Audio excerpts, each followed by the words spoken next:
Alright, ladies and gents, boys and girls, welcome back. It's me, Eddie, again, and I hope you guys are doing amazing as always. We're back today with our amazingly fun, delightfully fun, horrifically fun 10-year anniversary stream through of Bloodborne, where we are doing a lore run for the very first time and all of my dozen gazillion and one times playing through Bloodborne here, my second favorite game of all time. Last stream was absolutely nuts. We went for, I believe, 14 hours, right? We started at 7 Eastern and then ended up going until like 9, 10, or 11 or somewhere around there. I completely lost track of time. And by the way, what a hell of a start to the stream. I got you, Ricky. Summoning the doggo couldn't be a more apt thing to summon for a Bloodborne playthrough, right? Given the vast number of doggos, and giant, big, terrifying, ferocious doggos at that, right? So, we're going to be continuing Bloodborne, our day 2 of it here, with our lore run playthrough. And it's going to be a good one. Probably nowhere near as long as the last stream, but what might be considered not long for me on my streams, maybe considered long for others, we're going to still aim for like probably a solid 7 to 8 hours. This is freaking Bloodborne. You're going to pick up the controller and get addicted to the hunt.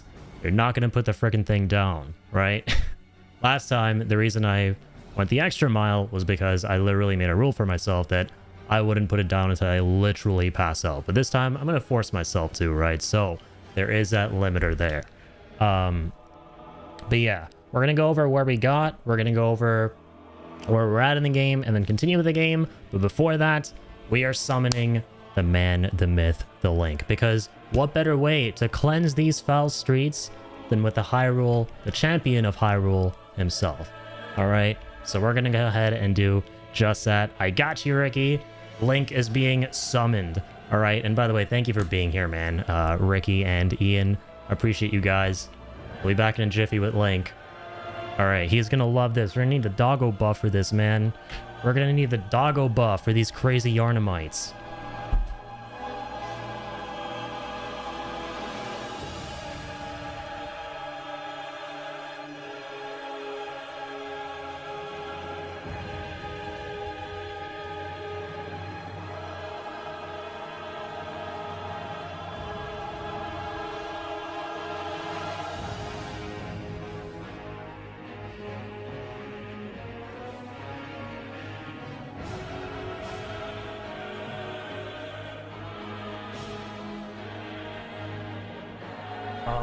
Alright, say hi to the chat, Link. Aw, say hi to the chat. What's up? What's up, Ricky? How's it going? Good to meet you. He's such a derpy derp. He always has his tongue out. Ever since he turned like 8 or 9, I think. I don't know if the mic picked that up, by the way. He's a little bit pissed, I'm not gonna lie. Right, because he was admittedly slumbering outside my room, and I might have awoken him from a great big sleep. Sorry about that, little dude. But I am thankful that I'm not in bits and pieces as a result of doing that, which is something that doggos might want to do in the game that we're playing. But this is a blessed doggo. We're getting the doggo buff, the blessed doggo buff, for the cursed doggos we're about to be going through. Hang on, let me hit you guys with the tiny webcam here if I can. Why is it hidden there? I love how we're listening to like super dramatic Bloodborne music while all this is happening. That's a good problem to have, though. Here, let me turn off the... Or better yet...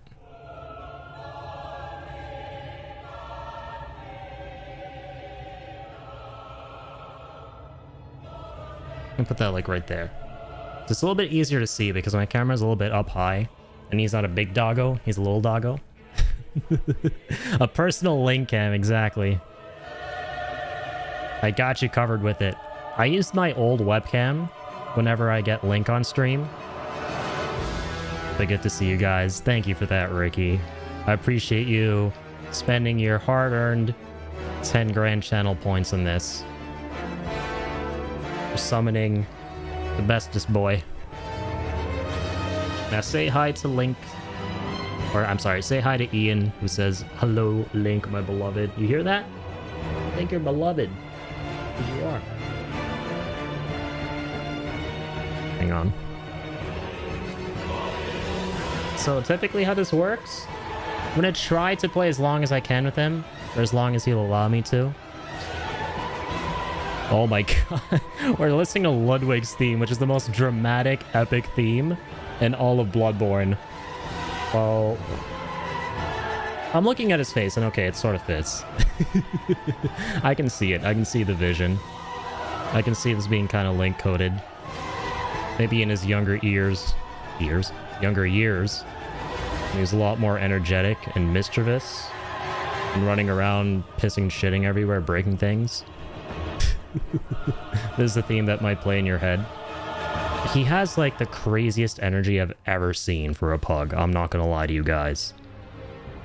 Before me and my mom got him, like almost 10 years ago now. So he's about to turn 10 this year.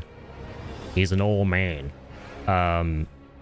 We always assumed pugs, like most people, were big loafs that were just lovable loafs that were kind of just hanging about in your house most of the time, being slothy and sleeping most of the day and just cuddling up. This guy did none of that, right? He was like the most, I don't know, think of like small dog breeds that have a lot of energy, but not psycho energy, like not Chihuahuas, but I don't know, some other small dog breed that has a lot of energy. That was basically this dude. He's a wrong dog breed in a pug's body. But now he's old. He's old and gold. Yeah, I love the music too. It's so good. Admittedly, I'm kind of just hanging out here, not just because we got Link, and not just because we're vibing with him right now, but because I just want an excuse to be able to listen to this music for even longer, because it's so good. I wouldn't mind just sitting here for 20 minutes listening to the whole Bloodborne suite that I downloaded for the start of the streams, but obviously I'm not going to. What, you got a camera shot all of a sudden? You're not showing your derpy face on a webcam? Wow. Bannable. Wouldn't blame you, right? How could you? Exactly, how could you? The music is just that good. But yeah, Ricky, I couldn't recommend Bloodborne enough. Literal peak. Peak RPG, peak Soulsborne, peak everything. I played this game a million times, but the thing I love about this game, no matter how many times I play it, no matter how many playthroughs I do with it, no matter how many stream throughs, I always just want to continue so badly. I'll finish like a day 1 or a day 2 and I'll be like, I need to do day 3 now if I'm able. There's something about this game, man. Gehrman or Sephiroth? Holy. Asking the real questions here, man. You're asking the kind of question that would trigger the that forum. I forget what it's called. Like the fan battles forum or whatever it's called, where people like pit up different fictional characters against one another. Because that is a damn good question. That's kind of a toss-up. A part of me wants to say Sephiroth, but a part of me wants to say Gehrman as well. Who do you like more? Ultimately Sephiroth, I would say. Because when you really boil it down, like, Gehrman's kind of sick, but he's also sick. Because he's a creepy weirdo at the end of the day. And Sephiroth is just a badass. Like, just he's evil, like Gehrman, but he's cool evil. Gehrman is kind of weird evil. So I'm going to say it was Sephiroth because of my bias for Sephiroth. But if you're looking at it, if you're trying to bring logic into the equation, as it's way more of a toss-up for sure. Without going into spoilers. Also, what's up, Alex? How's it going, man? Enjoying this a lot. I think Link's enjoying it a lot too. Over the years of me bringing him on the streams, he's mellowed out a lot. Initially, and I can't blame him for it, he would be kind of just super jumpy whenever I was sitting down here, because this chair is really, really small. Not gonna lie. So he'd be really uncomfy, but now he's just kind of vibing, man. Spent a lot more chill in his older years. He's just a chill guy. Not even the wicked beasts, the wicked doggos of Bloodborne, of Yharnam, can phase this little dude. He's here for the buff. The doggo buff. Nothing getting through the champion of Hyrule. Yeah, he's showing you guys his backside. Don't worry, that's not meant to be an insult. That's just, you know, what they do in Hylian culture. Whenever they want to, you know, show you their respect. It's a token of respect. And bravery. Like, he's getting brave. Gotta be brave for this stream. To brave the streets of Yharnam. Okay, that's what we're gonna do now. So, let's get into this. And thank you guys once again for being here. I appreciate it. Hope you all have been doing fantastic and having a great week. I know I have. Once again, I really do appreciate the support on the last stream. Like I said, we did a crazy 14-hour one. Alex will know. He was there towards the end of it. And I was super zapped. He'll tell you. I was totally out of it. I didn't even know how to put words together anymore at that point. I was cooked. But it was worth it. If Bloodborne's a part of the equation in any way, shape, or form, it's worth it. Whatever you got to go through, it's worth it. So, we left off last time. Alright. We're doing a recap here. Last time on Dragon Ball Z featuring Link the Pug. Last time we left off, we had gotten to Byrgenwerth. We went through the Forbidden Woods on the outskirts of Yharnam. We defeated the Shadows of Yharnam towards the end. And we got to Byrgenwerth, which is a very important location, if not the most important location in the lore of Bloodborne. Next to, obviously, the entire city of Yharnam. That is where the peeps of this world discovered the blood from the ancient civilization beneath Yharnam. And that's where everything went haywire after that point, for all the reasons we talked about last time. Ministered the blood was messed up, infected the people, turned them into beasts, and yada yada you. There's a boss coming up at Byrgenwerth, but before we fight that boss, there are a lot of things we can check in on after having beaten the Shadows of Yharnam that were at the entrance to Byrgenwerth. So we're going to check in with those things. We're going to check in with a bunch of the NPCs at this point in the game, because as you guys have probably seen, whenever you complete something substantial, something important in Bloodborne, namely beating specific bosses, the world state moves forward, the time of day moves forward, NPCs change, their dialogue changes. So we're going to revisit some of those. We're going to also... there were a couple other things I wanted to do as well. Let's hope I don't forget them, because if we go fight this next boss, the biggest change so far that we are yet to see is going to happen. And you can't go back from there. So you can potentially get locked out of a lot of quests. You can get locked out of a lot of scenarios. All that kind of stuff. So we're going to go check in on as many things as we can. I can't recall if after beating the Shadows of Yharnam, the NPCs offer you anything new. But this is an opportunity to jog my memory. So here's Tenio Yeri, who is wearing the YAHARGUL Executioner's garb. And we are going back to the Cathedral Ward. And also get to see you, Joker. What's up, man?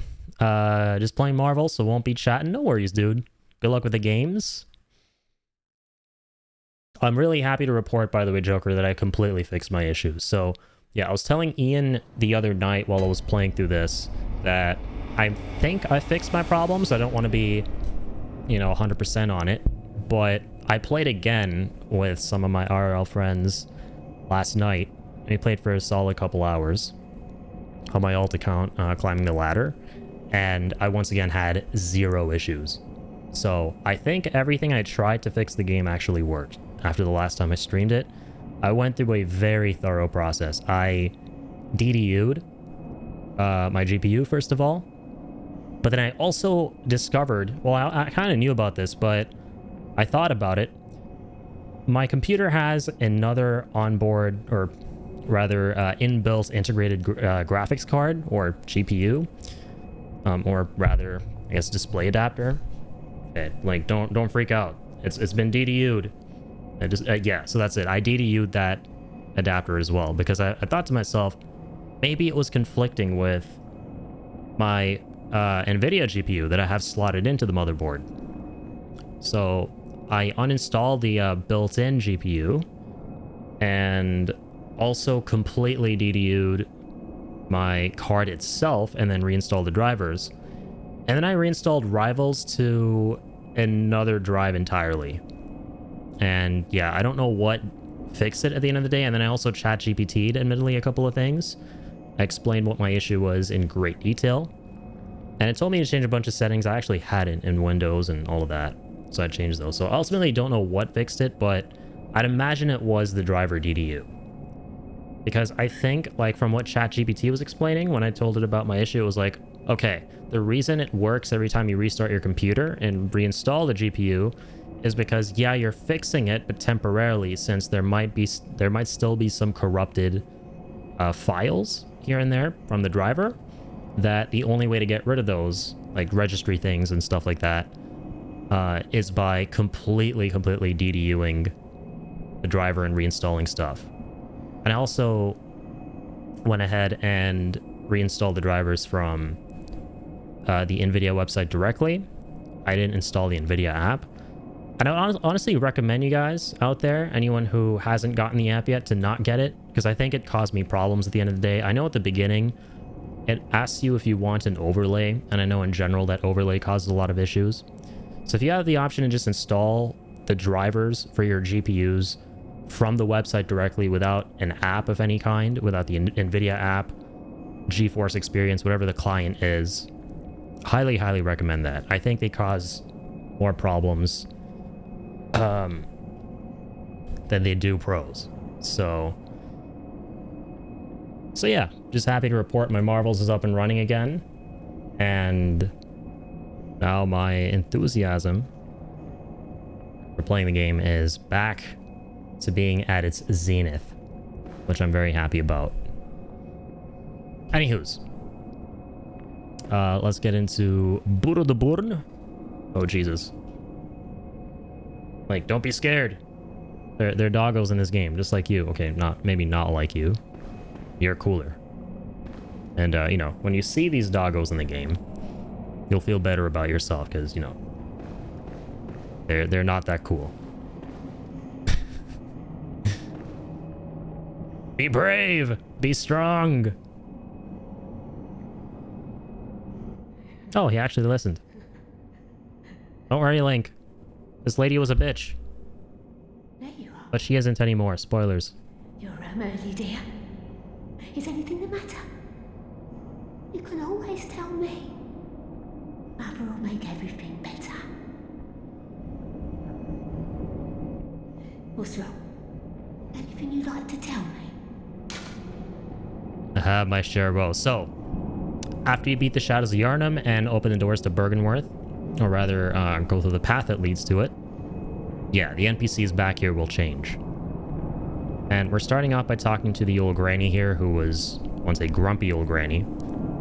And her demeanor has completely shifted. And she's now a sweet old granny. Oh my, you poor thing. But don't you worry. This'll help you forget. Forget your troubles. Forget your cares. Very eerie. So, this is probably the first time in the game, the earliest in the game, I'd imagine, that you can get sedatives. And we actually have 5 others, never mind. I think we got them from Byrgenwerth because we started exploring it a little bit before ending things off last night. But yeah, liquid medicine concocted at Byrgenwerth calms the nerves. Those who delve into the arcane fall all too easily to madness, and thick human blood serves to calm the frayed nerves of these inquisitive minds. Naturally, this often leads to a reliance on blood ministration. So, because of a number of things, including being in the presence of the Great Ones and consuming their insight and being driven mad as a result of that, you obviously have to rely on these sedatives to help keep yourself sane. This is the only way you can power through doing all the research that you'd be doing in a world like this. And obviously, she took one of these, and it's essentially like lobotomized her, right? So very, very eerie. Ah, brave hunter. What is it?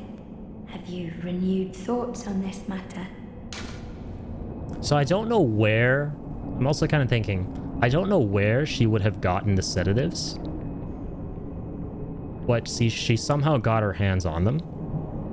And yeah, it's totally altered her perception. Give me some granny, I want to be free of my frontal lobe. Honestly, maybe sedatives are a double-edged sword. Who knows? It'd be like a hard reset, just like you know, you'd crave hard resetting your MMR in the competitive games that we play. It's like the equivalent of that, but IRL. It may not be a terrible time after all, you know, depending.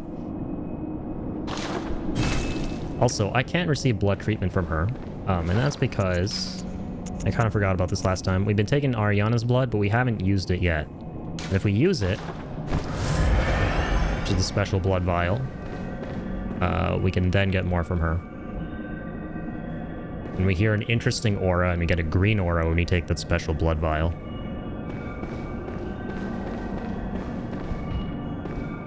Ah, brave hunter. What is it?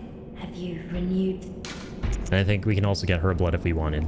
Yes, of course. Coming close now. Take my blood. So we have the option between Ariana's blood and Adela's blood. And this is the first time we're reading the description for Adela's blood. Like, don't be scared. It's just blood. We all have blood. Blood taken from Adela, known in the Healing Church, restores an amount of HP, then continues to gradually restore HP for a short time. The Healing Church nuns are chosen for their merit as vessels for blood, and groomed as blood saints. The mere chance of being treated with their blood lends legitimacy to the Healing Church and communion. So, a couple of things that I was a little bit hazy on last time that's worth talking about here. So Adela is obviously, as we know, a Healing Church member, right? Devout Healing Church priestess. And obviously the Healing Church was responsible for ministering the blood of the Old Ones from the labyrinth beneath Yharnam. And this blood healed everyone, also turned them into beasts. So it's basically that kind of blood that they worship and that they minister. Traditional old blood. Adela's blood, however, and we're going to see more of this now as we go along, and we're getting closer to this part. We can actually go to that arc/scenario now in the story if we wanted. Adela here has a corrupted sort of blood of the Old Ones. And I'll talk more about it when we get to it. All you gotta know for now is that Adela is from a faction that the Healing Church kind of shunned and considered their enemies because of what they did with the blood. The Healing Church weren't the only ones that accrued all this power once they had access to the blood. There was this other player as well off to the sidelines, and we're gonna eventually get into all that stuff. Healing Church is giving multi-level marketing. Honestly, the Healing Church, dude, honestly, they gotta we gotta know what they were packing under the hood to you know, get to where they eventually got to. They gotta do like a 101 on marketing or something like that, and how they grew so much influence. I mean, sure, they had this special blood that could heal everything, but how do you convince people to literally start slurping blood in the first place? How do you do all that marketing in the first place, right? How do you walk around on the street peddling this blood, trying not to come across as a quack salesman? Here, I got some mysterious, funny-looking blood from the city with skinny fat people and naked oiled-up lotion people. I got their blood, and this will heal all of your arthritis. It will heal all manner of ails and woes. And how do you get people to actually buy that? Also, my game has a bit of a delay. Let me fix that.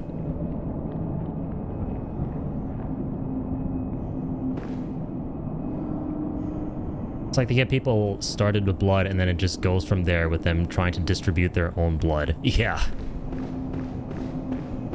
It's crazy, man. Like, Yharnam, presumably, once upon a time before all this blood business, was just like any other normal functioning society with people who would drink alcoholic beverages instead of blood, for example. And then blood just went rampant and even replaced that. You know, that's how intoxicating and impactful the blood was. So things are very different now. I think after beating the Shadows of Yharnam, we delve even deeper into the night. I don't think so, though. I think it's the same time of day after beating Vicar Amelia.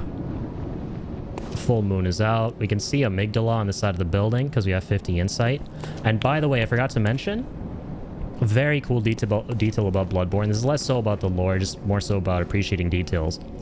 In the Hunter's Dream, which is our home world, the music actually changes, and you start to hear humming, right? You start to hear this soothing humming that starts playing, and it's no longer just sad, melancholic violin. And the reason for that is because we have a lot more insight. I believe the threshold to change the music that was playing at the start of the stream when we were in the Hunter's Dream is like 25 to 30-ish insight, and we now have 50. So like that, things around the world really start to change.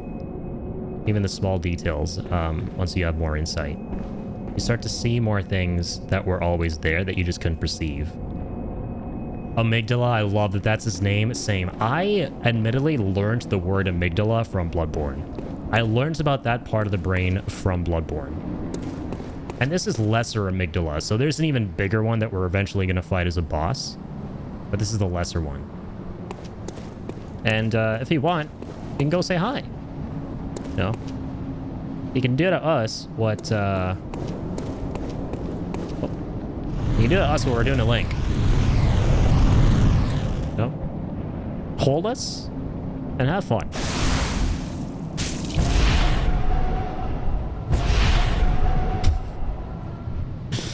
You established last time that you don't get insta-killed from that. I actually didn't remember.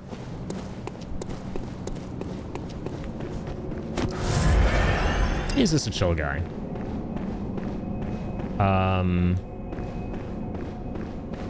Let's see what our friendly old pal here has to say. Once the night of the hunt passes, give it a thought. Okay, doesn't actually have anything new to say, just wants to be our friend like last time.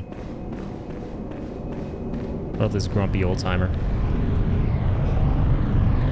I've no time for your petty lies. I hate how I sit down all the time. Go away now.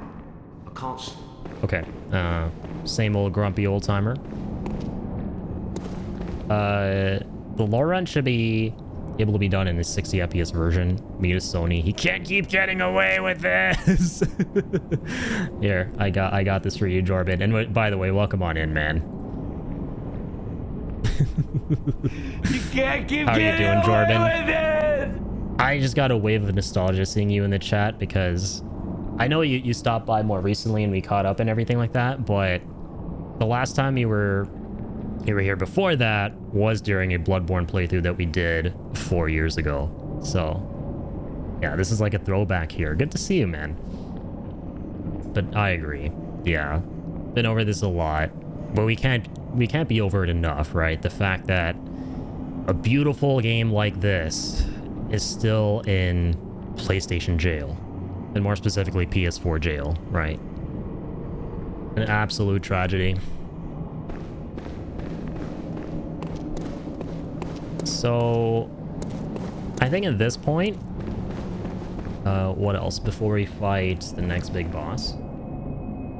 Do more chalice dungeons, but that's not the thing I wanted to do. Yes, okay, very important. So we can now actually go fight Dark Beast Parl. This is the best time to do it. Let's go fight Dark Beast at YAHARGUL, and then we'll go ahead and be friends with Jurel, which we were trying to do last time. Also, my bad. Just another quick detour. I want to kind of like quickly clarify some things from the last stream that I was a little bit hazy on, because I did a little bit of reading today, admittedly, before the stream. So last time, I'm doing good, bro. How's he been, my friend? For real, though, they're just like allergic to money. Yeah, Sony is pure, like straight up allergic to money. They see money and they run the other way. Unlike my little doggo here. So even my little doggo Link, right? We're going through a horribly twisted world full of big, giant, furry doggos. 20 times the size of him, and he's not even trying to run away. Okay, maybe he actually is right now. But no, that's just because I was adjusting myself, right? Right. Okay. Stop showing your ass to the stream. That's against TOS. How you been, my friend? I'm doing great, yeah. Thanks for asking. I'm glad to know you're doing well. We've been doing a lore run of Bloodborne since a couple nights ago when it was the 10-year anniversary. Because we had to celebrate this game. So, our second favorite game ever. And we played for like 14 hours or something crazy like that. And we're back with day 2 tonight. So, Have I heard of Bergenworth? we're just going to talk to Gilbert again. Afraid I can't say that I have. The locals aren't apt to share any local history. I'm afraid I may not be of help for much longer. And Yeah, poor Gilbert. Okay, so we got to Bergenworth, and our pal Gilbert here, who presumably was part of the healing church, right? Because he gives us a flame sprayer, and if you want to like take it a step further and think a little bit more about it, was probably involved in the burning of Old Yarnum, because they were trying to burn down all the beasts there who were afflicted by the Ashen Blood Plague, which caused them to all, you know, be poisonous and cause poison damage and stuff like that. This guy here, yeah, we can infer that he was part of the squad that burned down Old Yarnum with the healing church, and that he got sick himself from the Ashen Blood virus because he's coughing and dying, right? So last time when we tried to come talk to him, he sounded really different. He didn't sound like the same dude, and that's because he wasn't. And this is what's going to blow you guys' minds. I, in all my countless playthroughs of Bloodborne, had no idea this was a thing. After you enter the Forbidden Woods for the first time and try to talk to any NPC behind any window, any door, that NPC, who's normally a certain someone that you're usually trying to talk to, is always replaced by Patches. Because yes, Patches is in this game. And that is the earliest you can have an interaction with Patches. So the person we were hearing on the other side of this window last time, who sounded like a completely different person, was Patches, who was telling us all that shit about, oh, go to the right side of the cathedral board, because there's something special waiting for you there. And lo and behold, if you go there, you'll run into another amygdala who tries to grab you, and if you don't have enough HP, it will one-shot you. So, implying that in classic Patches fashion, like in the Dark Souls games, he's a troll, right? Some things never change. He tries to troll you into your death. And he gave us a tonsil stone. So yeah, I was really confused about that last time. And we will see Patches in all his glory eventually. But I never knew this is the earliest you can actually encounter him. Sorry, I went to the wrong tab. I think it's a key item, actually, yeah. We need this to open a door later on. So now if we reread this, it's probably going to make a little more sense when we read it with the knowledge that we talked to Patches. A latticed deformed rock, or perhaps a meteorite, appears useless but possesses some odd gravitational force that prevents its riddance. The dubious soul once said, "Step lightly around to the right of the great cathedral and seek an ancient shrouded church. The gift of the Godhead will grant you strength." So he trolled us. He was like, you'll get strength if you go there. Instead, you get pain and misery and frenzy. That is exactly what happens. So let me kind of move this so you can see, you can get the dog attack still. Because he be sleeping. Be lying down. Can my webcam stop being weird?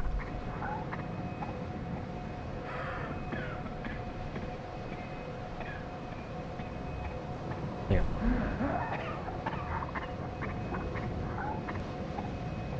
Ah! I think that's much better.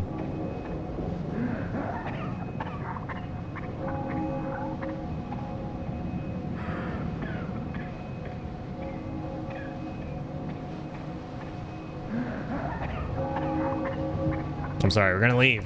We'll stop hearing this horrible coughing. Ah, there we go.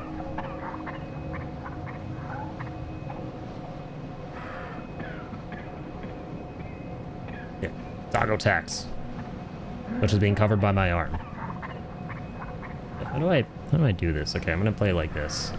Play like this. All right.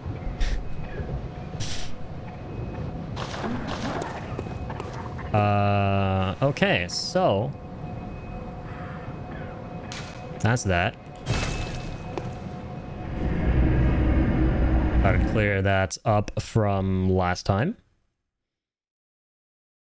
Now let's go back to Old Yarnum. Or, I'm sorry, YAHARGUL. It's a Hypergane jail.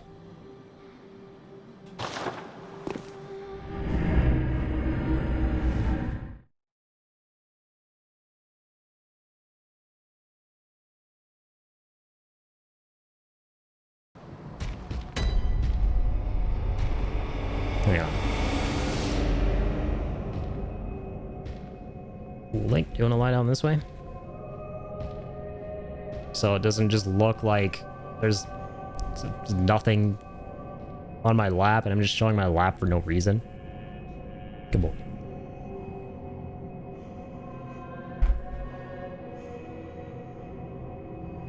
That's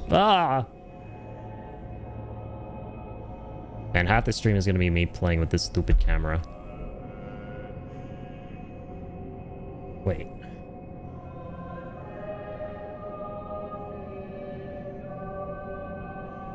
Okay, much better.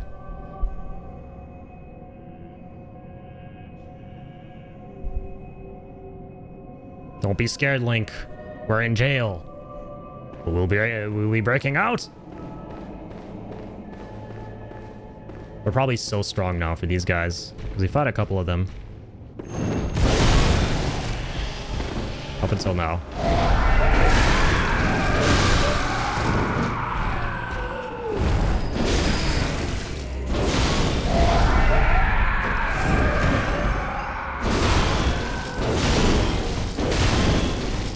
Wabam! Pancaked! Man, remember when these jailers actually jailed me? Old Pepper Ridge Farm remembers. The Hemwick Charnel Farms remember. Because I like to think that those ladies there at Hemwick Charnel Lane were farmers. Speaking of those old hags.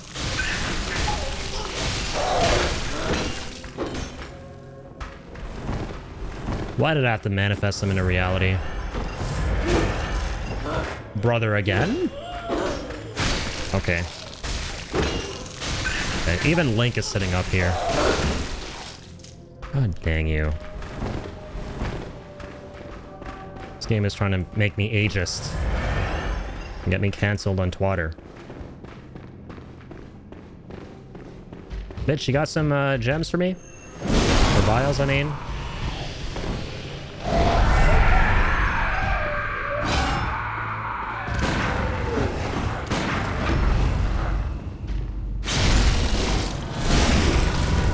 What'd you think of that, Link? Is that good gameplay? Is LB visceral? I think he approves. Shit! You didn't see that, Link. You didn't see that either. Okay, we're not fighting these assholes. Hate them. I hate them. They're killable, they're winnable, but they're still not worth fighting. Simply can't trust an old hag with a melon baller. Exactly. And this game just wants to take it to the next level and make you feel like you just can't trust old hags, period. Which, hey, I'm not cool with that. Okay? Don't send me down that school of thought. You know what? Just in general, don't send me to school. In the world of Yharnam specifically. The world of Bloodborne. Going to school is bad. I don't know what they're teaching folks here at these schools, man. Especially Bergenworth. They be teaching y'all some spooky shit there.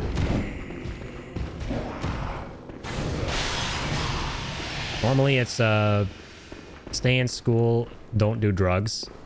But in the world of Bloodborne, it's, stay outside of Yharnam. Stay outside of school. Stay as far as fuck away from this place as possible.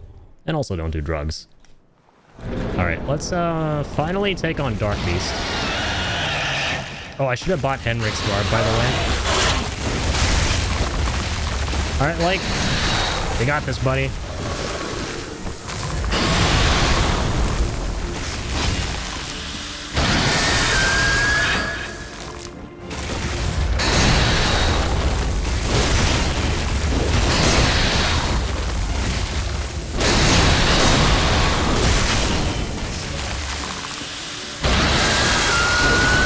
WI frames? And pancaked.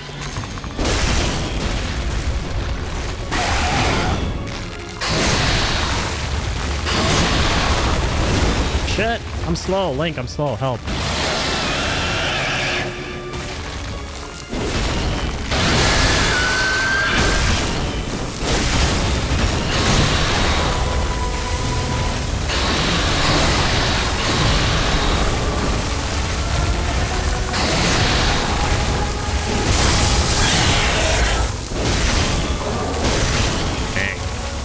Getting weak, old man. I remember when you were strong.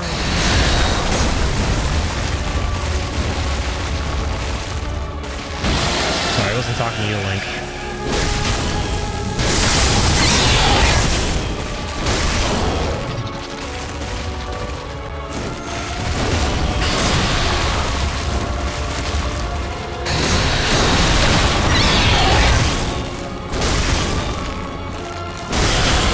He said, see that, Link? Prey slaughtered. It's all because of you. Got that on the first attempt because of you. Got the Link buff. And the Spark Hunter badge. Alright, we're gonna read what that is. The Spark Hunter badge.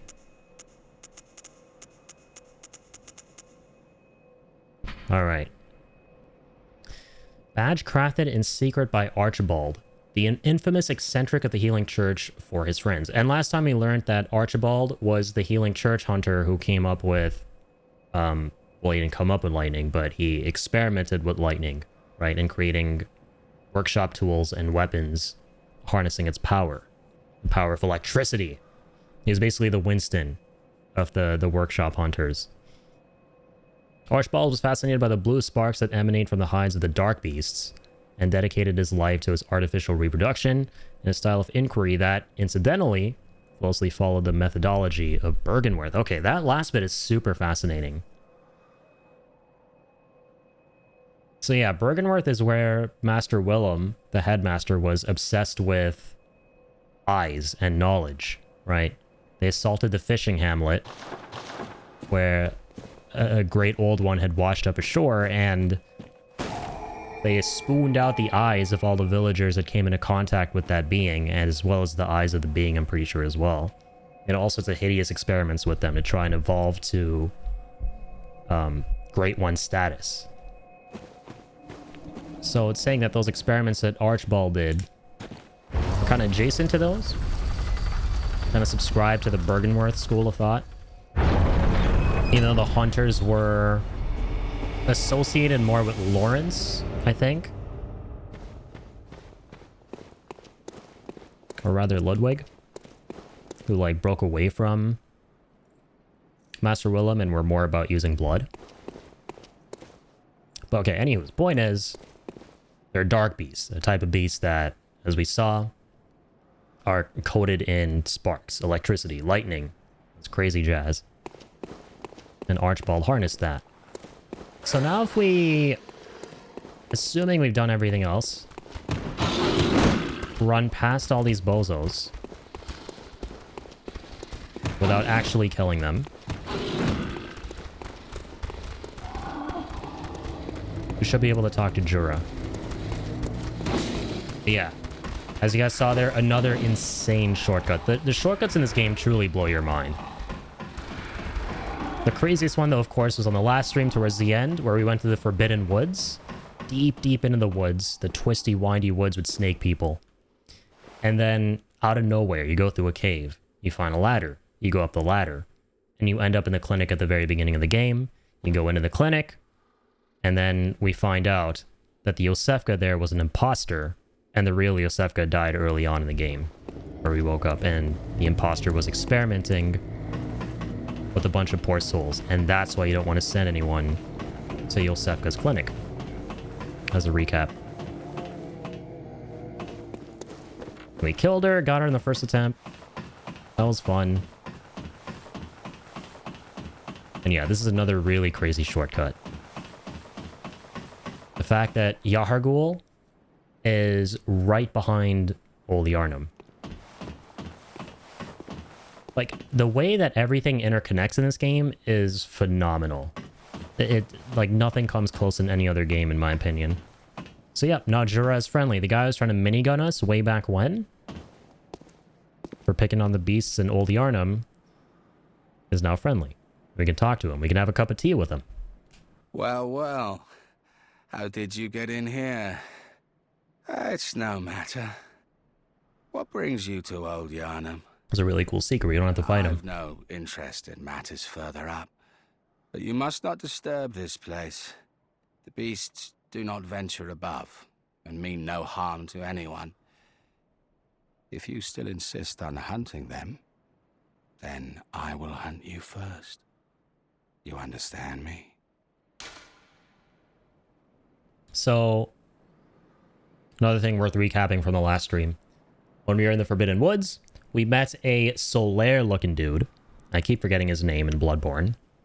A very posh gentleman with a cane and a bucket on his head, who spoke in a very posh, refined way, who didn't have very posh, refined ideas. He was rather brutish. His belief was that the streets need to be cleansed, period. There needs to be nothing left in the streets. We gotta kill all the beasts, right? Complete opposite to Jura's philosophy here, which is that the beasts are a victim of circumstance. We gotta protect them. We can't kill them. So if we say hunt the beasts of Old Yarnum, we become enemies to Solaire, if you will. I keep forgetting his name. Or I'm sorry, if we spare the beasts. And if we hunt the beasts, we gotta fight Jura here. Or, I don't know, actually. I don't know if he immediately is aggro's to us or not, but I'd imagine it's something like he won't, and if you come back, he'll be your enemy.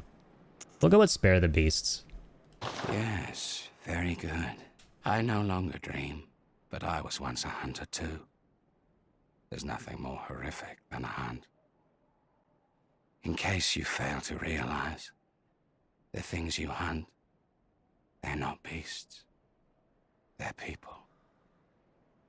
One day you will see. It's time you got going. But first, a farewell gift. I have no use for it anyway. So, he gives the Powder Keg Hunter badge, and another really important lore drop there, for those of you with keen eyes. He talks about how he was once able to dream, meaning that he was also once a chosen hunter consigned to the hunter's dream, and that he, once upon a time, just like us, was out on this hunt until, and for reasons unknown to me, he was able to escape the hunter's dream, and now if he dies, he's dead, right? He's dead for good. He's back in the real world for good. He has no more ties to the hunter's dream like we do. And it's heavily implied, I think, that Aileen was also one such hunter who was also consigned to the hunter's dream, because she gives us a bunch of bold hunter's marks, which allow you to return to the dream, right? Or rather the lamp at the very least, without losing any of your echoes. It's a very Hunter's Dream coded item. I think she has like another line as well. I don't think that's all that she says to imply that she's like the two of us here. What is it? Surely I need not repeat myself. Go, I say. You have the whole night to dream. Make the best of it. What is it? Go. You have... Another really cool line. When you fight him, I remember this. When he kills you, he has a really cool line. It's one of my favorites in the game. He says something along the lines of, I should suppose you still dream. If you do, next time you dream, give it some thought or something like that. So yeah, he very clearly is implying that he knows about the Hunter's Dream. He's been there. He knows what's kind of going on. And now we have his badge to be able to get the stake driver. It's a really cool blood-tinged gun weapon. One thing I've always wished we could do in Bloodborne is use his turret up here, which we can't. Okay, let's go ahead and read the item description. Let's read the lore about the Powder Keg Hunter badge. Badge crafted by the Powder Kegs, the heretics of the workshop. Interesting. Makes sense that they're heretics because, you know, they didn't want to hunt. They wanted to protect the beasts. The Powder Keg's adoration of complex design and big booms culminated in weapon designs that contrast with those traditionally of the workshop. The late Powder Kegs, bless their souls, had a motto. If a weapon ain't got kick, it just ain't worth it. I like these dudes. Basically, they were super based. These were based hunters. Rebellious hunters. But can you blame them? I mean, especially Jura, who was around the old Yharnam area. It must have been horrible witnessing the poor inhabitants of this area slowly succumb to this horrible ash and blood disease that turned them into these even worse version of the beasts that we've seen in central Yharnam. And for them to get absolutely fucked because they locked that door there and they cut off access to this entire region. Some of my favorite lore here. Yo, what's going on, Soul? How's it going, man? Thank you for dropping in. Continuing our Bloodborne lore run. And yeah, with a special guest here, we got Link, my pug, the hero of Hyrule. Yeah, thanks to Ricky earlier on. We're doing a doggo stream because one of my channel point rewards is to summon Link, and then we end up streaming with Link for as long as he's comfortable. So yeah, he's kind of just vibing here for the stream tonight.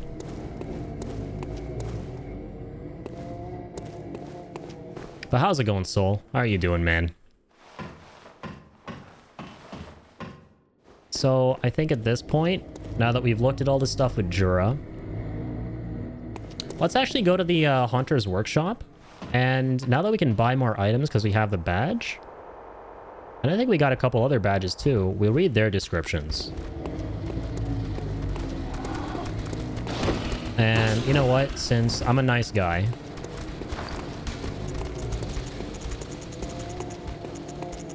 and I don't want to kill these beasts, I want to kind of be role-playing here. And I promised Jura I wouldn't kill them. Now don't worry, Link, I'm not going to kill them. Don't have to look away.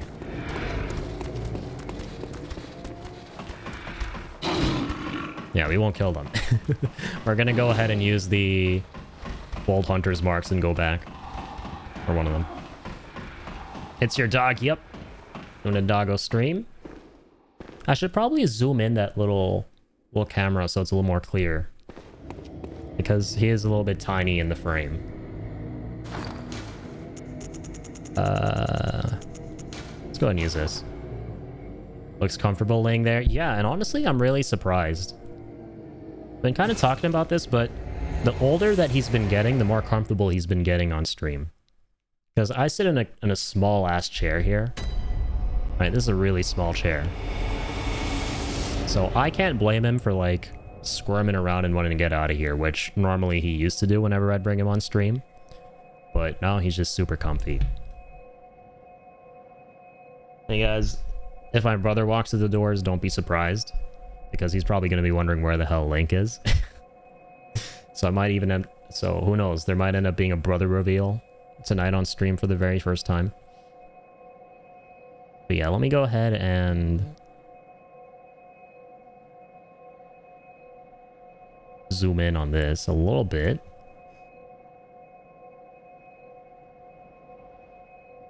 Let me do that again. Oh, you okay?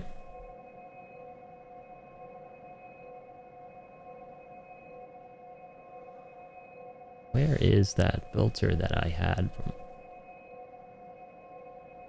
Like, chill out. We're trying to zoom in on you. There we go.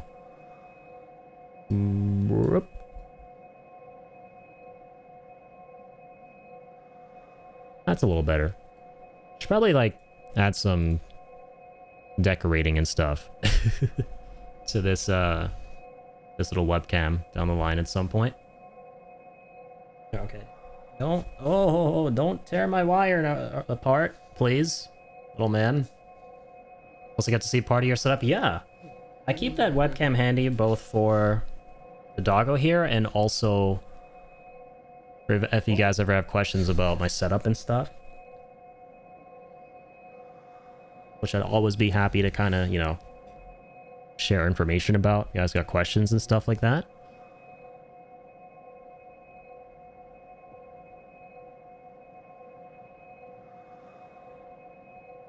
I'll play around with this a little more. That's better.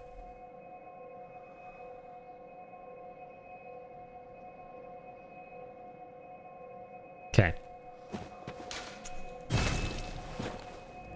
Oh, you get to see his derpy face. He always has his tongue out. Ooh. Sorry. I'm weird. Whenever I like hear derpy wurpy things in games, like the little messengers, and even like as of late specifically Venom and Marvel Rivals, I always think of my dog. My mind always goes to if my dog could make, like, he obviously can make noises. That's what I was gonna say. Scratch that. If my dog could speak and make more human sounding noises, he'd definitely make those kind of noises. And I find him like 10 times more cute.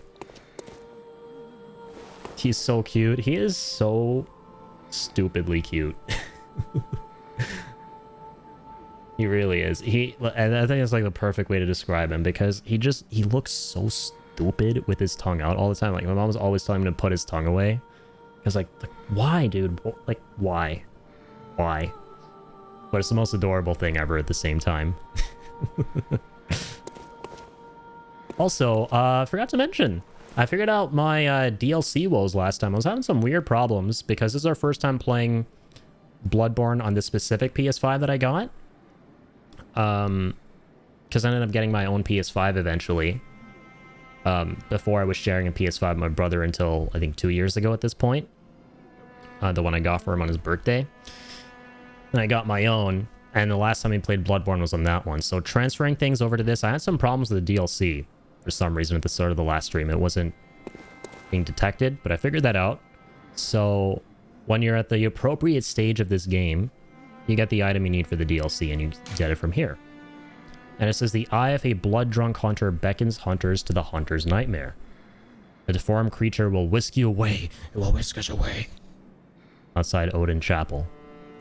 I think we just met that deformed creature, right? Talking about amygdala. We're not going to do the DLC just yet. I think I'll leave it for right before we fight the main final boss of this game. That's what I kind of like about doing this lore run as well. You can try your best to, from your point of view, logically, you know, conclude what the best order is to follow the story in. And I always prefer doing the DLC as like, well, right now in this playthrough for this lore run, I think it makes sense to do the DLC last for the purposes of, you know, the story and everything. I'm curious if it gives us a different description when we look at it.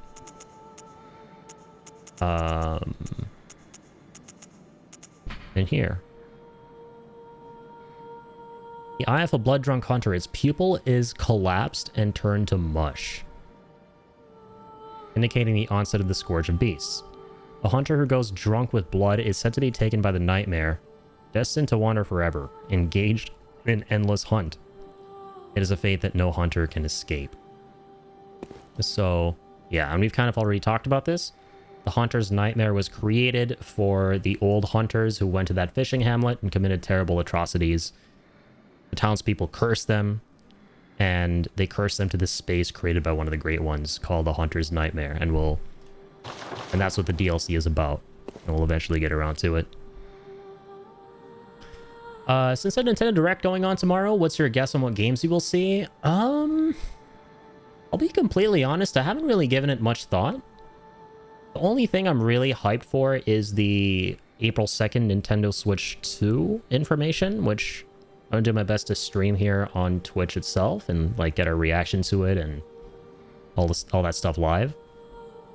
I haven't really thought too much about the one that's gonna be happening tomorrow though. It's kind of weird that it's happening tomorrow, so close to the actual Switch 2 Direct, that there's another Direct right before it. It's kind of left field, so I haven't really given it much thought, I won't lie. So anything's really, like, fair game, the way I see it. There's nothing in particular I'm really looking forward to. And one of the reasons is because there are just so many games I'm already really excited for that I gotta get, that I'm, playing right now and will soon be playing. Like specifically Death Stranding 2, which comes out in 3 months. I still can't believe, like 10 days after my birthday on June 26th. And then also before that, this coming month, Elden Ring Night Rain, right? Looking forward to Night Rain.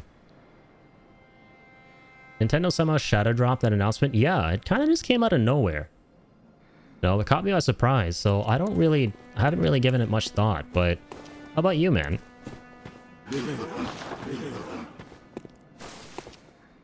Welcome. What is it?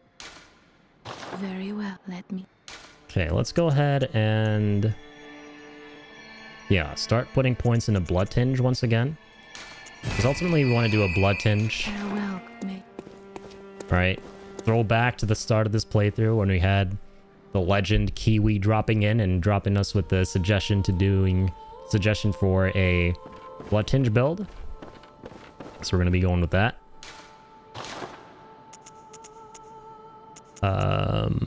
Yeah, now we need chunks at this point. What else did I want to do? Oh yeah, true. Now that we have the badges, it's time to look at the new things we can buy from this store that we don't already have. Like rope Molotov cocktail. Allows for more maneuvering compared to an ordinary Molotov cocktail, and can catch foes off guard. Since the tragedy that struck old Yarnum. Don't create a tragedy here, Link. Speaking of tragedies. Okay. Alright, do you want to go? Wait, yeah, I think you're chill, right? Since the tragedy that struck old Yarnum, fire has become a staple in beast hunts and is thought to cleanse impurity. Certain types of beasts have an abnormal fear of flame. I think that's... yeah, pretty much the same description as the regular cocktails. Chief Emblem. These are all the new weapons. I think one of them right here, yeah. The stake driver that we can get because of Jura now. Trick weapon fashioned by the workshop heretics, the powder kegs. Favored by the retired hunter Jura, the stake driver with its queerly complex design violently drives thick stakes into the flesh of foes. Stake driver allows for high damage critical attacks, but it is difficult to use and leaves its wielder wide open. But none of this should bother a mere powder keg. I've never really done a stake driver playthrough. I'm thinking that could kind of be fun, right? Should we mess around with the stake driver?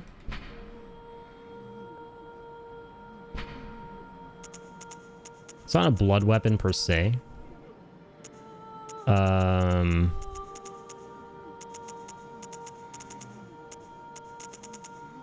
Blood weapons are always the funkiest to use. Like the most interesting ones. For sure. Eventually we'll end up buying all of this. I think we should also read about Henrik's set. So we fought Henrik alongside Aileen last time. Henrik is a hunter that was driven insane, like most of the other ones. by both the Hunt and the Scourge.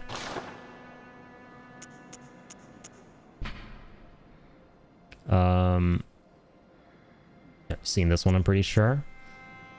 No, we haven't actually. This is how we do rituals to create the procedurally generated, completely optional dungeons. Like, more optional than optional, because the dungeons are already optional. People are still waiting for Silksong, but it's been way too long since we had any new info about it. I agree, yeah. It'll be really nice to finally get some information on that game, because, yeah, it was announced, like, what, 6 years ago at this point?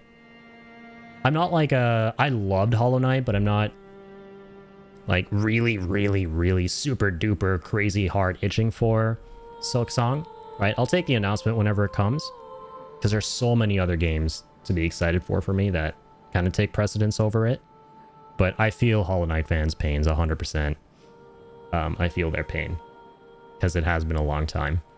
But just putting this out there, as a Bloodborne fan, I gotta ask them. First time, at least all you guys know that the game exists. Us Bloodborne fans, we don't even know if anything Bloodborne related exists at all, right? Yet here we are still hoping that something Bloodborne related happens.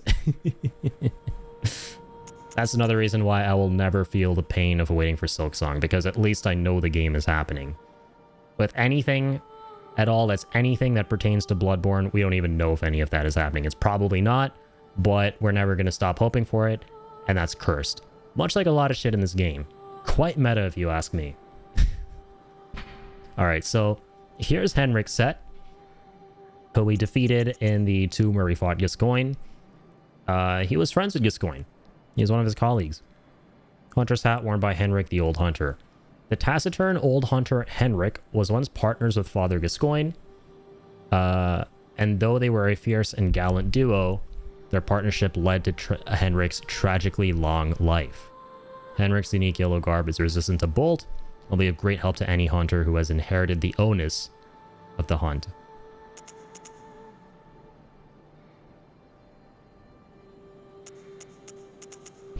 So yeah, they were basically brothers in arms. And this has really good lightning resistance. Might as well buy the whole thing. You have a lot of insight.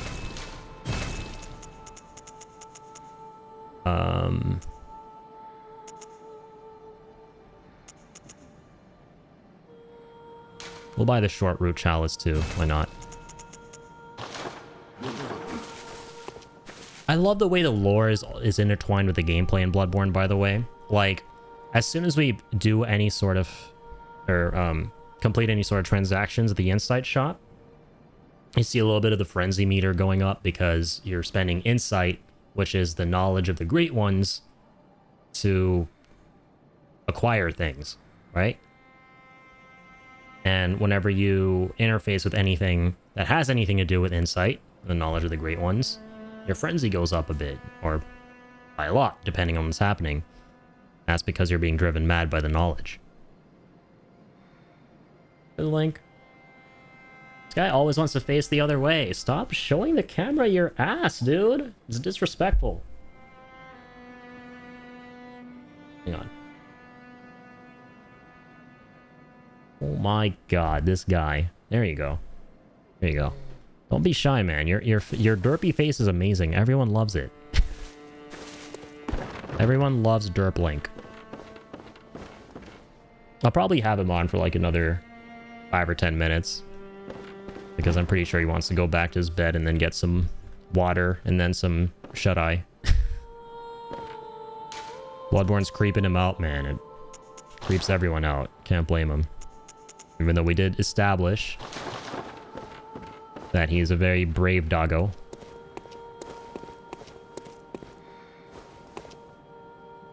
Yeah, doggy butt. Super rude, man. Come on. That's a bannable offense on my channel. Can't be rude to viewers, to chatters, to anyone. Ah, cool. So, I'm thinking what to do at this point. Let's put on, let's change it up. Should we go the doll route? Should we wear the doll set? For funsies? I'm kind of getting tired of this YAHARGUL set, man. Getting real drab. So you have the doll hat. Then we can wear the doll clothes as well. You should I think on this playthrough we should just prioritize fashion over actual stats. Okay, we're kind of slaying. Slaying question mark? I think so. Especially with the shades. Look at us go, man. Based hunters. I'm gonna start a new sect of the healing workshop with this one. Based on fashion alone. Fashion sense alone. And these guys are out here creating their own cults and factions based on different schools of thought pertaining to blood, ancient knowledge. I'm out here creating my school of thought based on fashion with a capital F. Okay. Let's, should I finally go on to Bergenworth? I think I should. Character looks beautiful in that dress. I think so. I think the best way to describe this lad, or rather at this point, this lass, is that she is very handsome.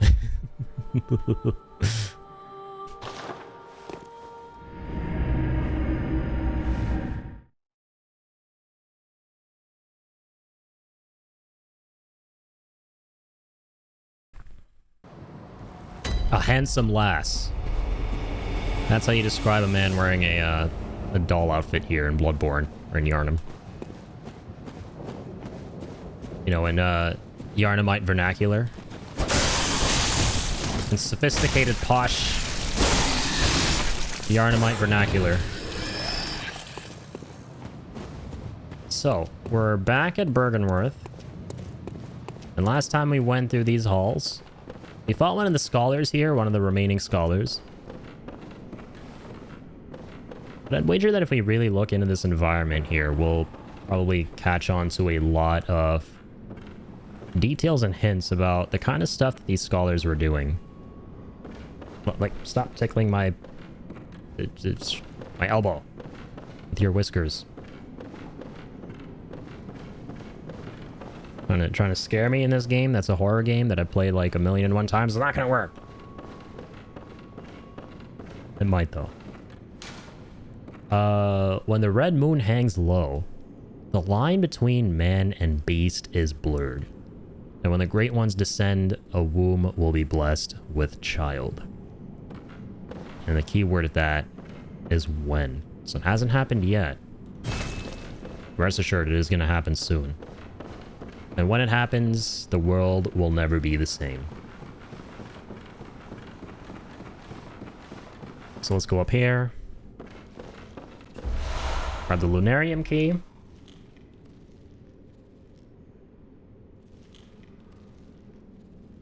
There we go. Make sure the wire isn't being in a weird spot.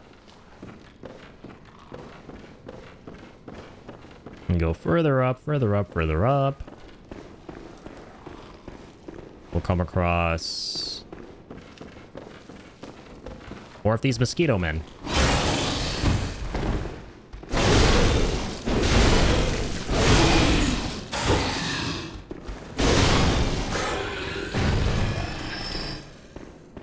Very nice.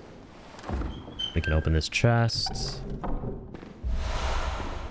Get the empty phantasm shell. So, a couple of things worth going over. So, these enemies we've been fighting in on the Bergenworth school grounds, they're being these really creepy half man, half fly looking things. These weird hybrids. But the key thing is that they've got like 1,000,001 eyes on their heads, right? Implying that, indeed, experiments pertaining to eyes were being done around here. That's what Master Willem believed in. And was batshit crazy. Believe that the most effective way to evolve was by consuming eyeballs of the Great Ones and people who came into contact with the Great Ones. Specifically, a Great One named Kos, who is the one that they found at the fishing hamlet. So, we also got...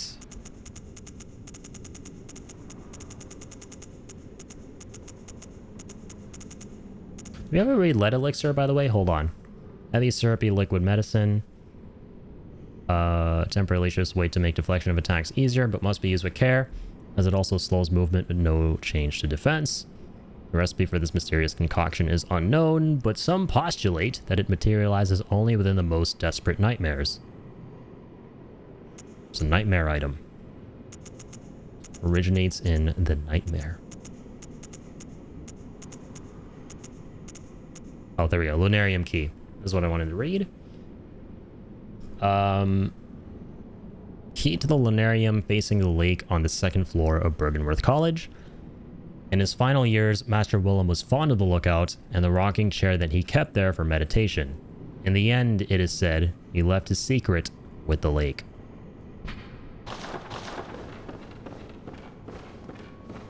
And speaking of the lake, speaking of Master Willem, there's an interesting character there named Damien of Mensis, by the way. You can open these doors. And there he is.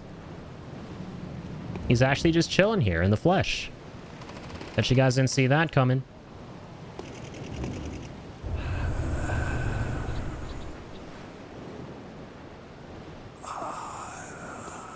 Didn't mean to sit down, but that's kind of appropriate. Feel like I'm being told a bedtime story. So yeah, but he's obviously, as to be expected, completely lost it. Been sitting here for God knows how long. If you look at this dude's character design, his eyes are covered. He scooped out his own eyes, most likely.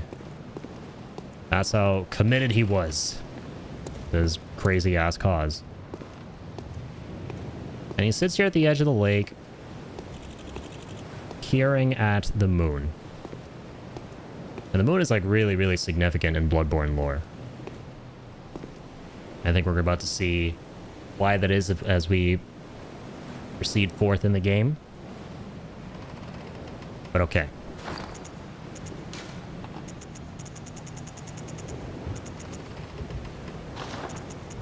Let's remove those. Let's remove that.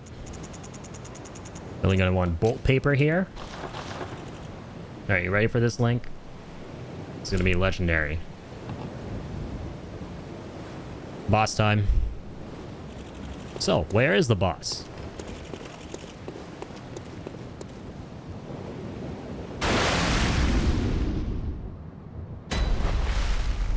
There's the boss. Okay. It's gonna be interesting doing this on a doggo stream. My setup is kind of scuffed. One of the most annoying bosses in Bloodborne. We're gonna try and get him on our first go.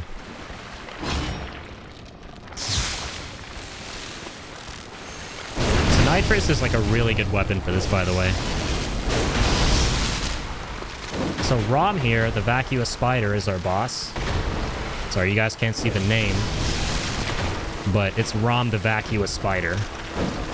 He is weak to lightning.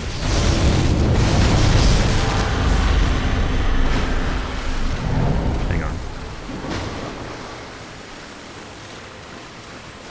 Move that up there. Summons all these tiny spiders.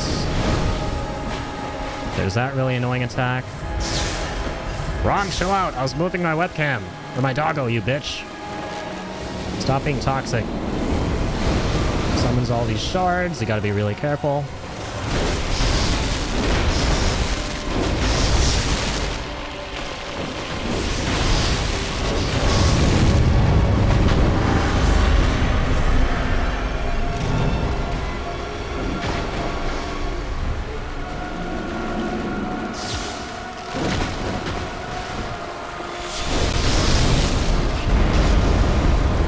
Die to that.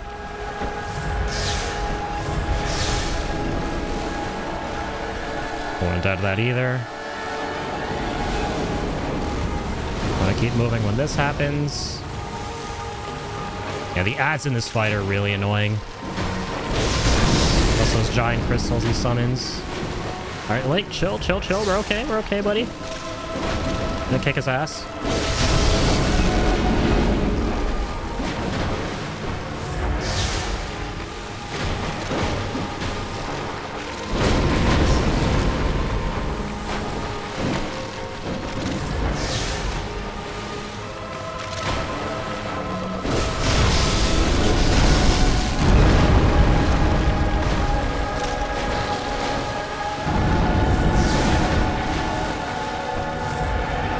Use another one of these.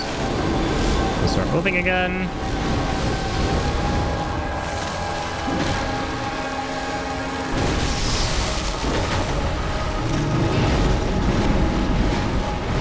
Use my blood vial.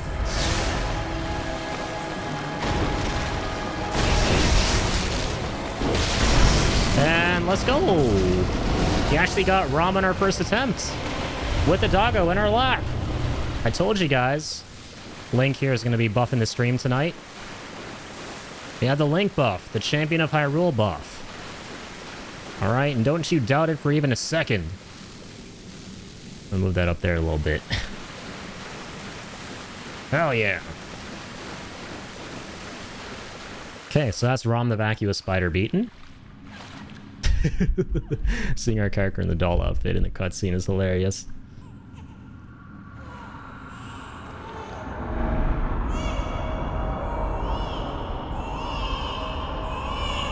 Some really crazy shit here.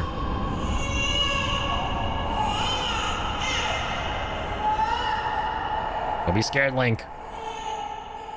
Actually, be a little bit scared. It's a demon baby. What the fuck? I'll hear a little bit of the spark there on the bolt paper. After a baby just crying. Bawling his eyes out. Okay, ritual secret broken. Seek the nightmare newborn. So, after you beat Rom the Vacuous Spider, you end up here, and I don't know if this looks familiar to any of y'all, but you visited this place last time as a tiny optional detour. It is the entrance to YAHARGUL, the Unseen Village. And now, regardless...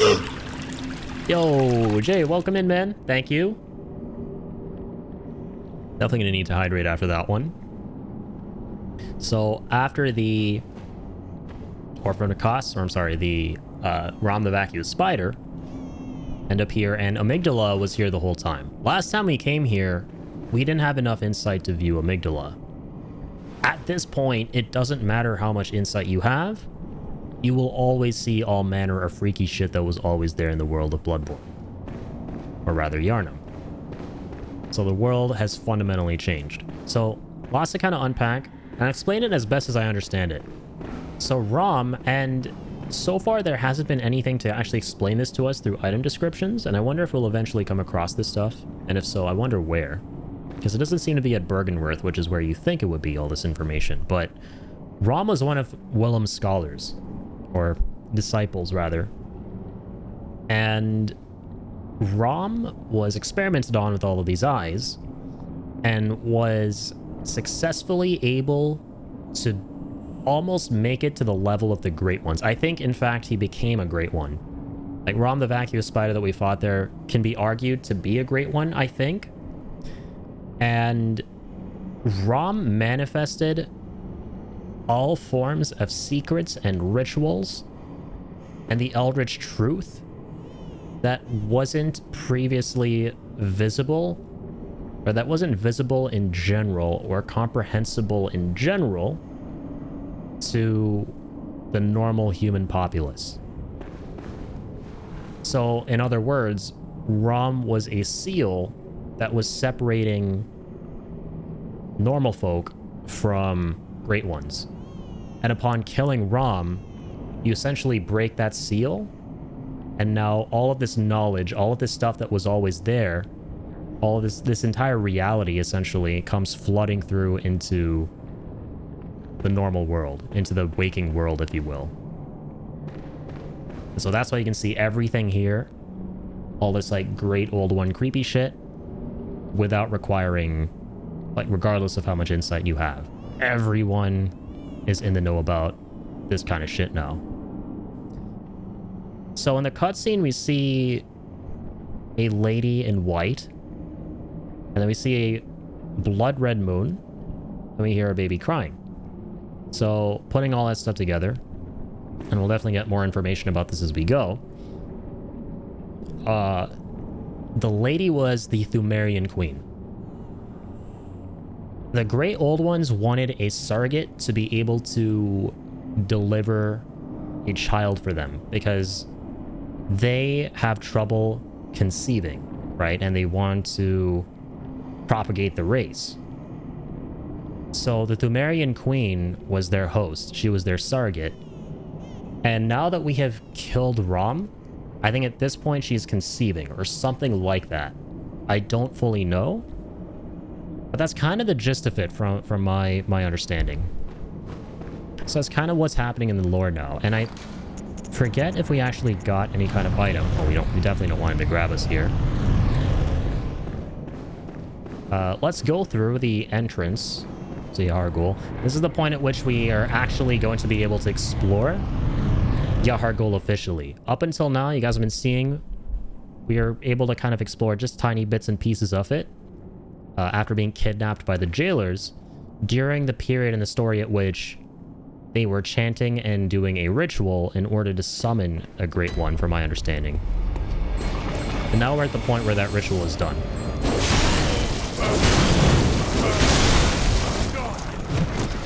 Wait, don't be scared.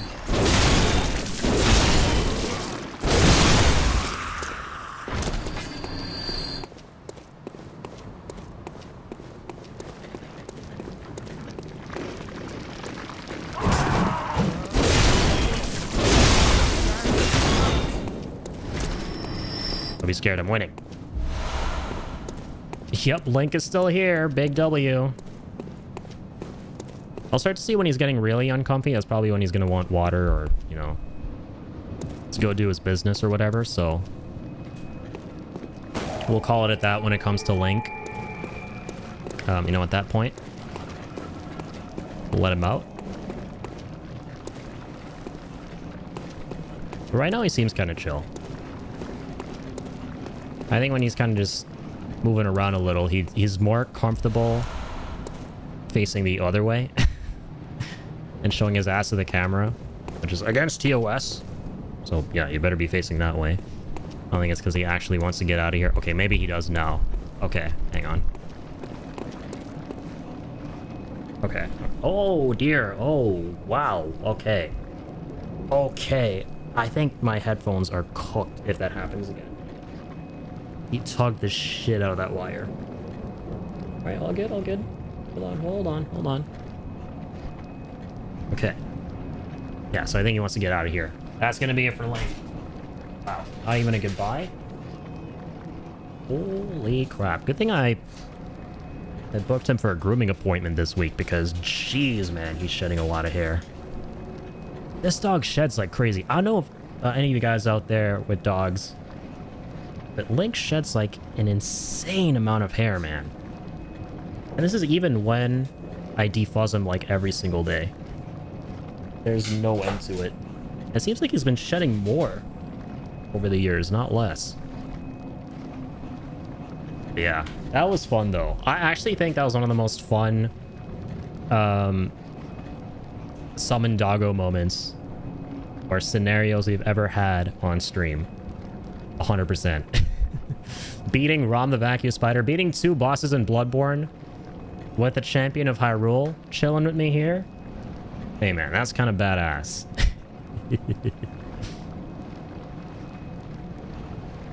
Only 10k channel points for half an hour of content. Wonderful. Yeah, I definitely gotta reduce the price on that. I don't know what I was thinking. I gotta not make it worth 10k. Oh my goodness, man. I gotta start using my defuzzer right now. There's so much hair on my sweatpants. But alright, I'll be right back. I'm gonna let Link out. That was fun though, Ricky. Thanks so much for that. I think Link had a good time too. He was kind of vibing the whole time there. Alright, BRB.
Okay, I hath returned.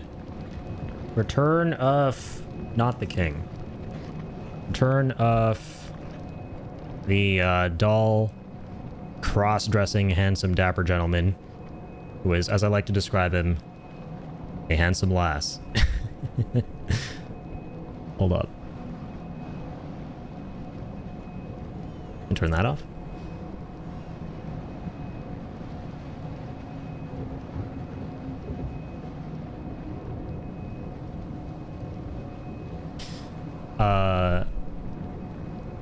And on Pug shed like that, my pupper sheds a ton. But labs always do. Yeah, wait, I think I actually read that, my bad. But yeah, he sheds so much. I don't know if, like, other pugs do as well. If pugs generally shed a whole bunch. I think I've looked into that, but I just don't remember. I have to look into that again. I'm so curious. Hold on. There we go. Most channel points I've ever had were 250k on the official Rocket League Twitch. Gambled it all incorrectly. Oh no. Wait, all 250k of your points? Say psych right now. All BDS versus NRG. Oh geez, and NRG lost. All okay, so you did gamble all of them. That is rough, my man. That is rough. Yeah, I gotta reduce the price on that one. Like, not by too much though, because it does, like, having Link here, like, kind of in my setup is a little bit. It definitely feels like a little bit. So I don't want to, like, price it too cheap to where it can always be spammed. Because then it's also kind of probably a little bit uncomfortable for him for me to, like, bring him onto the stream almost every single time. I kind of don't want it to be. But I'll look into it. I can probably, like, set it up to where, yeah, it's cheaper, but it can only be redeemed once, like, for, like, a specific window. So we'll see. And I also have to, like, think of some more expensive rewards, too. I'd say keep it the same. Gotcha. Gotcha. Yeah, I'll definitely play around with it for sure. I'll think about it. I had 2 Chihuahuas before they barely... I had 2 Chihuahuas before, and they barely shed. Lucky, man. Lucky you, Jay. This guy sheds like crazy. I have to spend... I'm not even kidding. 20 to 30 minutes a day defuzzing him. And there is so much hair. It, like, regenerate... Using the word regenerate, it's kind of a funny word to use in this context, but that's why I'm using it, I guess. He regenerates hair like crazy. He regrows hair so fast. He's like a Namekian man from Dragon Ball, where, like, you cut off their limbs and it's like right back. Except with hair. You defuzz his hair and it's right back to where it was in, like, I guess less than 5 seconds. That's an exaggeration, but it feels like it.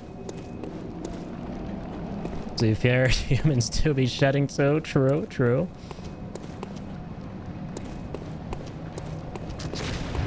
Your current dog sheds right now as well. That's crazy. Yeah, it's probably like just as much as Link, if not more. I'd hope it's not more, because man, it's a lot to contend with. Yeah, I have so much hair on me right now. It's crazy. And this is after, like, once again, de-shedding him for, like, defuzzing him for, what, 20 to 30 minutes today. Because, like I said, I did it, like, every single day. And I got all of it. I got to do it to where you barely get any hair if you tug on his hairs. If there's, like, or, like, pet him and you don't see any hairs. Like, I try to get it to that point. And usually it takes me like half an hour, if not a little longer. Yes, I did that today, and it was all gone. And then, so I put it, you put him on your lap, and you shouldn't see any hairs. And I would assume I wouldn't. But then, like, okay, hold on, I gotta show you. I can show you this. Let me actually see if I can show you this hair. It's not as much as before because I did get rid of it a bunch with that little defuzzing thing, but.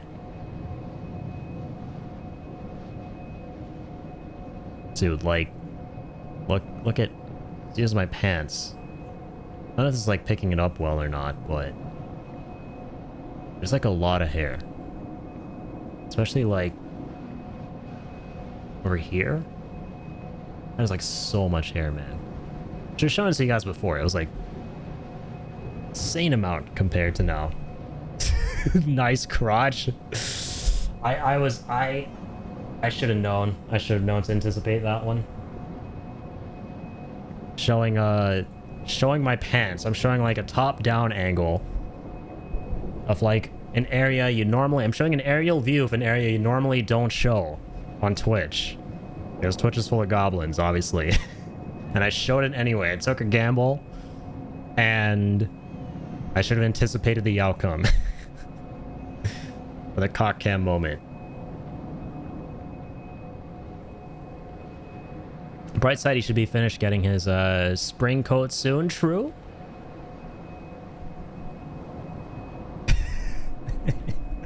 A certified AO moment. Certified pause moment. Blame Jay, dude, not me.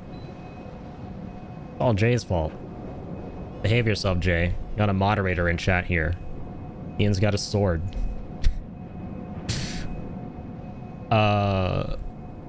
My cat does some, but not a lot. I think it's dependent on the breed. Yeah, I think so too. Also, I had no idea you had a cat, Ian. That's awesome. What kind of cat do you have?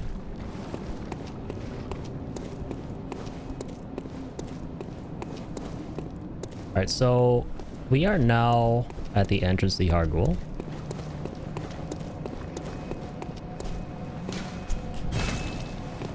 Get the heck out of here. I've had her since I was in the 8th grade? Dude, how old is your cat? Oh my goodness. That's amazing. Your cat must be really old. Can you send me the link to your mini FF7 figures, like Red 13 on your mic? Oh yeah, absolutely. So, I can show you. So, I got the little polygonal dudes. I will admit, I got them on eBay. So, there's like a polygonal set of FF7 figures. So you got Red 13, you got the other characters back there. And these were from when Remake was out. So, they didn't have all the characters in polygon form at that point. The action figures. But now they have more of them after Rebirth. So at some point, I'll try to look into getting them. The reason I got them off eBay was because if you try and get them from the Square Enix store, you actually can't get them individually. It's kind of like a weird kind of mystery box system where you gotta like pay and then you get like a random mystery set of figures. And you're kind of not guaranteed to get the ones that you want. Or like each and every single one of them, which is really weird. So I ended up going on eBay, looking for if there was anyone cool around who would be willing to part with all the figures. Found one such dude, super awesome, and I got them from him. But if you want like the official site, that will be the Square Enix store. And I actually got a Zack figure coming in too, Soldier Second Class Zack figure, and I think it's actually waiting for me at Canada Post. I gotta go pick it up tomorrow or the day after, sometime soon. When I got the car and my brother isn't using it for work. So that could be kind of fun to maybe unbox that on stream. And one sec, by the way, I don't... Yeah, there we go. But yeah, that's where I got my figures. So I'm not sure. She's a mix, I think. It's a very sad story, but some people don't treat cats well here in the States, and especially in the Sticks. Yeah. Yeah, you do be hearing a lot of those very unfortunate stories that have to do with animals. She's white, and when she was a really small kitten, someone tossed her out of a car into the snow. Oh, Jesus, at the end of our driveway. So to luck we even saw her. I'm really glad that you did. Holy crap. Nah, that's really horrible. But yeah, I always love it when there's like a happy, wholesome ending for animals that have been neglected, abused, been put through a lot of problems, a lot of turmoil. Because that just breaks my heart. So I'm glad you were able to save her and that she's lived a long, healthy life. Very, very wholesome. Always love stories like that. One of my favorite channels that I sometimes get shorts and videos from is Dodo on YouTube, where they go over all these like rescue stories. Whenever I'm like, sometimes when I'm like sad or feeling low, I pull up one of those videos and kind of like see the stories of like how these animals that were like just found out in the streets or found down alleyways and were neglected and abandoned by their owners and that kind of thing were found by these good Samaritans who nursed them back to health and stuff like that, and updating the viewers on like their progress over time and what they're like now, and comparing them now to like how they were back then when they found them before they nursed them back to health. I love seeing stuff like that. Restores my faith in humanity. And sometimes even like the funny, goofy ones, like this girl, like the real life squirrel girl, as I like to call her. She was hanging out in her backyard one day, and there's like this chipmunk that would just always come up to her for no good reason other than just wanted to, and she just ended up making it her pet. She started having this thing with this chipmunk where every day she would go outside and start giving it walnuts and all that sort of stuff, and it would just kind of like hang out with her for a good bit, and it was always the same chipmunk, and I think she named it Charlie or something like that.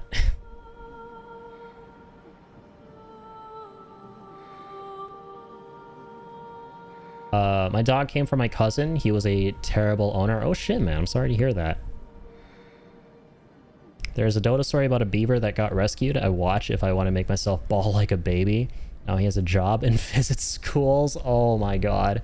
That's already kind of starting to melt my heart. I gotta look into that one. So I kidnapped his dog and now he's my dog. We're seeing a golden retriever pup, also skinny. Oh geez, man. Well, I'm glad you were able to take him in, take care of him, man. I'm sure you're doing a really good job of it too. Yeah, that just breaks my heart to hear about. Animals are precious, dude. I just can't imagine people who would not want to give good lives to these pure balls of love. Like they're the most pure creatures on God's green earth, right? Like, why would you want to treat something like that with anything less than, you know, the best of care and the best of intentions? It boggles my mind, you know. He's fat now. Well, I think that's a happy ending for him. He better be. You know, he better be.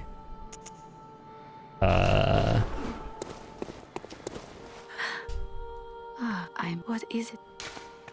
Very well, let me... Okay, put more into blood tinge. I haven't really decided on my... I don't want to use the repeating pistol for the whole playthrough. I haven't decided on like a cool, definitive blood weapon that I want to use. Other than like things I've used in the past, right? We'll start putting points into blood at the moment. Farewell, good hunter. Hey, look at us, we're twinsies. Your worth in... Look at us. We're doll twins now. I think that's my first time leveling up after wearing the doll set. So, yeah, now the world is super freaking different. Worth going through stuff again. Let's always start at... Actually, start at Central Yharnam. Check in on Gilbert. Truly same, especially cats. I don't get how people just turn them loose outside and, like, don't care. They come back and have kittens, they just toss them aside. It's so fucked, man. That is so fucked up. This is pretty fucked up, too. Hey, Gilbert.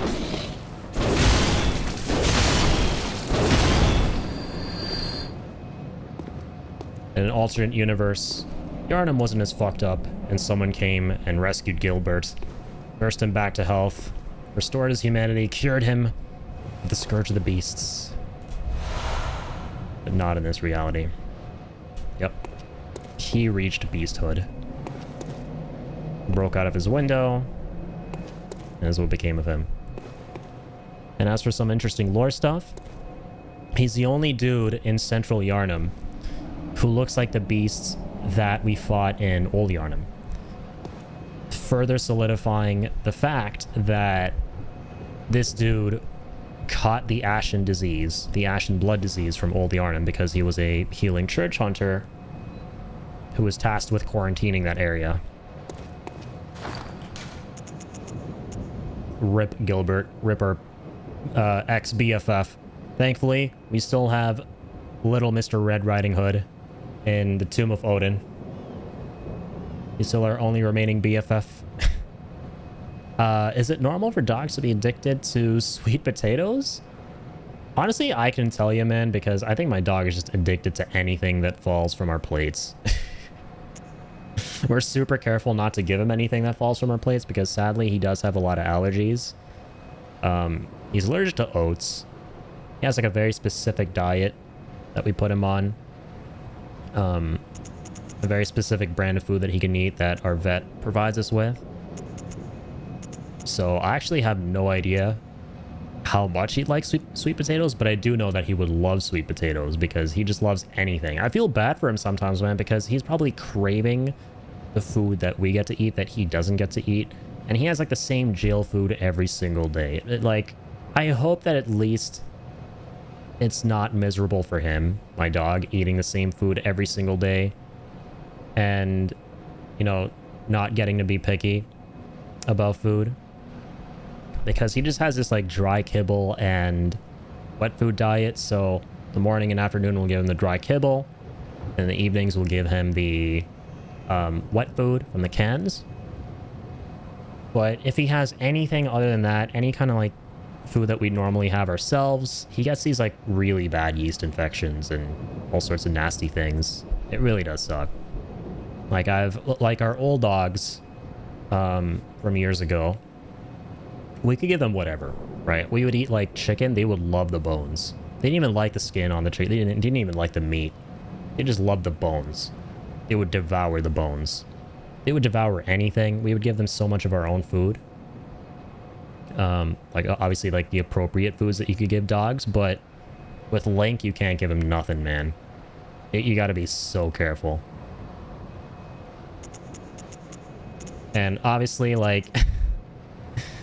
My dad is such a quintessential boomer dad because he's like the kind of dad who's like, oh wait, let's not get a dog. It's gonna be too hectic. And then like, you know, like in the memes where you have a dad like that, and then there's like another image of dad just chilling with the dog, like dad and the dog. That's my dad, and he has like probably the most loving bond with our dog out of like all four of us in the family. He loves him so much. So much so that sometimes he just doesn't give a shit about the fact that there are things my dog shouldn't be having. So whenever my dog, as dogs normally do, beg us for food, and is like pawing at our chairs and stuff, and I was like, oh, let him have like a little bit. Let him have a little bit. And we always have to tell my dad, like, no, he cannot. Okay, I know it sucks, but like NO means no, he can't. Unless you want to put me through some bullshit. I get a little bit triggered when my dad does that because I'm like, because I'm the one who's got to like take care of him most of the year. I don't want him going through bullshit. I don't want him feeling like he's going through bullshit. So please don't. It is wholesome though at the end of the day because this is a stereotypical dad moment. Where he's like, I know I shouldn't, but I'm just like, look at that face. Look at that little derpy face. How could I not give him whatever, like Cheez-Its or, you know, what have you.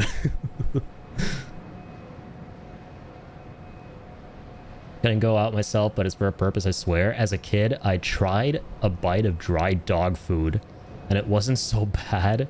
Don't feel guilty. Okay, slightly cursed, but it does make me feel a lot better. I appreciate you for sharing that.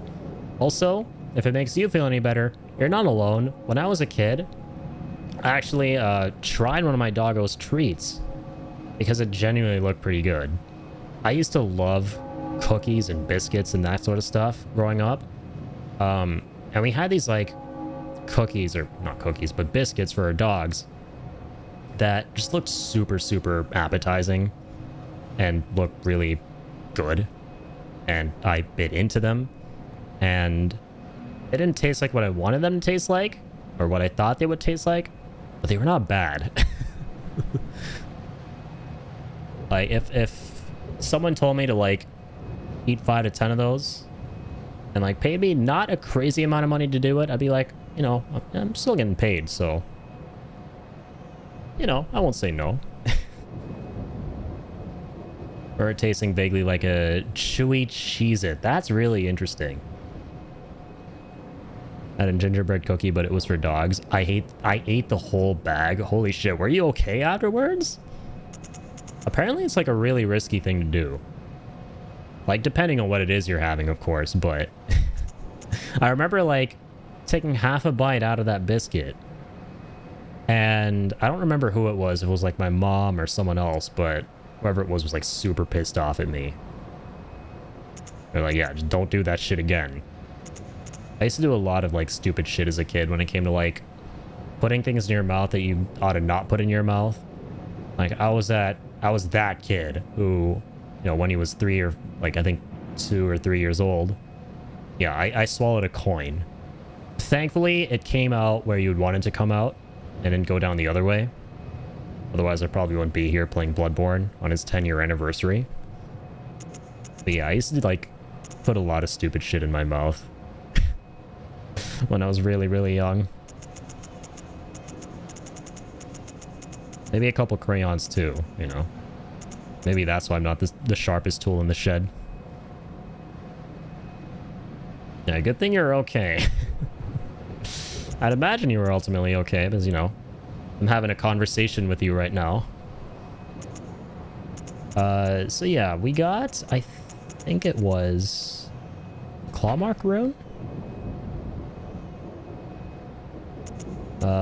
From Gilbert here.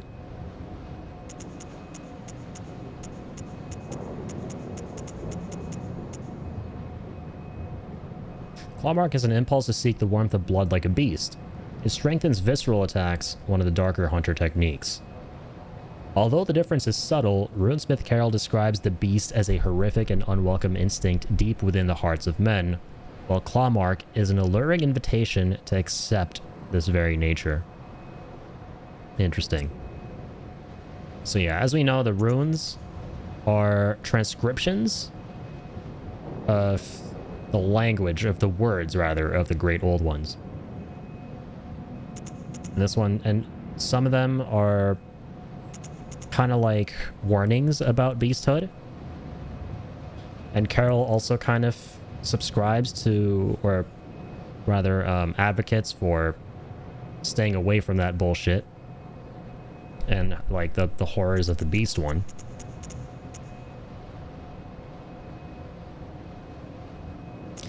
But this one kind of has an opposite sentiment. It talks about how beasthood is something you should welcome on in. So kind of establishing that the Great Old Ones have their own differing perspectives and philosophies and stuff like that. Interesting. Was I the only person that used to chew on my joysticks on like game controllers? I feel like that's something I might have done too. Dude, oh my god, I was even worse. We had a Game Boy Advance SP. So like the foldable like hamburger Game Boy. For whatever reason, I loved chewing on the edges of that. I don't know why. I remember I liked doing that. Maybe they had like rubberish edges or something, or like one of those handhelds definitely did. And I used to love chewing the rubber edges, or just the edges in general. Like, I wish I could find where a Game Boy SP was in the house where I grew up in India, but dang, that thing was beaten up and weathered down, and I can't imagine what my brother must have felt, because all this stuff belonged to my brother, and he had to contend with a shit-ass 8 to 9 year difference younger brother, or age year difference younger brother. So I can feel his pain now as a grown-ass man myself who's way older than my brother was at that age. That he had to contend with me. But yeah, I used to like do a lot, like just chew on and put a lot of stupid shit in my mouth. I'll look through my old games and controllers and see some of them just chewed up, and I'm like, what on God's green earth was I doing? I'd probably do it. If I went through my room in the house where I grew up for most of my formative years, I would probably have the same reaction as you. Especially with like my little handhelds. Like what the hell was wrong with me, man? Why are kids just kids? Like, why? Why are kids the way that they are? Why were we the way that we were?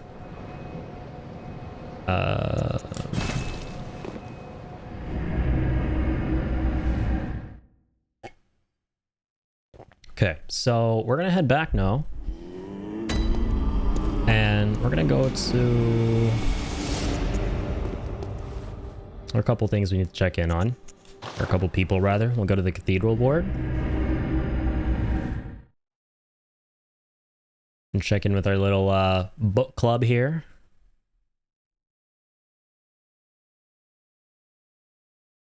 Starring Ariana the prostitute with cursed blood. Adela the priestess with not cursed blood. Cranky old man who thinks everyone is a liar. Grumpy old woman who lobotomized herself. And Little Red Riding Hood. Hell of a squad. Yeah, so the first thing we're going to notice is Ariana is kind of sick. There you are. Forgive me, I'm a bit out of sorts. So, no blood today, I'm afraid. Oh. There's something wrong with me, she says. Sag. You're innocent and clueless. Facts. Once the night of the hunt passes, suppose give it a thought. Okay. Little red man says the same thing.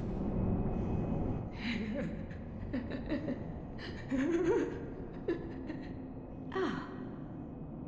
Welcome home, dear. What's wrong? Anything you'd like to tell me? Oh my. You poor thing. But don't you worry. This will help you forget. Forget your troubles. So we can come back to her time and time again until a certain point to ask her for more and more sedatives. Just like before. Okay, what's up with Adela now? Everyone's kind of losing it. So two things are happening, right? Everyone is now exposed to the Eldritch truth after killing Rom. Because, like, look at the sky. The sky is not normal, man. You got the Blood Moon out. You got Amygdala out. He was always there, but now regardless of how much insight we have, we can see him. And number two, the other thing happening is anyone who was previously afflicted by Beasthood is now just becoming fucked, right? Like, they're kind of progressing into, like, the late stages of the disease. Your lies spit bars see through your deceit. I did not learn from books. No. I learned it all with my own mind. And that second part's because we've just gone further into the night. Okay. So that's everything from these guys. This is the point of the game where we can also progress Aileen's questline by going to the Grand Cathedral where we fought Vicar Amelia. If you don't help her in the Hendrik fight earlier, she is... Okay, so we can't actually go there. She's hostile. She is usually hostile if you don't help her with the Hendrik fight. So assuming there was nothing else you had to help her with, which I'm kind of concerned there might have been, and I might have forgotten about it. Because she does the hunting of hunters, right, who are kind of like going insane. Assuming we've helped her with everything, she should be friendly. Yeah, as you can tell, even the enemies are different now. The church doctors are no longer around. The jailers are gone. No one's taking us to YAHARGUL anymore. There are some of these guys still here, though.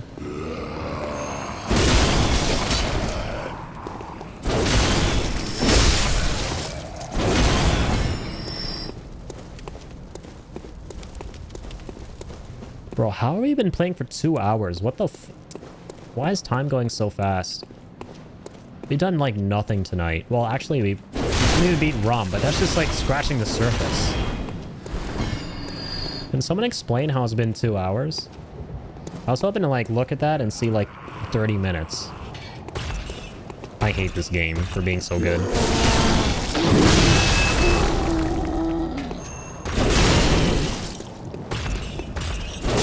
I need time to not go so fast, bro.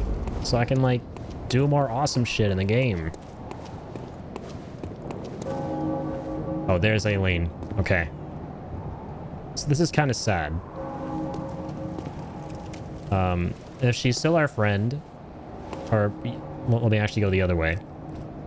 If she's hostile to us, if like we didn't progress her quest line appropriately and help her out where we needed to, she wouldn't be here. We would actually encounter her up there at the top in the middle of the Grand Cathedral where we fought Vicar Amelia, but she would be an enemy. But here, she's in trouble. Oh. Is that you again? I'm afraid I've made a bit of a blunder. I'm just going to have a short rest, though. Don't worry. I've taken blood. Enough to save an old woman. No more dreams for me. There you go. This is my last chance. Yeah, that's the giveaway that she was also consigned to the dream at one point. Fool I am. I'll have to tread carefully, but that thing still lies in wait. Turn back. This is my score to settle. Oh, that's cool. You got the wait gesture, like, hold up, let me cook. Turn back. My prey lies in wait this way. Turn back. No, I got you, Aileen. Oh, never mind. According to Little Miss Teniolieri here, because he sat down for some reason. And equip that.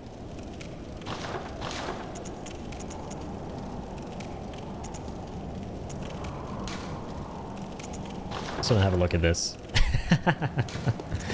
This is literally the hold up, Clark, let me cook meme from Superman or Man of Steel. Or hold up, let him cook.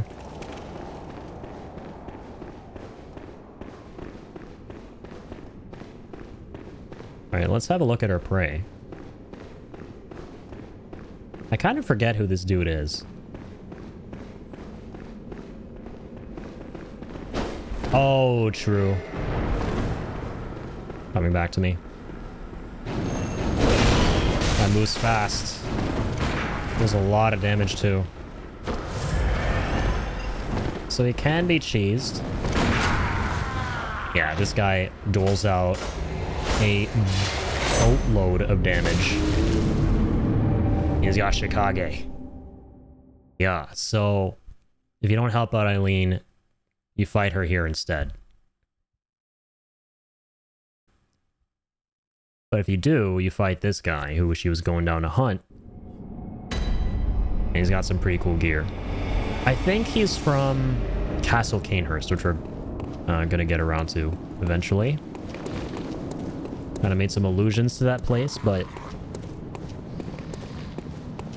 once we get there, we'll piece everything together about that plotline of the game, which Ariana the prostitute connects to. That is the home of the Vile Bloods. And I think, given that this guy's using Chickage, Chickage is a blood sword from Castle Canehurst. I think he's a Canehurst dude. I could be wrong though, because he is a hunter, obviously, and she's hunting down hunters. We'll see. Excited to see what he drops to read the lore. You gotta not fucking die though, before we think about lore stuff. Just gotta prioritize not dying.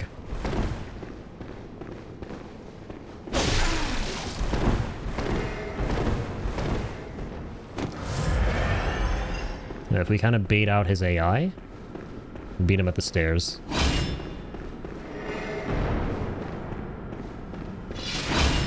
Yeah, so Chickage, you stab yourself and start dealing blood damage.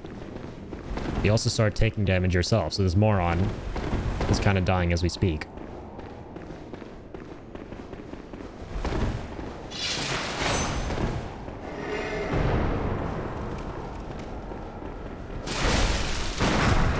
Oh, you gotta watch out for his pistol, though.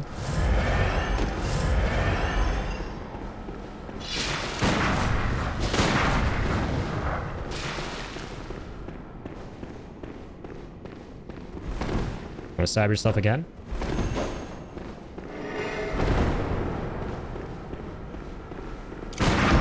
Nice. That does nothing.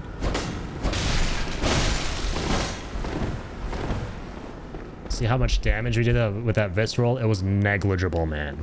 This is a tough NPC enemy. I don't know what that was. Forget what that was. I'd rather not know what that was. Well, actually, I rather would for the purposes of the lore. Probably already do know. Okay, there we go with the blood again. Fantastic. Dumbass.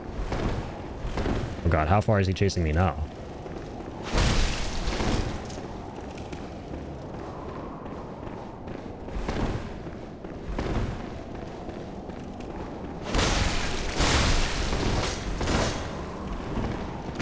I knew he was gonna do that, bitch. No!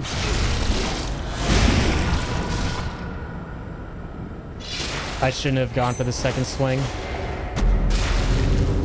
I should have gone for the second swing.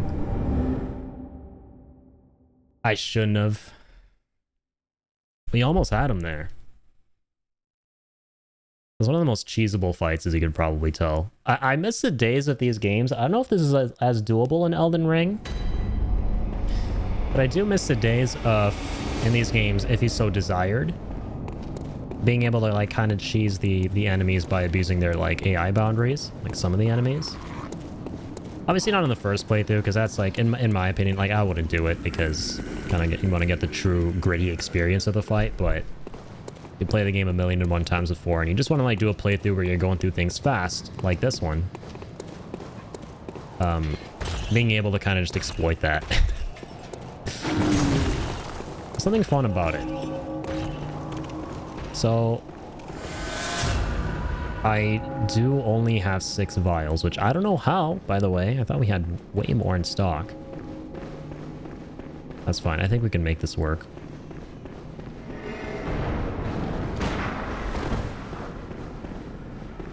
Just don't want to get visceral by him.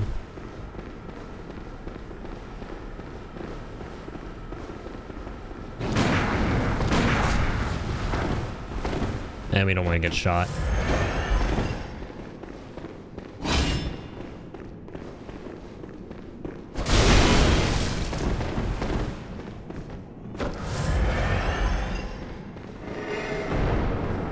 We just want to, like, hope that RNG makes him stab himself.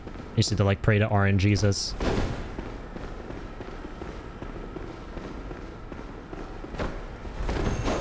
There we pray moment.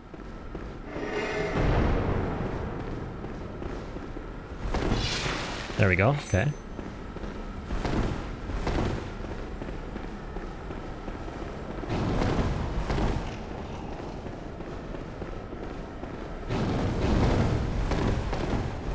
Has a quickening bone too, which we have as well.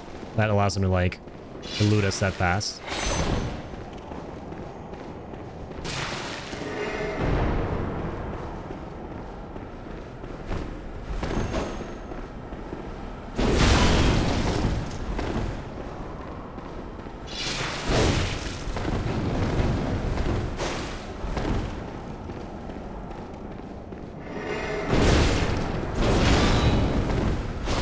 Scary.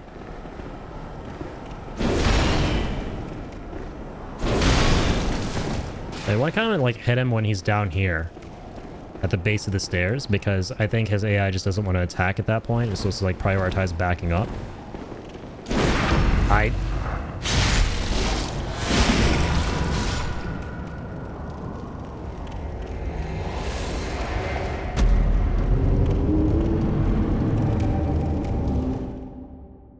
Aged like milk.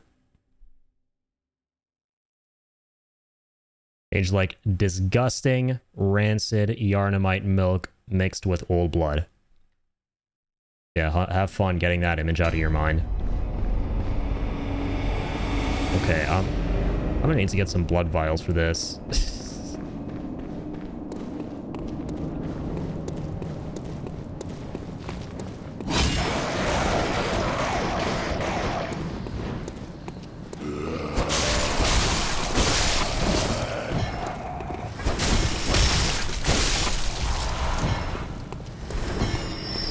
Ask and you shall receive.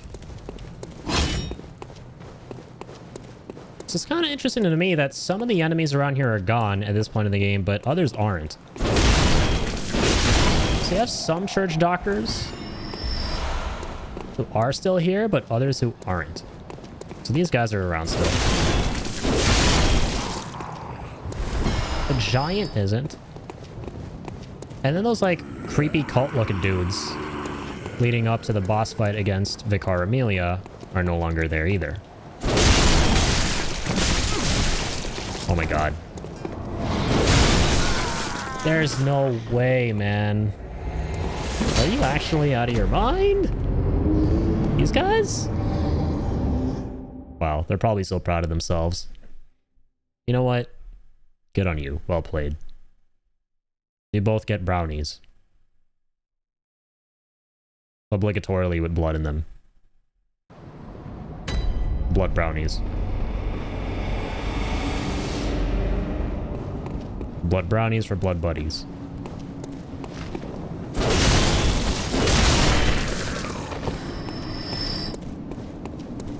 You know what? I think, yeah, that's true. I do believe that's an actual thing. Albeit not as cursed. Red velvet. On the plus side, oh fuck. What is happening here? I'm always speaking too soon here. Between the base of the stairs thing and now this. I was supposed to be like, at least on the plus side, we'll be getting more blood vials. And lo and behold. The cursed RNG had to get in the way. No blood vials. Only quicksilver bullets.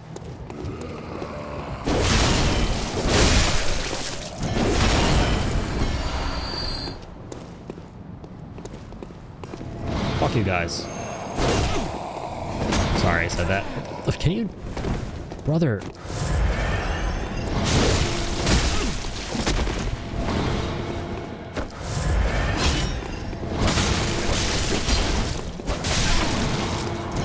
I hate it when I have to, like, use blood vials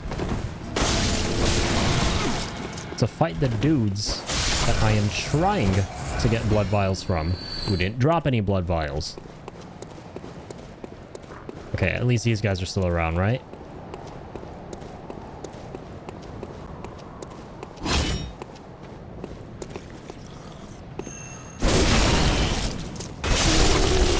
Two-shotted. Hello? Anyone home? In the blood vials department? What? There we go. Stone shards? For wheelsies? Oh, hey, I said wheelsies, and I see wheels. Like Cloud sitting here and staring at some statues while Mako poisoned. I'm half expecting to see a note on that wheelchair saying Cloud was here.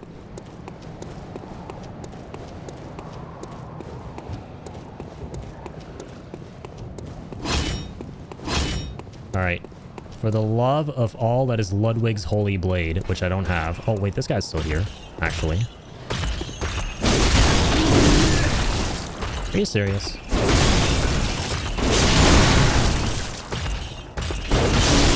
Yeah, so apparently this one's a little bit stronger. And no blood vials. Thanks. I absolutely despise it. Okay.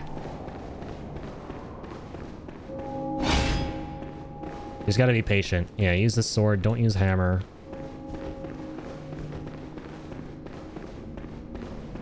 Hey, dude. Want to see something cool? Follow me. You like red velvet brownies? Really, you do? Same. So you're gonna follow me even more. Yeah, exactly. Gotta get in the red velvet spirit. Stab yourself and steal the red colors.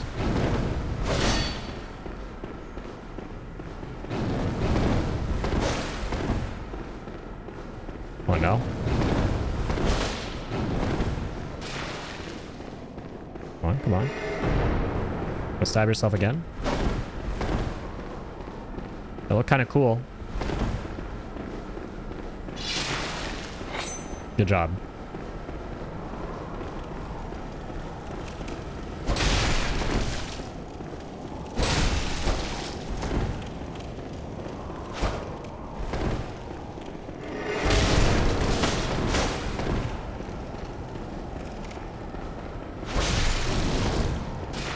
Alright, good shit. Ultimately, he's the one who has to do himself in. Ironically, he does the most damage to himself. That's like that one katana in Elden Ring. Yeah. So the thing I love about Bloodborne is there's an equivalent to like every single weapon in the other Soulsborns. Including the Holy Moonlight Blade. It's super sick. Which, I forget, was that an Elden Ring? I'm struggling to remember that. No, of course he has a blood vial.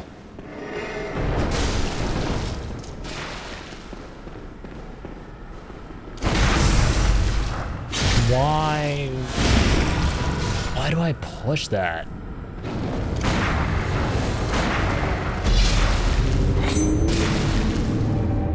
There was a Moon Veil. Not sure if it's the same. Yeah, I think Moon Veil is a little bit different. Moon Veil is a katana, right? Yeah, I think I used the Moon Veil as well on one of my playthroughs.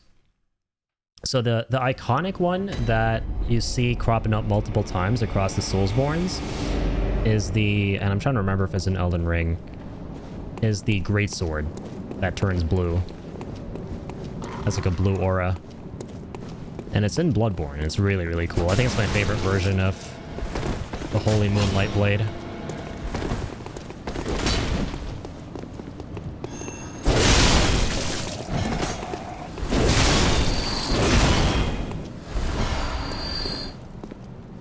Dude, you gotta want to stop doing that. It was a cool weapon. Actually kind of meant for casters, if I remember right. Yeah. It was an intelligence weapon, I think. Which is for like all the sorceries and the blue magic and stuff. That was a really fun. I think that was like my second or third playthrough of the game that I did was with the intelligence build. Yeah, the Moonveil Katana was so busted. That and Comet Azor.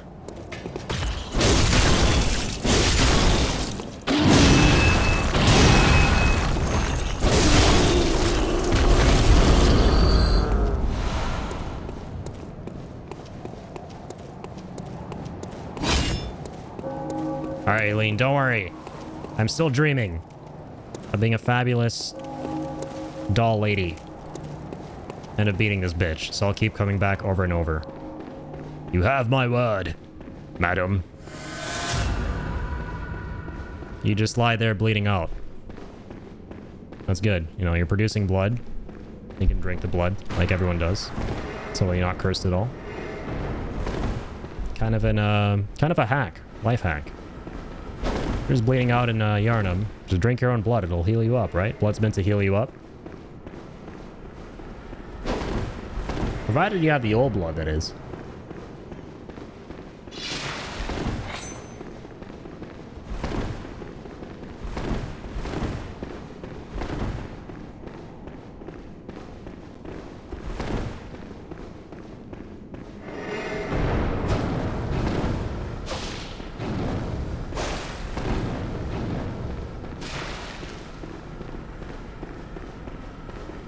Hi.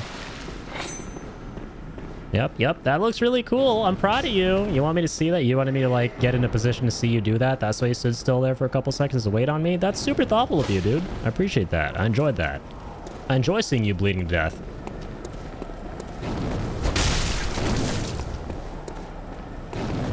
And your AI getting stuck.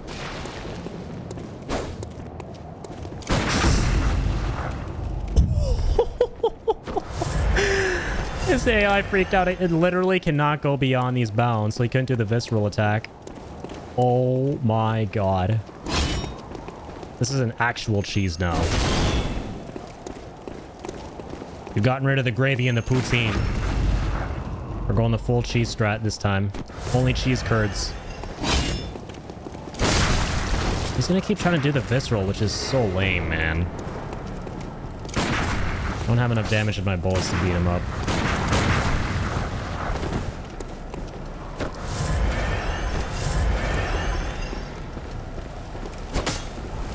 Okay, wait. This is gonna do like no damage. Like 9 damage, dude.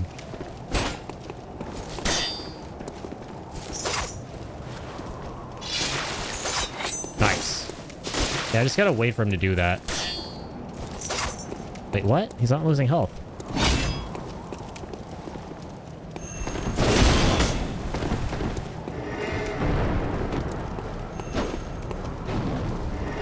Okay, nice. Yep, back up, back up. There we go.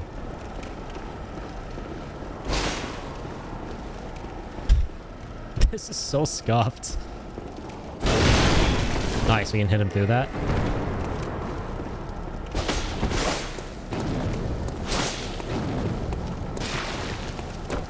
No, I forgot he didn't use the blood vial yet. Brother, this fight is diabolical. Yeah, that katana is called Shikage. It's one of my favorite weapons. We might as well do a Shikage playthrough on this one. That could be really fun, considering that we're trying to go for blood tinge. This is like the first actual blood melee weapon you can use in the game. Because up until now, all the blood weapons have been guns and firearms. But the blood melee weapons are few and far between, but they're really special. And they work in really interesting ways. Typically, you gotta like stab yourself to coat it in blood, and then you start bleeding out. Like this guy here, but then you do a lot of damage if you have a lot put into blood tinge. It's definitely a riskier build, but it's super fun.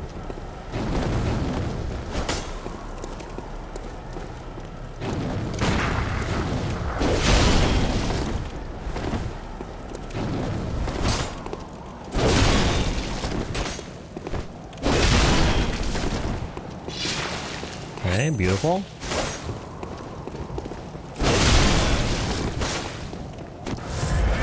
Not cool with that. I swear to God, dude, if he has another blood vial, I'm not uninstalling because this is the second greatest game of all time. But in an alternate reality, I'd be thinking it.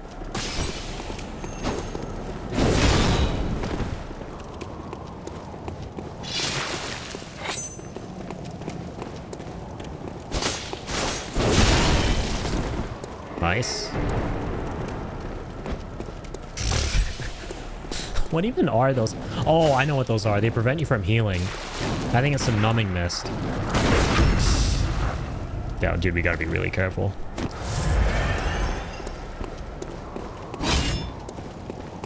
Go on, stab yourself.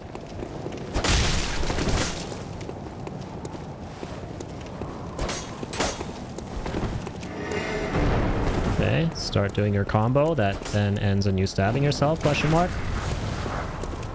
Or not. Don't do that. I'm about to fucking die now. Unless... Yosefka's blood vial! Yeah! Special blood vial. For backup emergencies. Good thing I had that in my prison pocket. Not my usual pocket for storing blood vials.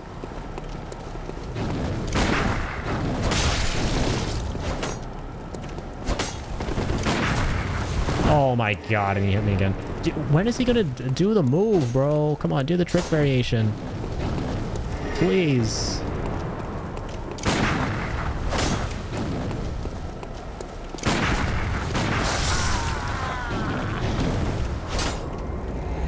I hate this. I hate everything about this. Thanks, I hate it. I need to use Yosefka's blood vial too. Which, I don't know why I'm so... I don't know, peeved about that. But still.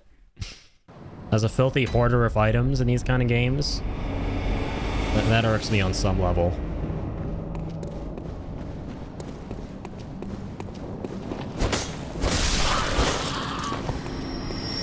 Okay, trapping him there is actually not great, dude. We gotta actually get him to...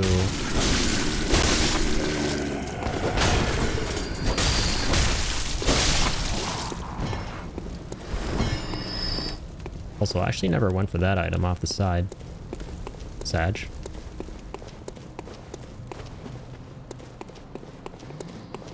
These be blood vials. Or don't be.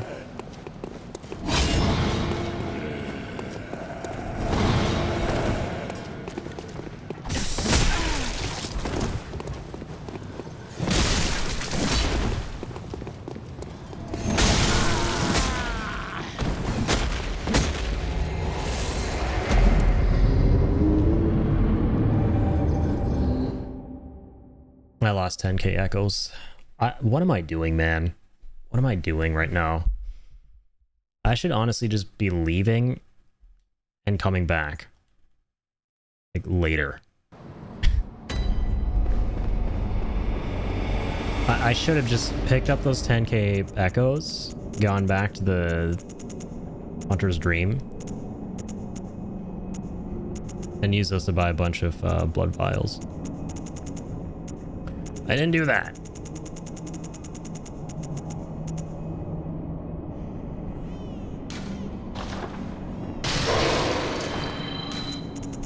Just gonna do this. I don't know which ones I'm using, but I'll use them.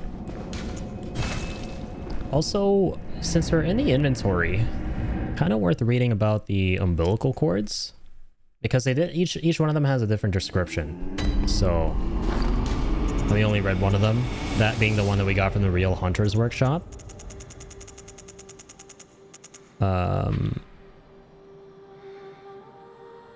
Yeah, so this is the one we read about from the Hunter's Workshop.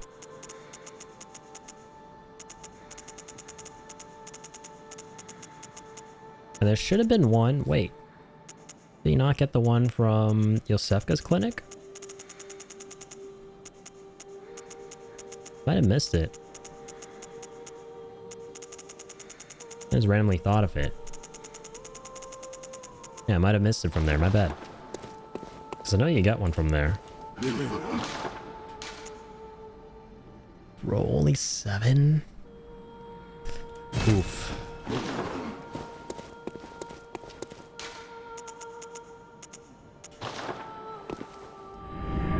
That's a yikes.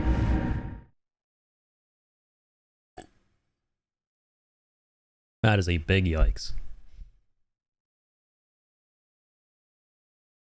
Well, I'll take those 7.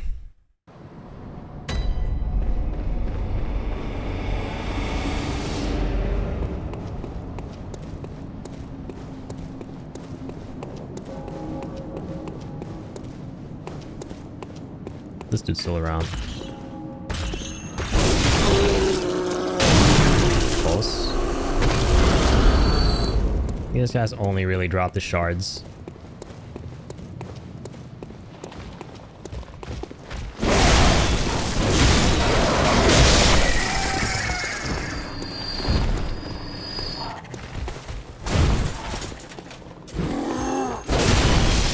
These guys always have us with the vial hookups, right?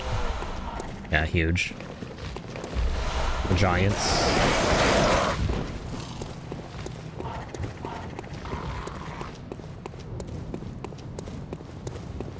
Alright, doll. Let us go through here. This time. Is the flame sprayer still here? Yeah, he is. No, he's not. Only got bullets for us, though.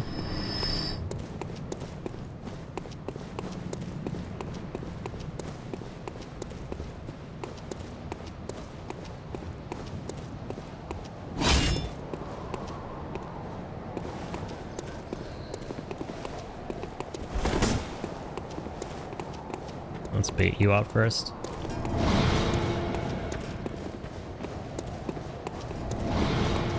That's all he's gonna do. Come on.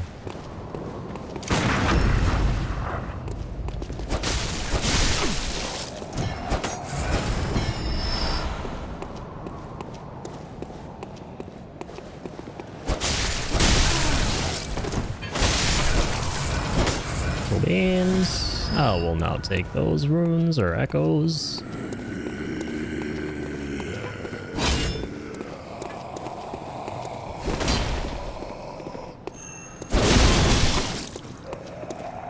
Pancake.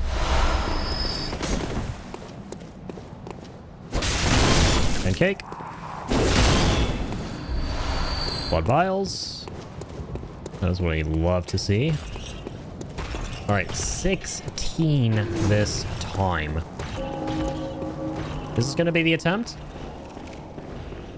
Is it? Let's find out.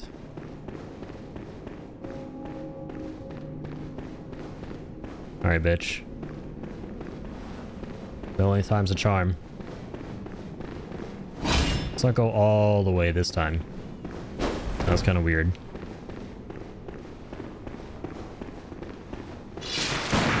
No, I shouldn't have interrupted that. Oh, but he still pulled it off. So I can actually chunk a little bit more health. Like, not chunk is a strong word, because we're doing no damage, but I can do a little teensy tiny bit more damage if I shoot him. After he stabs himself.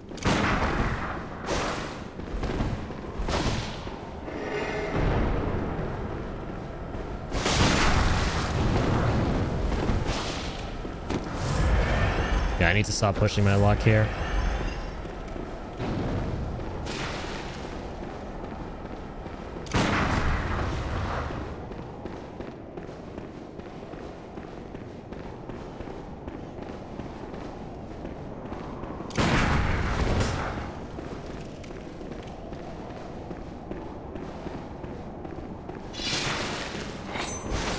He's always going to be looking for the viscerals. You gotta let him take himself out.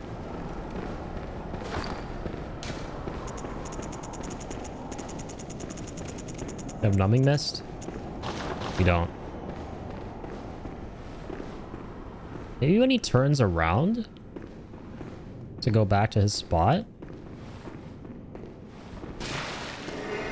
I should like attack him when he turns his back to me. I don't know if he will though.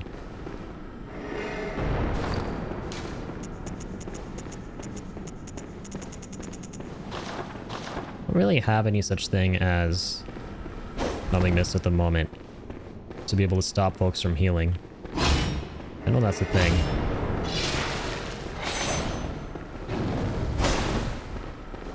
Yep, there's the blood vial.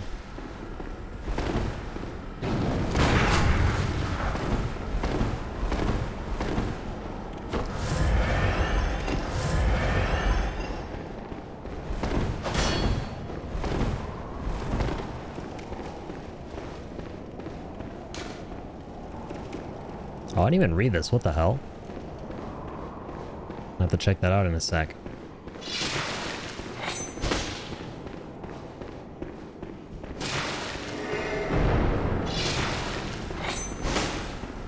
This guy's probably got 1,000,001 holes in his goddamn body. Besides the one that humans come with by default.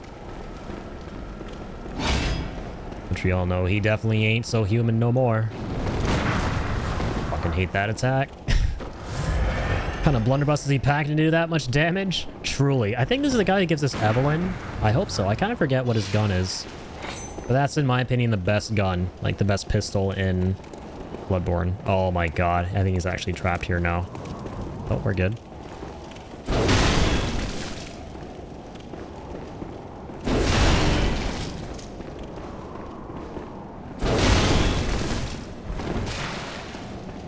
He starts backing up.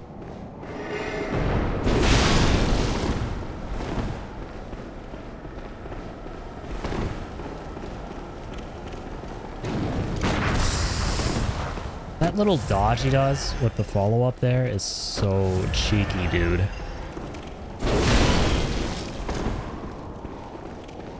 Literally, it's cheeks. Your cheeks. I hate you.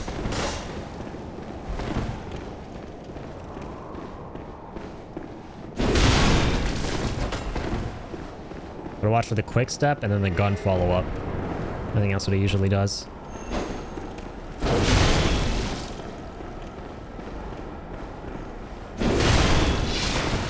Nice. Perfect. Best attack.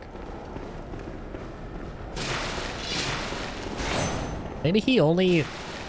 I mean, it's obvious that it's going to be random, but maybe there's a chance that he only tries to parry you when he... Oh, yo, I got you, Jade. I got you. Thank you. Very intense moment. I mean, hydrate. Maybe he only tries to parry when he goes for the trick variation and stabs himself here. Who knows, though?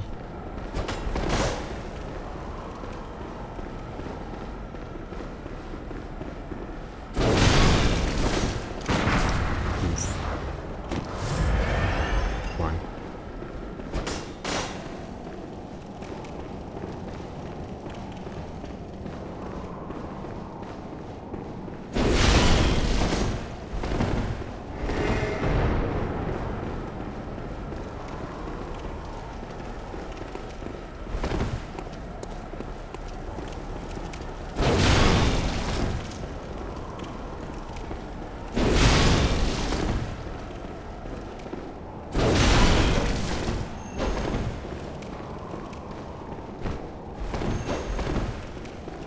Okay.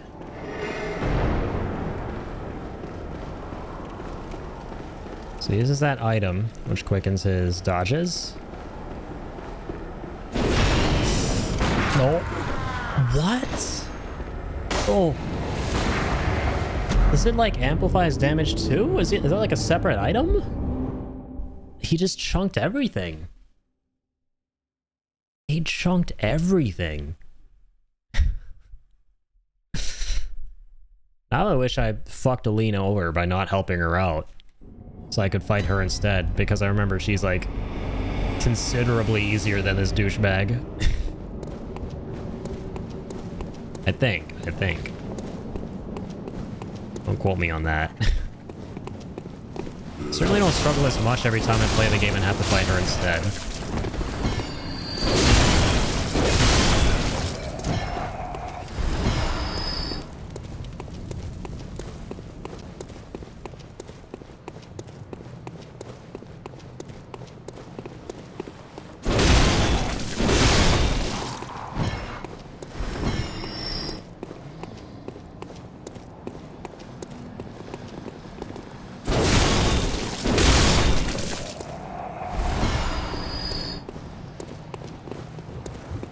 Lucky Mang. Didn't get any blood vials.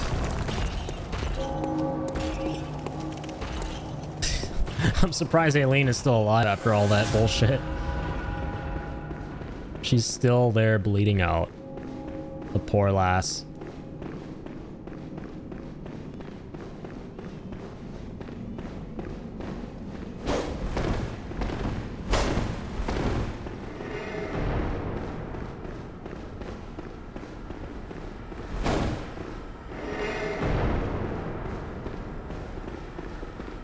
Okay, for this fight.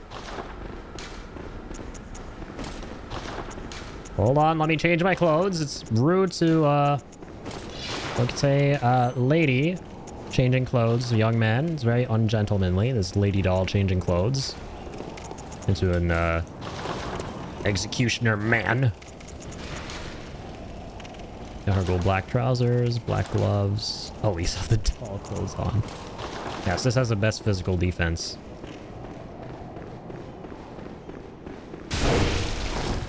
Shove. Fuck you.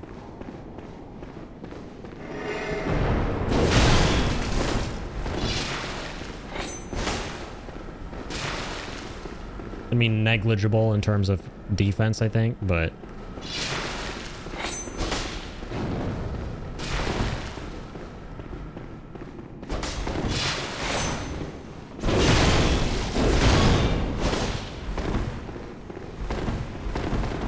Oh dear. He's pushing me into his domain.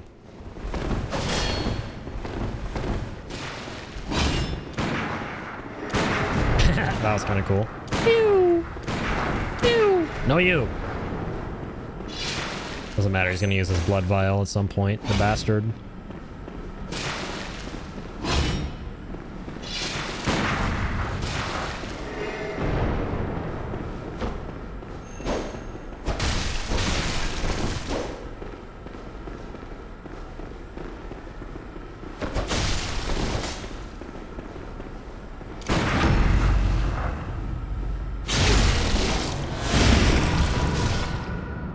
I'm pushing my luck too much.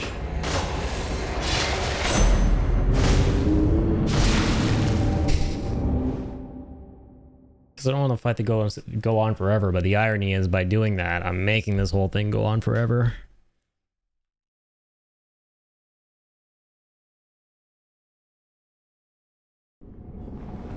Very obviously should be coming back at a later date here. No, the only date around here is the date I got with sending you to the frickin' Shadow Realm. I don't know if that exists in Bloodborne lore, but we can pretend. Probably one of the Great One's planes. I think I didn't use a vial there. I was giving a governing body debate circa whenever they still duel to solve issues, honestly. That was such a scuffed duel, too. Only in Yharnam. Just Yharnamite things.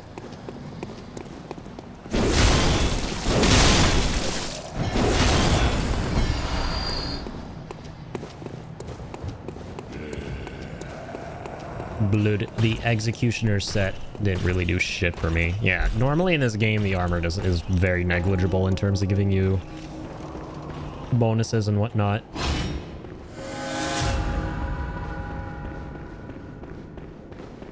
Okay, we just gotta like hope he always does the trick variation.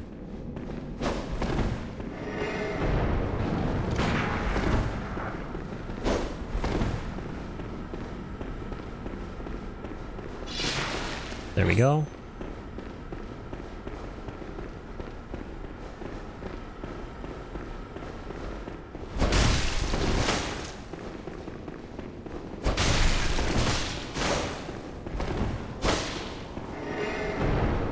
When he's like approaching you with the blood, that's when you attack him, because he'll never try to visceral. I don't think. But sometimes he'll just one-tap you. Like that, apparently. I think it's because there's like, it's really close or something. So there's like maybe damage fall off, which I never really thought about. Or maybe it's because of that buff he's doing. I don't know. I don't know. There's some magic mojo he's on. Yeah, we're gonna be here forever, dude. I cut my losses probably. I wanted to finish Alien's quest here as soon as I could. I want to do like as many things as I can as early as I possibly can. So that would be really nice.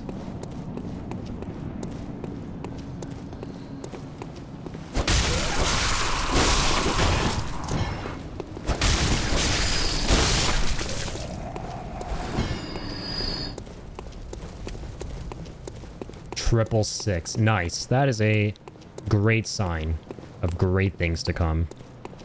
Even the game's giving me bad signs about how this is gonna go. Like, what?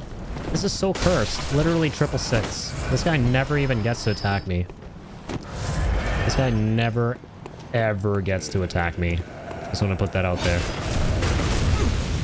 Neither does this guy.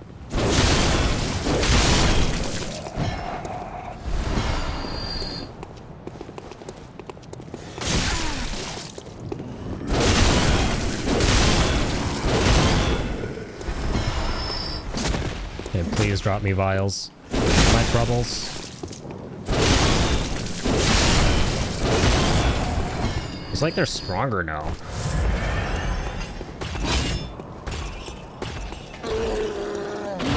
Okay. This is my last attempt, and then we'll move on and come back here. What's going on, Kill? Thanks for dropping in, man. Good morning. How goes the hunt? It definitely goes. All thanks to this lad here. I'm gonna dodge that. Yeah, so we made it through a very significant moment in the game. Got a pretty substantial boss. Killed him pretty early on. That was fun. Now the world has really changed. At this point, I can finish one of the character's quest lines that involves fighting probably what is the hardest NPC enemy right here in the game. We've been at this for like probably 20 to 30 minutes at this point. I don't know. This is one of those ones you really got to try and cheese if you're doing it as early as you can. So we're kind of like trolling this guy's AI. Hoping for him to stab himself a whole bunch like that. Yep, just Bloodborne things. Man's trying to stab himself to kill me. But in doing so, he is killing himself. What keeps tripping you up about it? This guy has insane damage. You don't want to get hit by a single thing he does.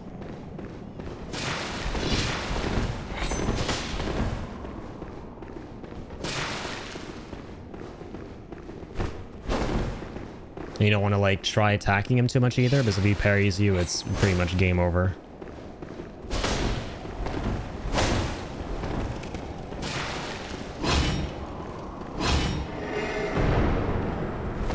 Yeah, and when he does that, I think that gives him a big damage boost. So you want to like stay away from that one.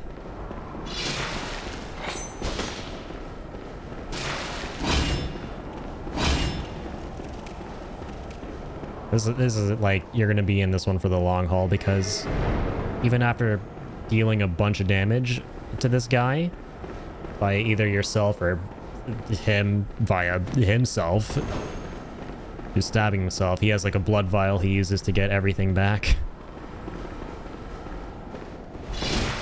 He's got random Roadhog one-shot energy from one shot from across the map energy. Honestly accurate though.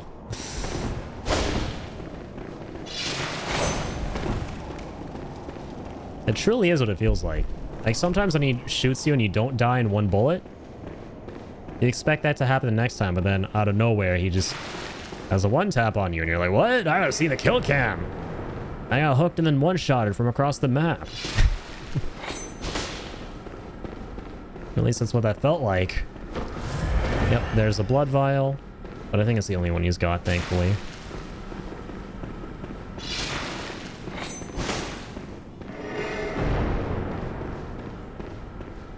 So that thing both gives him a faster quick step, but it also, I think, allows him to deal an insane amount of damage. But that could just be the fact that, and that could be due to the fact that we're really close. So there's no damage fall off there.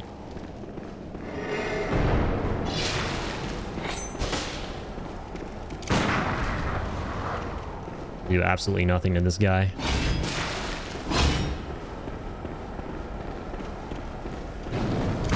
Holy fuck. That would have done me in. See, if you're like far away from that, I think the fall off makes it so that you're left at like a small tiny sliver of HP. So yeah, imagine him at like full blast. Yeah, you want to like cheese him to trip out his AI on these stairs.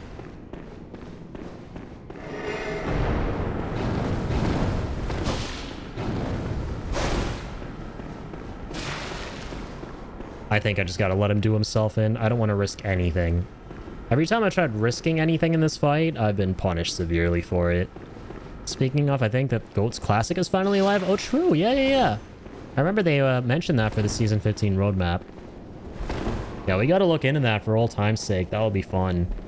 I'll have to double check. I'm sure it's up by now, for sure. I wouldn't be surprised if we're already halfway through Season 15, because it's felt like a minute since I checked in on Overwatch when Season 15 first dropped. A smattering of HP. Wait, now I want a sausage sandwich with HP sauce. Honestly, that does sound pretty appetizing. Now that you mentioned it, I could kill for one too. Come on, man.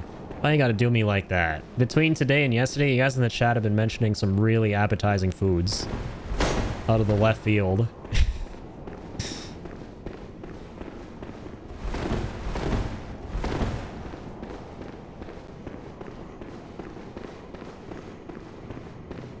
Did a fairly big balance patch recently, but I didn't investigate the changes. Yeah, I think, assuming that it's mid-season, quite a few things have probably gone live, including the Goats meta for OW Classic. I'm so done. I'm not doing this right now. They're bringing some of the more relevant perks up. Yeah, and I think they mentioned they were going to add some as well. Or something like that. Well, I mean, they will over time. Honestly, that's how I feel. We are so close there, bro. We're so close. Okay, I said that would be my last attempt. So that's my last attempt. I just wanted to finish Aileen's quest line there as early as we could. We'll do it later on. Actually, dude, I really want to finish it, not just because of that, so we can also get Shikage, bro. I really want Shikage. If we can get that early on, we can have one of the most dapper weapons in the game for our blood build that we're going for. Okay, one more time. One more. I promise it's not going to be me saying... It's not going to be a moment where I go, one more, and then you segue to like 2 hours later via a SpongeBob meme. And we're still going to be at it. We're actually going to whoop this guy's ass. One of my friends has been streaming the original Phantasy Star games and didn't use heal using burgers and cola. Every stream made me hungry. I can imagine. One thing I do love on Souls-likes is there's often something else to do when you come up against the wall. Exactly, yeah. And there's so much we could do right now because we just progressed the game state and the world state rather pretty significantly and unlocked a big new area to go through. So normally in like most playthroughs at this point you would go through that, but you can also, if you've been doing this questline correctly up until now, finish it up here as early as you possibly can if you want to. But it's definitely, as you can tell, something that's recommended to be done way down the line. Even though this is the earliest you can go with this. Because right now I can't even fight this guy where I'm intended to fight him up there. I have to kind of like troll his AI a bit.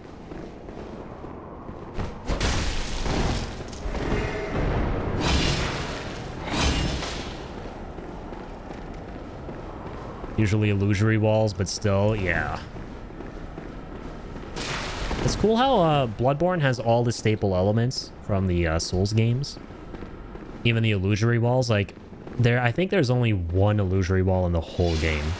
And at first you would think it doesn't have them, but there is one optional dungeon you can go through that does have an illusory wall, and I'm pretty sure, if memory serves me right, it's attached to an achievement as well.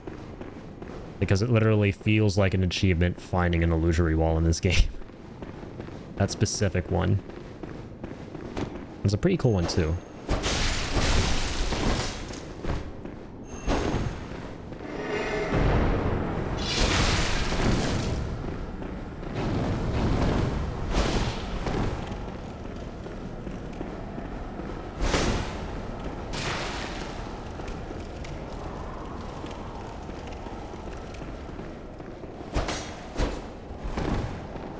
Get his attention, man. Honestly,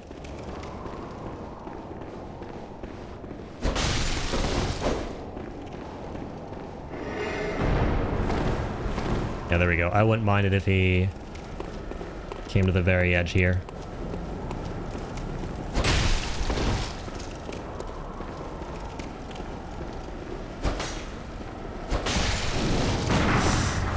Gotta really watch out for that, though.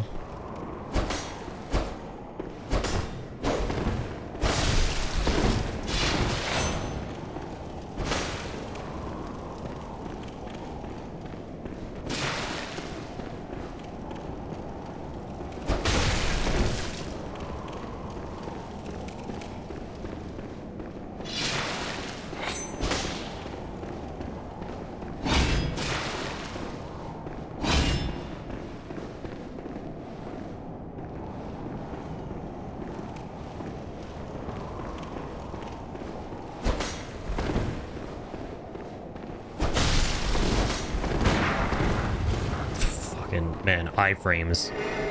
Blessed iframes.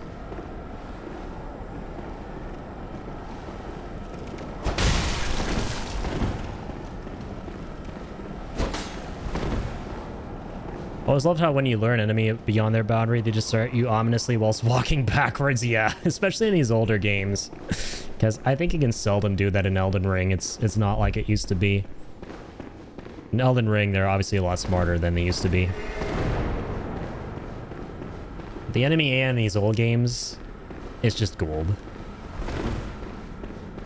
Like, normally I would not advocate for doing something like this, something cheesy on your first playthrough. Definitely go about it the way it's intended to be gone about.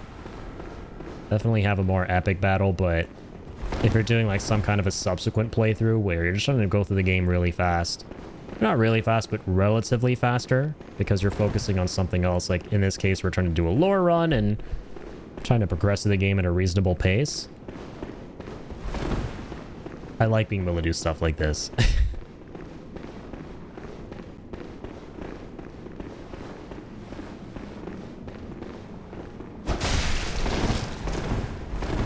Just gonna hope the baby Jesus that he does not retaliate with his gun when you do that. Or at most that you're just not in front of his frickin' Glock.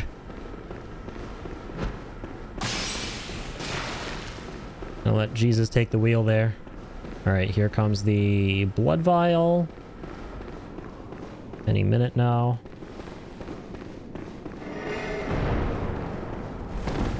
Just waiting for him to stab himself again. I'll try this too, actually. Hang on. Try poison knives.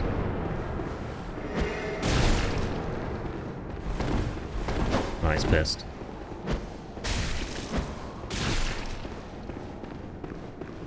Not bad. Worked quite well. This is a great cheese strat for one of the bosses later on in the game, by the way. I think they might have eventually patched it out. But I remember on one of my earlier playthroughs of Bloodborne, I think it might have been my very first playthrough 10 years ago that I did a fit. I had so much trouble against that boss. So I ended up cheesing him with these poison knives. And as you can see, they don't mess around. This thing is actually doing work. Any strat is a valid strat as long as it's not literal cheating IMO. I agree, yeah. For PvE games, 100%. Yeah, just go about it the way you want to go about it. It's all down to personal preference.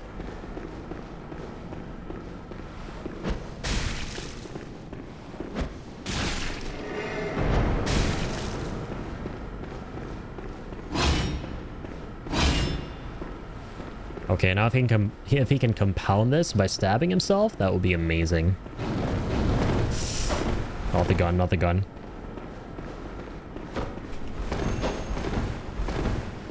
Give my distance here.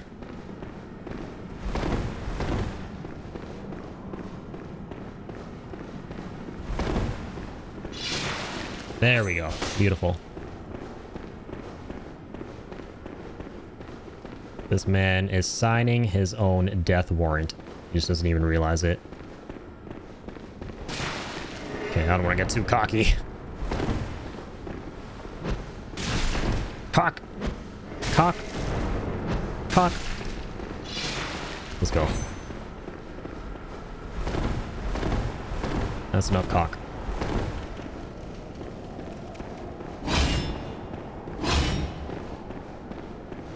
I don't know why I didn't think to do this earlier. I actually did not think the poison knives would do a whole bunch because we haven't been putting any points into skill. And these little guys scale with, I'm gonna have to watch. Fuck balls. These things scale with, skill, right? As you can see. They don't scale very well with, strength. I can only imagine how much damage we would have been doing had we invested points into skill.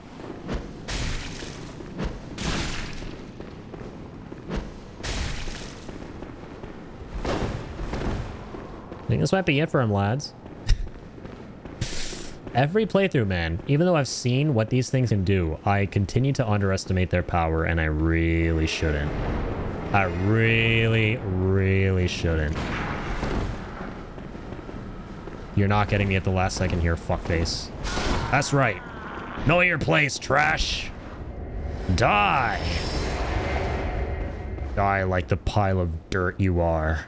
The base of the stairs. Give me that. Blood rapture.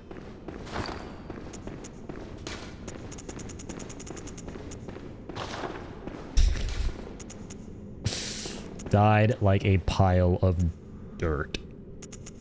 At my feet. Waiting to be spat on. Serves him right, honestly. Because you're going to see why. This was all set off because he messed up our friend Aileen, who, bless her soul, before I read about that item, has been bleeding out here the entire time throughout all of my attempts. I'm surprised she's not dead yet. Don't you ever listen to your elders. No matter. You did save my life. I don't seem to be apt for this life anymore. My glory days were long ago now. Yeah, literally just do the best you can in PvEs. I know. Here. For you. Beautiful. So we got the Crow Hunter badge, the Hunter rune. Is hunter's work. But it bears no honor. A burden you may choose to carry. The decision is yours alone. Oh. My eyes grow heavy. Let me rest a while. I'll be fine. Just wait. Didn't mean to sit down, but that was actually pretty apt.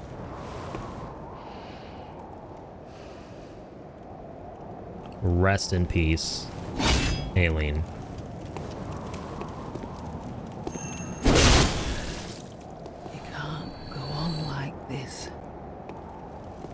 You're in a better place now. I did get him. Yes. 2 words. Poison knives. I should probably read about the stuff I just got. Why do I always have to get up and pee and grab snacks at the worst times? Honestly, probably a good thing you did, because, man, that was pretty stressful.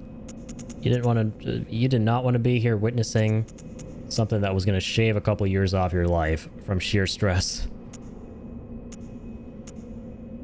There are probably nicer ways to go than being put down with a huge smashy hammer. I mean, in a world where, you know, there's a scourge that causes you to literally eat people's faces off before you eat your own face off. You know, debatable.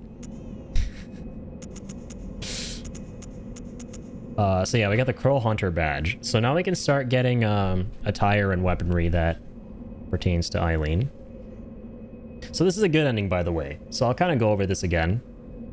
This is kind of interesting. So for this quest line, if we hadn't helped Aileen earlier in the game against this hunter she was out to hunt, because she's the hunter of hunters, instead of this bozo here, we would have had to fight her. She would have been driven insane, and the boss fight here would have been against her, and she is pretty tough, but considerably easier than this guy. I will say that.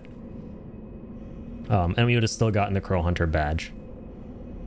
Badge of a Hunter of Hunters who hunts those who have become addled with blood. The badge of the Hunter of Hunters is quietly passed down from generation to generation, usually to an outsider from the hinterlands. Interesting. To be entrusted with this cursed badge, one must be strong, resilient to the seduction of blood, and gracious when taking a comrade's life. So basically, a cult of folks who do what must be done. Her shit is really cool. So she's got the Blades of Mercy. Here's skill weapons. I think... it was a rune that we got, my bad. So this is the first time we get the Hunter rune. Classic, iconic Bloodborne symbol right here. First time we're seeing this. The Carol rune that transcribes in human sounds. This red smudged rune means hunter and has been adopted by those who have taken the Hunter of Hunter's oath. These watchmen admonish those who have become addled with blood. Be they men or beasts, anyone who has threatened the pledges of the Hunter oath surely has an issue with blood. Interesting.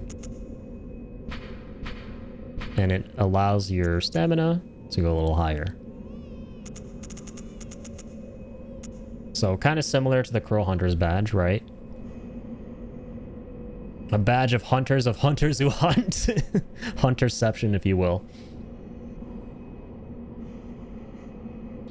So you gotta be very nice, very demure. Yep, as the saying goes, right? Honestly, that's they could have written that instead. And it would have still been pretty accurate. Was it Odin Wright that we got? What did this dude drop again? What was the rune that he dropped? Oh shit, man.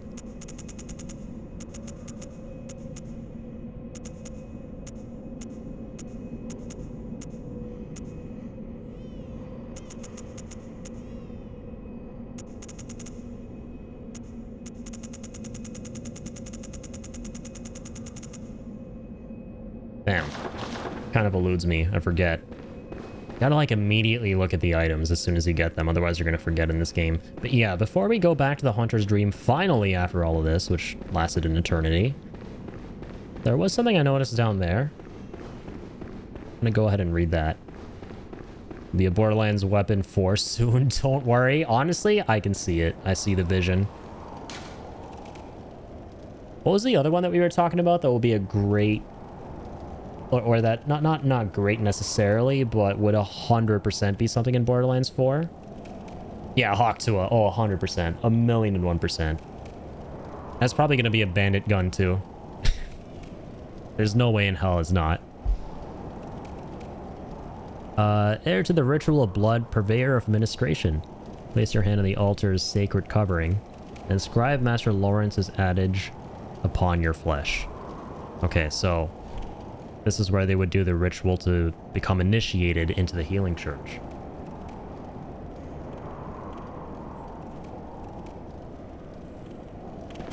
So I will go ahead and say this right now. We're not actually going to see Lawrence until the DLC. I guess if you were like following along the story of Bloodborne as best as you could when it came out, the biggest mystery was where is Lawrence and what is going on with him. We hear so much about this guy. He is arguably the most important character for the lore because he created the healing church, but where is he?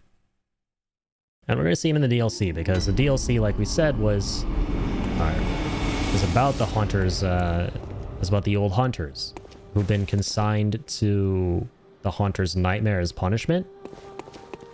And that includes Lawrence. He's actually in there. So at this point, there's something I forgot to do with Bergenworth before we continue. So I'm going to go ahead and go to Bergenworth, where we saw Master Willem and we fought Rom the Vacuous Spider, which changed the world forever. And it launcher for sure, the Hawk Tuah. Yeah, that is super apt. I think you're on point with that.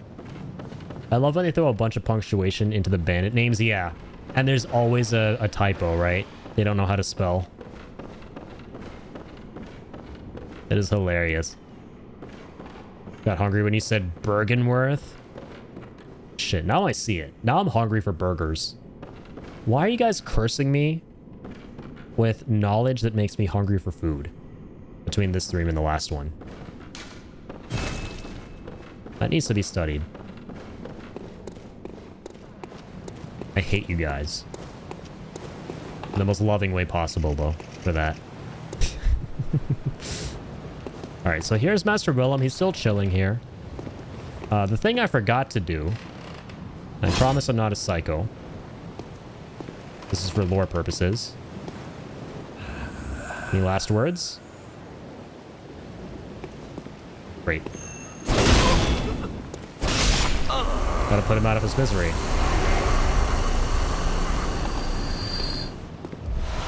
He drops the eye rune.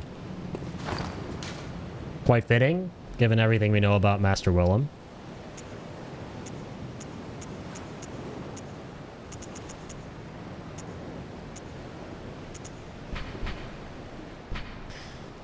The secret symbol left by Carol, runesmith of Bergenworth, a transcription of I as spoken by left behind great ones, allows one to make additional discoveries. I symbolize the truth Master Willem sought in his research. Disillusioned by the limits of human intellect, Master Willem looked to beings from higher planes for guidance, and sought to line his brain with eyes in order to elevate his thoughts. So, I think this is the first time in the game, actually, that it establishes everything we're talking about with Master Willem and Bergenworth. So Master Willem was obsessed with eyes. He cut out the eyes from the old great god that washed ashore in the fishing hamlet. Spooned out the eyes of the villagers who came into contact with the great one. And he went to town experimenting with eyes, covering brains with eyes, covering all sorts of shit with eyes, his own brain with eyes. He took out his own eyes and probably put them on his own brain. The crazy asshole he was. All in order to try and ascend to godhood. At this point, I wonder if jumping down there is going to take us to Rom's Arena. I've never tried that before. It does. I've never once tried this before in Bloodborne. Going down here to get back to Rom's Arena after fighting him. And it's something you actually can do. So the Crying Lady, the Thumerian Queen, is gone. The Blood Red Mood is gone. This is just a vast abyss. See what you want about the guy, but he had a vision. I see what you did there. I see what you did there. Master Willem couldn't, though. Sag. Okay. I think what I kind of want to do at this point... Well, first off, let's read about the new weapons we've gotten. So, Blade of Mercy. So that's from Aileen's Curl Hunter badge. Special trick weapon passed down amongst hunters of hunters. One of the oldest weapons of the workshop. Splits into two when activated. The weapon's warped blades are forged with siderite, a rare mineral of the heavens. Most effective in swift attacks, such as after quick stepping. Yeah, this is a really flashy looking weapon. Really stylish, flashy weapon, and very expensive. Certainly lives up to its price. And it's a pure skill weapon. We can already use it though, which is nice. I need something funky, man. I want something funky I normally never use. I might immediately goes to Stake Driver from Jura.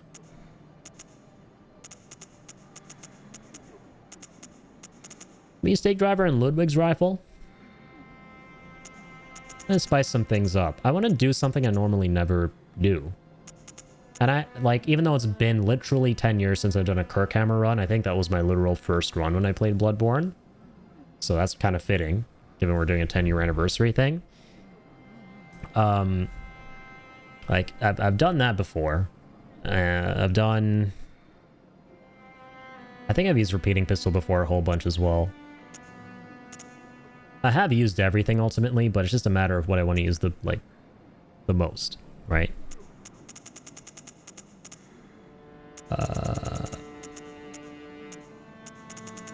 Yeah, so now we can get Aileen's set as well when it comes to armor. Also, you get this nasty-ass YAHARGUL set. We're going back to cross-dressing. Let's go, Doll Squad. Let's go, Doll Gang. Rise up. Represent. Alright, let's read about the Pro set.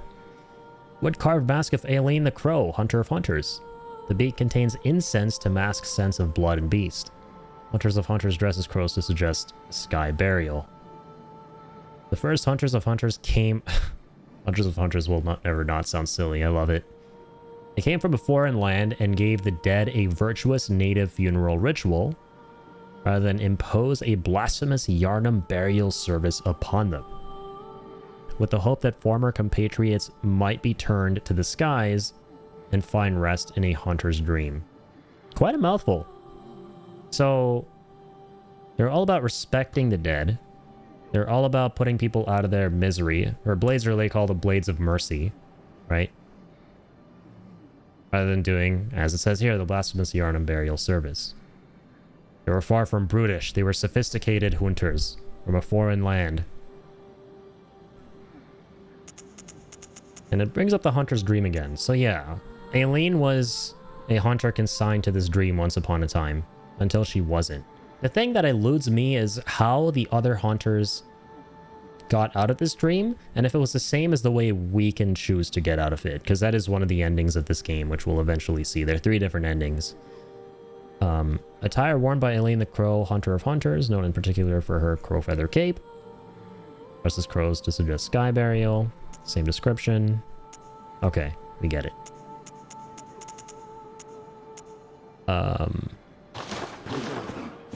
Before we buy anything, let's also check out the insight shop.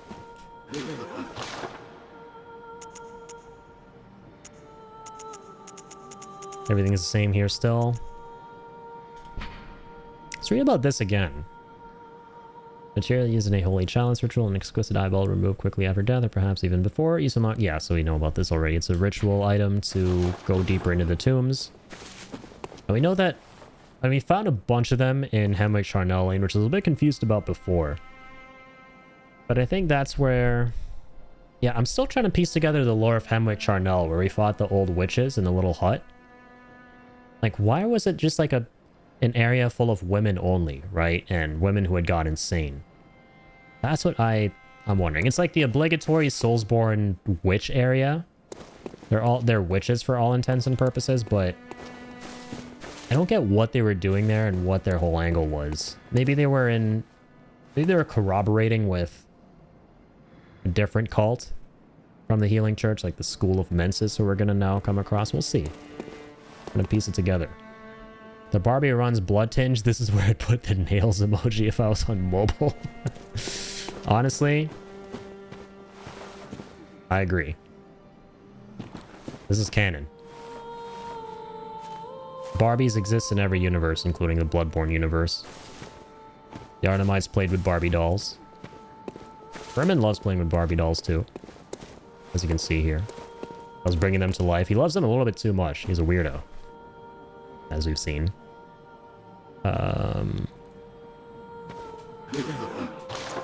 Okay, here we go. So I'm gonna go ahead and buy probably Stake Driver. We'll do Stake Driver and let's see. You know what? I'm gonna let you guys decide. But I will narrow it down. I'll give you guys a option between a couple different ones, because Hunter's Pistol, Blunderbuss, Repeating Pistol, like, same old. I've used them a whole bunch. Kind of your stock weapons, but Cannon I've done as well. But if you guys want to see Cannon, I can do that. So choices between Ludwig's rifle and cannon. I feel like I've seldom ever used Ludwig's rifle. I don't want to do Flame Sprayer because it's not a blood weapon. It skills with Arcane. And we're not doing an Arcane run. Cannon I will need 30 strength for though, but we can get there. It's so busted. It's literally what it says on the tin. Do we ever read about it? No, we didn't. We got it, but didn't read about it.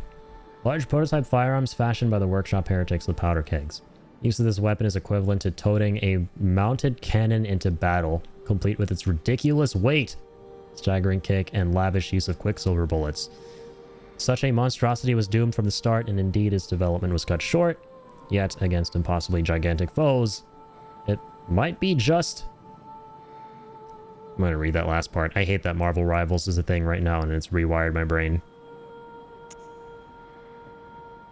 Remember, this is a non-canon run. I remember that from last time. Okay. Okay. So, with all that said and done, I think we're gonna go with Ludwig's rifle in that case. Let's do it. We're committing. I'm gonna change it up. Let's get rid of that. Stake Driver. Ludwig's rifle. Look at us. Man. I think our Barbie's a Terminator. This is an interesting Barbie Terminator crossover. Barbinator. Y'all remember Barbenheimer? Well, now, move aside, Barbenheimer. We got Barbinator in town.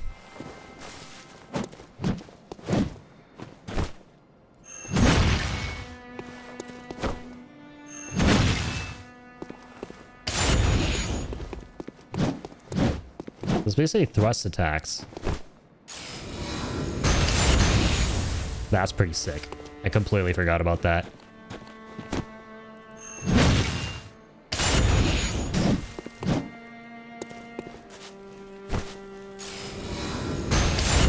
causes like an explosion without using Quicksilver bullets. I completely forgot about that. Yeah, this is like probably my least used weapon in Bloodborne. Not gonna lie to you guys.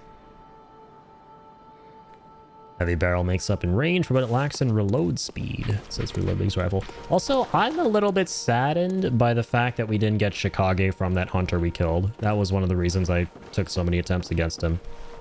I think... Well, I know where we're gonna get it, but I thought we could get it sooner from fighting him. We can't. Because that's definitely gonna be the blood weapon I want to... I've used it a little bit before, but I want to really try and use it in PvE. This is more of a PvP thing. That will be a fun blood weapon to run with for this playthrough.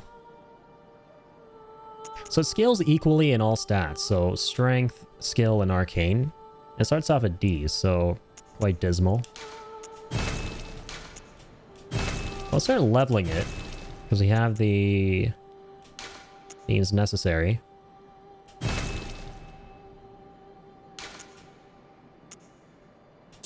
Okay. So I get to work on Ludwig's rifle.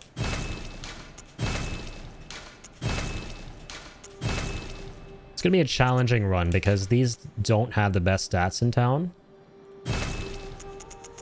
It'll be interesting, and that's the main thing, right? I also want to make my runs interesting and different from the last. So this stake driver plus Ludwig's. That's kind of fucking sick.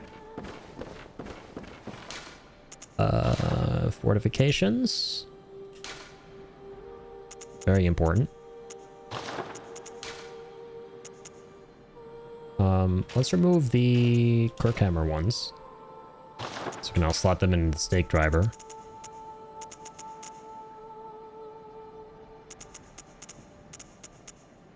And some of these gems allow you to make the stat scalings better, which I like a lot. But we've been mainly going with strength, but we don't have a strength one yet, so... Let me go with this. Just a good old giant physical damage buff, actually. That's nice. Rapid poison effect plus 9.6. That's kind of nice.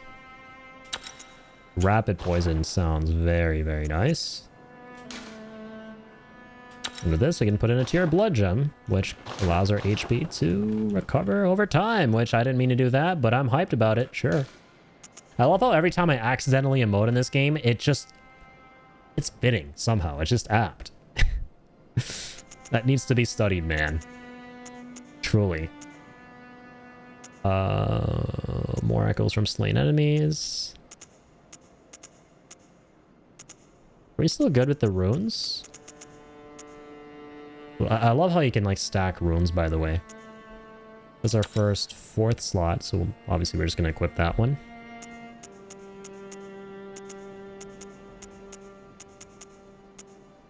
Well, more items from fallen enemies, not more echoes.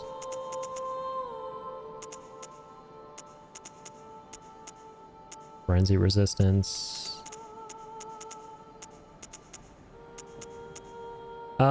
Yeah, I'm okay with these for now. I'd say we can actually lose the QS bullets because we're not going to be shooting 2 at once now. Because we're not using the repeating pistol. Maybe more items for more blood vials from the enemies, but that's kind of meh. Max stamina, max vials plus 1. Stack the vials. Now we have 4 extra vials. More echoes. Wonderful. I'm gonna equip that. All right. A hunter must hunt. I'm sorry, I was trying to commit to the high-pitched voice. I'm ass at it. Remind me never to do that again.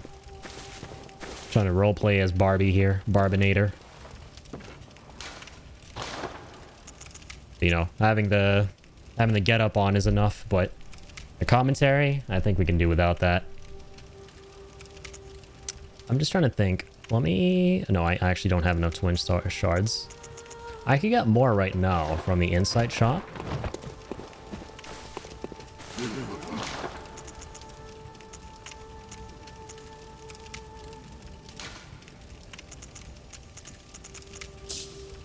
It says 3. Thinking about more than 3 though. By however many we want. Is it saying that because we have 3 in... Yeah, that's the number we have held, right.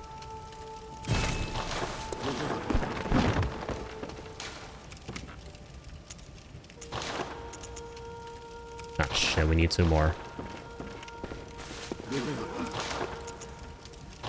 Also, hang on.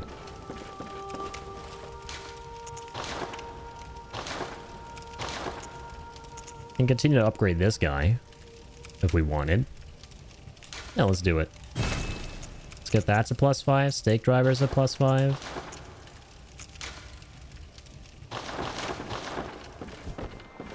I'm good with this. Let's buy blood vials with the remainder of our echoes. And okay, guys. What? Did we not slot an 8th? Oh, we're not able to because we didn't upgrade it enough. Will the next upgrade have unlocked the slot? I think I blundered by upgrading the gun. It would have. I am such a silly goose.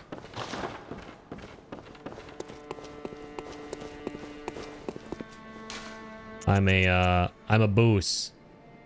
A Barbie that's a goose. A silly boose. At the moment. Okay, I'm gonna go to...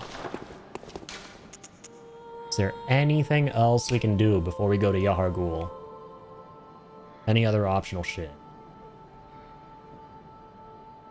I'm thinking. Any lore to cover anywhere? Yeah, actually, yes. And in fact, I think we might have missed a couple of conversations with this dude, but Alfred, man, we haven't talked to him ever since we went to Old Yarnum at the very beginning. I know he moves at a certain point.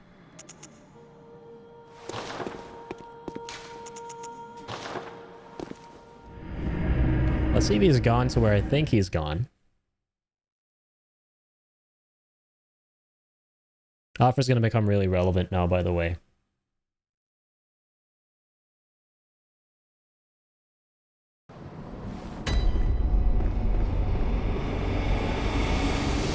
This looks so goofy, bro. Oh, what's up, Amygdala?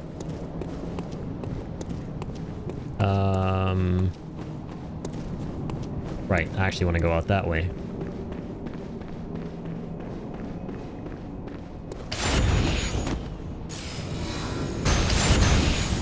We need way more stamina as a thing, though. I just realized.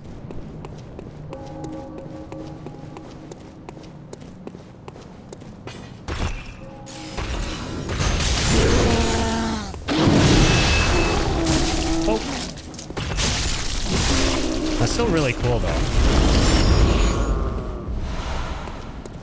If we can get the enough stamina for the follow-up after the first heavy attack, ooh, chef's kiss.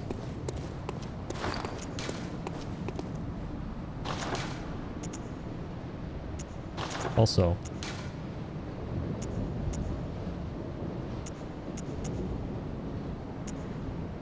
blood attack sucks on Ludwig's rifle. I feel bad for upgrading it as much as I did. Just thought it would be interesting. It's definitely not a damage tool. It's more for parrying. Good range, though.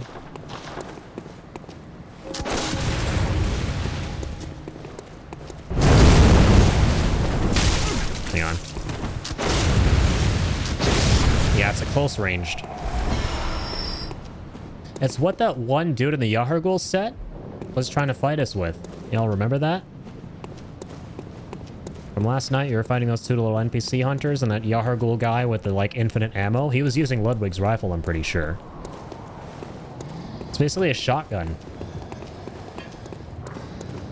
It is basically a shotgun. That's cool as fuck, man. I've never... Well, I've obviously used this before, but seldom have I used it.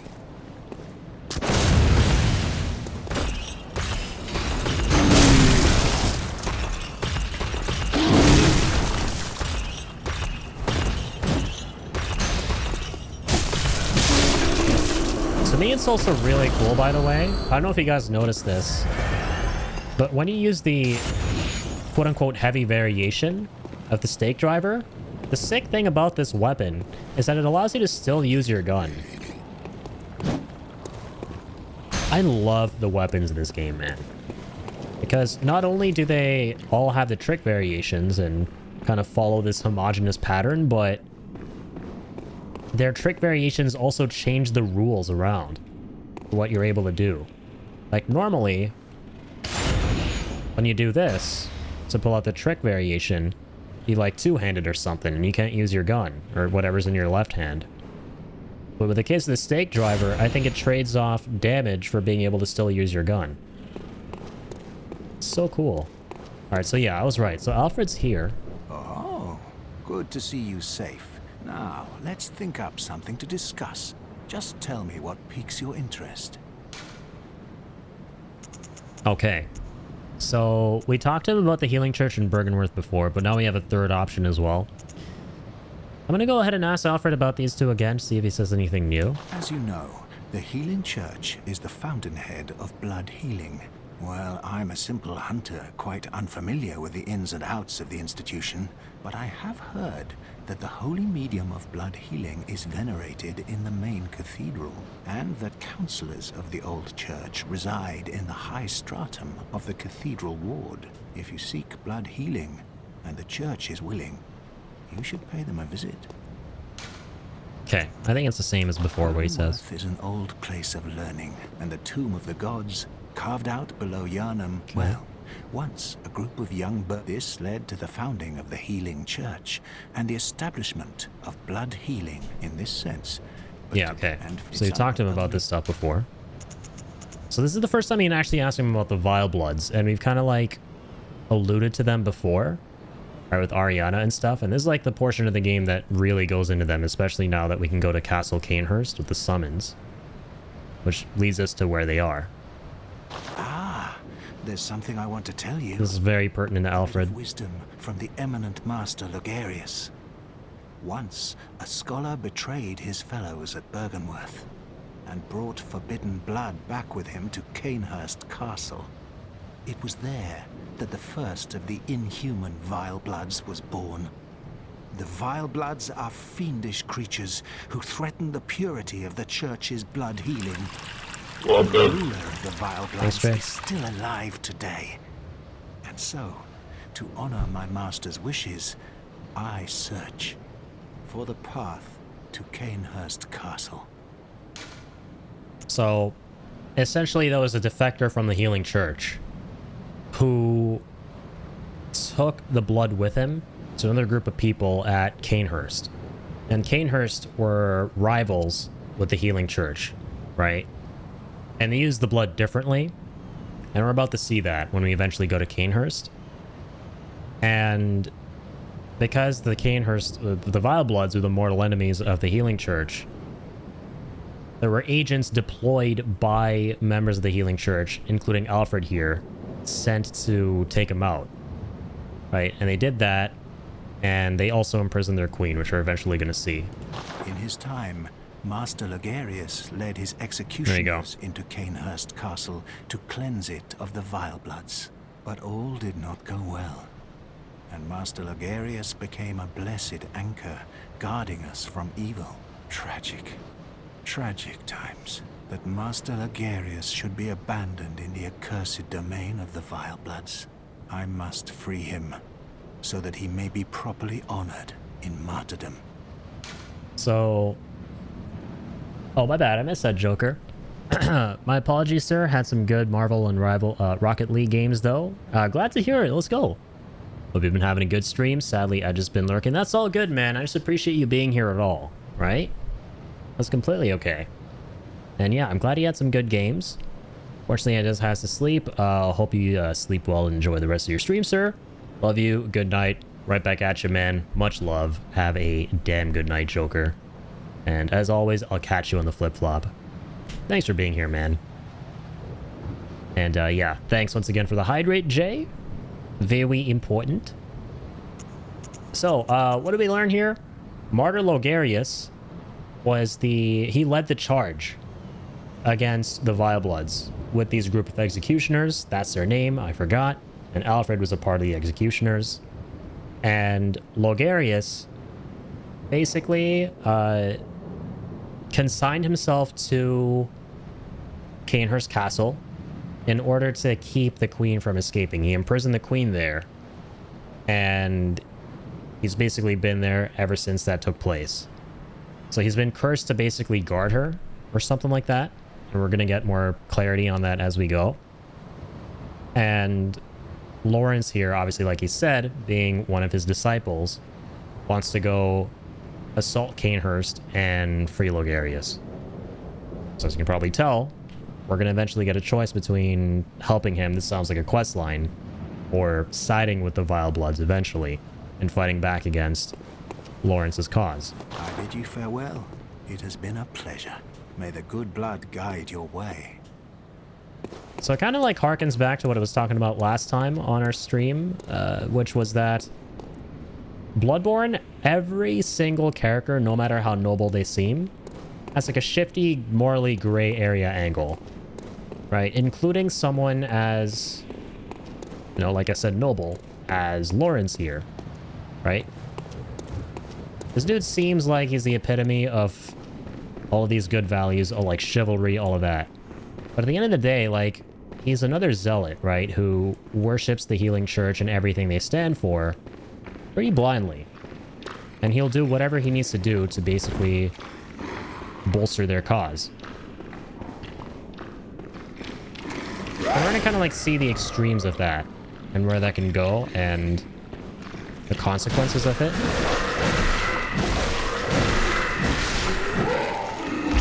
There is no truly morally good character, I don't think. Other than like literally the doll, because she's just created to be this pure essence of good. And that's why we're dripped out as her. And there's the blood red moon. Yeah, he definitely gives off lawful good vibes, 100%. And you're meant to see him that way. And as we progress this quest line, things will become a little bit murkier when it comes to that.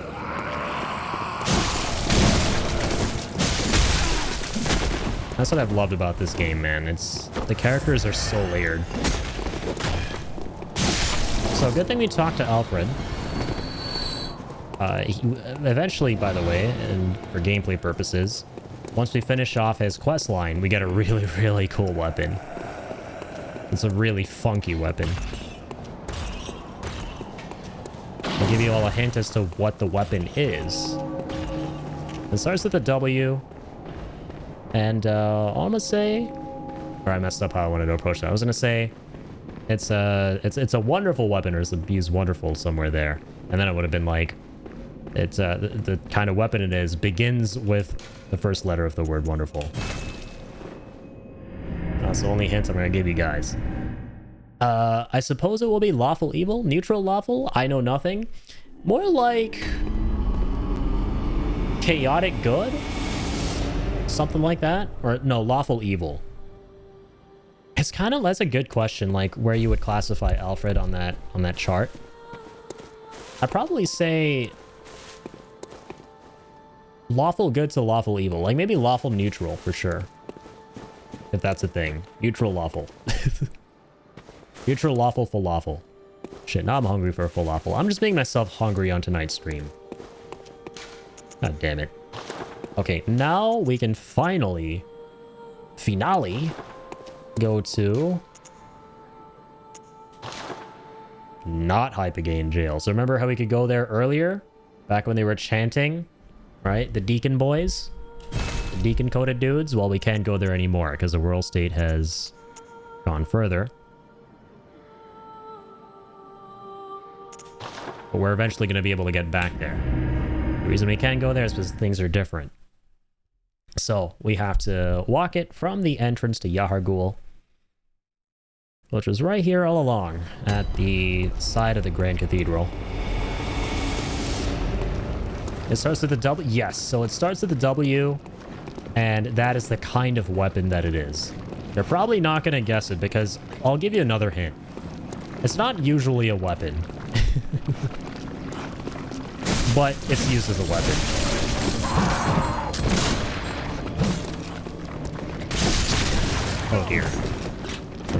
damage at the moment. Doesn't help that I'm wearing the doll outfit.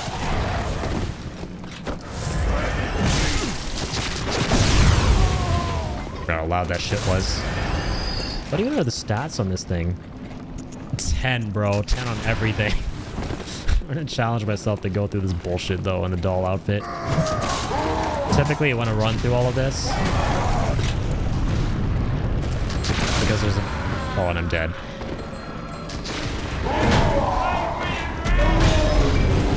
Okay, I think that's it for, the doll saga. That's it for my doll arc. I now choose to live life as a manly man. My cross-dressing days are over.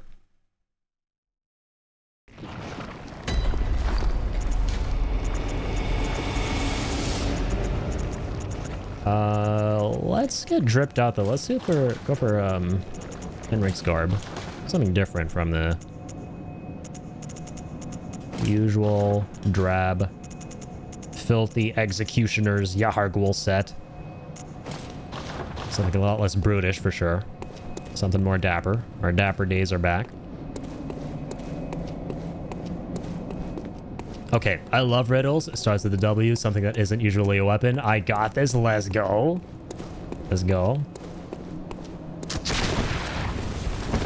I love seeing your brain cells coming together like the Avengers to figure this one out.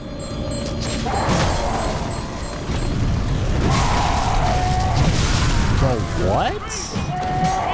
Am I really this washed at Bloodborne? Am I really this washed at Bloodborne? I promise this is a game I played before. I only have 2 and they're both fighting for 3rd place. Oh, well, you definitely got more than me. Should be proud that no matter how many you have, it'll always be more than the number that I have, you know, so. Oh, fuck. Oh, fuck. I mean, if you want proof that you have more than me, I mean, who wears a doll outfit running through a bunch of Eldritchian bullshit trying to kill you?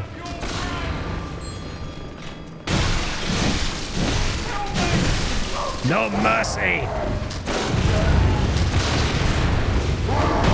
No mercy for bell-ringing ladies. Ow. This bitch is still alive?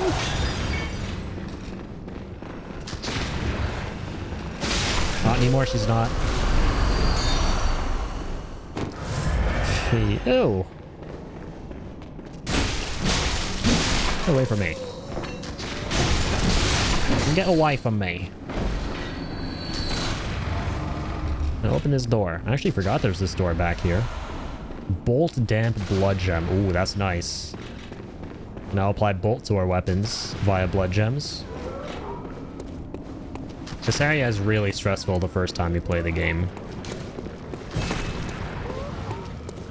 So we're going through YAHARGUL, and as you can tell, the world is fucked. Look at the sky, look at another amygdala just vibing over there. Creepy ritual cultist ladies resurrecting everyone. Everyone just partaking and performing rituals.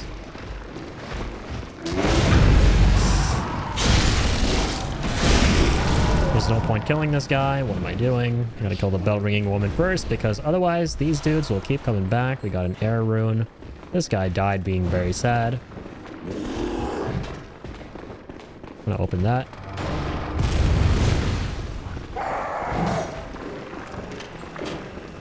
Remember where you are? No! Fuck, I was hoping you wouldn't get the shot off.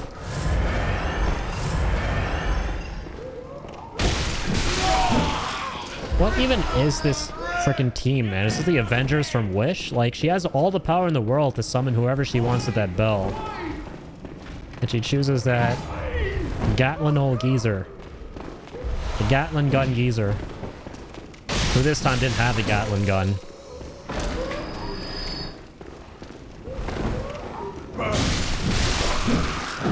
So now when we kill them, they won't come back. That's kind of how this works. Sort of fixating on the Bloodborne universe and what items could be lying around, and all I got is a wheel like a wagon. Ian, you definitely got more than 2 brain cells, dude. You gotta give yourself more credit. You gotta give yourself more credit. You gotta. Is it deadass a wagon wheel?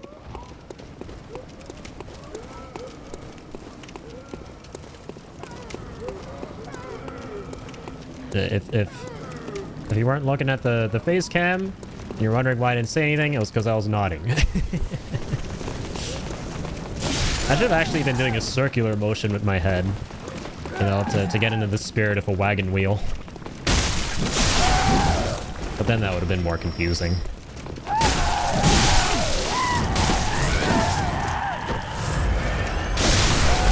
Dude, this is why you put...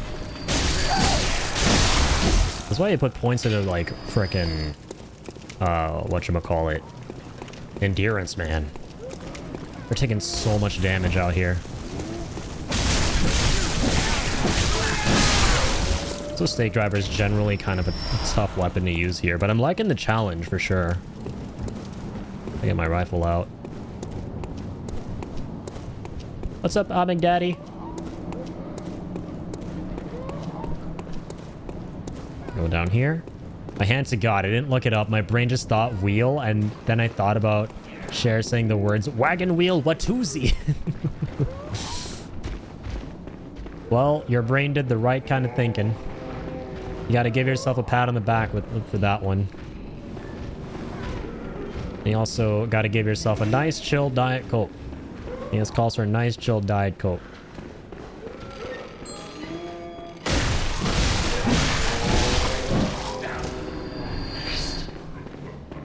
That should be delivered to yours truly on a silver platter, with 4 wagon wheels on each side of the bottle. Because that would just be really apt. Okay, so in there, the item is actually the key to the Upper Cathedral Ward. So y'all remember when he ascended that tower and got to the very top and got Ludwig's Holy Blade? And then we saw those doors and we couldn't go through. Well, you get the key for those doors here. But I think I gotta drop down from up top. I'm trying to remember this. I'm trying to remember the trick here. I would all to endless depths of obscure and mostly useless pop culture. Hey, as my dad likes to say, knowledge never goes to waste. Case in point, this conversation right here. Without all of that so-called useless knowledge, you would have never been able to guess the wagon wheel. Happy little accidents.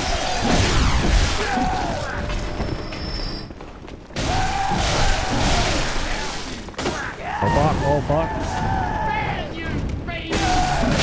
Damn you, fiend! Okay, so pausing for a lore update here. Put my 2 brain cells together to figure something out. We were just talking a second ago. This is perfect timing. We were talking about a second ago about how I was a little bit confused as to why Hemwick Charnel Lane, like what the purpose of Hemwick Charnel Lane is, right? And why all these ladies, all these hags are there and what they're doing. I never registered that, yeah, you see them here again. I always knew they were here, but didn't really connect the dots. And earlier we were talking about, I think they might have been corroborating with a different school, a different group from the Healing Church, or rather Bergenworth, because the Healing Church is its own group that stemmed from the school.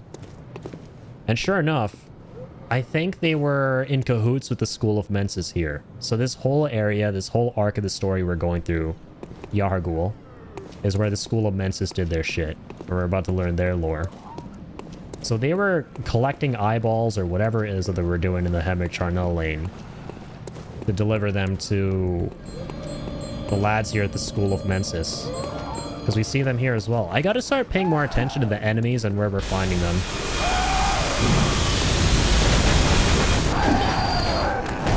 I thought we were dead-ass gonna be fucked there because of this laser. Every time I go through this area, man, my heart skips like many, many beats. Yeah, so Amygdala now shoots lasers if he wasn't already scary enough.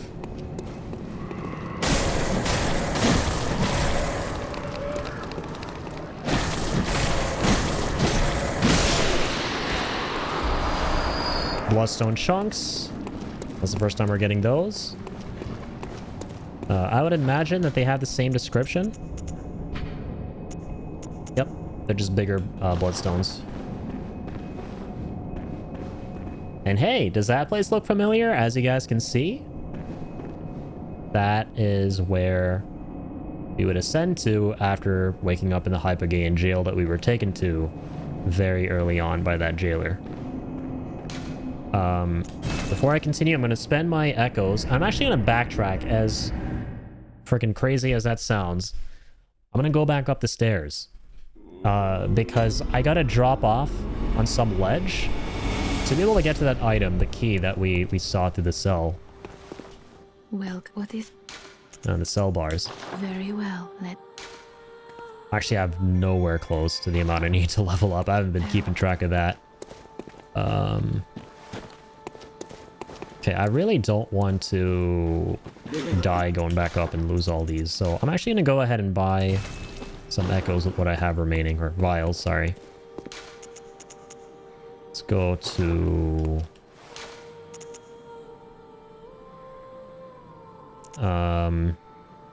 YAHARGUL Chapel. There we go.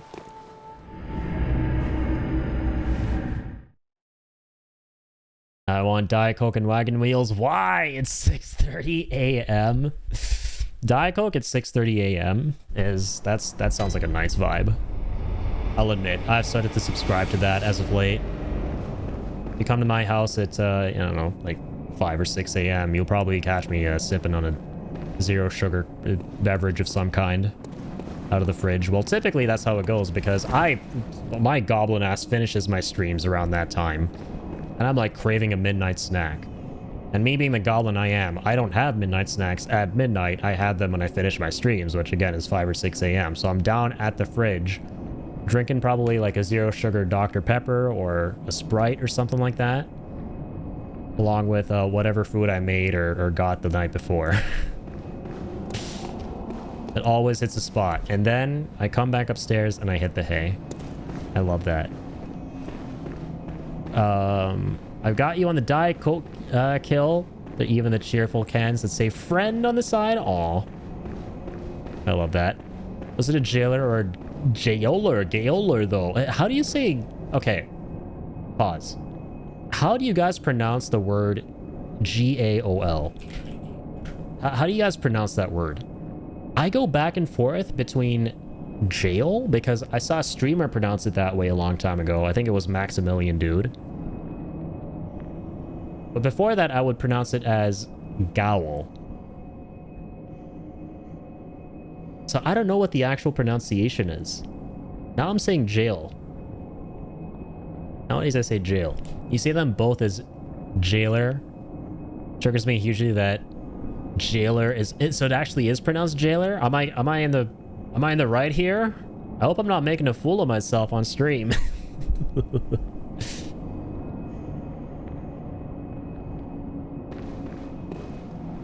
Yeah, like the word looks like it should be pronounced gowl, but I think it's jail. Jailer, but I like to spice it up and say Gowler for fun. Gowler. Oh my dude, Ian, oh my god, our generation is so brain rotted, man. I'm looking at the word Gowler and lumping it up with all this sus slang, like gooner, for example, and thinking it's like a weird AO type word that you don't want to be saying on the daily. But that's where my brain is going. And I don't like it. I don't like it one bit. All this Zoomer alpha slang has cooked me, man. Gowler? I hardly know her. We all know what gooning is, but then what would gowling be? Okay, don't answer that. Don't answer that.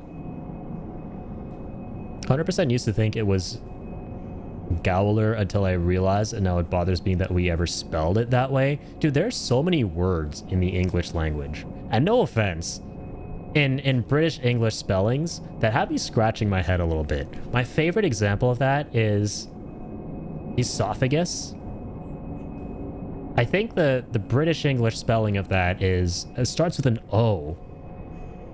And when you read the word, it sounds like you have to say it as oesophagus.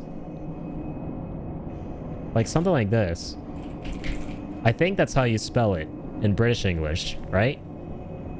And then, pretty sure the way the rest of the word spells it, how America spells it, is how it looks like you should say it, which is how you say it.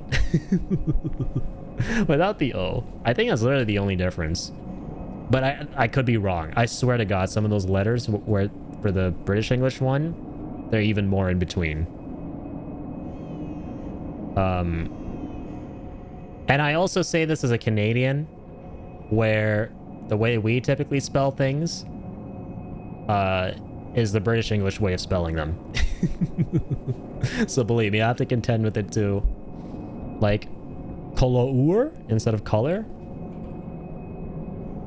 That's how I usually see it around town here. Instead of that. And my mind is kind of like cooked because growing up, I went to an American school for a couple years. So, in American school, we pronounce color with the O and not the U, alongside the O. And then I came back to Canada and had to rewire my brain for the British English spellings. So my brain is just all over the place with spellings. Spell like that, or at least I always have. Good. Fun fact, pronouncing nougat in British English can get you cancelled? Oh dear. That word has always made me hungry for chocolate, not gonna lie. But I'd imagine if I pronounced it a different way, I wouldn't be hungry for anything. That would, yeah, I'd probably get cancelled. I can see why. I can see what I would probably say, and I wouldn't say it. Color is really annoying. I'm a developer and all coding spelling is American style, so I have to spell it color, even though to me it's color. Yeah, I feel that pain. There was one writing rule I never realized. I did the British way. I think I had to do it with words like backward. Nougat is pronounced... I don't know if I want to say that. Even though it's definitely not another word. I might have them reversed, but I always thought saying I walk backwards was American English, but it's actually not. Oh, sorry, wait. I might have them reversed, but I always thought saying I walked backwards was American English, but it's actually... Yeah, that's... that's cursed. Gray or great? Dude, that's a great question. I think I would go with the A. I can't remember the last time I wrote the word gray. I can't remember which is which. I think the A version is the American English, right? And E is British English? Realize and realize. Oh my god, I forgot. I forgot about realize that there's a version with an S. Well, that's cursed for me.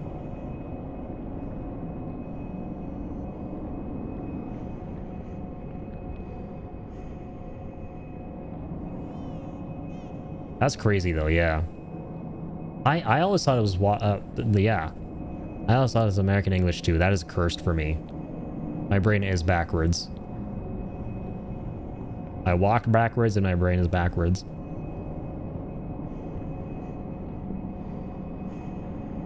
Is the beast or one? Gray? Based? Alright. This is gonna be base 2.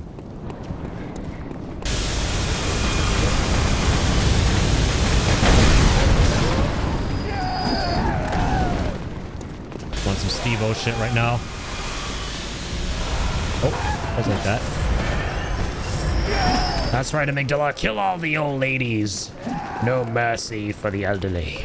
The evil elderly, because they're not cool. I'll drop down here. Oh my goodness. Oh my goodness. See, this is why they're not cool.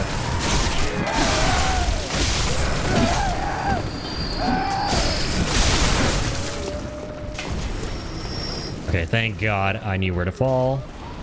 It was so hectic up there.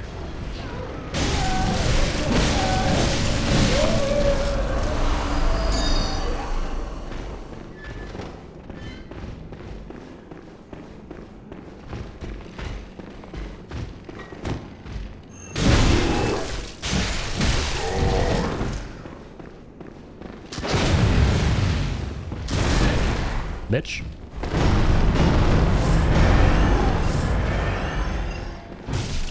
Hey, you know what? Screw you.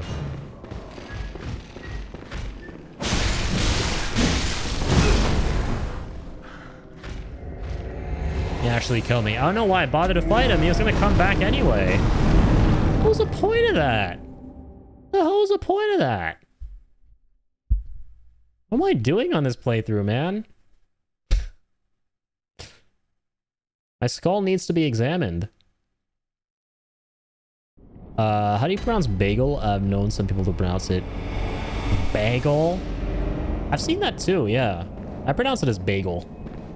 Yeah. Right, I pronounce it. Oh god, donuts instead? Based. Honestly, me too. I'm not a huge bagel guy. I like bagels, but I mean, if I have the choice, if I have the option between a bagel and a donut, I'm always gonna go with a donut. You crazy? Yeah, crazy? I'm Canadian, man. We love our sugary goods. And our sugary Tim Hortons donuts. Oh, she was here?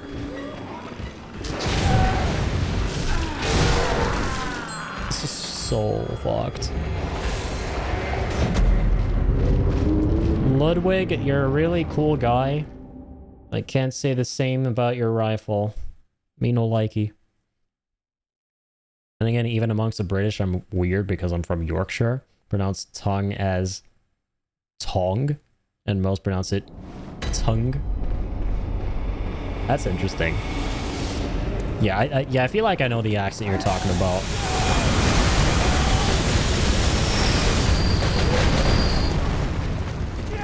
Also, I'm curious, so is there like an accent where, so I would pronounce this Yorkshire, where you're from, right? And I'm pretty sure around where, like, oh, I'm gonna mode again here. What happened to the big dude? Like, is it also potentially pronounced Yorkshire? Or is that not a thing? Okay, there we go. Big oofers, honestly.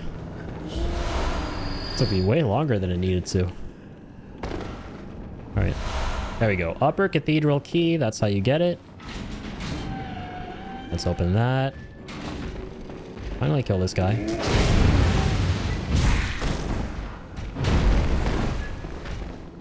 Man, this gun blows.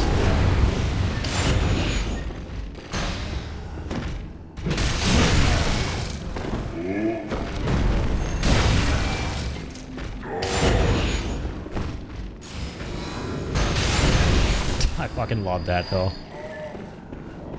Seems like a great way to cheese certain enemies by exploiting their... A geezer was hanging out there, apparently. Oh, man. It's time to go to bed. Tiny to Nitrous. I completely forgot about Tiny to Nitrous. That's adorable.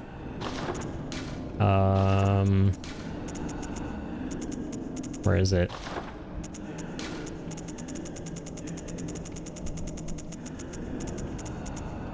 Oh, we can't use it. We don't have enough arcane. It's literally like Thor's hammer, but a mace.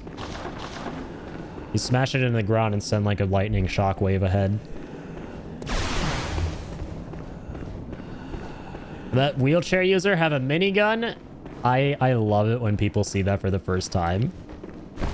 And are so shocked about it in the Twitch chat. It's one of my favorite moments streaming this game. Yes, it definitely was. What you think you saw, you definitely saw. That is Bloodborne in a nutshell. The thing you thought you saw is what you saw. The game definitely did not stutter.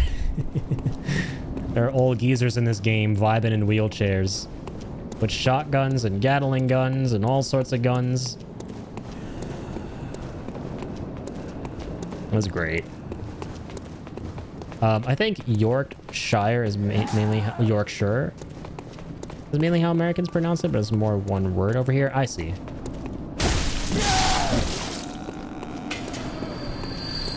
Aluminium. Oh my god, that's right. That one's super cursed because it's like, not only is the spelling different, but so is the pronunciation. Some of these, like, you just deadass, like, pronounce the same way, but then others, like, pronounce them differently altogether.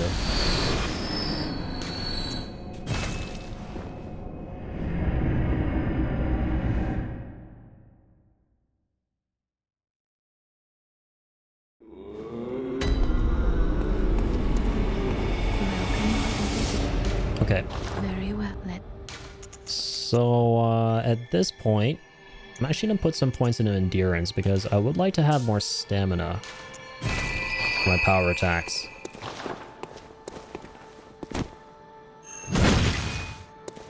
Never tell with this thing when we have it in the heavy form. This one is like extended, but hard to tell if we have it like that in the heat of the moment or not.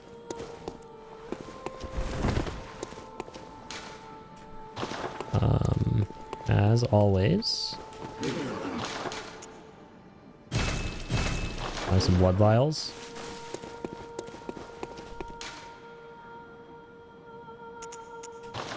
Back to YAHARGUL Chapel. Yeah, homogeneous I definitely pronounce as, yeah, homogeneous.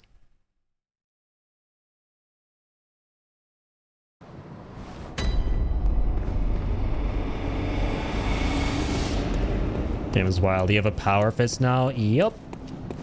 Trick weapons do be insane. I guess the last time. One of, if not the greatest combat systems I've seen in a game, or weapon systems rather.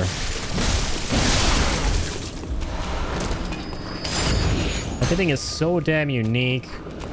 Everything has all these really crazy, wacky, unique variations to them when it comes to the weapons, and they always modify the rules. Like most of the time, when you do this, when you use a trick variation of a weapon, you can't use your left-hand weapon, which is usually your gun. But this thing allows you to actually do that.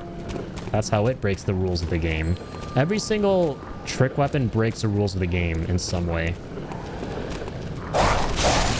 And honestly, great thing that Jay there used the word homogeneous, because it can start to feel like they could have felt like most weapons were homogeneous in this game. Because, oh, you know, everything just like they have like a gimmick to them. That's how everything works. But not only do they have a gimmick where you can transform the weapons, but they also just completely change how the game works. So it's always unique feeling. Also, I will take those 8 blood vials. Oh, open the hell out of this door.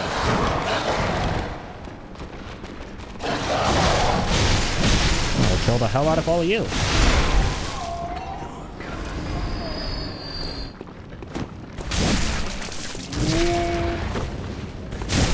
And you. Oh, I don't have the power fist out. Oh, I do. Yay.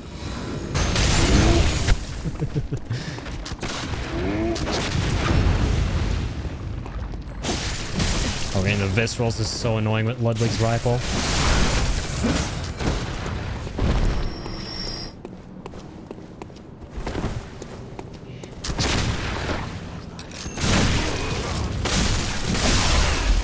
Oh, I gotta kill the bell-ringing woman, otherwise they're all gonna be back.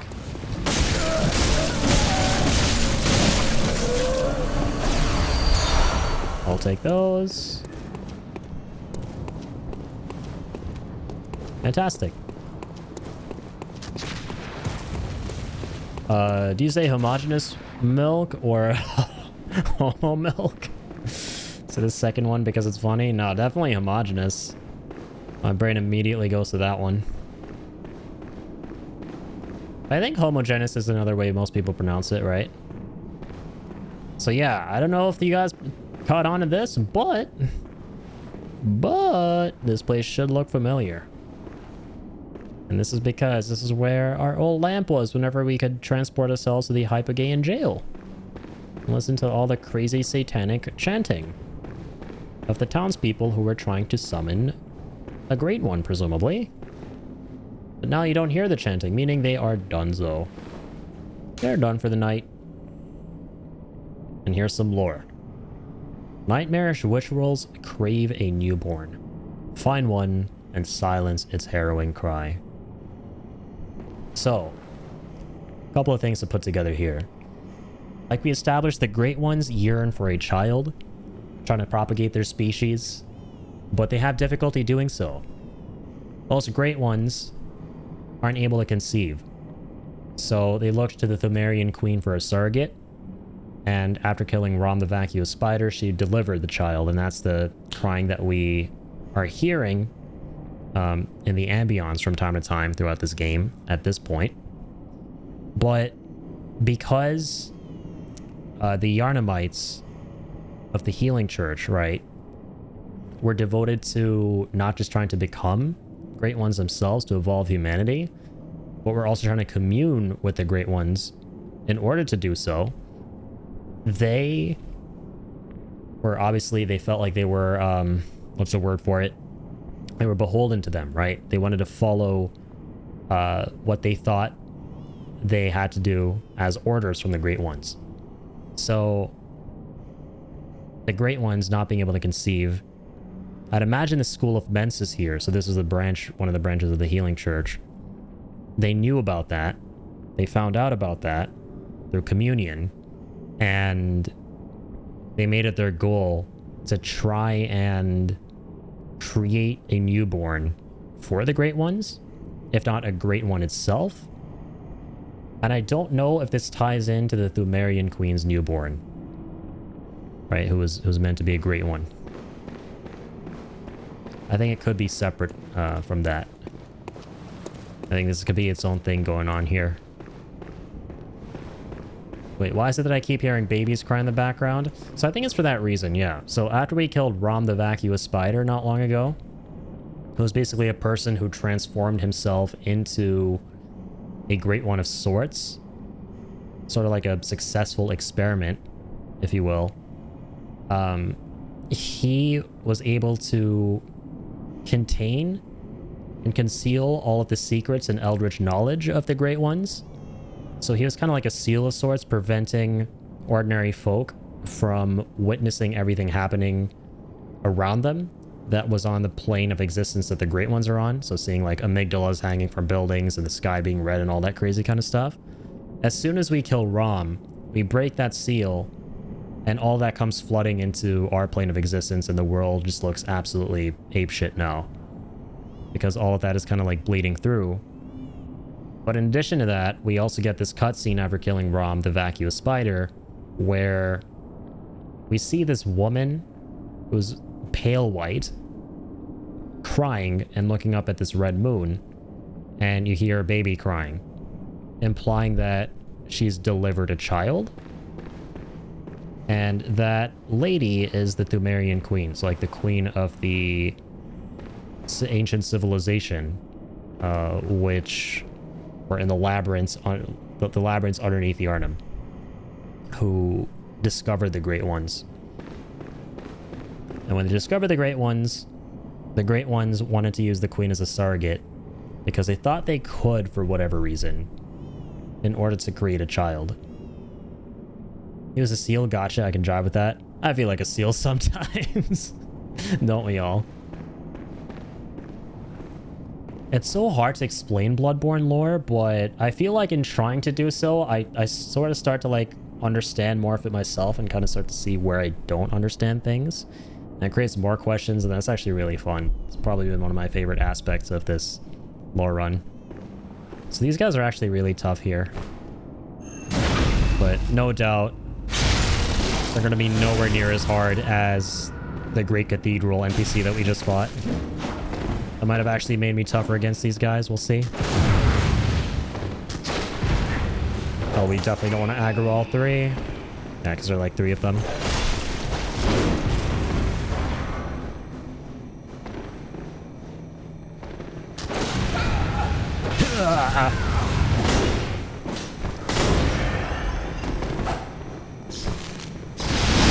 Oh my god, he has tiny Tonitrus. Good thing that Henrik's armor on, we took a lot less lightning damage from that. Not a lot less, just a little less. He has the cannon too.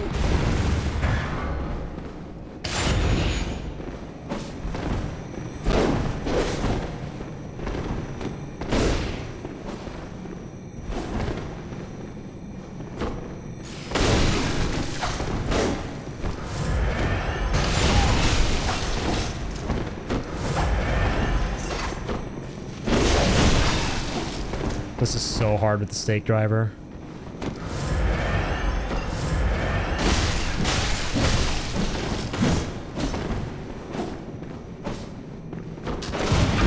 There we go. Oh, what? What happened to the visceral? Scammed. There we go. Alright, they better not be trying to flank from the other side.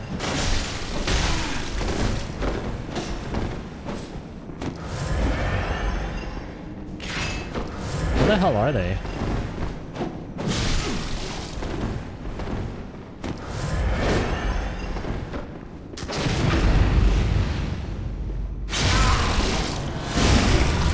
Where the hell did the other guys go?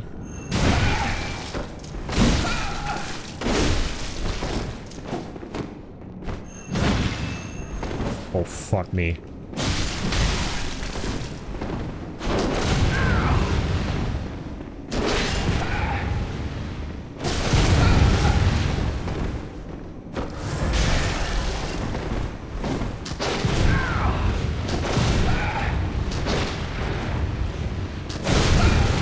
What?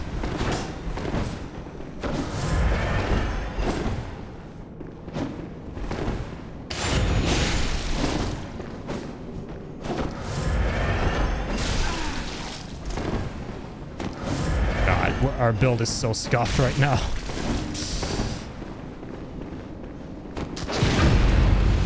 There we go.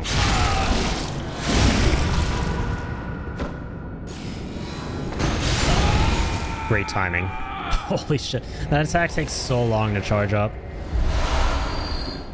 Now they show up? Pieces of shit. Terrible friends. They waited for him to die. Don't think you're slick, buddy. Don't think you're that slick. I see you there. I see what your plan was. You wanted him to do all the heavy lifting and then just swoop in. Because he had no other choice at that point. Cowardly piece of shit. You know what? I would have subscribed to that theory too. Maybe they unionized and got a break, but no, after we just saw that blatant display of cowardice right there, I think this guy was just a shitty friend. He was like, nope, I'm out of here. I'm gonna let you deal with this. Bye. Like in the Dark Knight where Joker's just like grabbing his goons and like hurling them into Batman.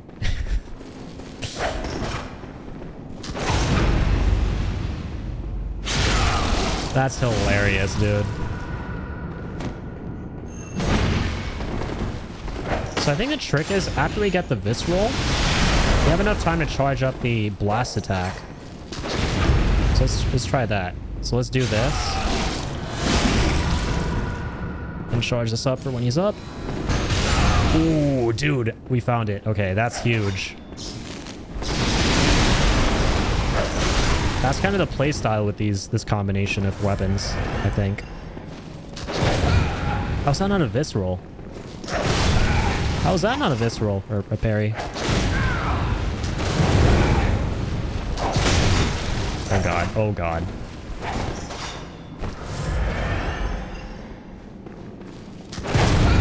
There's no way.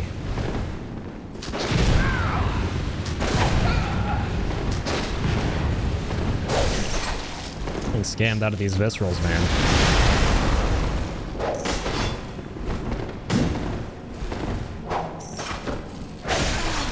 Kind of an epic battle, though, I'm not gonna lie.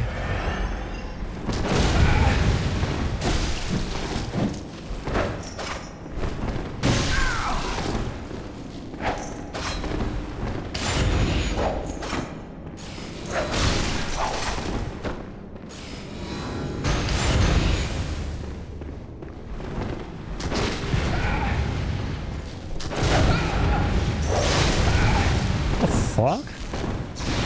Well, I should have had like 15 visceral attacks by now.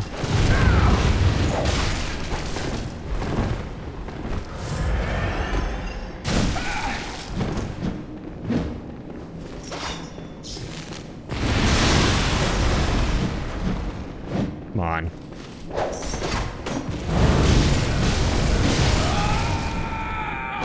Interesting weapons, man.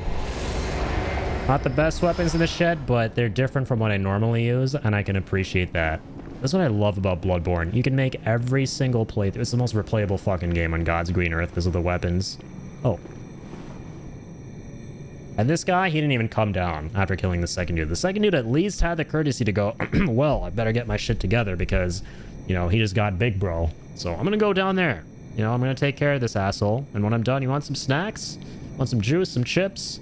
Maybe a couple of fruit gushers? No? You're good? Okay, I'll be right back. He did not, in fact, return. Instead, in his place, is I. Your doom. Doesn't even want to fight me yet. The poor lad. I got to bust up my favorite word, which is... pusillanimous? Holy cursed. I hope that word has absolutely nothing to do with what I think it might have something to do with. That is completely unrelated. That looks like such a cursed word. Pusillanimous. It makes me say pussy. I don't know if I'm cool with that. I would hope it has nothing to do with pussy. Or maybe I do. I don't know. Depends on the time of day, I suppose. I don't know what the time of the day has anything to do with it, but... sure, we'll roll with that. I don't know what you have to do with this either, bro. Get out of here already. No, look at the main character energy of this guy. Bro thinks he's a main character. Dude, you weren't even there for, like, the first 2 fights. You just ran off.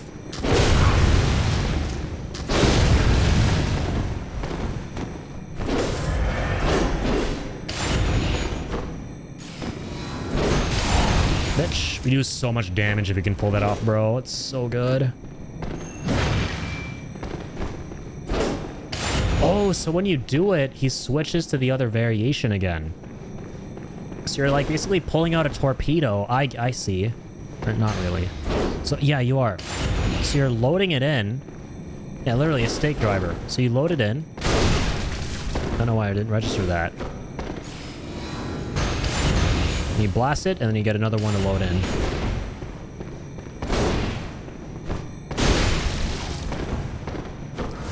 Got nothing left. And I got you! I'll gut you like a horker! Okay. And then hydrate. Great timing. Excellent timing. Gutted and deleted. Yeeted. Give me that claw mark. I don't know why they decided to split up like that. That was goofy AF. It was like the most scuffed playthrough I've ever done of Bloodborne. Seriously. Alright, I'm gonna get some more water.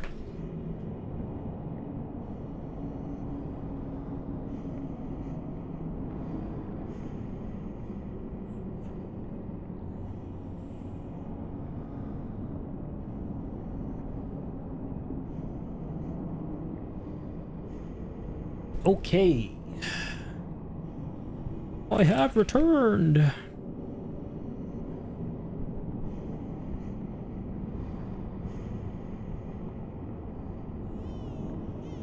I just had to actually stop typing because I hollered in real life.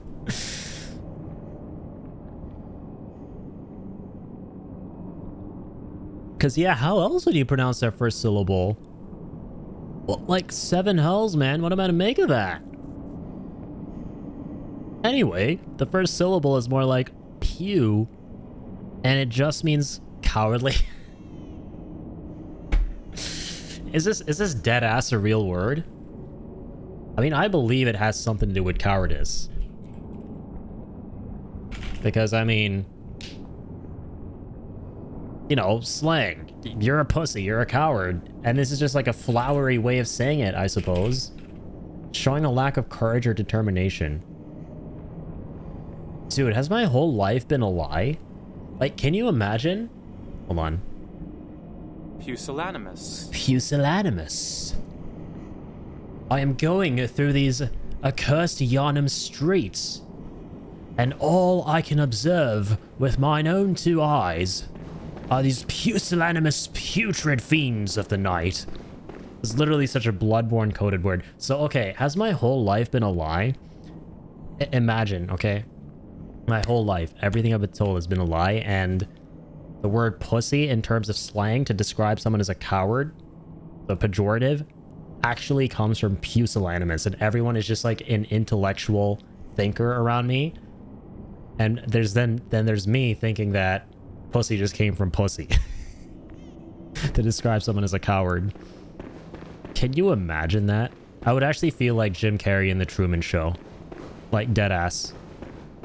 Like, I've been living my entire life in a lie.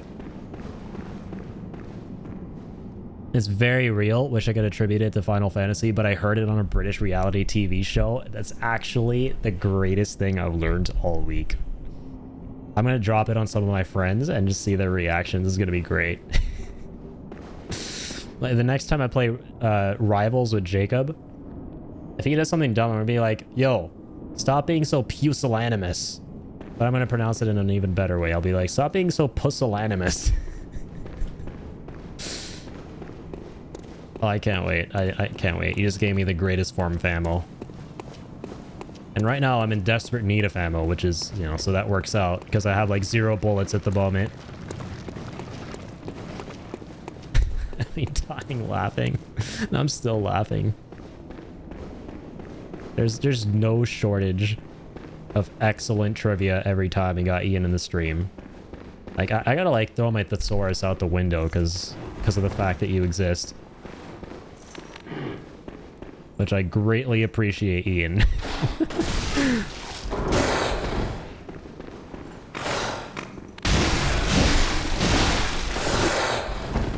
Oh my lord. I need to book it the fuck out of here, dude. I have nothing. Yo, wait, did we actually go out this way? Yeah, we did. I'm stupid.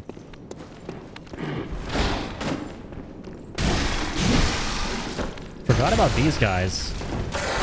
So the furry fiends eventually become skull and bones.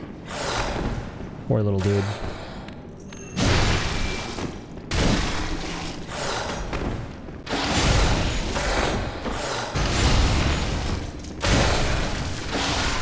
Yeah, I'm so cooked. Oh my god. But at least the NPCs won't be back.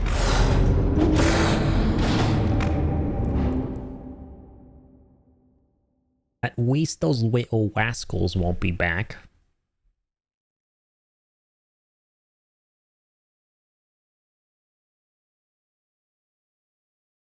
And definitely appreciate that. Alright, here we go again. Sorry, I don't know why I did Wii music there. Oh shit, oh fuck. Go on this way.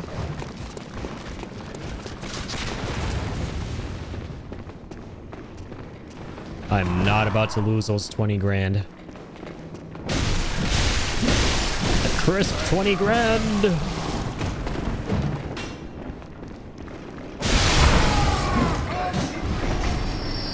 I cannot stand this pestilence. Give me my 20 grand back.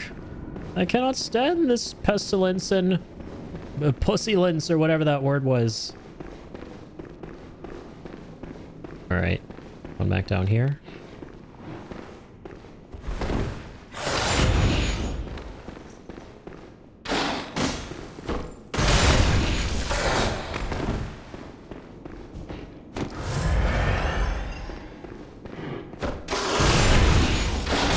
Dear God in heaven. I hate myself for choosing this build. Okay, thank God we got the visceral. He's gonna have a lot of blood vials, I think. They typically do. The puppers typically do. Or the werewolves. Same thing. Just big, angry puppers.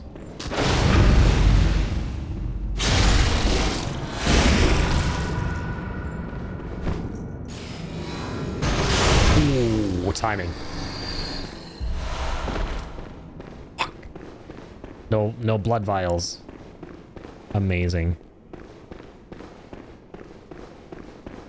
Ba-da-ba-ba-ba-ba. Ba-da-ba-ba-ba-ba-ba-da-ba-ba. So, as you guys can see, the jailers who were once here are now dead. So yeah, everyone's been replaced by other mobs. Now, right now, I'm trying to figure this out as we kind of, like, speak. I wonder why the jailers are dead at this point. So they were involved with kidnapping folks to be used in the ritual in which we heard all of that chanting in order to summon a great one, or rather a child for a great one. We don't want to go down there again.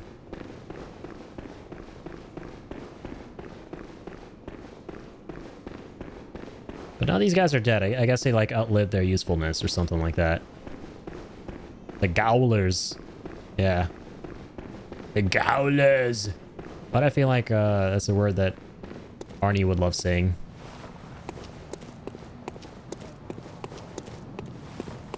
I grew up in Thal, Austria.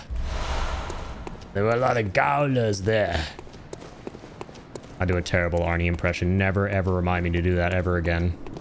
Please, for the love of God.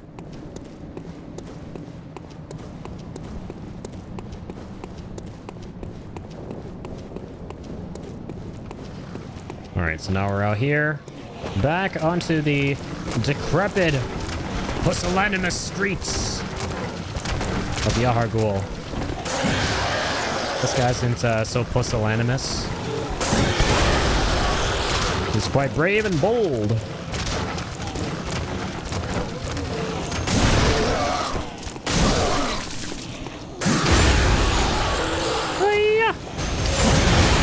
Ain't no way, dog.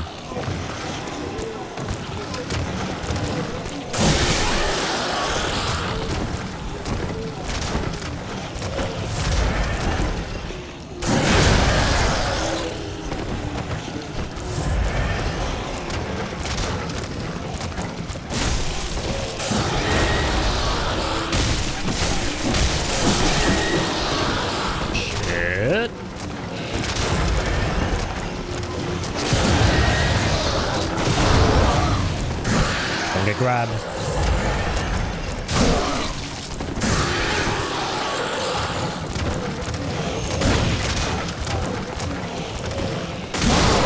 All that just for one of them, dude.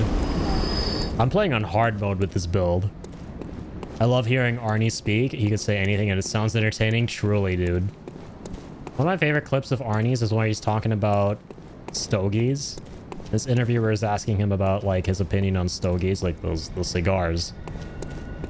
And he, like, decides to toy around with her a bit, and he's like, oh, I'm sure now, you being the interviewer that you are going to ask what my wife thinks about it. And, like, he goes on about how his wife can't say anything because her dad introduced him to stogies. It's, like, the most Chad masculine interview I've ever seen with him. It's pretty great. You can't not smile when you see him just, like, talking about anything. That dude's just, like, he just radiates charisma. It's like an old-ass clip from, like, the 80s or the 90s that was, like, getting recommended to everyone on YouTube.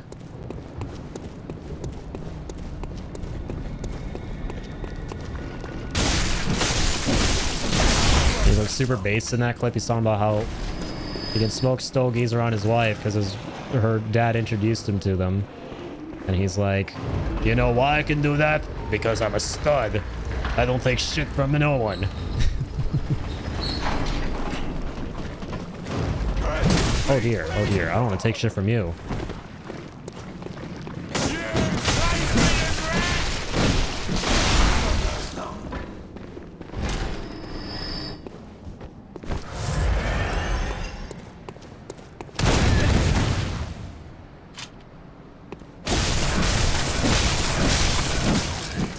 Shoot me again, I dare you.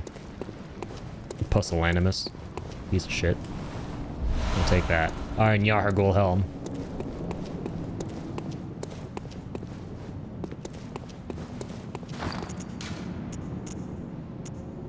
Forget how, like, good it is compared to the other one. Okay, let's read the lore of it. Iron helmet worn by hunters of the unseen village. Removing the hood reveals something reminiscent of a warrior of a previous age. This headwear is made of metal, a rarity for hunter garb, and has high defense but only against physical attacks. So we are officially back. Ladies and gentlemen, we opened a shortcut. Now we can mosey back to The Unta's Dream.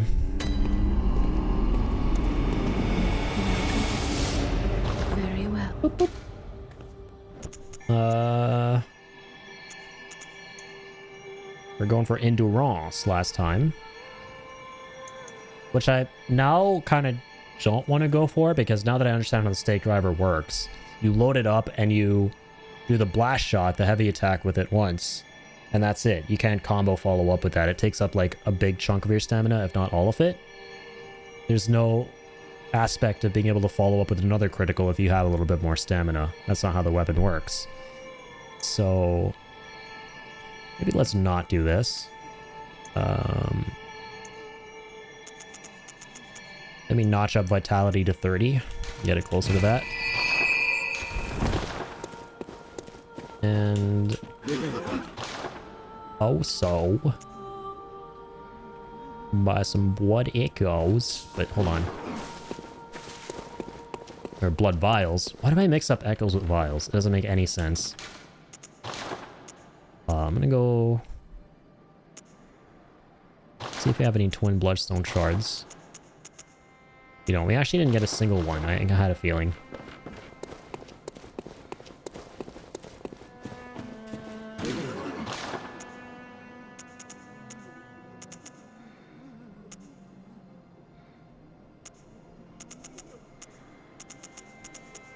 Okay. Grab those. And let us be on our merry way. Back to the start of the YAHARGUL village this time. By the way, have you ever played Outward? It's an open world adventure with Souls-ish combat made by a small studio. Has camping and survival mechanics and such. And you are your gear or traditional RPG staffs. It sounds really interesting. I haven't. Never even heard of it. But you definitely piqued my curiosity when you said Souls-ish combat. Game definitely sounds like a combination of the things I really do enjoy. I'm gonna have to look into that game. This has a hella unique world and creatures, and it's multiplayer. Oh, cool. That sounds like a really good time. Yeah, I'm a sucker for anything and everything Souls-like and Soulsborne, so... yeah, at the very least, I'll always... look into whatever might be in that vein that's new or that I haven't heard of, because this is pretty much like my favorite type of game right here that I'm playing right now. Also, let me head back up there. I love the whole Soulsborne subgenre. It's the greatest goddamn thing to ever grace gaming, in my opinion. I know that sounds hyperbolic, but that's truly how I feel.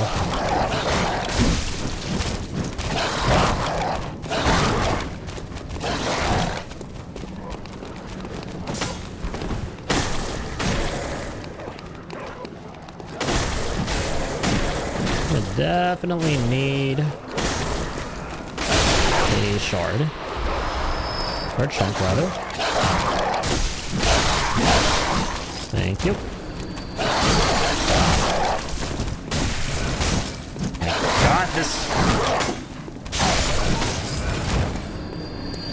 Pusillanimous Poochie! Oh, that actually sounded really, really mean. Even though, if you break it down, it doesn't even sound that bad. I just call him a cowardly dog. It's definitely worth checking out. They're making a sequel currently. Oh, let's go! So it's been around for a while. Interesting. Oh my god, you can get the visceral attack off the blast. Oh, I used all my stamina for the shot. Oh. Yeah, you don't want to do that.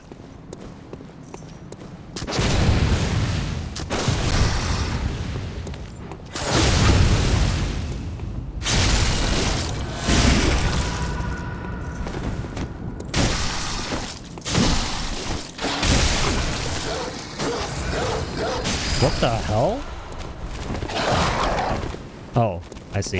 She summons the dogs in that specific spot. The other one's coming too.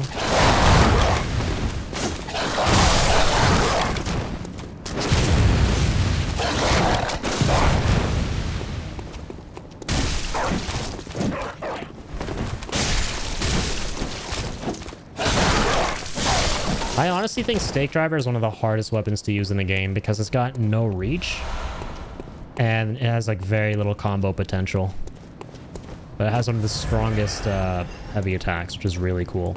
But even that comes at like a price because if you try and get like a critical with this, you're completely out of stamina. Unless I guess if you have like a whole boatload of it.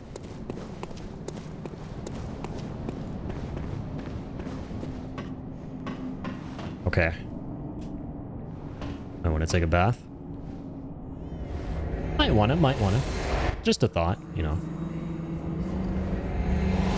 Not like we're soaked in blood after cleansing these foul, putrid streets. The foul, putrid things. Like you. Oh, shit.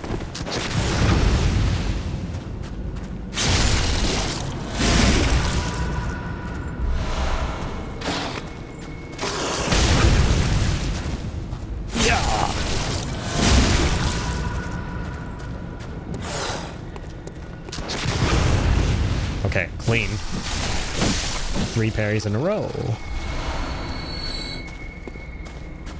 Okay, so this is a bit of a funky place because there are a lot of these bats that teleport you across the place.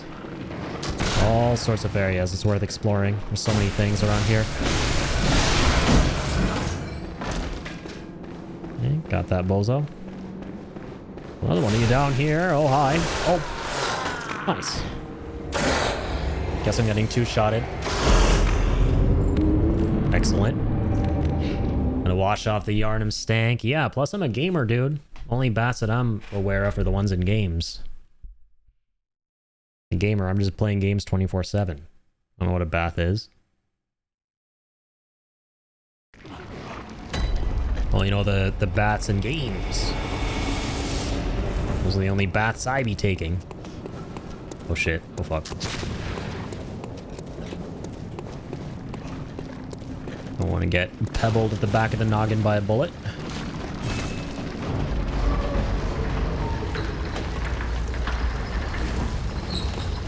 It's definitely like a harder route to take around here, but remember it's worth doing so. Bye, poochies.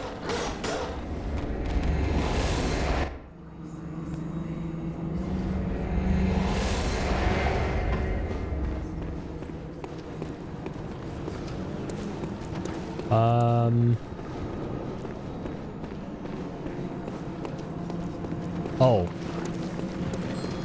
Yeah, it's actually a really good thing to kill her here first before we go back down there, which we did last time before coming here. In hindsight, I should have come here first.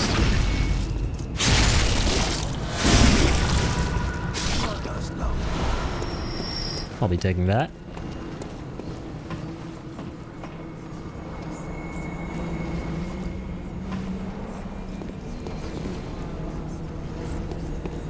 It's creepy. I forgot about this chanting that we can hear at this point. Not the diabolically beautiful and haunting and sinister chanting from before, but more like whisperings at this point. I'll go here. Once again, before I go down that ladder and proceed.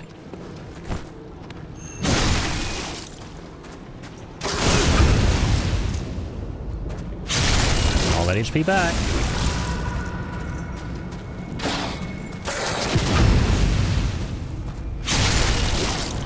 Yeah, and all that HP back.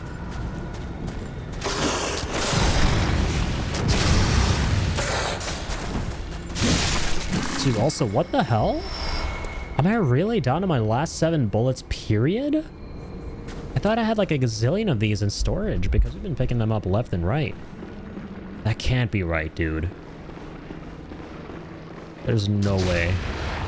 Oh. Apparently there is a way because we're here right now. Find ourselves in this little pickle.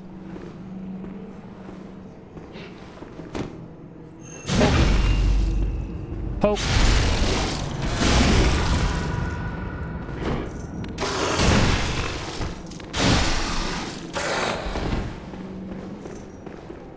Just one good visceral.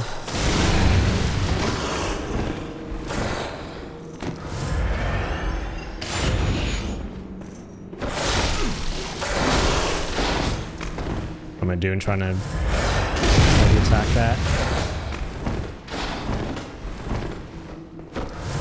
Should be easy. Come on. There we go.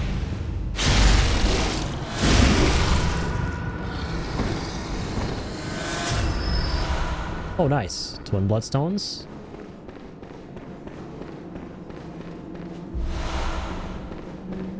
Another blood gem.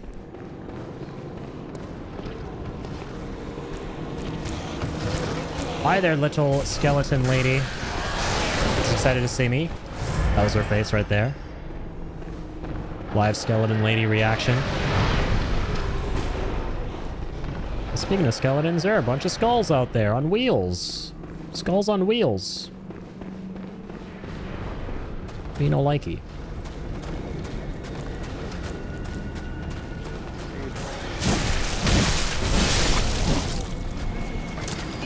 Get these guys.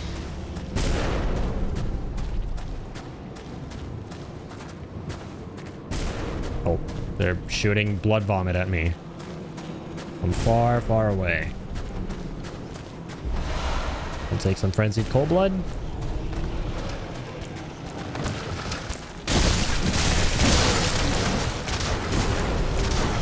Alright. Scully cart. So you're playing Scully Kart instead of Mario Kart.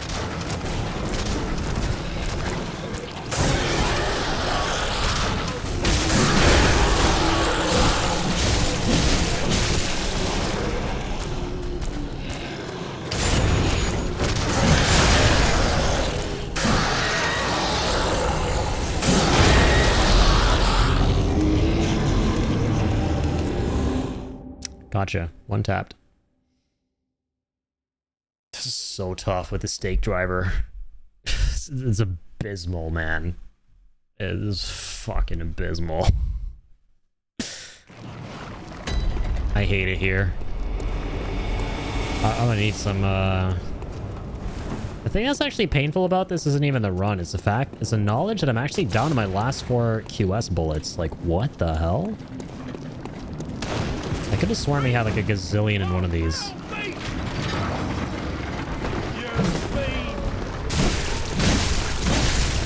Poke, poke, poke. Oh. Boop. The lift brought him back up. Lucky son of a bitch, but not really. He still died. Sucks to be you.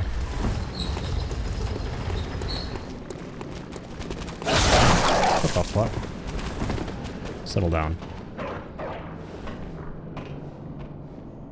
Okay.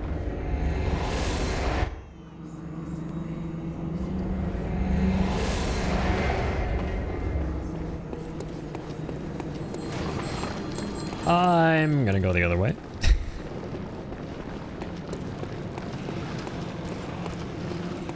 Alright, we're gonna have to run past this.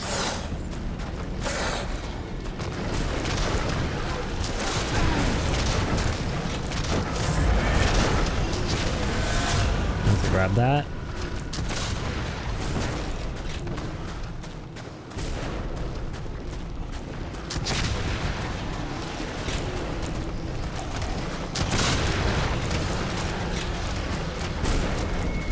Did I just miss one of the bell ringing women? Aside from the one up top. Where is the other one? I think she's the only one, straight up. I'm actually gonna walk it back here because I think there are a couple of things we can still get from the beginning portion. So yeah, all the enemies, all the old school enemies we're used to have been replaced with all of these skull carts. Just pointing it out for lore reasons. Not sure what these represent. The collective bodies of the people who sacrificed themselves in the ritual that we originally saw them performing when we came here a long time ago, when it was all different. Something like that, right? Something like that. Okay, no point going down there. You know, just got everything.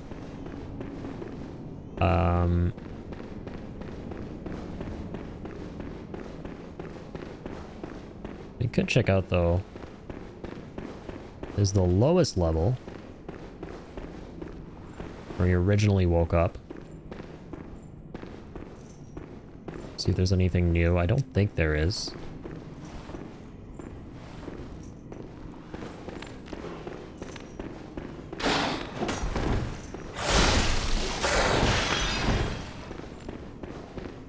This is so hard to contend with.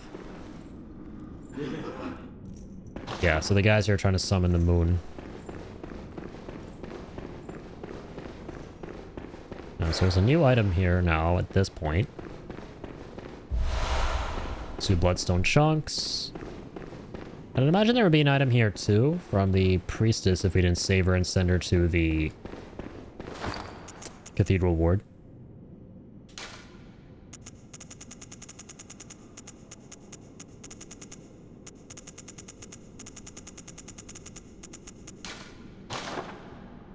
I'm gonna pop one of these.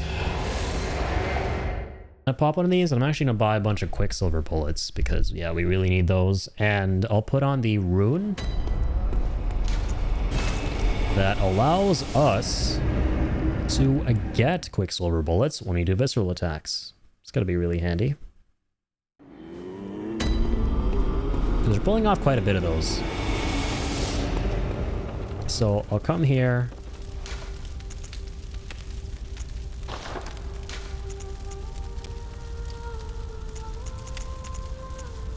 Yeah, visceral attacks grant QS bullets +2.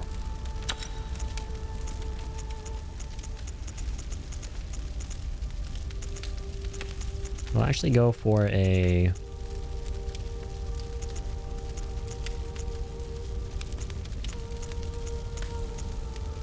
Files held up +3.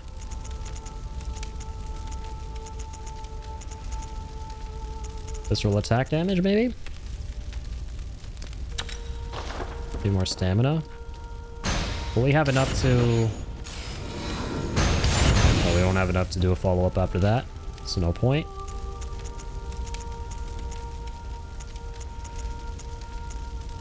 Visceral attacks restore HP +300 is kind of crazy. I don't know if we ever read this. Raw Fury of the Warmth of Blood restores HP with visceral attacks. This rune resonates with servants of the Queen, carrier of the Child of Blood,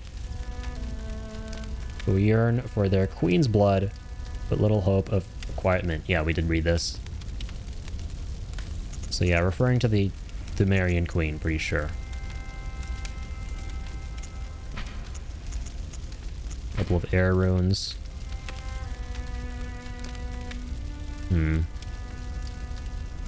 Perhaps the air is a hunter who bears the echoing will of those before him.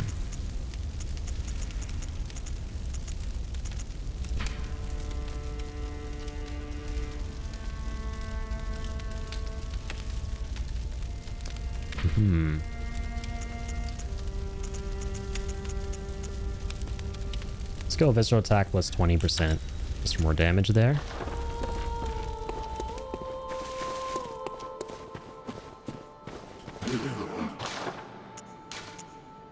I got 57 bullets for 20 grand.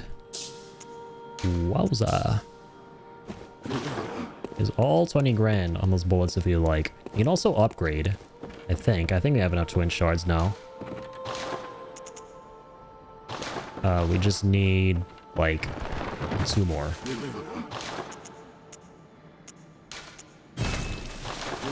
So we'll get 2 more.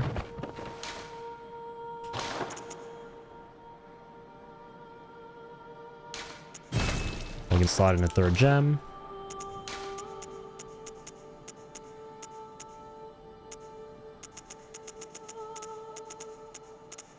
I say we just keep going for damage. Get the poison. Physical attack up +18 is crazy.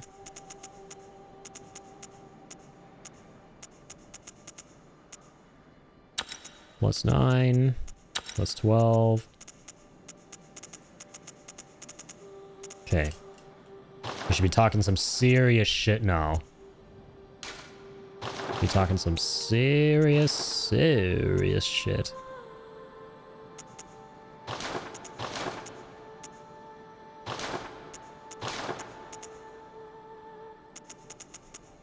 Each of these only has 1 slot. Okay.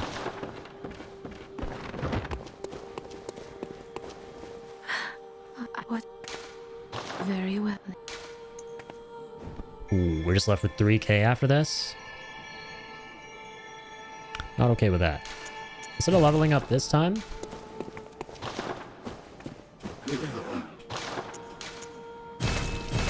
enjoy large supply with a capital L of QS bullets. I think it's the first time I've ever done this in any of my Bloodborne playthroughs. I'm not gonna lie to you guys. Okay, back to the unseen village.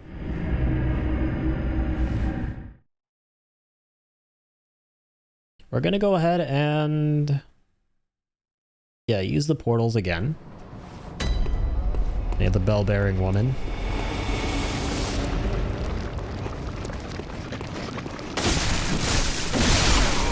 Okay, nice. Now we're able to, like, 3-shot.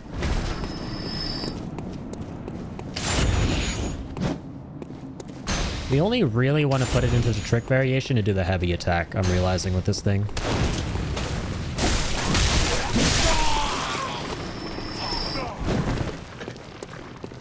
Doesn't drop any QS bullets. I think they only drop things when you've killed a bell-bearing woman.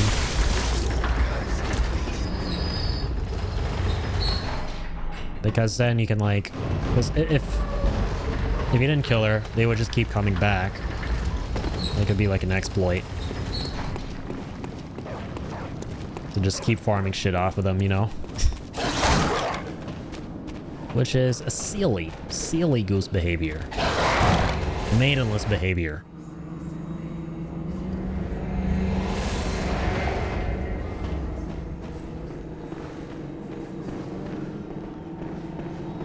Alright, let's go get this bitch.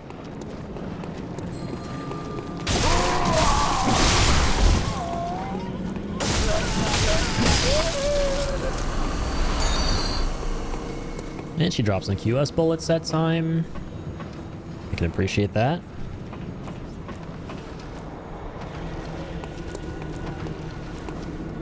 Let's head down here. Let's sit the fuck up, man. We gotta lock in. Alright. We're going through the YAHARGUL streets. This is definitely not a joke. This don't be no jokage.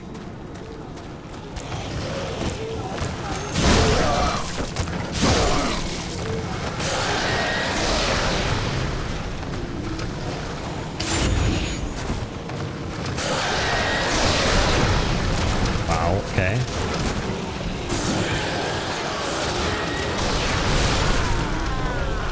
I think you definitely want to run past most of that. It's tough to get this shit done with Stake Driver. I think I'm actually going to swap to Kirkhammer for some of these. We got rid of the runes in them though. Shit. That's going to be bad.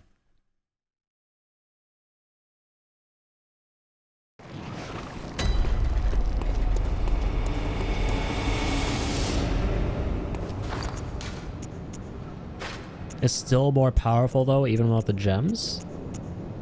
No, not really. Well, let's see.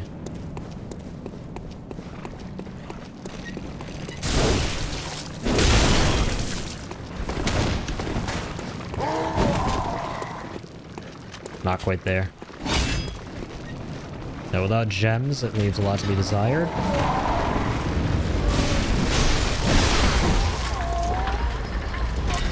Try me, old man. Oh, fuck! He actually got me. Okay, don't try me, old man. Bye.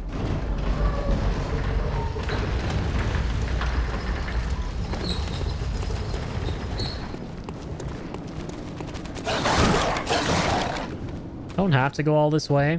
But I want to be really thorough. I want to be super duper thorough.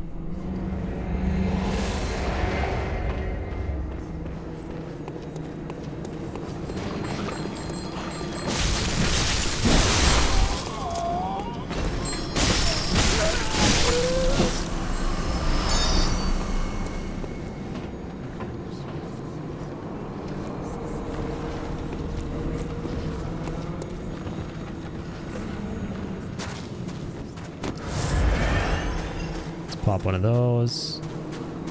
See what's going on the sides. Madman's knowledge. I won't say no. Can always appreciate that. That's where the boss fight's gonna be.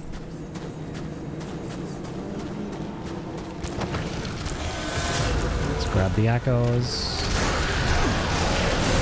That's gonna hurt. Oh my god. That's so many of them aggro to our position.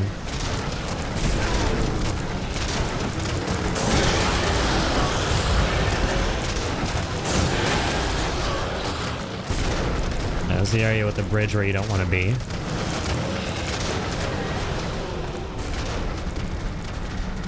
I'm gonna run through all of this. I want to run back because I want to see if there are any new items around here. Weren't there before our initial trip to YAHARGUL. Lucky.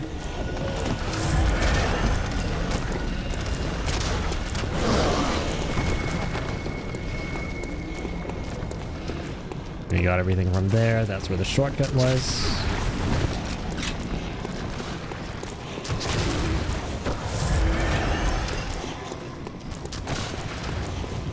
Oh yeah, there are a couple of items at this point.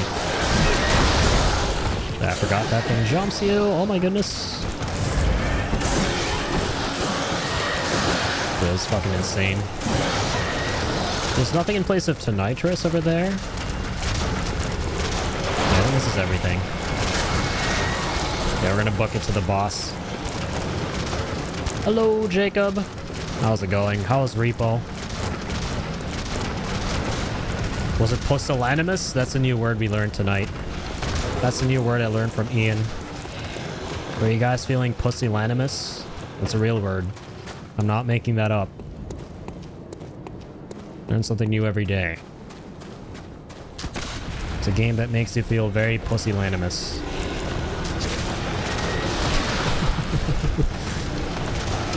But yeah, thanks, man. I definitely do be enjoying the blood not boring. Exactly. Source. Trust. But I actually do trust him. Oh, there's a guy we can summon for this. What's his name? For lore purposes. Defector on Tall. Okay, it's a good thing we actually looked at his name for this lore run. Because we've seen that name before. To fight Dark Beast Parl. So he's someone who is probably a part of the School of Mensis. For these weirdos who did this ritual to do what we're gonna see, they probably defected. And he was probably thrown in the jail and tried to get the fuck out. Alright, boss time. Repo was good. I won't dare try to spell that. I can't blame you. It is a really wacky word. I feel quite pusillanimous when it comes to trying to spell it. When we're in duos, it's hard to win it too, for sure. Yeah, I can imagine. Let's get you had fun, though. Alright. Yeah.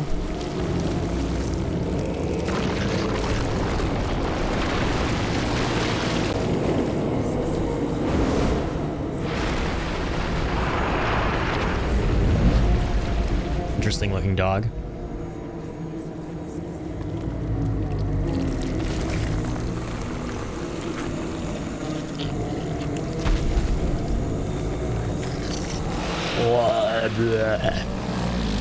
So this was the School of Mensis' failed attempt at summoning a great one. The One Reborn.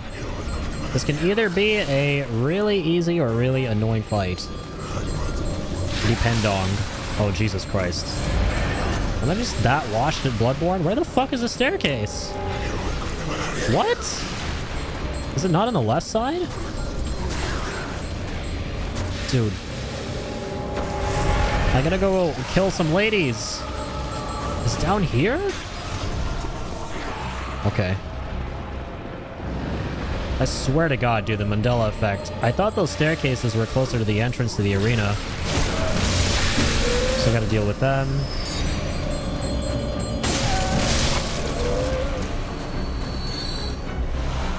I'll take 10 bullets, even though I bought a gazillion.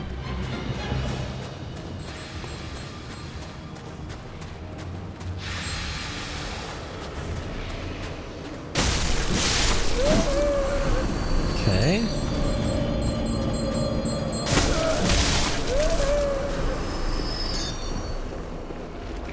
I think I could do a falling attack, but I might be thinking of another game. I'm just gonna go meet him head on. I sleep, I go baseball today. Have fun with this game. You definitely need all the help. Yeah, definitely need all the help you can get. Well, appreciate the moral help in all this, in this demoralizing game, which is really dark and drab and depressing. So, that'll definitely need. But, yeah, have a damn good one, Jacob. And enjoy the baseball game, man, with your dad. Hope you have all the fun. Falling from that height seems like it'll be uncomfortable. Yeah, I don't know if I'd want to actually fall down from up there.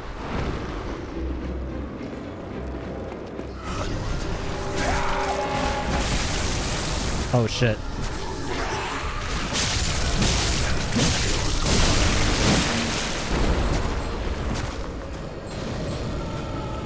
Shit, I think I can visceral him at this point. Nope, nope, nope. Oh. What the fuck? There's another lady? The shit is that? Oh, this theme is good. I forgot how sick it is.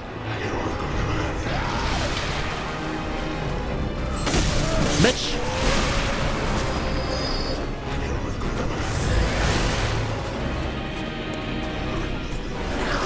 The fuck you say to me, little shit? Guys, he's saying curse words in a language I don't speak. I should create an English-only rule for my Twitch chat. This guy isn't speaking English.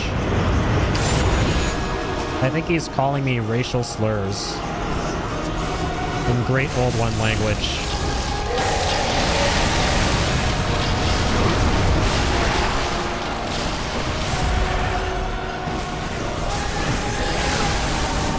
Yeah, this fight can be so annoying if you don't do it fast. Yeah. It can be such an annoying fight. It's a really easy one, but we're doing this with a stake driver. This is so scuffed with the stake driver. Oh my god.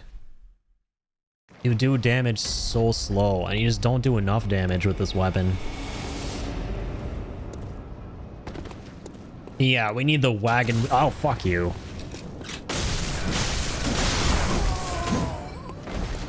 Yeah, we need the wagon wheel. Watutsi. It's that. I only have 10 blood vials. Fucking fantastic.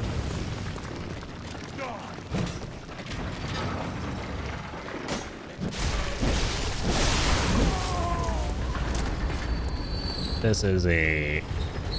It's interesting how there's certain weapons that if you run in Bloodborne, you may be in extreme easy mode. But that's not the interesting part, because that's obvious. It's more so the fact that, like... Okay, also, let me go back up. I think out of all the Soulsborne games, in Bloodborne, what those weapons are that make the game easy mode are far more obvious than in the other ones. Generally, the things that are big, giant, clunky, and hit hard are the things that get you through the game the easiest. And some might approach this game and go, wait, that seems too good to be true. Like, I'm getting this crazy Hunter's Axe that can do crazy 360s and deal all these, like, really hard-hitting blows from the very get-go, and I can use this for the entire thing, presumably, because it's really good right now. Well, you can, yeah. This game literally gives you one of, if not the best weapons, right at the start, as a starting weapon. That's why I've always liked this game, because... or one of the many reasons. It's because some of the weapons, they may seem unintuitive, like, why do they even exist if they suck? On some level compared to the other ones, like, objectively. For me, like, it creates so much replayability. Right? It allows you to, like, kind of challenge yourself and kind of experience a playstyle you might not have been through before.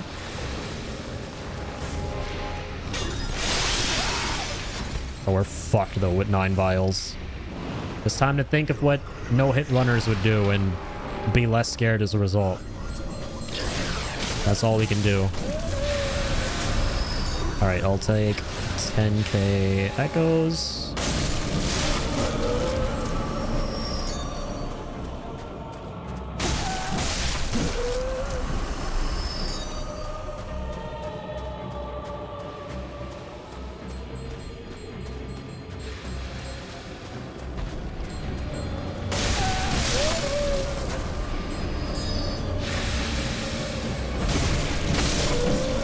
Get shit on.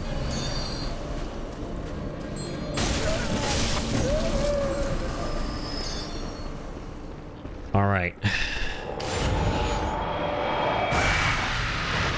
Time to blast him.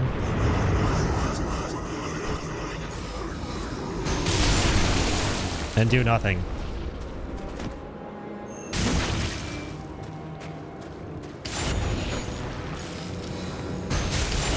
I forgot to load it up that time. Fuck me.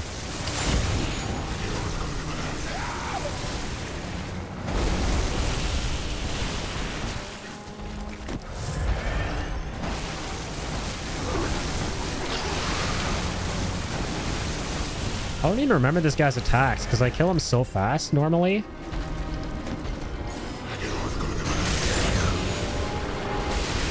There's a lot of random diarrhea that he fucking drops that just does you in.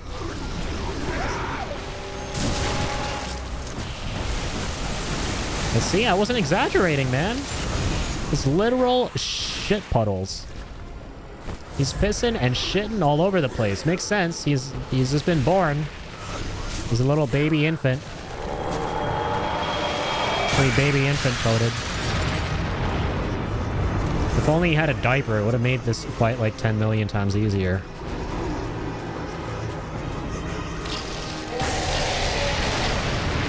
My God.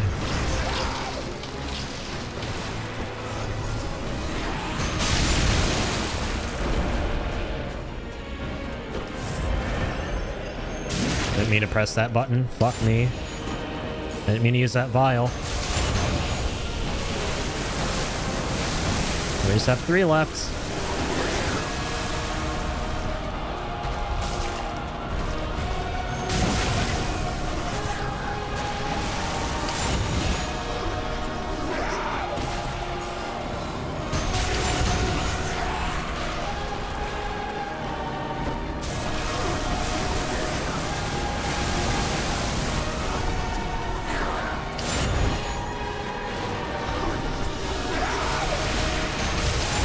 Okay, thank God that landed.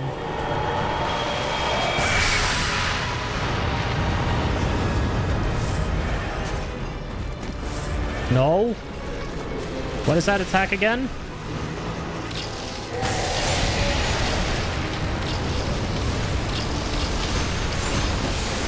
You fuck!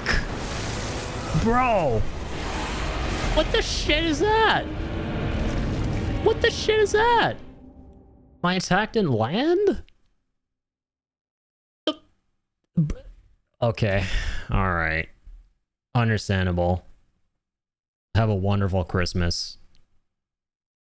Have a wonderful little itty bitty Christmas, little baby boy. Enjoy your first little Quithmas. While I go get some more fucking blood vials now for this. I love how the epic orchestra has gone sad violin mode. Yeah, the music in this game is truly extraordinary. He's just a wee little baby.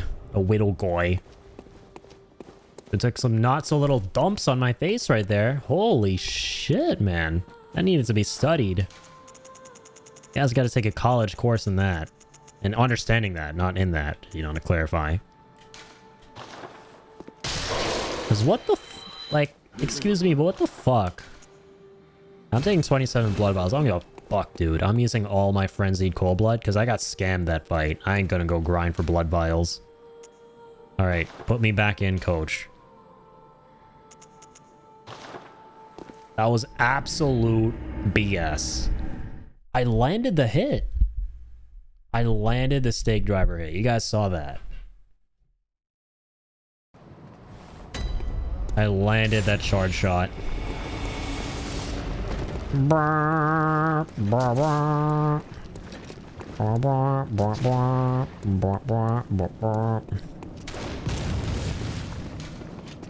Oh. It's already up. Boop.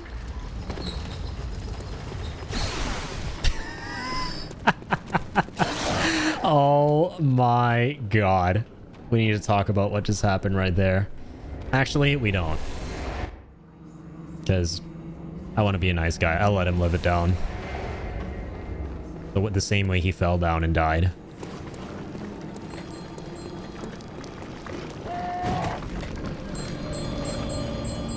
Fuck you. Took a little bit of damage.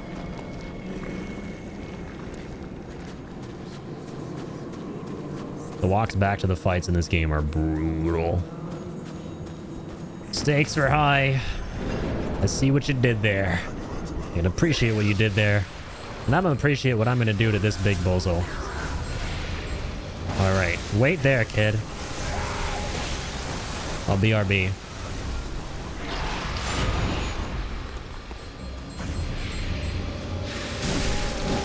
Oh! I swear to God, if she's alive. She's alive down there. Nice.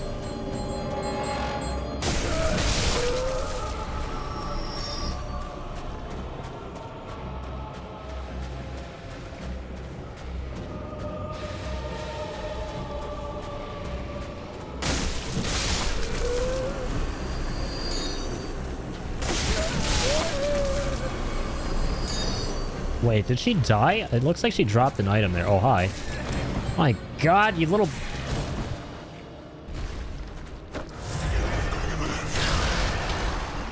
Stop calling me that. Also, fuck you.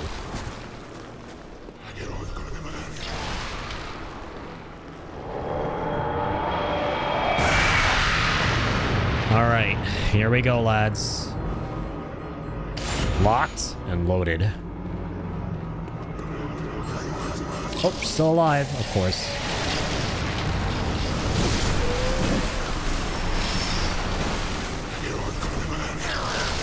There's a shit attack.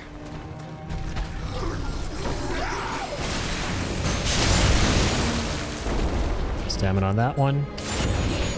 Oh, my stamina on this one. My stamina on this one.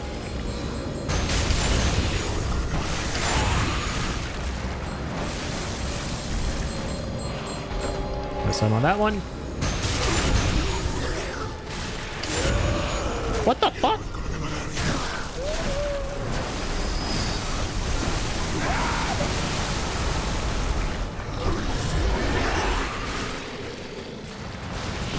Armed and dangerous! Sorry, rivals cringe. And I'm dead. Even more cringe. Bro. I am shooting myself in the foot doing this stake driver run. This is only happening because of this weapon. It's brutal to contend with this weapon. I think it's more so designed for PvP. It's gotta be, right? It's gotta be more of a PvP weapon.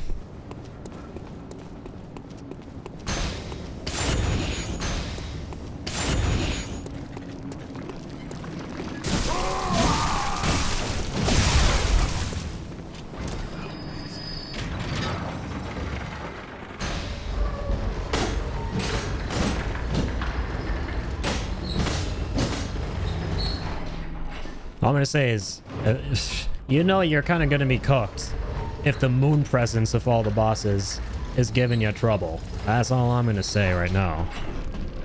And I went on the wrong way. Fuck me, man. Actually, not too bad. Just gotta do this. Whee!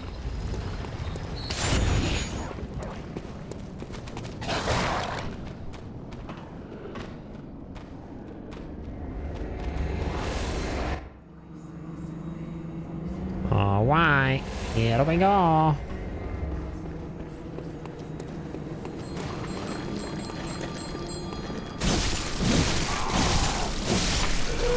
That her. Say goodbye.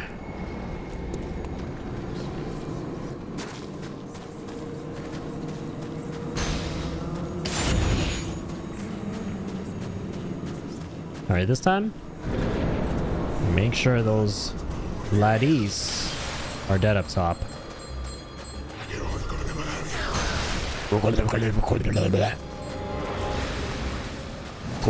Cogelo. Definitely gotta hydrate. It's actually a good time to hydrate. Thank you, sir. I gotta do this. What the fuck?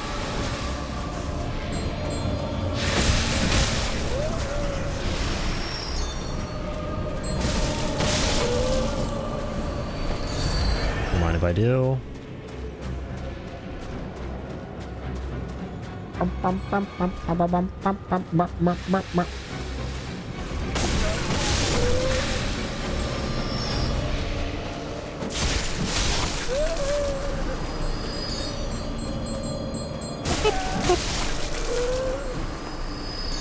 Alright, guys.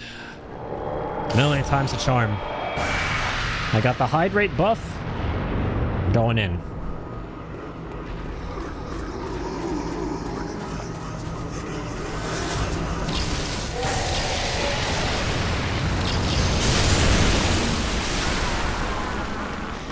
Diarrhea attack. Of course. Of course. No one gave this goddamn baby a diaper. Did all this chanting, all this ritual-ing. The least it could have done is gotten him a goddamn shit holder. But nope. That's another reason to hate all the Yarnamites and the Healing Church. That ended a little too quickly.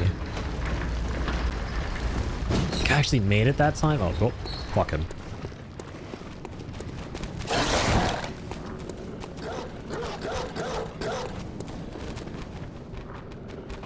Portal takes a minute. I kind of regret everything when it comes to this stake driver. Well, not really, because now I know what it's like. It is a good weapon, just not the best by any means, by any stretch of the imagination.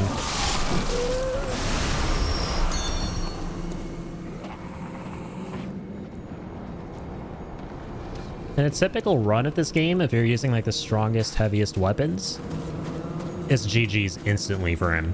You just take something like the cannon and the hunter's axe, and that's it. He's toast. He's actually one of the easiest bosses.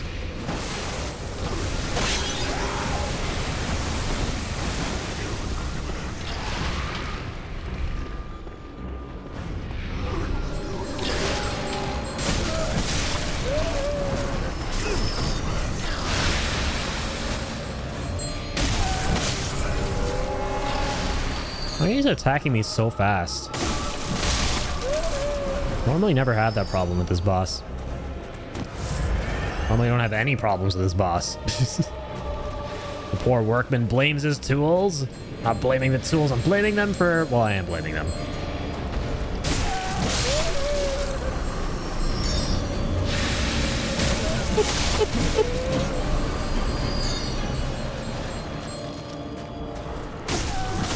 Alright, get out of here. Maidenless maidens.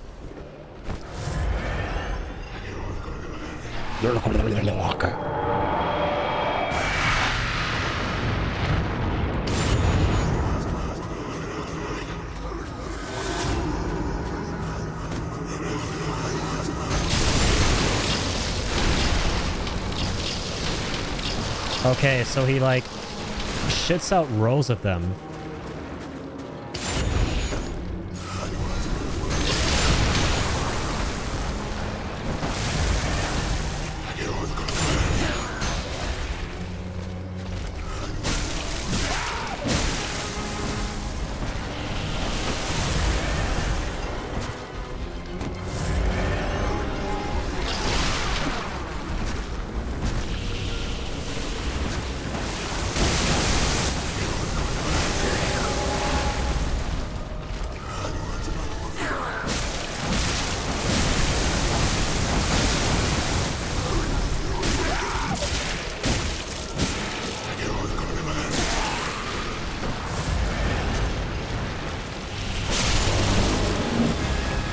Get the fuck out of there.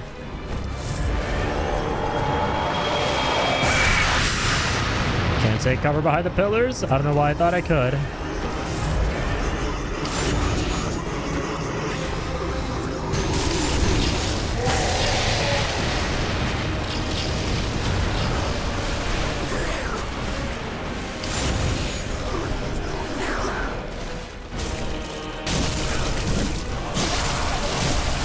Stupid bitch. Stop shitting your pants. Stop shitting on me.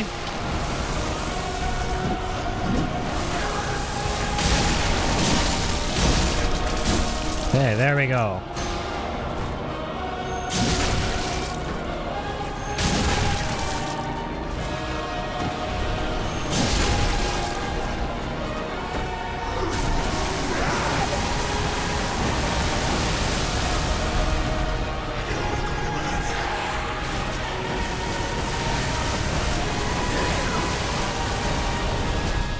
Stop throwing a tantrum!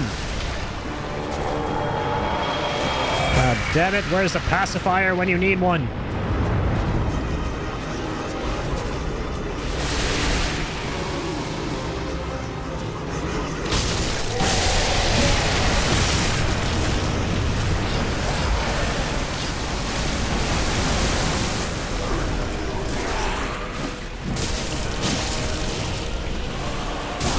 Bitch!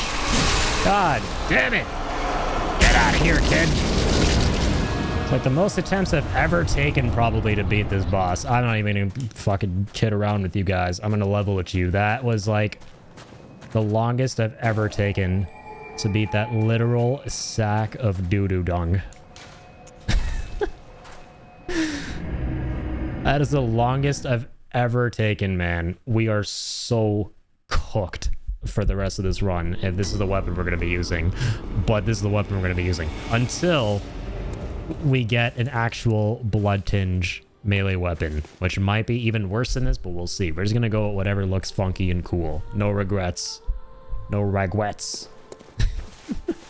I hate that you guys even have to congratulate me in the chat. Do not congratulate me in the chat. Beating one Reborn is not something to be proud of.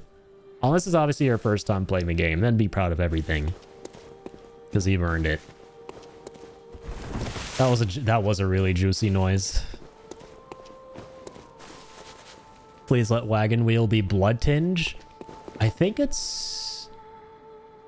I want to use a trick variation. It actually might be. I keep forgetting what the trick variation does. It's definitely strength. It's a giant fucking wheel. Welcome. What is... Very well, let me... Okay. I want to say endurance, but no. We need vitality, dude. We need vitality stat. Farewell, good hunt. I was gonna say, download it on my PS5 and I'll be happy with myself if I make it out of the first room. No, dude, you should be proud of all the tiny little milestones. 100%. Be proud of them all. What you should not be proud of is if you play this game a gazillion times and you take more than 5 attempts to beat the one Reborn. Then you shouldn't be proud of yourself. And if you're me, that's the most important part. If you're me. Not good at Souls likes? No, they're definitely not for everyone, right? And everyone struggles with them at the start, for sure. They're designed to be that way. They're designed to be really hard, really grueling. You don't really know what you're doing, where you're going, how the combat mechanics work. And it doesn't help that all that's compounded by the enemies and challenges being generally difficult. So a lot of people get turned away by that because they go in expecting that, oh, if I give it maybe 1 or 2 tries, like any other video game, I'll be able to get through. But some portions are literally designed to make you be there for like 20 to 30 attempts. And to like learn more about how to get past that obstacle, the more you play from trial and error. That's kind of what the loop of these games is all about. And if you're not willing to kind of go through that, that's completely understandable. It kind of just means that these games aren't for you. I think one of the most rewarding things about these games for people who do like that stuff is just that, like the rewarding feeling that you get when after countless attempts of trial and error and failing and, you know, trying to understand how this challenge, this enemy, or what have you works, you know, after countless attempts, finally getting it. And going, yes, okay, everything came together in the end. Let's go. I absolutely live for that. Like, and that's why I always get this feeling when I play these kind of games, specifically Bloodborne, of, man, I wish I could forget everything about the game and go through it again for the first time. Because the first time you beat these bosses, the first time you beat these enemies, the first time you get through these areas in Bloodborne, the feeling is unparalleled, 100%. I enjoy them, and I made a fair bit of progress in each of them, other than DS3, which is never on sale. But haven't completed any. Yeah, that's totally fair. If you're able to... yeah, you did say you played through Bloodborne a little bit. Definitely try finishing this one first. And I'm just saying that obviously because I'm biased for it. And I think it's like the greatest one out of all of them. But there's something a little bit more accessible in terms of progression. And something that's going to be a little bit more lenient. I'd 100% recommend probably one of the Dark Souls games, like Dark Souls 3, I would say. I think 3 out of all of them is the one that's the least, like the most hassle-free to go through in terms of the sheer volume of obstacles you'll be running into. There is a lot going on, but if I really had to think about it, I would say 3 is the least challenging. 2 is the most overwhelming. 1 is the most unforgiving, I would say. 2 is very overwhelming. 1 is very unforgiving. But 3 isn't overwhelming. It isn't super unforgiving. It is challenging, though, still. So I would probably recommend 3 as the first one to beat. You know, if you want to kind of like approach it from like a difficulty angle, and which one's going to give you the path of least resistance. All right, Eddie, have a good night. You as well, James. Thank you for being my hydrate, man. I think we actually beat that attempt with the hydrate, right? Or is it the last one? I'm going to assume it was the final attempt. Because that would be awesome. And I like awesome things. Have a good night, Jay. Less hassle-free than Elden Ring? I can't believe I forgot to mention Elden Ring in this conversation. No, okay, yeah. Definitely go for Elden Ring. I don't know what the hell I'm saying. Yeah. What the hell am I saying, man? Elden Ring is the quote-unquote easiest one relative to the others. Because it's an open-world game. You literally can, at any point that you're stuck, go somewhere else and find something brand new to do that will probably be less challenging than the wall you found yourself at. And you'll realize then, very quickly, that there really are no walls because there's so much exploration you can do. You can go somewhere else and come back later. Like, the open world nature of Elden Ring makes it a lot more hassle-free to go through than these games. Yeah, no, Elden Ring definitely counts. I don't know why I didn't think of it. My brain is just stuck in 2015 mode right now. Or the 2010s mode. Considering we're playing Bloodborne, I guess. I think with a lot of games in the past, as new ones were coming out, I'd get distracted by them, never go back to them. Now modern games are a bit, well, meh. Kind of want to actually complete some older games, and so I'm doing the Monster Hunter series currently. Right on, man. Yeah, I can definitely feel that. I do like some of the new games coming out here and there, like especially these past couple years. There have been so many big releases that have caught my eye, that have had me hyped, and have lived up to the hype for sure. I think these past 2 to 3 years, and this year for sure, with some of the upcoming games like Death Stranding 2, obviously. But time and time again, when I find myself like lacking games to play, I'll always crave something old that I haven't gone through, because old is just gold, you know? Like, that's why I'm mainly doing this Final Fantasy marathon in between games. And at this point, I guess we can consider Bloodborne an old game too, right? It's a decade old. Getting old, man. This game makes me feel like a fossil. I remember buying this game, being hyped for this game, and getting it the day it came out when I was in high school. But yeah, solid example right here of old is gold. Whenever I just don't have something to play that's new, I always find myself looking at these older titles.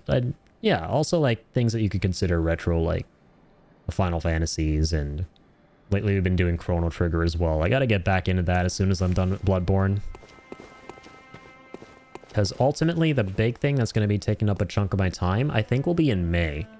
Because I want to do a Death Stranding 1 marathon, once again, on PC. The last time we did that was when the Director's Cut version came out, and we platinumed it on PS5, and it took us a solid amount of time. So I want to, like, get a head start with plenty of time to spare before the second one comes out, and try to re-platinum it on the PC version. Because it's been long enough, I'm so ready to go back into Death Stranding, and that'll be a great way to hype up Death Stranding 2. We'll do like a Road to Death Stranding 2. So that's going to be in May, probably. Right now, I'm quickly doing this 10-year anniversary detour. And then after this, yeah, definitely go into the retro side of things. Quickly finish up Chrono Trigger. And yeah, I also want to play Night Rain. Elden Ring Night Rain when that's out. In April. The older the berry, the sweeter the juice. I love that. I've actually never heard that one before. I did get quite far, I think, in Elden Ring. I even have a Kayla t-shirt. Oh, let's go. I'm sure that looks badass. Just the guy on the donkey was wrecking me. Oh, wait, never mind. Wait, the guy on the donkey. Oh, you're talking about Radon? I think that might be my favorite way I've seen someone describe that. It took me a little second, but then I realized I think you're talking about Radon. Hell yes, good rules to live by. I say it to myself through tears in the mirror every day. Stop, Ian, you're not old. You're not old, Ian. You're like, there's only like a 3 to 4 year age gap between us. Yeah, you're a nice guy, Ian, right? You like being nice to other people, so look at it this way. Whenever you think that you're old, you're not being nice to me, because there's not a big age gap between us, and if you think you're old, then I think I'm old. And I know, as of late, I've been kind of saying that I like thinking that I like it whenever I feel like I'm older. Let's put it that way, or when people think might be older than I actually am, because I'm used to being the youngest. But man, this past week, knowing that Bloodborne's turned 10, and I was in high school being excited for this game exactly 10 years ago, and I got it the day it came out, and that was a decade ago. Now I'm starting to feel like shit. I miss being... I'm kind of sad that I'm getting older. So I'm starting to join the camp of you guys, or most of you guys, who feel like, oh man, we gotta be youthful for as long as we can. I think I'm going through something transformational here. Right, as of this past week. I think we all need to pull our money now and invest to get a gamer's retirement home up and running. Normally, I'd be averse to that, but considering this game's making me feel like a fossil, I think so. I think I'd be inclined to jump in on that.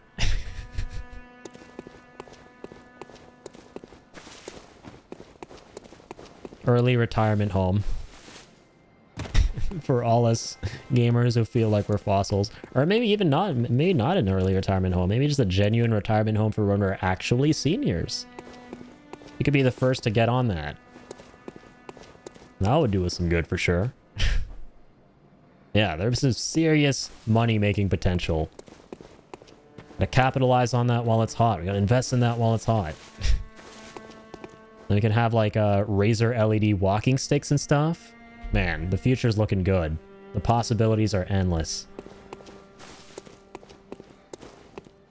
Well, what is it? Very well, let me... Could have all the consoles from our golden years, ergonomic controllers, carpal tunnel wrist braces. Okay. I was on the fence before, but now I'm in. Won't you mention carpal tunnel wrist braces? Yep, that's it. I'm already feeling early onset carpal tunnel. Not gonna lie. I'm not gonna lie to you.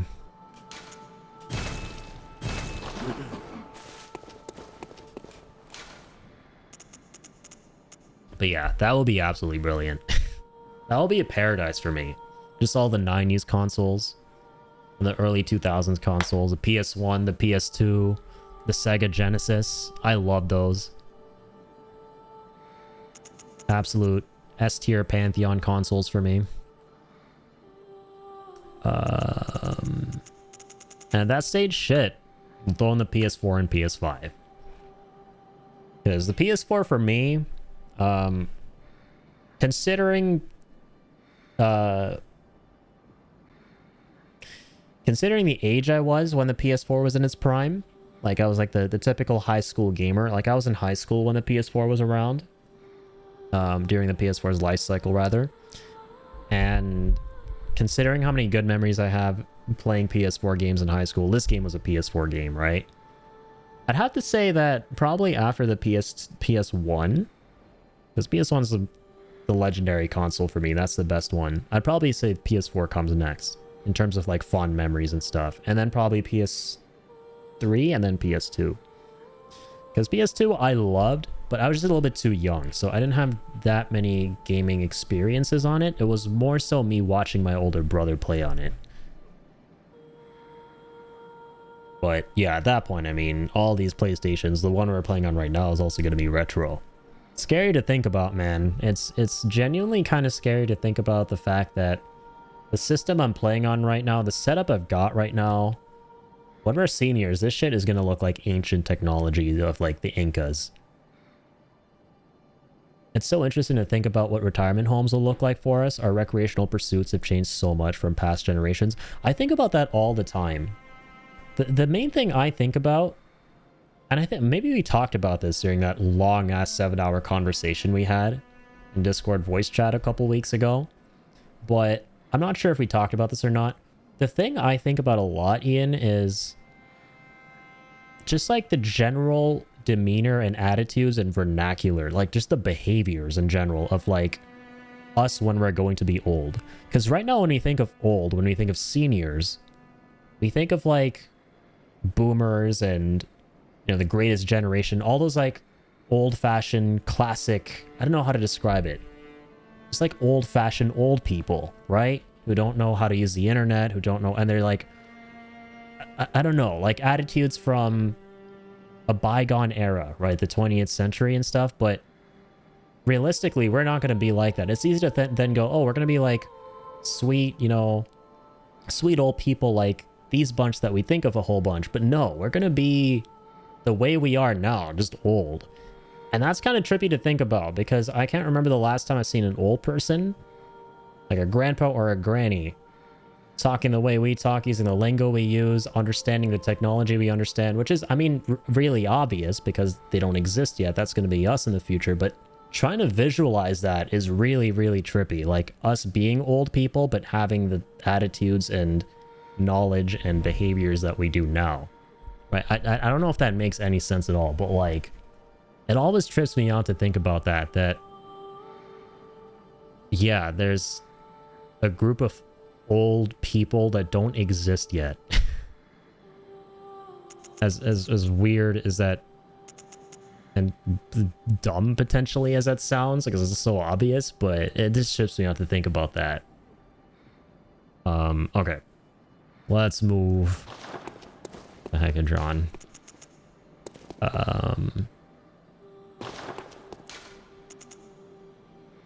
Advent Plaza. So we beat the one reborn. I always want to call this guy the Moon Presence, which is another boss, because he literally spawns out of the moon, which is right there. So one reborn, I think, yeah, and we're gonna see some more stuff right up here, was a School of Mensis' failed attempt at summoning a great one, or rather creating a great one. But now there's also this angle of they may have potentially understood that the great ones were seeking a child, and they tried to maybe make a great one child, and that's what that was. I think, yeah, it's very clear that that was what was going on. And this is where they performed the ritual. So the School of Mensis, as I understand it, believed that they needed to lock themselves, their heads, their noggins in these cages, and basically like go into a matrix of sorts. They would like teleport their minds and consciousnesses to this other plane of thinking where the Great Ones exist, into like these dream worlds, while their physical bodies would wither away. And I think, no, it's not these guys. Those are inhabitants outside who were in their homes and stuff, who were doing the chanting way back when we originally came to this place to try and summon the One Reborn. And I think they knew what to do because the Mensis members in here were able to get information from those planes and then relay it to them like in the town or something like that. I don't know. There's so much theory crafting you can do, and so interesting. I think we're entering an era of humanity when age and time will become more and more irrelevant. Just thinking about fashion, so many trends from different decades are back at the same time. It's not even like they're having their 20-year circling back moment. It's just we have such a massive frame of reference because of the internet. Oh yeah, I think that's a really good point. And I didn't really think about that. The fact that we're now able to access information from pretty much every single era of history, right? We're able to like get information about everything, everywhere, all at once, like the movie name.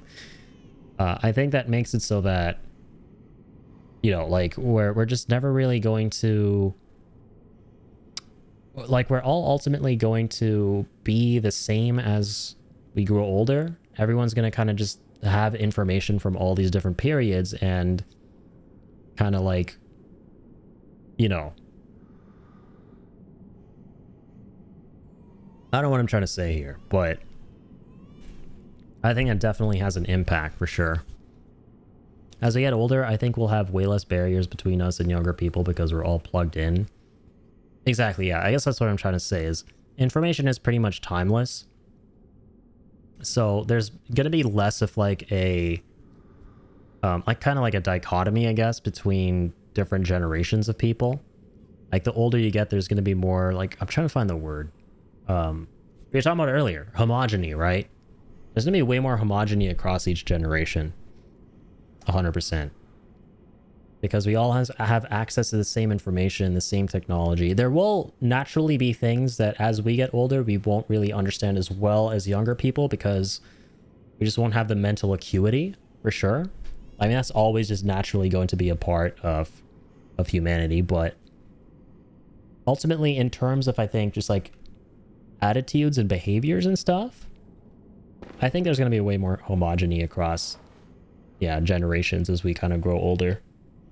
It's like communication too. Like, have you heard old people say, it's like you're speaking a different language? I think that'll be a thing of the past. Yeah, actually, I can see that because so many things, like we share so many things across the internet that influence how so many folks speak and communicate with one another. It's crazy how much that stuff has impacted our lives, right? I mean, it is obvious how much it has, but just when you like stop to think about the vast scale of it, it's wild. Like down to our very like psychological like beliefs and programming and all that kind of stuff. And it's creating, like you said, like basically a kind of sameness. And we're all going to be kind of just communicating the same way, thinking the same way for the most part. Because we're just all going to be like wired in.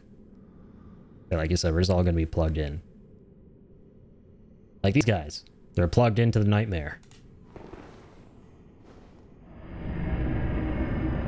So, we can now enter the nightmare that they plugged themselves into.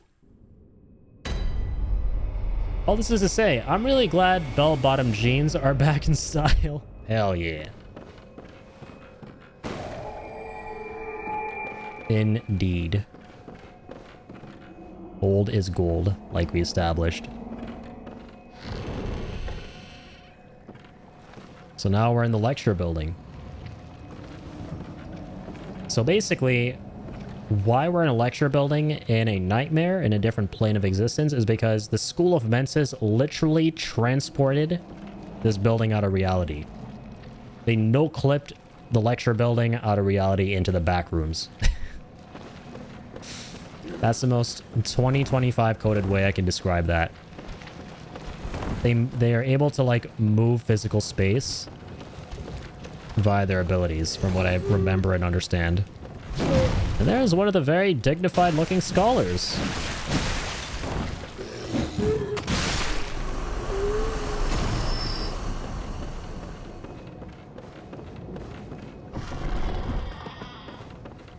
Open sesame seed. Hey, look at all those nerds still going to class.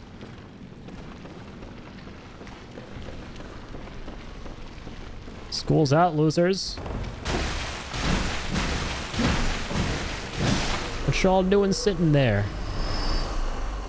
The prof ain't coming. Class is not, in fact, in session. So yeah, they were doing a bunch of these experiments and what have you.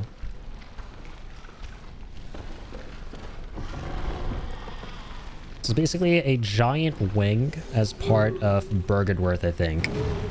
I think, from what I remember, a popular theory is that the reason why Byrgenwerth seems so small is because this was the other half of it that got transported into this nightmare realm.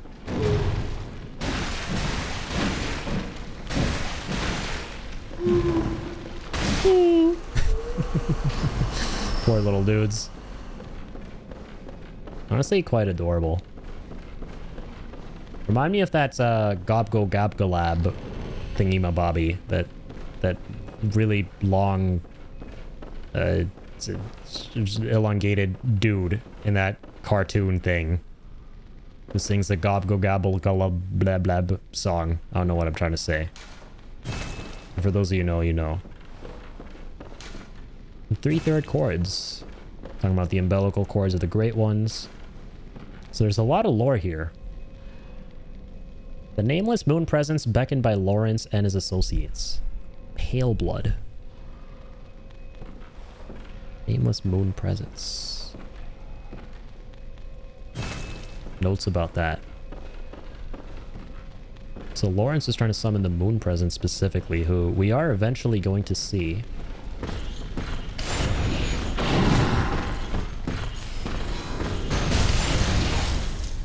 Got more giants in here again.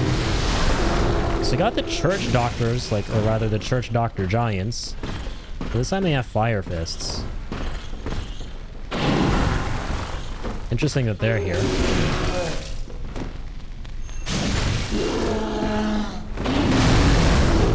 Okay.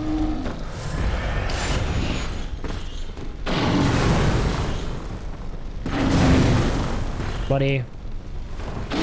I'm gonna need you to be okay with dying.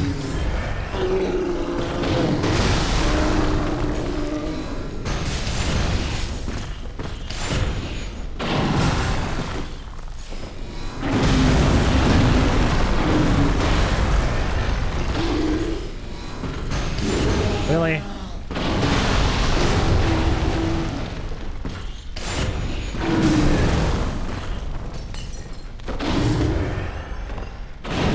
Thankfully the drop wasn't that bad.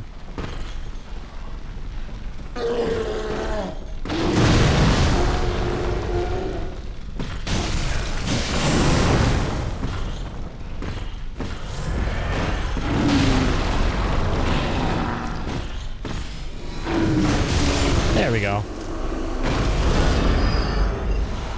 Jeez, man. Let's talk about overstaying your welcome.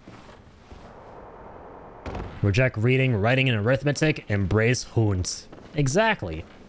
Elect to live this badass bloody hunter style. Or hunter's lifestyle. Instead of being a bunch of slimy nerds. Losers. Okay. You guys are in for a real treat with this one. Oh, this cannot be. You cannot be. How did this come to pass? Back for life. Now, wait just a moment. Do you think ill of me? Me?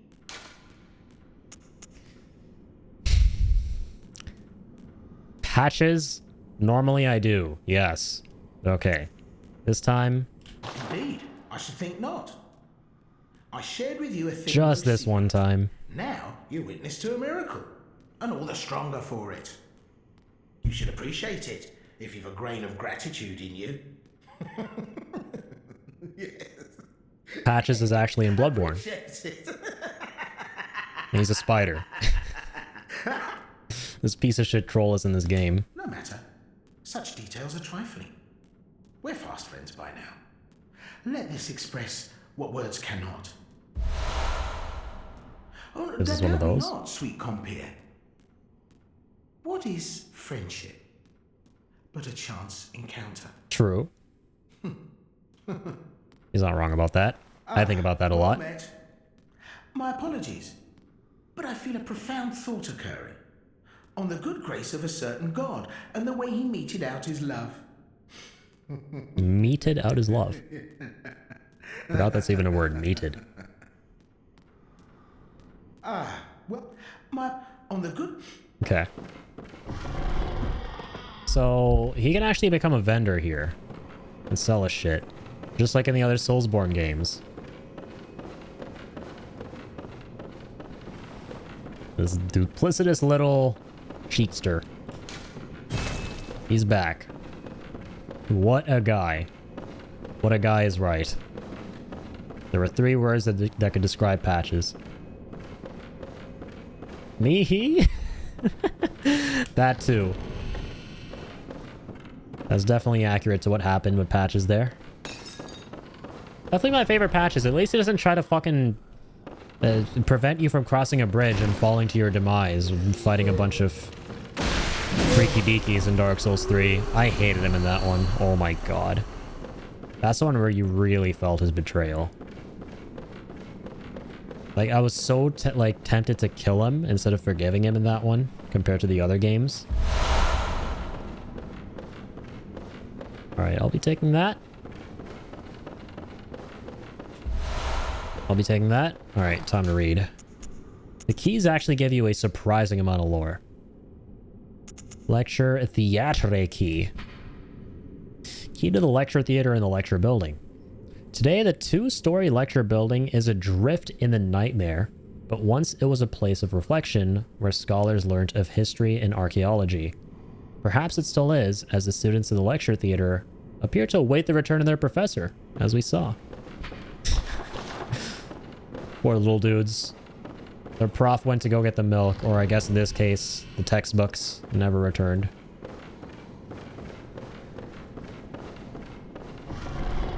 So before we go into the theater, let's explore everything else.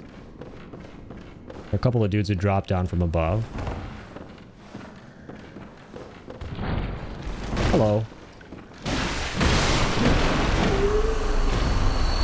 What is this, Professor Xavier's School for the Gifted? Are we in Professor X's school? Was that frickin' beast hanging from the ceiling?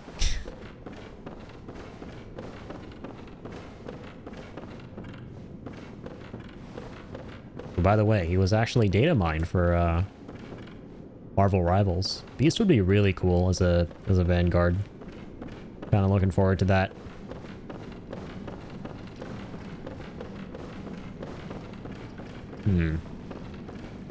Seem to remember there being another door.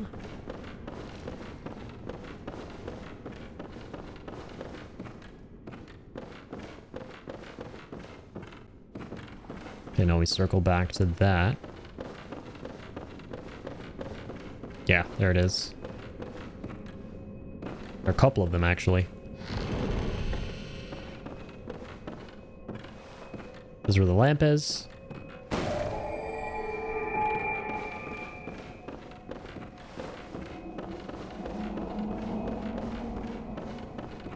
I'm surprised they don't have Blue or Green Lady from Guardians of the Galaxy. Yeah. It's kind of interesting that the game came with some of the Guardians. Right, like Star-Lord, Rocket, Groot, but then there's no Gamora or Drax.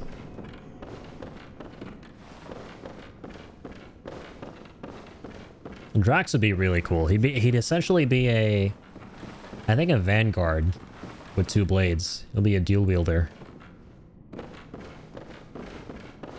Gamora, I don't know, really. Something interesting to think about. Probably a duelist, but like I don't know what her weaponry would be.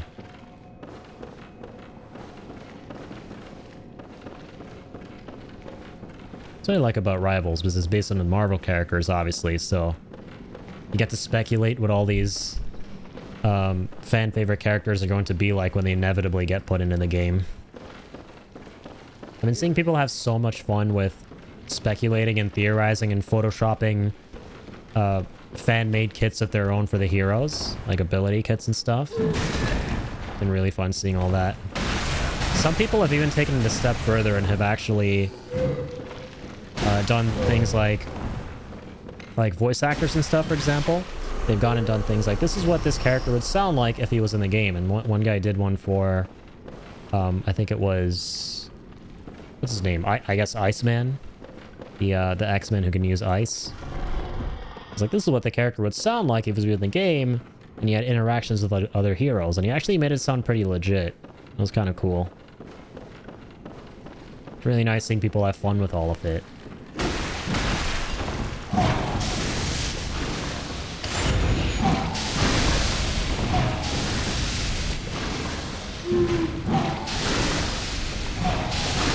Sorry, guys. Coming through. I'll be taking that.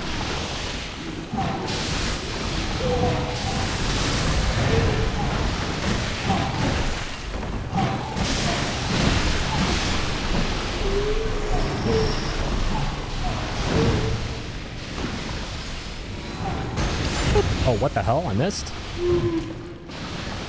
Alright, you goofy goober. Gob go gob galab.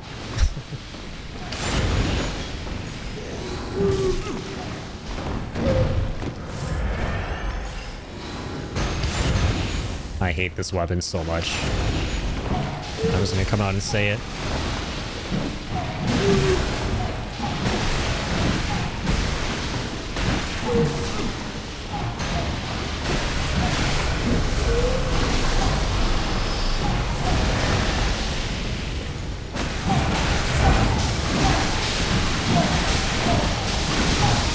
Really? Oh my goodness. Enough of you. Sit down, kids. Detention for both of you. Come see me in my non-existent office.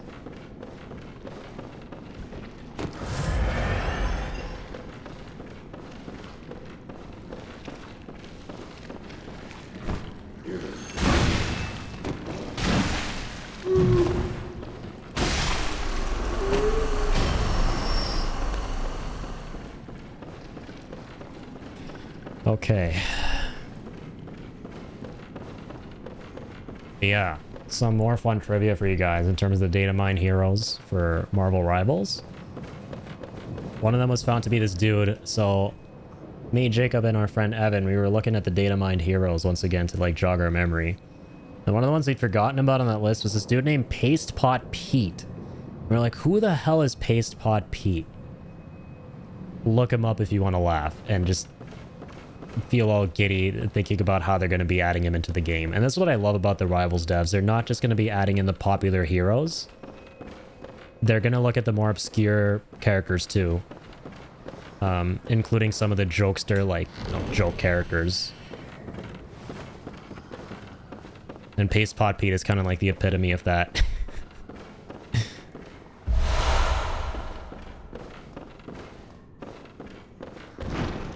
Okay, so we get a bunch of sedatives from here.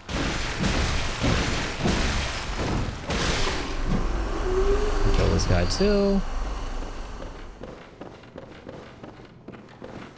What the heck is shiny here?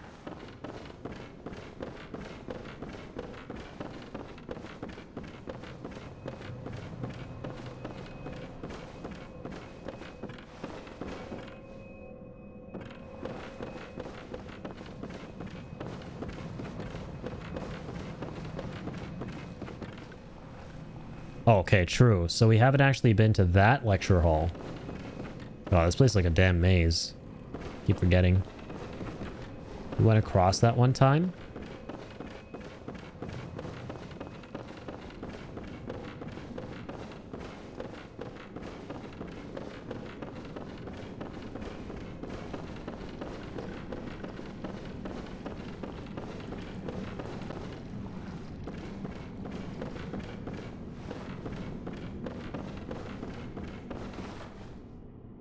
Clear that out. Just make sure we got everything.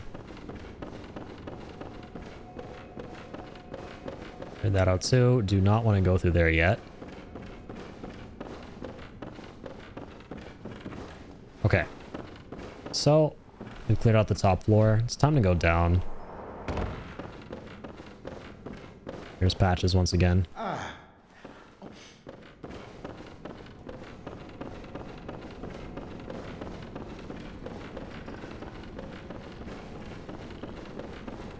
I want to get into that lecture hall.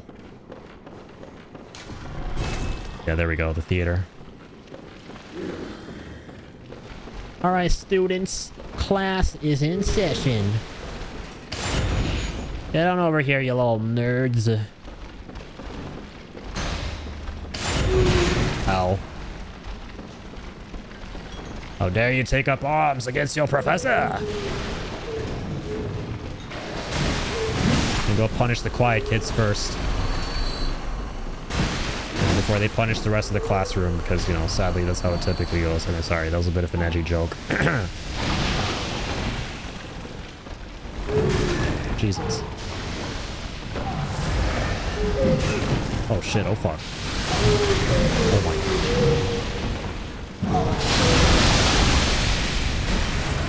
Okay. Thankfully, these kids suck. They need to lab, as I like to say. When I shit on my opponents and rivals, these kids need to lab.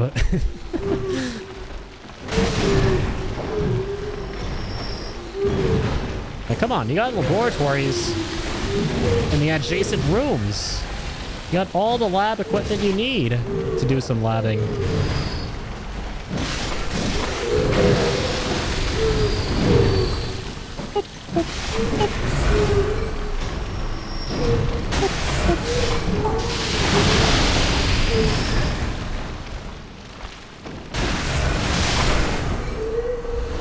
I'll be taking that. Thanks, kids. See you next week. Be sure to do your homework. Oh, hey. This kid. What's wrong, Matthew? Want to talk to me? Come see me after class, which is right now. Conversation over.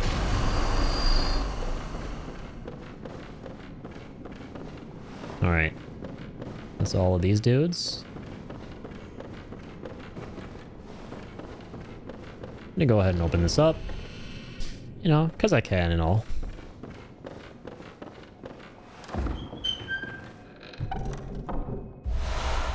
Augur of Abriatus. Ladies and gentlemen, I present to you one of, if not the most OP abilities in Bloodborne, which sadly, I'm actually not going to be able to use because it's an arcane tool. Yeah, it needs 18 arcane. But for those of you who caught me fighting Imposter Yosefka, this is what she was using. It's the thing that shoots out all the tentacles. You summon all those tentacles of the great ones. Let's read about it. Remnant of the Eldritch Truth encountered at Bergenworth. These phantasms, the invertebrates, known to be augurs of the Great Ones, to partially summon abandoned Ebriatus, who is a Great One. The initial encounter marked the start of an inquiry into the cosmos from within the old labyrinth, and led to the establishment of the choir. So the choir was founded after Ebriatus was discovered.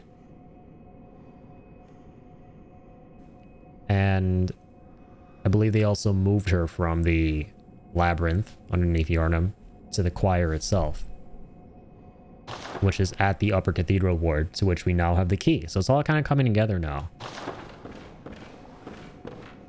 So that being said, I think at this point, now that we have the Augur of Abriatus and you've kind of piqued our curiosity with that, It probably wouldn't be a bad idea to go to the Upper Cathedral Ward next, because that kind of seems to be the next logical place in terms of a lore run. Also do realize that I forgot to read the descriptions of some of these items, like Tiny Tonitrus, for example. So as we know, Tonitrus is a unique weapon crafted by Archibald, the infamous eccentric of the Healing Church workshop. This is a similar Morningstar mace that utilizes quicksilver bullets. When struck into the ground, it recreates the blue sparks that are said to surround the dark beasts. Like Archibald's masterpiece, this too is a superb conductor of the powerful blue sparks. So it's like a pocket Tonitrus that Archibald made. Anti-Phantasm Shell. Great invertebrate shell. It is said to be familiar of a great one.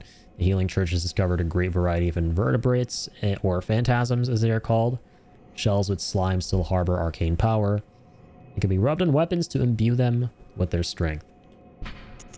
So yeah, this is how we imbue our weapons with arcane, which is basically like the equivalent of magic. That's what the magic stat is in this game.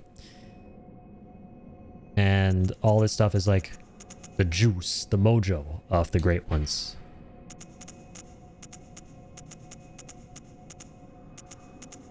I think we're all caught up. I keep hearing it as tiny tinnitus. Yeah, I wonder how you actually pronounce tinnitus. I've seen some people pronounce it as tonitrus, and then others pronounce it as tinnitus. Like the hearing condition, tinnitus. Great One Juice trademarked. Yep. That does sound like something the Healing Church would do. So you have two different doors we can go through. The first one being the one down here. One leads to a giant optional area, the other to a mandatory area. Both separate nightmare dimensions. This right here is the optional area, Nightmare Frontier. Completely optional location in the game. Highly, highly recommended to not go through this the first time you come across it. It is very difficult. So we'll hold off on it. I think we'll save the nightmare areas for a little bit down the line. Right now I want to go check out the Upper Cathedral Ward. And if time permits, we can get started on Canehurst with the Vile Bloods and the Lawrence storyline. Well, what? Even though that's also going to be really difficult. I think that's arguably the hardest optional area in the game, Canehurst Castle. It's a toss-up between Nightmare Frontier and Canehurst, but those are the two big, giant optional areas, in addition to Old Yarnum. Okay, so here we go. Let's put one into Vitality. Farewell, good. As usual, let's get ourselves some blood vials.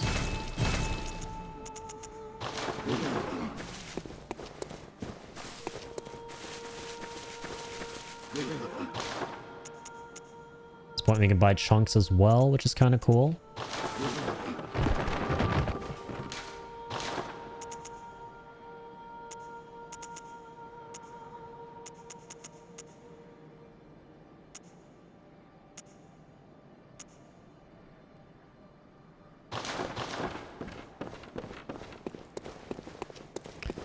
Okay, so we have a couple of options.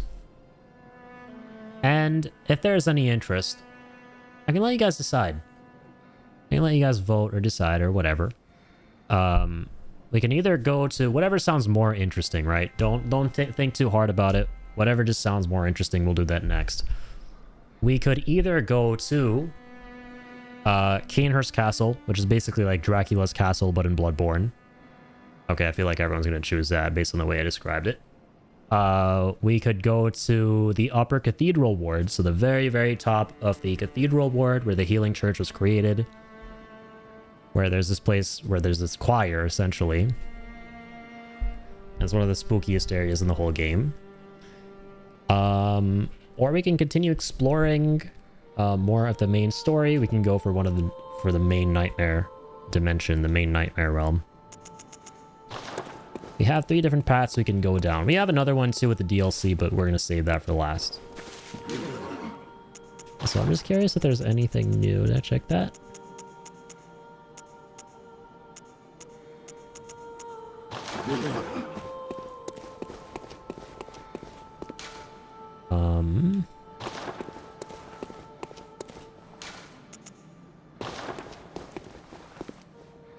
Vote hidden cow level. What would that translate to? What would that translate to? Well, cows are mammals. Horses are mammals. Close enough. We need to go in a horse carriage to get to Canehurst Castle. Much like in Nosferatu. Very Dracula coded. So, let's do Dracula's Castle next. Fuck it. We ball. We're going to do the Canehurst Castle storyline that has to do with Alfred of the Executioners. He kind of set the stage for us with that. So, believe it or not, we are going to head over to...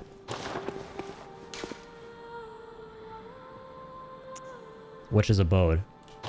At Hemwick Charnel Lane. That's right. We're running it back. It's been a minute since we were at Hemwick Charnel.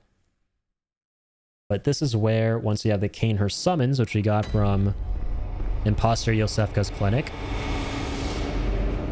we can get in a carriage and hitch a ride to Canehurst Castle. It's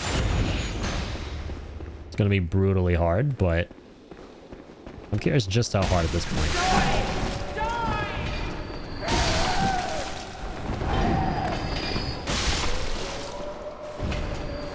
God, I remember when these assholes gave us trouble. Oh, there comes their white knight in shining armor that isn't so shiny.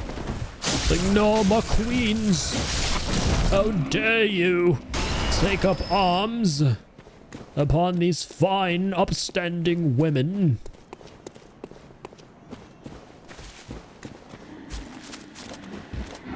I came waddling over like a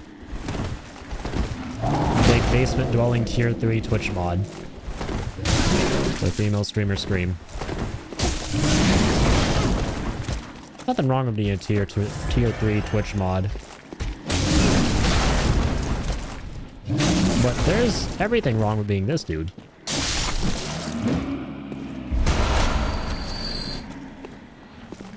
And it's definitely worth hyping up, taking this kind of dude down.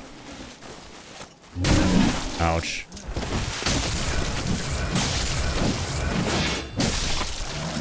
God, dude. Get up, Hunter. Stop accidentally emoting. Stop teabagging. A hunter must not teabag. A hunter must hunt.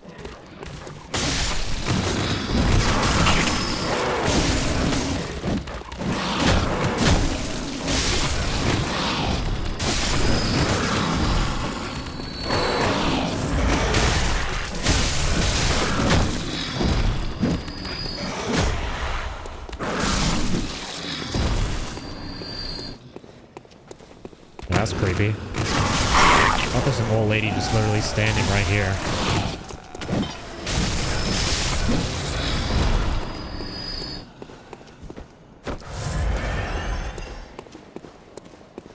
If I remember right, if we do some kind of emote here, I think we get another rune. I do know there is a location, a specific area, where you do have to do that and you get an emote. Or, sorry, not an emote, but a very useful rune, but I don't remember if this is another area on top of that where you can do the same thing. I'll have to come back to it.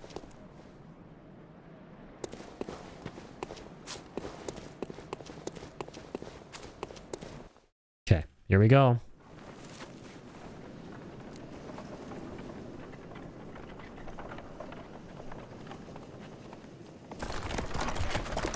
I love how Dracula inspired this portion is.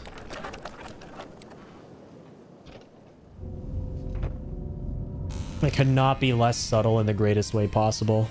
Like the carriage, the empty carriage approaching. With the undead horses. Door swinging open on its own.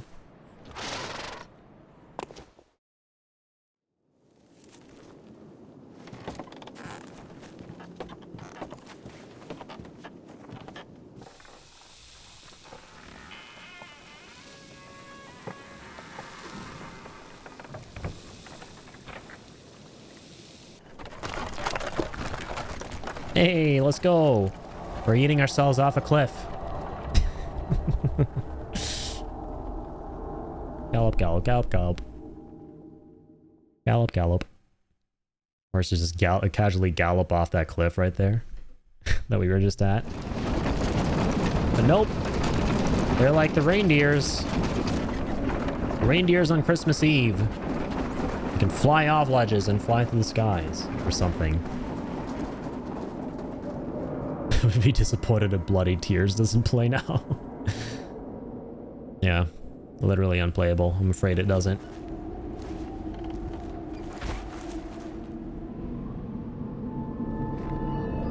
Hey guys, we're in Transylvania.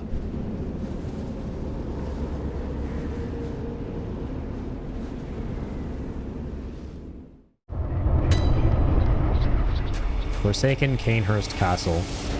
One of the coolest, no pun intended, optional areas in any Soulsborne game ever.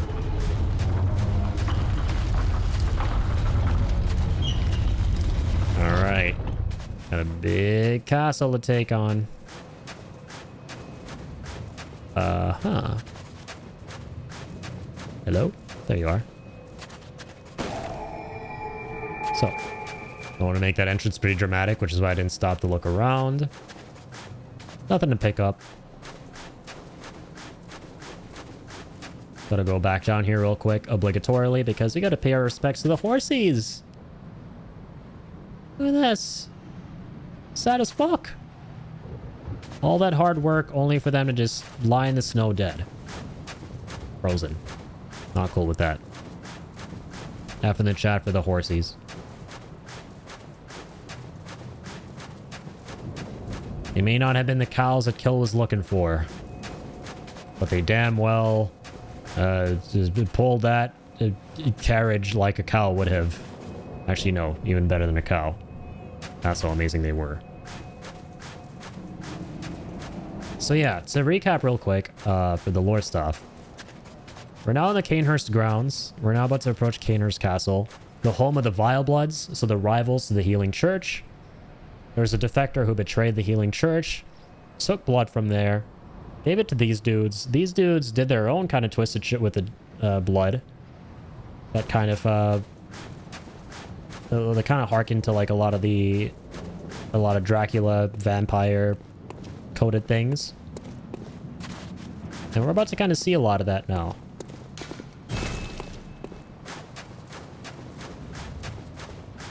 Time to make glue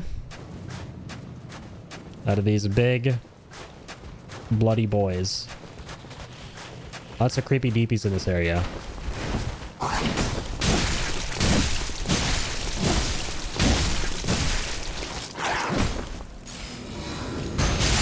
They're not impossible, actually.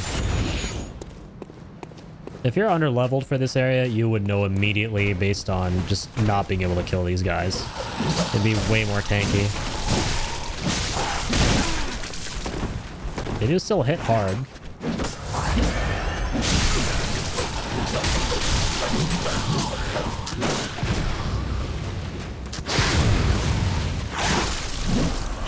But nowhere near as bad. They're not one or two shotting us, which is good. Numbing Mist. There we go. So this is the item that allows you to stop people from healing. Yep, and the first place you get it is Canehurst. Interesting. I actually never caught on to that previously. It's the earliest we can read about Canehurst lore, I think. Throw to create a mist cloud that numbs a hunter's life essence and prevents restoration of HP. Said to be used by the blood hunters of Canehurst, its recipe is a secret closely guarded by the line of nobles inhabiting the castle. So yeah, one of the many concoctions of the Canehurst hunters.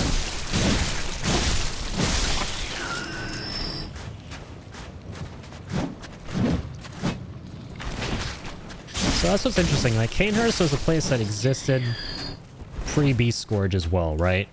In the past, I always kind of assumed, oh, it cropped up after everything happened, but no, it's kind of its own country, it's its own monarchy. It's just that they, I think, caught wind of what was happening in Yharnam and decided to get in on all that juicy stuff with the blood they were hearing about. They're like, oh, blood that heals people?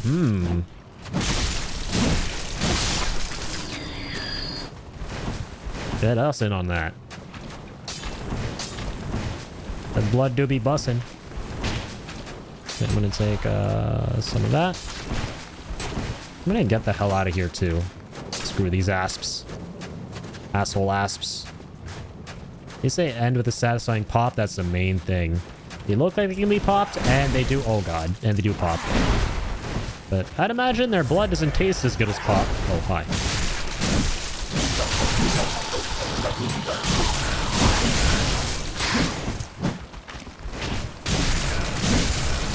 Poke, poke, poke. Yes, bathe in the Kool-Aid. Sorry. I promise I'm not being seduced by the hunt. I'm not being driven mad by the hunt.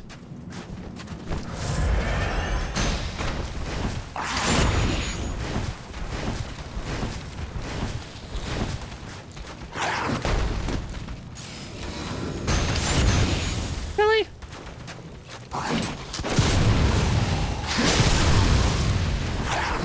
Can I not visceral these lads? I kind of forget.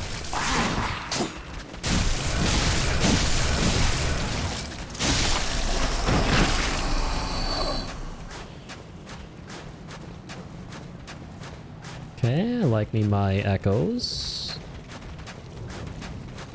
I do be liking me my echoes.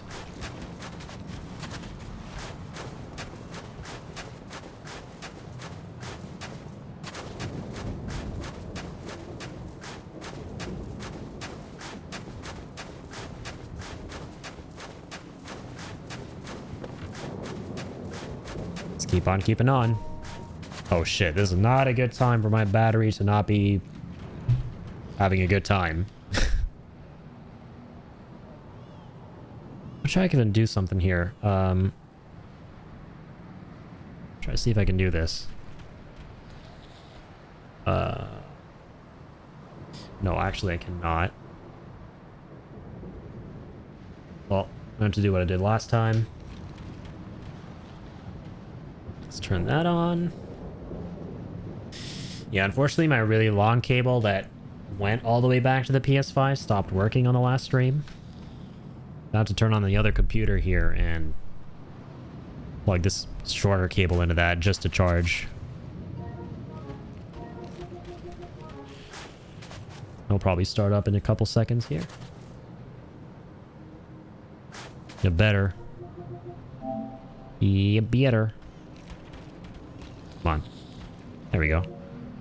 Oh, I see me lightning symbol.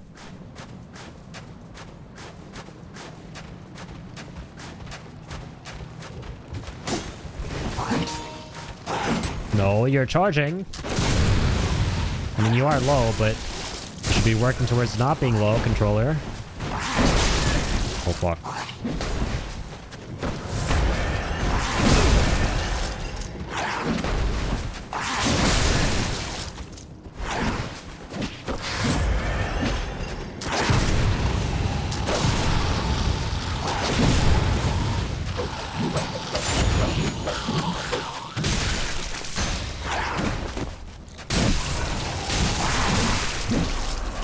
Yeah. It's just me, or are PS5 controller batteries the least lasting batteries in existence? They definitely leave a lot to be desired. Yeah, they're not great. They've never historically been good, the PlayStation controller batteries. Yeah, DualShock and DualSense have never boasted the best battery lives. Yeah, Xbox controllers are much like considerably better when it comes to battery life. I mean, they literally have batteries you take in and put take out and put back in. But even if you get like the rechargeable batteries for the Xbox controllers, you would think that, okay, maybe that's like the trade-off, is that now these rechargeable batteries They're just not going to last as long, kind of like the PlayStation controllers. I don't have to be charging the batteries all the time. But no, like, most brands of like rechargeable batteries last a hell of a long time.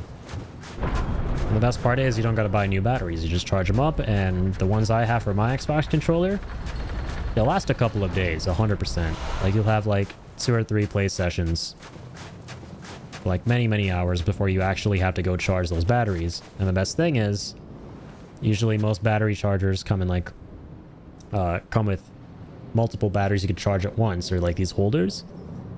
And so while you're playing with those the 2 batteries that are in the controller, the rest are charging. So then when those are done and out of battery, you just grab the other 2 out of that holder, then put them into the controller, and you're good to go. I definitely do think Xbox controllers are my preferred ones now.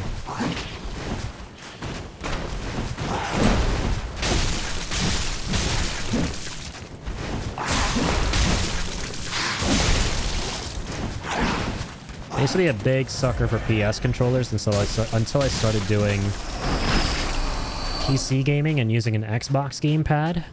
And then when I also bought an Xbox Series S with my older brother. It's just so much bigger and more, you know, comfortable to hold, in my opinion.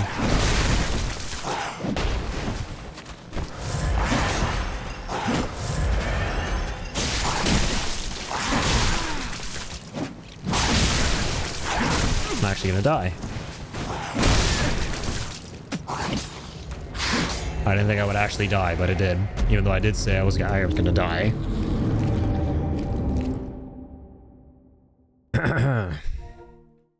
Mine never says it's charging until I turn it off. Plug the cable in and then reconnect. Yeah, it can be really weird and scuffed. Favorite of the 8-bit do controllers. When I get paid, I'm planning on getting the 8-bit do keyboard. Interesting. I don't know if I've heard about those before. We'll have to look those up.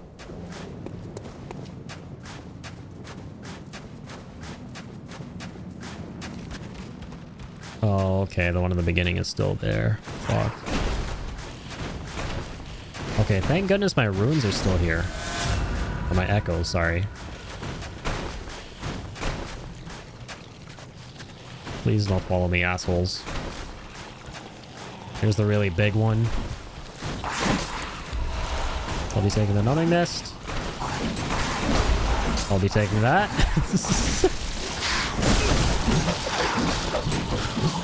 Oh shit. Oh fuck. I died in the worst possible place you can die. I actually thought, imagine being me and thinking I could run past all these guys, steal what they were packing there, and then getting the fuck out. No, that's... just no.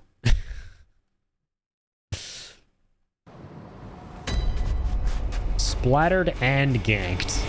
Not just splattered that time, ganked with a capital G. In fact, no, everything is all caps there. Well, okay, I'm crossing my damn fingers that it didn't absorb my echoes.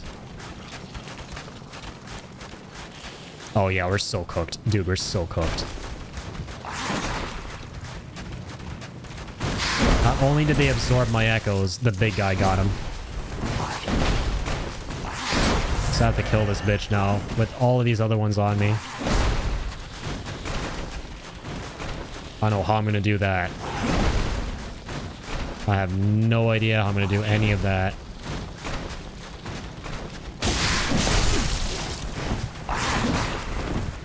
These things have insane poise, man.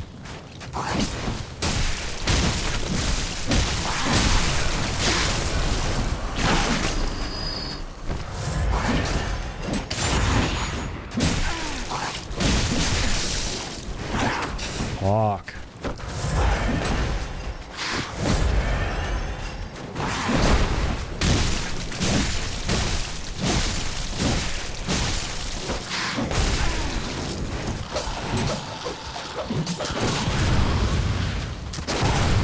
Worst part is you can't visceral attack him.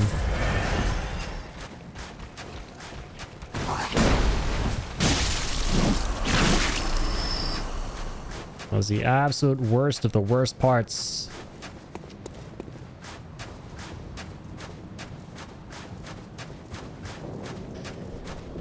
Okay. Oh, I'm gonna do this. Let's sneak up.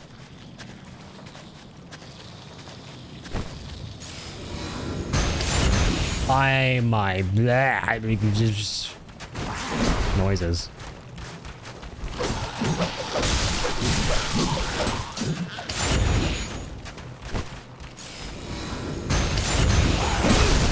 I'm so done.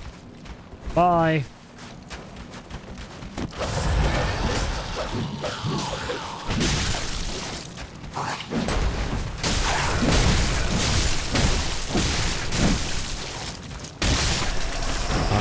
Okay. All here for the strange addy noises. You're welcome. Come about as a result of me, in the heat of the moment, not being able to decide between one word or the other, or if I'm really unlucky, a third one, and then all that comes out is just a horribly weird amalgamation of all those three words.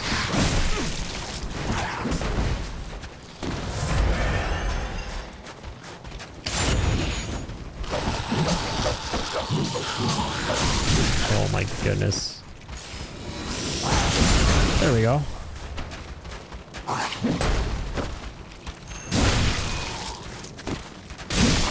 Okay. Dude, I just want my echoes back. Please. Fatso. How much more do you need to eat? Really? We're that starved that you need my echoes too? Oh, that is so cursed that they have holes, man. Let's do something about that. The thing that's cursed. Okay, thank God you didn't hear that. Oh, I wasn't in explosion mode. I keep forgetting to reset. That was easy. Bro's mind was on his next meal that whole time. Yeah, just like no brain power left to allocate to anything other than his next meal, apparently. You want to think about fighting me. Okay, so now we're actually in the castle halls. What's up, maid? That's the part where you're supposed to say, what's down from your POV? It's a me, scrubbing the floor. For a millennium at this point. You appreciate my services? And that's where I go, no. Same goes for you.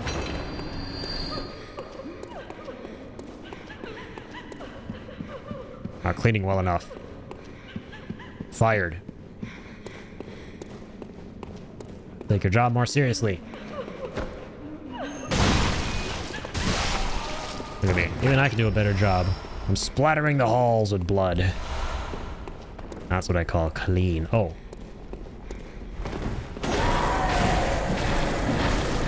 Hello. Creepy weeping ghost ladies. Truly a horrific sight to behold.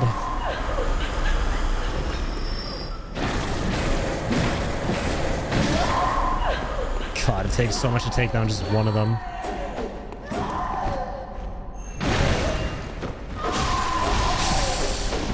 The damage is insane, bro, at this point in the game. I'm just gonna ignore him. Don't you just hate when you forget you're in explosion mode? Tell me about it. Tell me about it. Relatable, am I right? Oh dear, oh dear. I'll open this up. Reiter Palace. Oh, this is where you get it. I completely forgot about Reiter Palace. It's a cool ass gun, I'm pretty sure. Kind of mix the weapons up sometimes.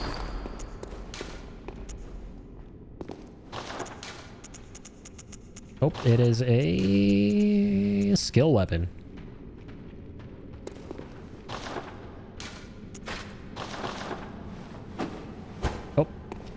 fencing sword. Of course, that's what this is. It's really, really cool.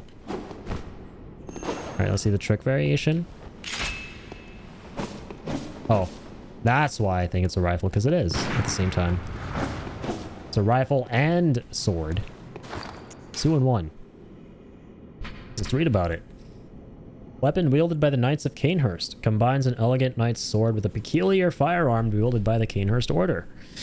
The old nobles, longtime imbibers of blood, are no strangers to the sanguine plague, and the disposal of beasts was a discreet task left to their servants or knights, as they were called for the sake of appearances. Yeah, so the nobles, the noblemen of the castle were the hunters. They had to deal with the sanguine plague here, which I'd imagine was their form of the beastly scourge. When they kind of interfaced with the blood. Literally a gunblade. Holy shit. I don't know how I never registered that. I was like, I should be a little bit more hyped about this generally when I play Bloodborne. It is literally because it's a gunblade from Final Fantasy VIII. I can't believe I never thought of it that way before. It is straight up a gunblade. Sounds like a messed up Xmas song. Splat the halls with pools of blood. Tra-la-la-la-la.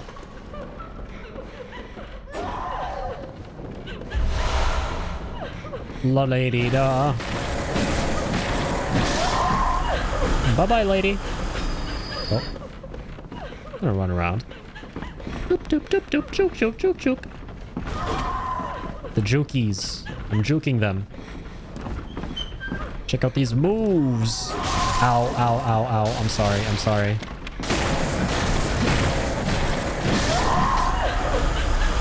Noble dress. Oh my god.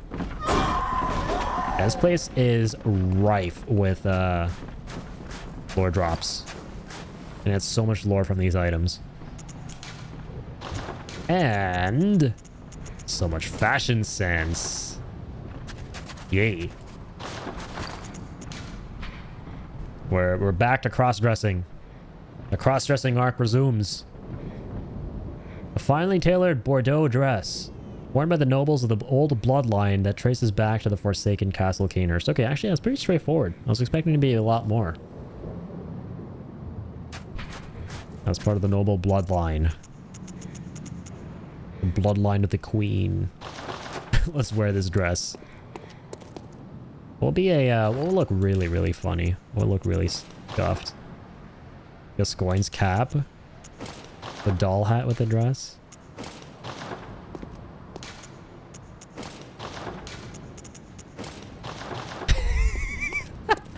I love this. The iron YAHARGUL elm. With a freaking noble dress. Dang. The contrast definitely needs to be studied. It's definitely a look. There's definitely something I could see those Hollywood elites wearing to those pretentious events. I mean, after seeing Jaden Smith wearing a literal house on his head, anything is possible. This is so good. We're so cooked though. What are the stats? Okay, honestly, not bad. Way better than the doll clothes. I thought they'd be worse than the doll clothes, dude. I thought these would be way worse than the doll clothes.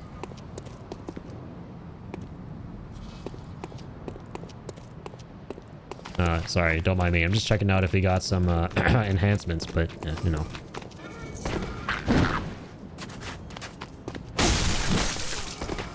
But you can only turn you into a beast.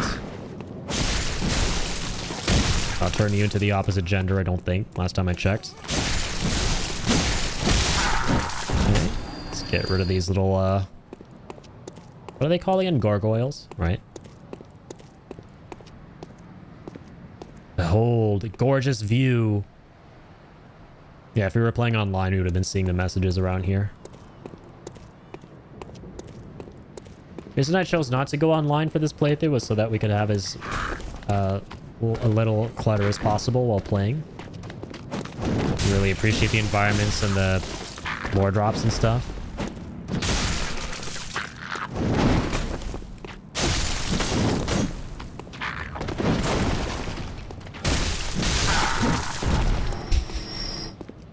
I love this. And I love how we're still wearing our shades underneath the iron helmet. That's the icing on the cake.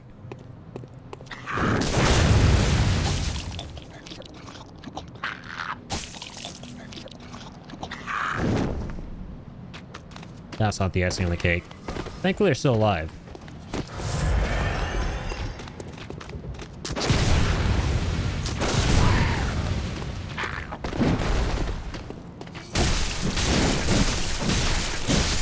Get away from me, bitch! At least buy this lass a drink first. Asshole. Oh, naked people. Naked statues. So funny story, by the way. This is one of my favorite memories of playing Bloodborne. There's a statue here that is super caked up. I don't know if it's in this room or the next one. But there's a statue, long story short, that is super caked up. And I put down a message when I was playing online. You know how in these games people like to mess around and meme around and joke around with the messages you can leave behind using the preset words that you gotta combine together? So in Bloodborne, I said something along the lines of, like, beware cake ahead or something like that. I think you could use the word cake or something or another. I made like a really, really funny message that I put behind this like statue and his bare ass. And I got like, I think 200 or 300 upvotes. One of my proudest moments with the messaging system.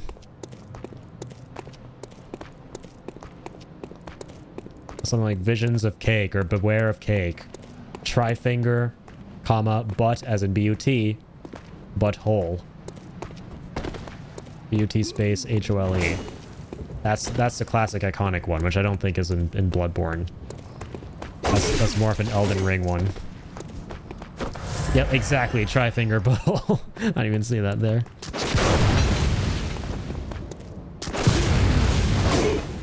Yeah, the old school Trifinger butthole. Back in my day, we didn't have Trifinger butthole. In Bloodborne,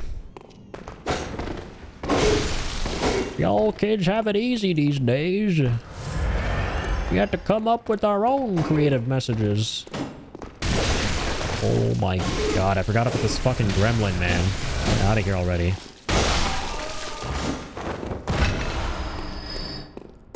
Friggin' house elf out here from Harry Potter.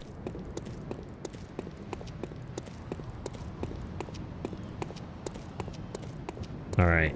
Yeah, this one. Oh my god. So I put a message in front of this lady statue's ass. That was like...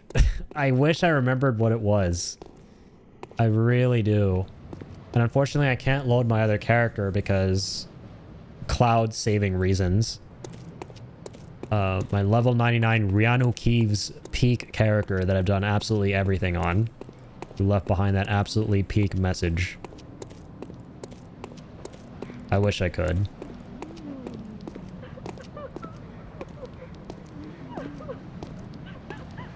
Hey guys. What's up? Oh my god, I freaked out for a second. I thought it was someone behind me.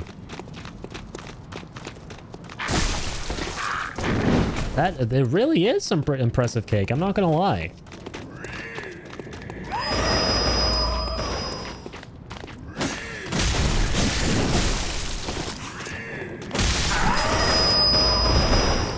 Ouch.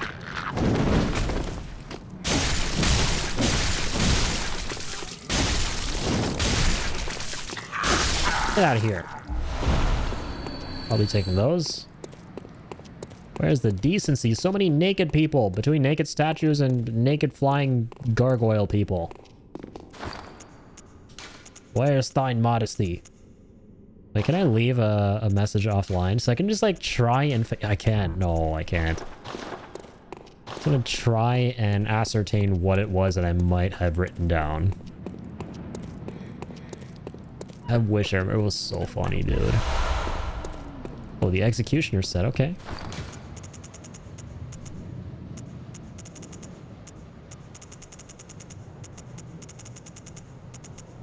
So, to recap, right? As we established, the executioners were the folks who were sent to Canehurst here to wipe out the Vilebloods, and they were led by Logarius. And Alfred was one such executioner who, back in Yarnum, told us about how Logarius is trapped here, keeping the queen imprisoned. He's bound himself to that duty. Attire worn by the band of executioners commanded by the martyr Logarius later became the basis for all church attire with its heavy draping of holy shawl. As the great Logarius once said, acts of goodness are not always wise, and acts of evil are not always foolish, but regardless, we shall always strive to be good. Interesting.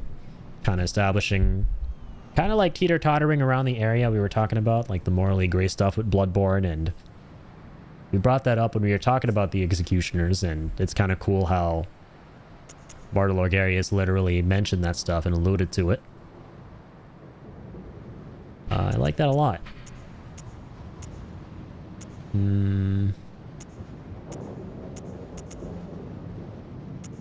Okay. The rest of them just describe the armor, but not the backstory. For some reason, when you said to recap, I pictured you equipping a hat and moving on. There we go.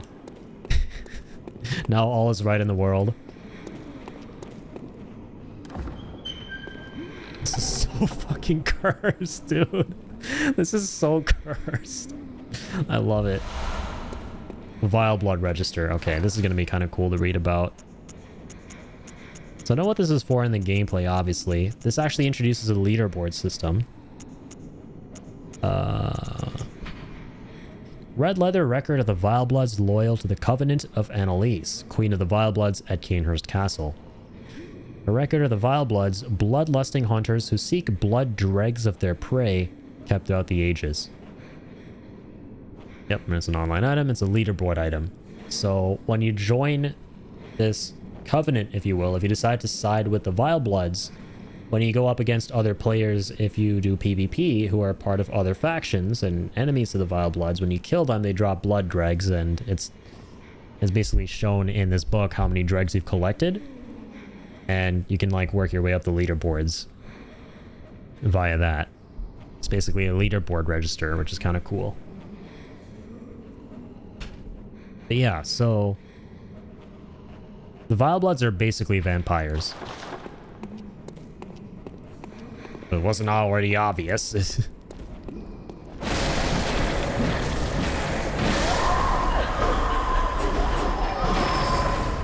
I like how when it came to the vampiric characters in Bloodborne, with zero hesitation they went full send on like the whole Dracula vibe.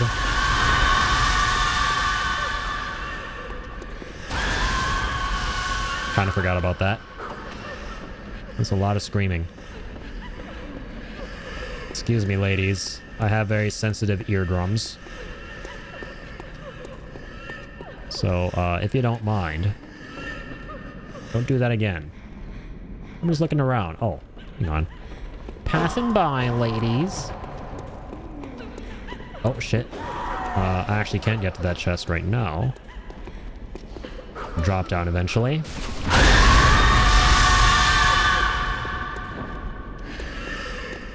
Is there no switch here? I swear to God there used to be. I guess not.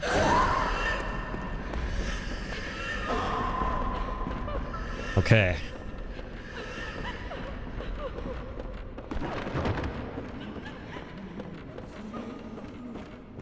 Hello, little housekeeper. I'm sorry I called you that. You're a cool guy who mops things. Is that better? No reply. I'll be taking those. This guy with his blow darts. They put you on dart duty, huh? They gave you the job to blow. I guess you call that a blow job. Haha. Sorry, that was weird. Just like you. Down with you. And you. Bye-bye. Oh, ow. I'll take those.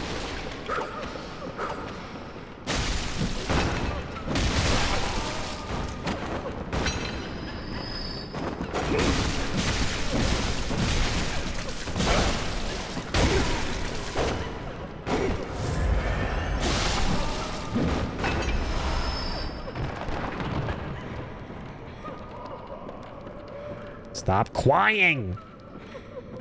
My god. Ladies are so dramatic. Am I right?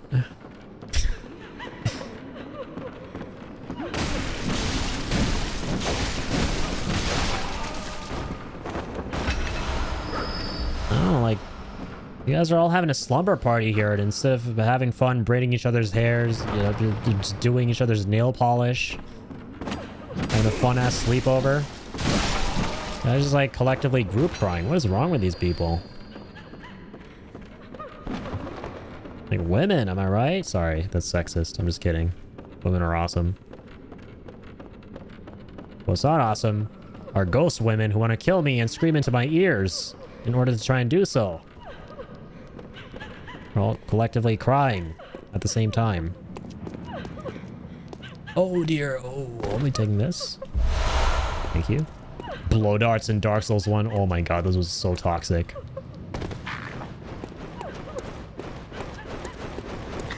The way this guy just flapped in, man. At like 5 FPS. Like super, super jittery, super, super speedily. That looks so funny.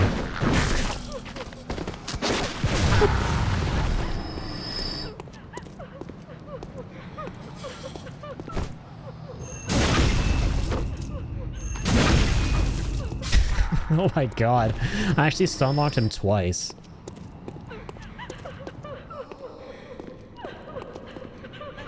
Okay, so now we're back here. Alright. No more crying aloud. A bunch of cry babies. Oh my goodness, Emberian Music, thank you so much for the raid. I appreciate that. Thank you guys. Oh my god. No thank you to these crying, ghostly, ghastly ladies, though. Holy shit, I really do appreciate that. Emberian. Oh my god, I don't appreciate this at all. How's it going, guys? What's up, Reality? Ripple, welcome on in, Raiders. Appreciate you guys for tuning in. Hope you had a great stream, Emberian. My name is Addy. I have been streaming 6 years. Bloodborne is my second favorite game. And we are doing a 10-year anniversary celebration of it. Doing a lore run for the very first time. It's been a blast so far. I'm thoroughly enjoying it. So welcome on in. Thank you for being here. Enjoy the show as much as it can be enjoyed. Because these party poopers are trying to poop all over it.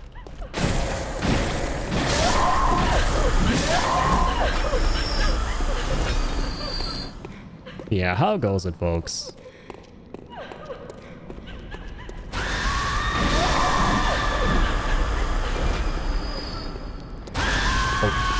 Okay, forgot about you.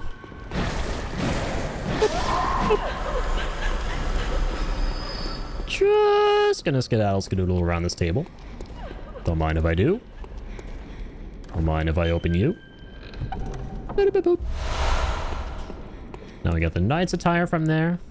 Canehurst fun? Yeah, it's probably my favorite optional area out of any of these in any of the Soulsborne games. 100%. It's the coolest of the bunch. Pun intended, you know, because it's really cold and snowy out here. Yeah, I love Canehurst. And since they're doing a lore run, we're basically reading every single one of the item descriptions. That's kind of been a blast. Ladies, give me a minute, all right? Wait. Take a chill pill. Very chilly out, so take your pills for it. Okay, good. Turning around and walking away, and, yo, Cola, thank you so much for the follow. Very kind of you, I appreciate that. I am going to go ahead and do some weeding about the knight's attire. Just reading the descriptions and stuff. Attire of the Knights of Canehurst. A regal piece graced by intricate gold work. The Canehurst way is a mix of nostalgia and bombast. They take great pride even in the blood-stained corpses of beasts that they leave behind, confident that they will stand as examples of decadent art. Quite dapper. Quite dapper, quite sophisticated, quite refined, unlike you.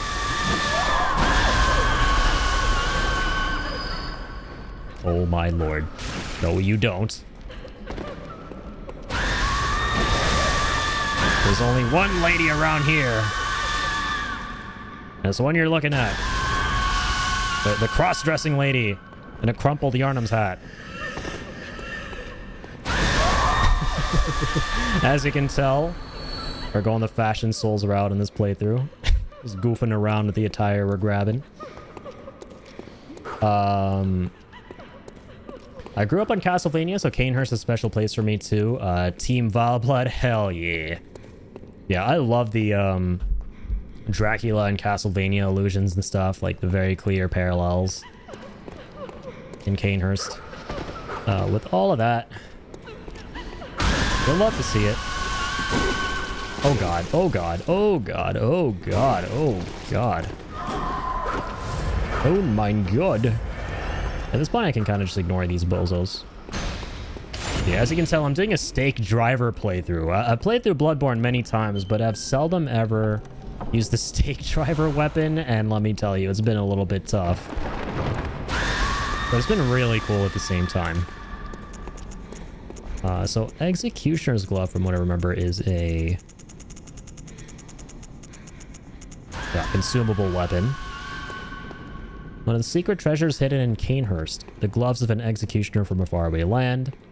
Passed from executioner father to executioner son. These gloves can be used to summon wrathful spirits of the past by smearing them with blood. It is said that the nobles found immeasurable delight in the dances of these vengeful specters. So these foreign executioners at Canehurst can summon spirits and what have you. The blow dart guy that hits you on the ladder can F right off. I agree. Honestly, blow dart anyone's from anything's can flub right off in these games. Completely agreed. True. Remember, we can drop down here now. So, yeah, how's your stream, by the way? Umbarian? Is that what you prefer to be called? Umbarian? Or music? Were you playing Bloodborne as well? I think this is our first time interacting, right? I believe... Like, did you discover my stream while looking for other people playing Bloodborne? I'm just curious. Anyway, I appreciate that follow a lot. Thank you so much. I'll take that. I haven't done a stake driver run yet, but we've done a few weapon runs that were painful to say the least. Yeah, I can imagine. There are some weapons in this game that are far better suited to PvP, 100%. Like, I feel like stake driver is definitely a PvP coded weapon. It is really cool though. I don't think there's a single bad weapon in Bloodborne. Everything absolutely slaps, but there's just some that are very obviously better than others. And, you know, those others being ones that you obviously really only want to use if you're doing some kind of like a challenge run. And Barian is fine. It's Armenian. I see. And yeah, we were doing Bloodborne. Doing my first BL4 run. Oh, let's go. Yeah, best of luck with that. I actually, back in 2022, decided to do a BL4 run, but I didn't do like a playthrough out of it. I just wanted to like challenge myself to get to Vicar Amelia and like finish a chunk of the BL4 run on one stream. And it ended up doing it, and it was really, really fun. It was pretty stressful, but if you know like the strategies and stuff with the beast blood pellets and the saw cleaver and everything like that, it makes it so that it's not, you know, not making you like pull your hair out.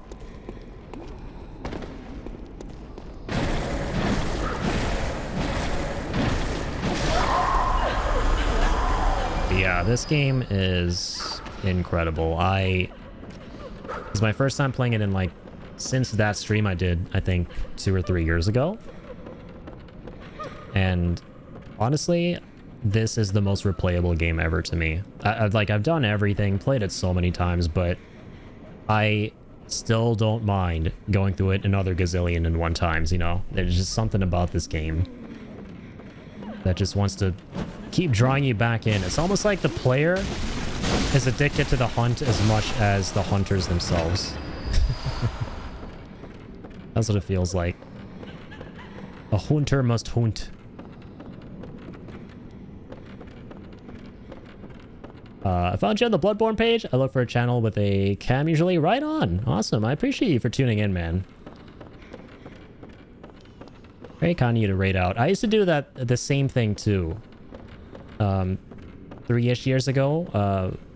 Whenever I would end stream, I would look for friendly strangers who were playing the same game to raid out and make new friends. And I made some of the most wonderful connections in this community via doing that.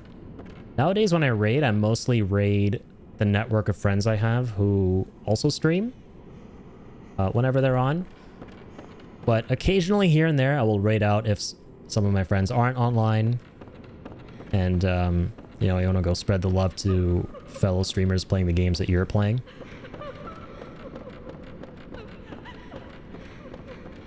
And yeah, I've had nothing but positive experiences with it. So yeah, I can definitely vibe with that whole approach for sure. Right, I kind of forget about this. So got raided by a stranger too, so it only seemed fair. Hell yeah! Appreciate you for passing on that kindness. You'd love to see it.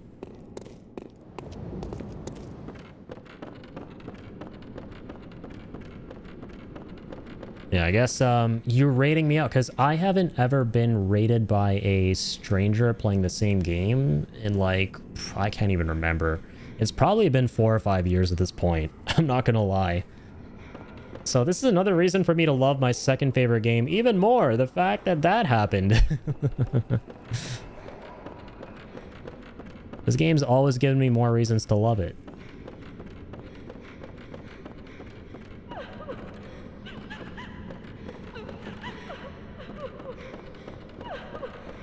Oh, you know what? I just realized what I forgot to do. So I think go out here. Dibbity-doo, dibbity-doo. But what other games do you play, Ambarian? What are your favorite kind of games? Are you into like the other Soulsborns as well? Like Dark Souls and Elden Ring and all of that? These are my favorite types of games like ever. Like I love all of this kind of stuff. The whole Soulsborne, Souls-like subgenre. I think there was a lever of some kind out here. I don't remember how this goes. Yo, thanks for the hydrate, Jay. Oh, snap. You're still around? Go to bed, Jay. It's bedtime. No, I'm just kidding. I mean, it is. But, you know, I'll never say no to a hydrate from Jay. Thank you. Thank you. Woke up to grab water and you decided to... And you actually decided to come in and redeem the hydrate. That is uber thoughtful of you. My man. W human person. I know I probably wouldn't do that. If I woke up in the middle of the night, I would be groggy as shit. And I would go get that water for myself. So you're doing a cooler human thing than I would do.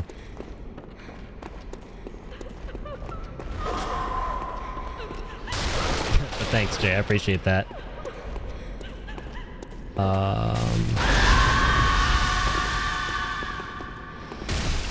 So I think at this point, this lift isn't going to work, by the way, right? Or actually, no, it does.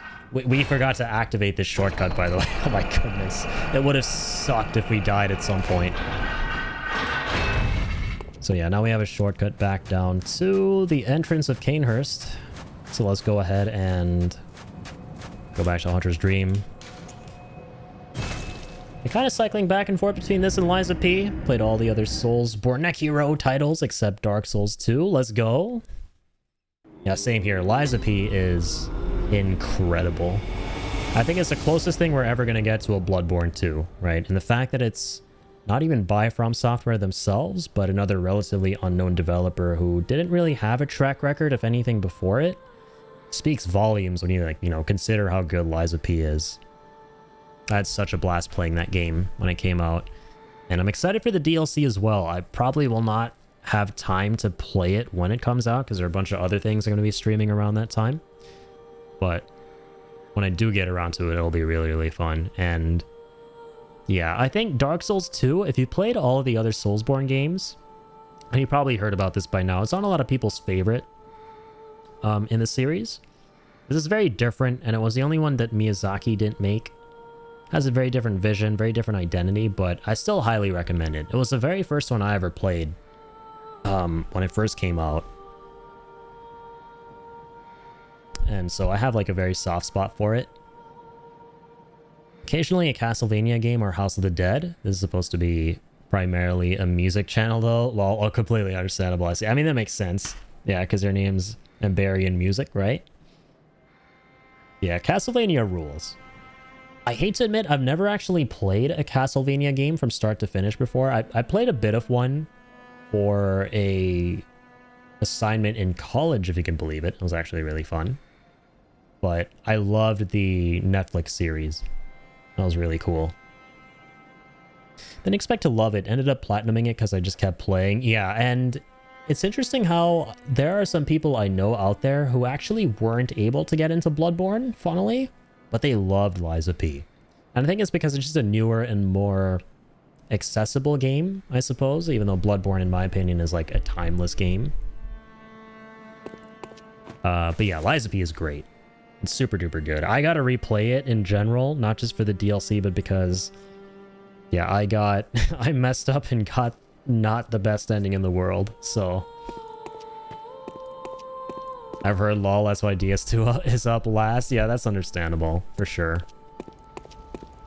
I had like the opposite experience. It's so funny because considering how different Dark Souls 2 is from the rest of the games, when I started it, I assumed that the other games, like, which at the time were just Dark Souls 1 and Demon Souls, because there's really nothing else, I assumed that the other games were like it and that anything that would come after would be like it too. I thought this is just what this company does. This is the kind of game that they make. And so when Bloodborne rolled around the next year, it completely took me by surprise with how fast-paced it was and how it wasn't as overwhelming as 2 and how there were fewer areas and stuff. It felt like a less bloated game. And initially I was like, wait, do I like this? But then on my second playthrough of Bloodborne, which I think was the next year or the year after that, the year after it came out, it really clicked. And I was like, yeah, this is the greatest thing ever. And I realized that a majority of the games are meant to be more like Bloodborne and Dark Souls 3 and, you know, Dark Souls 1, Sekiro, that kind of pacing, that kind of, you know, level design and whatnot. Which Castlevania did you play? I'd recommend Symphony of the Night if you haven't played it. I think it was Symphony of the Night. It was the one on the PlayStation 1. Where Dracula's like, what makes a man, or what is a man, if nothing but a miserable pile of secrets? I played through that one. Symphony of the Night? Okay, gotcha. I think that's what's supposed to be the most iconic one too, right? If I'm not mistaken. Alright, let's go ahead and do that. And let's grab some blood vials, because why not? Of my 20 grand.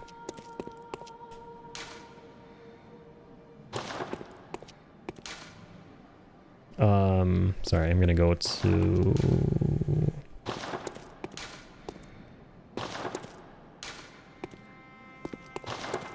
Which gravestone is Kane Herst at again? There it is. Topped a lot of best games of all time for many years. It's iconic. Oh yeah, for sure. For sure. Yeah, the PlayStation 1 was home to many titles that I played in my formative years and consider to be some of my absolute favorites. Like, I mentioned how Bloodborne is my second favorite game. So my favorite game of all time ever is actually Final Fantasy VII. I don't know if you're into the Final Fantasy series at all, but yeah, FF7 on the PS1, I have so many fond memories of. And then actually playing it afterwards a couple years down the line when I was like 13, 14, finishing it. Truly an unforgettable experience. I'm a big fan of the Final Fantasy series, and recently I've been going through a Final Fantasy marathon besides Bloodborne. Of just playing through, believe it or not, the first, like some of the classics that I never played through. I actually never played through the first 6 games until more recently. And the idea is to like go further beyond and do the rest of the mainline games, and it's been a really good time. I kind of owe it to myself as someone who grew up on and loved some of the Final Fantasies here and there, like 7, 9, but I didn't play a whole bunch of the others, so that's been a fun thing we've been doing as well. It's the boat on FF, but I get it. That one seems special to a lot of people. It really is, and for a good reason too. You know, between that kind of being the first time that the rest of the world outside of Japan were introduced in such an epic way to JRPGs, in a way that made them care about characters, and in a way that blew their minds too because of the game's reliance on new technology at the time. All of that. There are like so many reasons that the game was, you know, revolutionary. And of course, like the remakes are like such a big deal too that have been coming out as of late. Very, very good games. Kind of amazing how they've managed to live up to the spirit of the original. I enjoyed them a lot. Yeah. Of all the things that I want to get a remake, sequel, remaster, something to, obviously Bloodborne is at the top of that list, as you can imagine. But as we all know, it's probably never going to happen. I mean, the 10-year anniversary came and went, and Sony's like, yeah, we just don't like money. It's not even like they said it, but it's pretty obvious because, hey, Sony, free money for you guys to print if you do anything with Bloodborne. And you all know the 10-year anniversary would be the best time to do something. But nope, crickets. Going back is smart. I'm glad I experienced Dark Souls 1 after later titles. Might not have continued. Oh my god, dude. My experience with Dark Souls 1, it was one of the last ones that I played. I think it was the last one that I played, yeah. Before Elden Ring came out, obviously. And it hit me just how much I was taking the stuff that the other games had for granted. Like, specifically, the ability to teleport across bonfires. I had no idea that was a thing that wasn't in Dark Souls 1. I had no idea that wasn't a thing in DS1, that you'd have to unlock it as something later on in the game. And that made it so hard for me because there were so many places that the game allows you to go. But then if you get stuck and if you go somewhere you shouldn't be going early on, you're kind of screwed since you have to walk all the way back. And most of the time it's literally impossible to like actually break your game. As it was this pretty savage game, dude. Oh my god.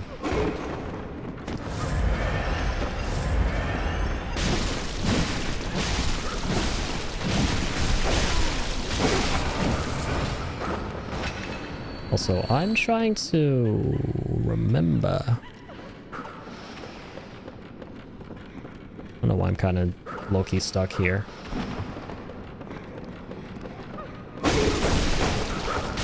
So you went up this window.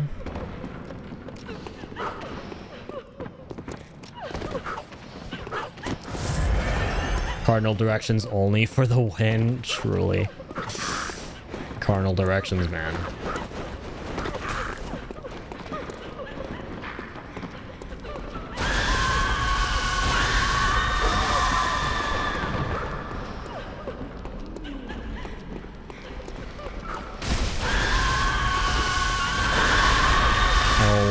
God, these ladies. These ladies. Ladies, stop ladying all over the place.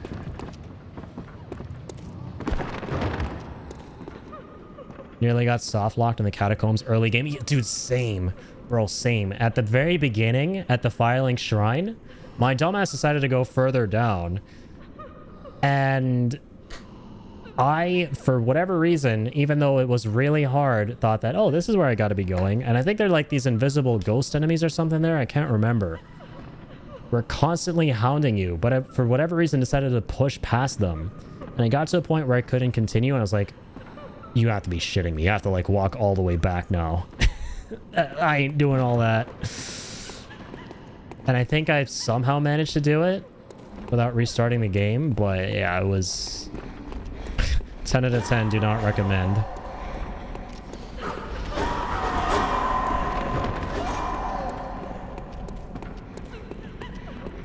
Yeah, the ones you can't interact with, like those straight up ghosts. It was rough.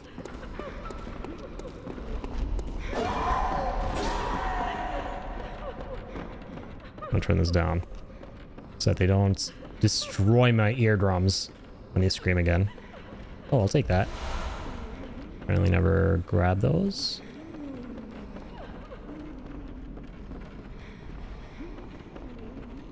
Oh.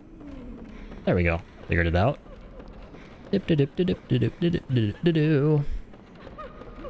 happens to me every playthrough, by the way. It just hit me. Every time I play Bloodborne, I always forget that there's this ladder here. Every single time. We're gonna be cooked, by the way. I don't even know why I'm doing Canehurst right now. Well, I actually do, because of that joke. I was like, hey guys, where should we go next? And then killed Joker around. He's like, go where there's a cow. And then my dumbass was like, huh, horses are similar to cows, and horses take you to Canehurst, so let's go to Canehurst. And honestly, we're not faring too badly, but we're just about scraping by. So when we get to Logarius here, man is going to give us a pounding with a capital B. Pause. Capital B. Capital P.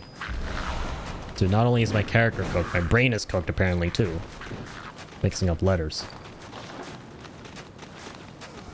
Okay, here are the red-eyed gargoyles. Yeah. Oops, missed that. Ow!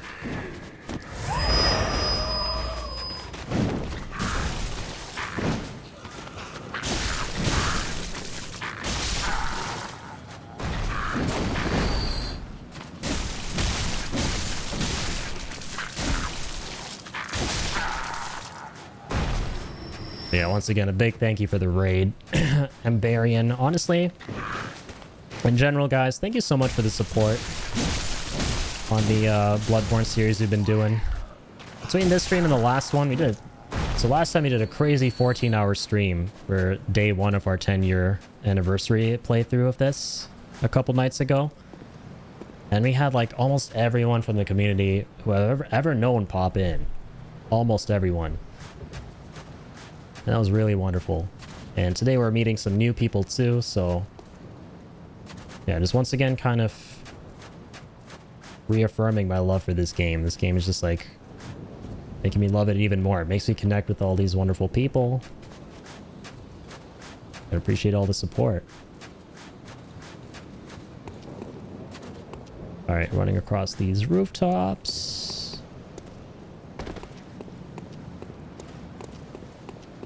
And here, let me also link this in the chat for anyone who might be interested. I'll leave the Discord here, so if anyone wants to join the community Discord. It's a fun place for folks to hang out, make new friends, all of that. Please feel free. Trying to grow the community as always. Meet new people. And spread the good vibes, the positive vibes.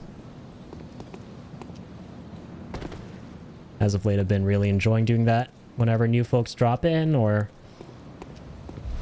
whenever folks I haven't seen in a minute drop in who aren't part of the Discord, if you want to, you know, connect outside the stream and that kind of thing.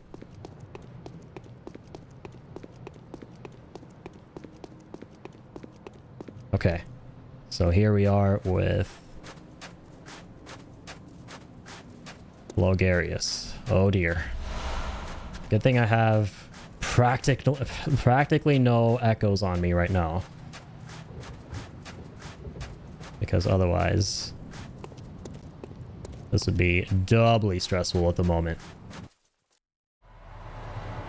Alright. Boss time. You got this. Thanks, Ming. I appreciate the optimism. I need it. In cold, callous, brutal times like these. So yep, like we established in the lore, Logarius was the leader of the executioners. Basically consigned himself here to keeping the queen imprisoned. What? That was clearly a long time ago. And he is a corpse by now. He is one strong corpse. A heel of a strong corpse. I'll admit, I forget his moveset every single time I fight him. But he's strong and fast. That's all y'all really need to know. Oh shit.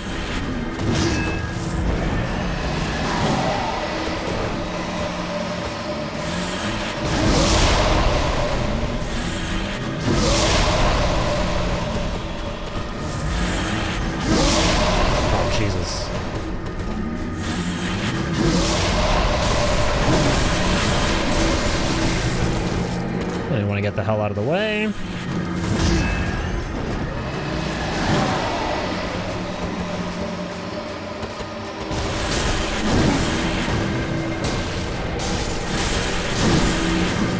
He actually, like, that's pretty cool. He doesn't have a lot of poise.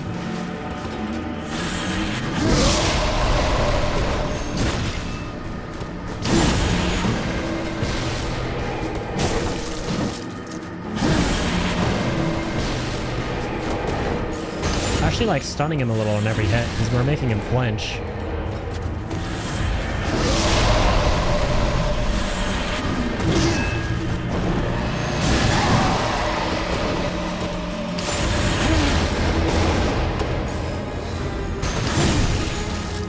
Yeah, that charge attack is not gonna work. Cut our losses with it.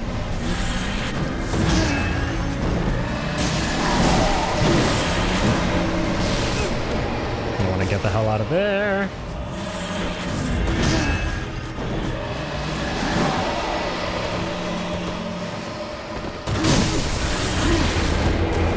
Okay then.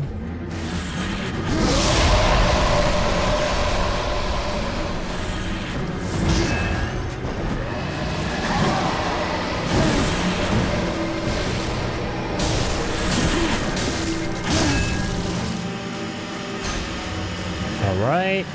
Gonna forget this attack. Something you don't want to be around him for.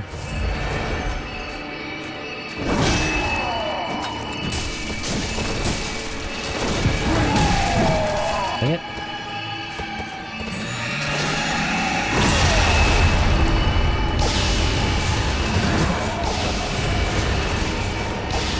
I'm just gonna hide. Or not. That was a little bit too close for comfort. Alright, Skull and Bones. Let's dance.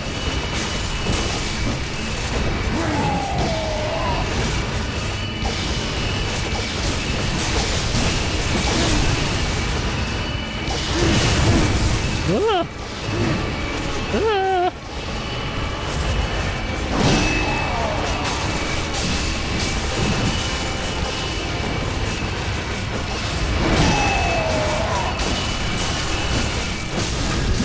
Well, I actually staggered him. Holy shit! Ah! Ah! Ah!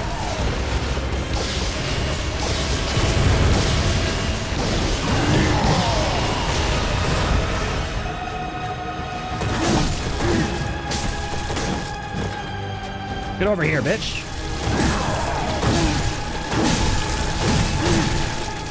Oh, Mang. I was so close to getting away from that one. That's unfortunate.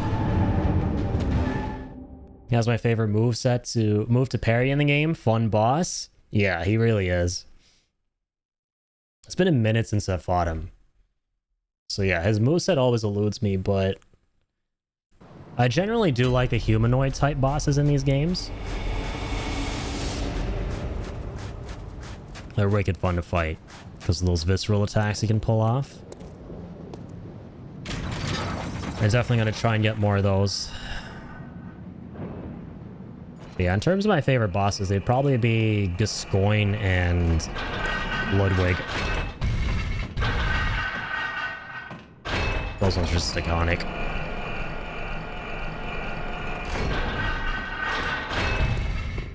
Surprisingly not taking an insane amount of damage from him, despite having nothing but a dress on right now. There's a faster way to get back to him, right? That doesn't involve me going all this way. Yeah, there's another shortcut.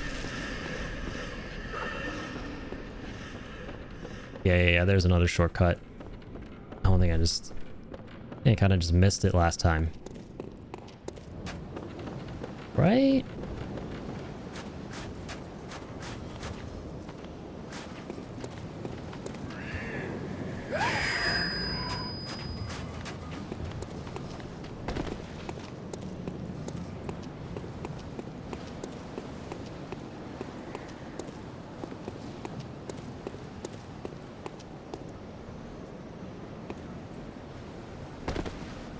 Okay. Okay, that actually might be the entire walk back. That part you can skip to get the lever. You mean that? I don't know, actually. But I feel like there should be another shortcut back here. That's even faster than the way we came. Right? So we got the lift near the entrance.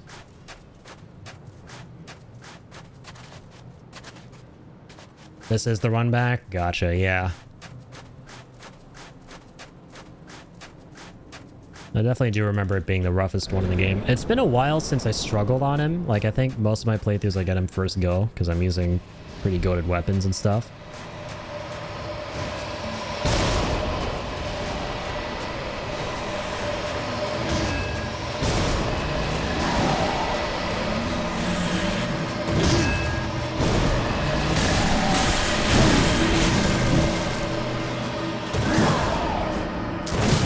There we go. Oh, wait, we're not going to make it in time.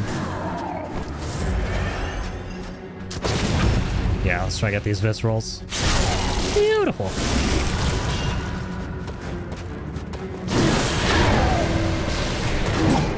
Unlucky.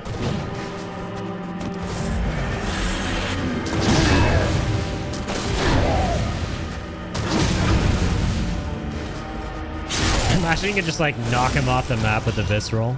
He's so broken. Good RNG. WRNG. What a lovely gown. Why, thank you, kind sir. Thank you, Ingenious. Oh shit, oh fuck. Oh wait, we actually visceraled him? Like, buried? Oh, that attack is so toxic. Fuck you. Fuck out of here. Ow. Ow. Blah. Bitch. Bitch.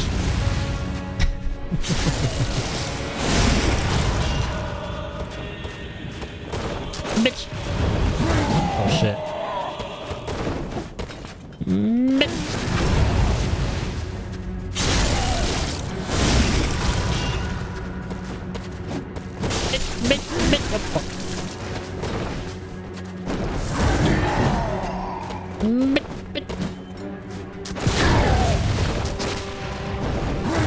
My frames.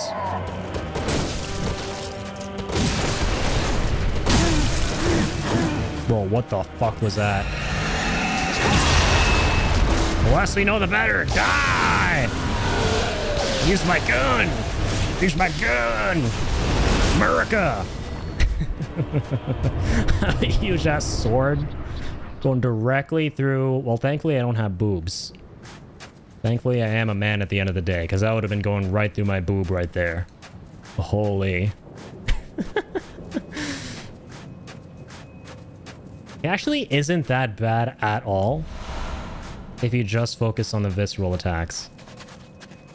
Oh, I love the Crown of Illusions. Now it can be even more fancy schmancy. I love this. Lawrence and Shadows are my two least favorite runbacks. Ooh, yeah. Shadows of Yharnam isn't so bad if you just run, if you use the other shortcut, because there are two shortcuts to get back. If you keep running and going towards a specific hill and jumping over it, that's the best way I found. But yeah, I remember Lawrence being really annoying. Giving background actor from Shrek 2. Bro, yes. This dude actually looks so much like that guy from Shrek 2. I was wondering what this reminded me of. GG, thanks, Umbarian. Thank you, my fellow hunter. Yeah, Logarius is a pretty badass fight. He has one of the coolest movesets. It's just so fun to parry. If you're not parrying that fight, you're kind of cooked. If you give him enough time to do his shit, it's a little bit rough. So, yeah, there we have it with Logarius. So now that we've beaten him, we have gotten rid of the glue that was holding this place together. Because he was guarding the Queen of the Vile Bloods. He was holding this illusion together. And now we can go interface with the Queen.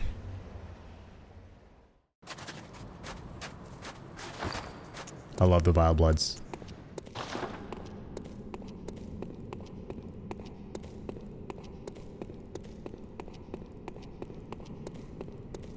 Okay. I claim no subjects, but here lieth our throne. Kneel afore us, or get thee gone. Okay. Hang on a moment, lass. I'm doing a lore run. Give me a moment. You gotta read this. Crown of Illusions. One of the precious secrets of Canehurst. The old king's crown is said to reveal illusions and expose a mirage that hides a secret. And so Logarius donned the crown of his own volition, determined to prevent a single soul from stumbling upon the vile secret. What visions did he see sitting serenely upon his new throne? So this is kind of like really crazy to me right now, right?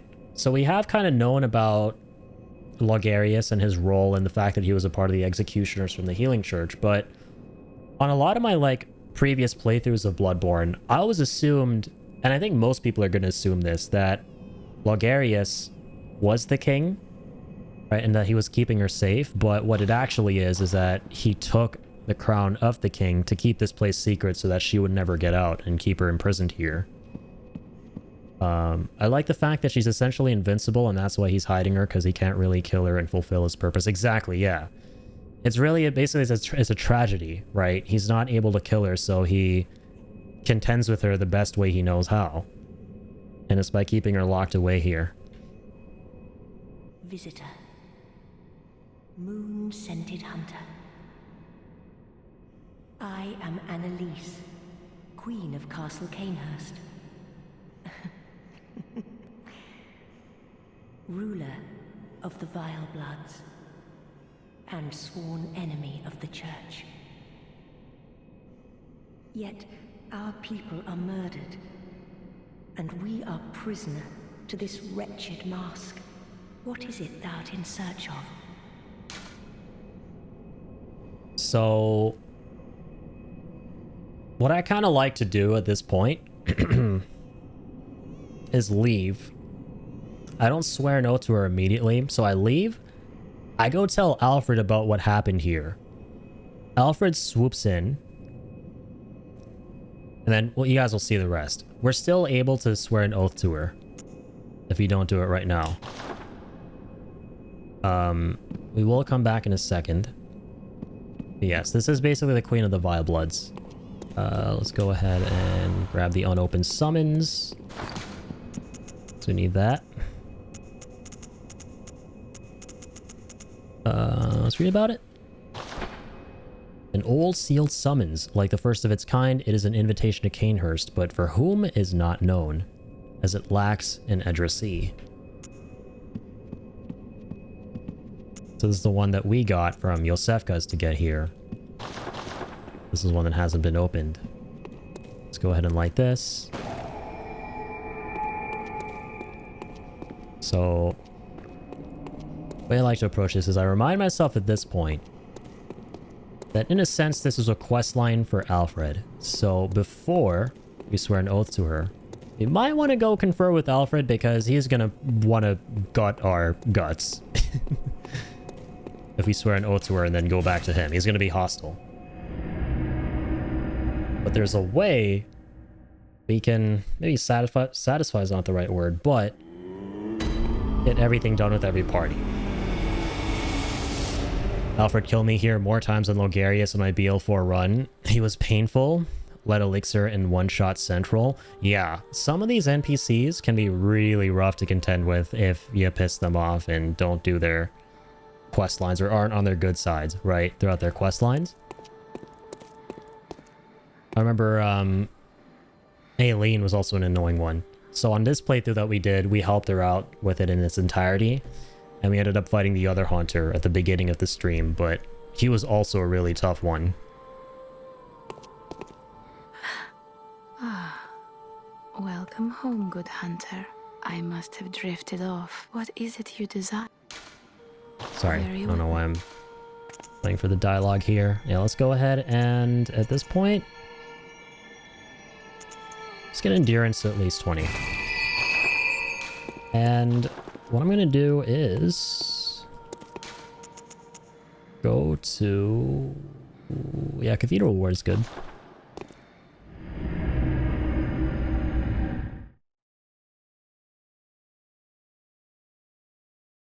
We're gonna go link up with Alfred and we're gonna give him the summons. So that way he knows the address of Canehurst. We're basically doxing Canehurst. We're doxing Queen Annalise. I've never thought of it that way before.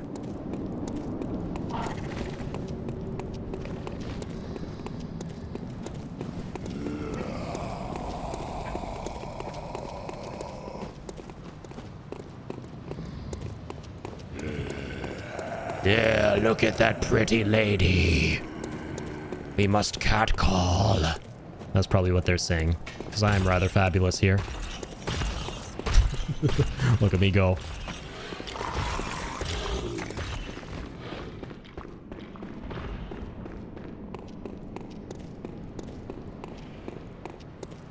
Oh, good to see you safe.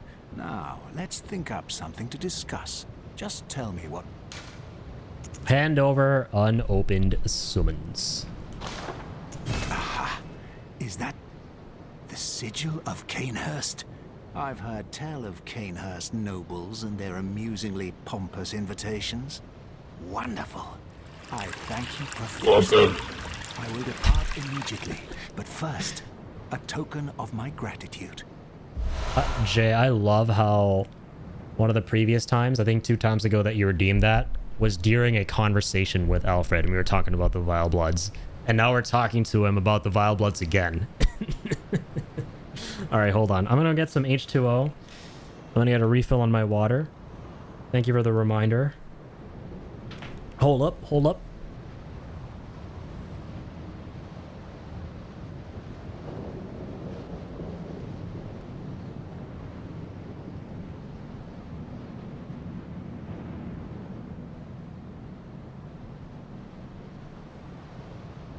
All right.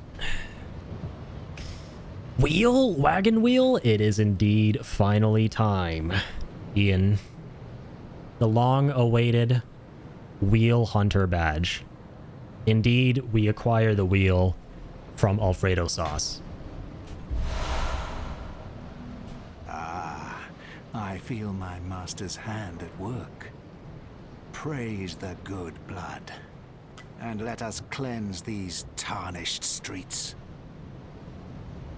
It has been an honor, but I must say goodbye. Let us cleanse these tarnished streets, and may the good blood guide your way. Okay, so still seems like a chill guy, chill, upstanding, noble dude. Gave him the summons. He's now up to speed, and now he knows where to go to assist his executioner brethren in taking down Canehurst. So, logically, we should go back to Canehurst now and see what comes of all of this. But before we do that, we also want to take a look at the Wheel Hunter's badge, read about that. And I think at this point, because it's a freaking wheel, I know Ian's been really waiting for this, let's switch off of the Stake Hunter, or the Stake Driver, sorry, and go for the wheel as soon as we acquire it. Let's go inventory, check out the badge for the lore. Mortal Lorgarius led a band of executioners, and this badge was crafted at their dedicated workshop. The wheel symbolizes righteous destiny. Their workshop was a secretive enclave of mystical beliefs and heady fanaticism, which served as the backbone of the executioner's unique brand of justice. Yep, so the executioners were another sect of the Healing Church, which were going after the Vile Bloods, their sworn enemies. And that was our badge. Big giant wheelies. I'm afraid I've been saying it in Cher's voice for a few hours now. I fear I may not stop. Well, that's one thing to fear. The other thing to fear is the old blood. Fear the old blood.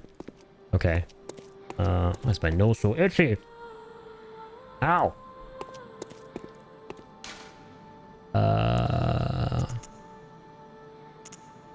Alright, here we go. Logarius' seat. Drum roll, please. Just at a Logarius wheel run, Orphan was awful to fight with that thing. Well, dude, I believe it. I am equal parts looking forward to this and not looking forward to this. Because wheel has the same problem as Stake Driver, believe it or not. It has very little reach, and it's very slow, but way slower than Stake Driver. This thing at least is pretty speedy. It has slashes. But the wheel, man, oh god, it is a niche-ass weapon. But we're gonna use it. We're committing. We're committing. We're doing it. Alright, so going back up to the throne. Promise you don't have to do it on the real wheel. I just have brain rot, but I want to. I want to challenge myself. I want to do like weapons that I normally don't do. Right? Master, look. I've done it. I've done it. I smashed and pounded and grounded this rotten siren into fleshy pink pulp. There, you filthy monstrosity. What good's your immortality now? Try stirring up trouble in this sorry state. All mangled and twisted, with every inside on the outside for all the world to see.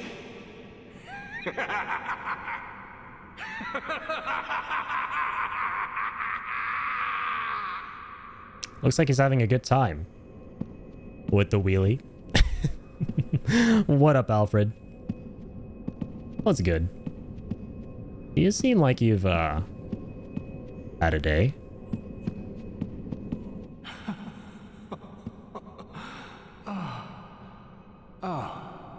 You, is it?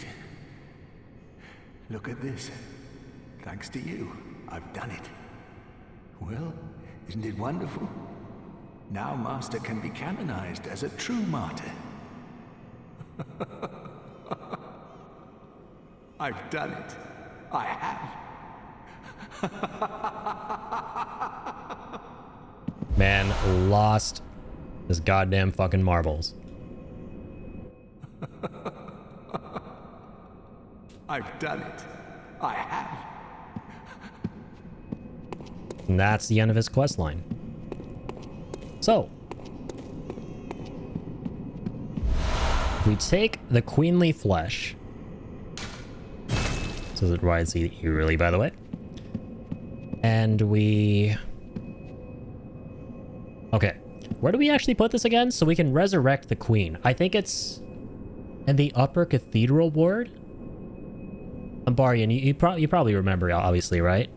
In order, we can actually revive the queen, thereby completely fucking trolling this poor soul and making his entire endeavor pointless, and still join the Vile Bloods. But I think you have to take her flesh to... I think it's Upper Cathedral Ward. I actually just forgot. I love that in order for the wheel to do decent damage... Okay, so it is after the Ebrietas boss fight, an Altar of Despair. And that's Upper Cathedral Ward, right? So in order for the wheel to do decent damage, you have to spin it so it buffs, but also takes your life. It's a gambler's weapon, and you're literally spinning a wheel. Accurate. And I think, if I remember right, if we leave and come back... Also, I just realized I could have come back to this lamp. Alfred is going to be...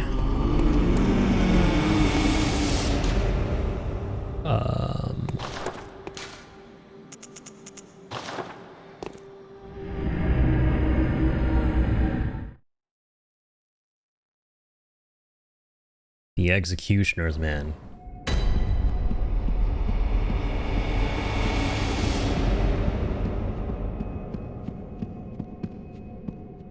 Okay, Alfred is gone. Hello? Alfred? Hey, whoa? For some reason, I remember him being dead here if you come back. Am I remembering wrong? Isn't he meant to be dead at this point? He just, like, dies of injuries and insanity or something like that? Or does he just go back to where he usually is? Or you just never see him again?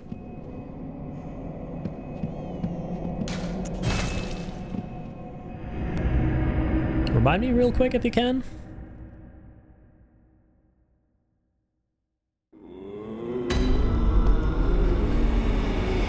Ah. Okay. Seppuku at the place we met him. Thank you.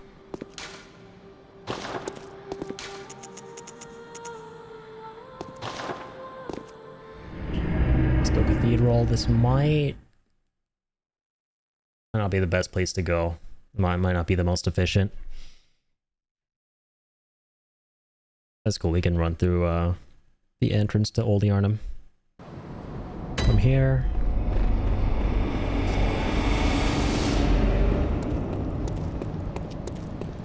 Should have gone to the entrance lamp. Yeah, I gotta see this quest line through to the end. And do all the quest lines on this lore run.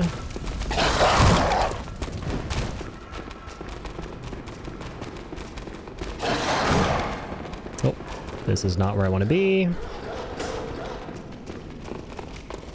I like how these poor sods are still here. The OG furry hunters.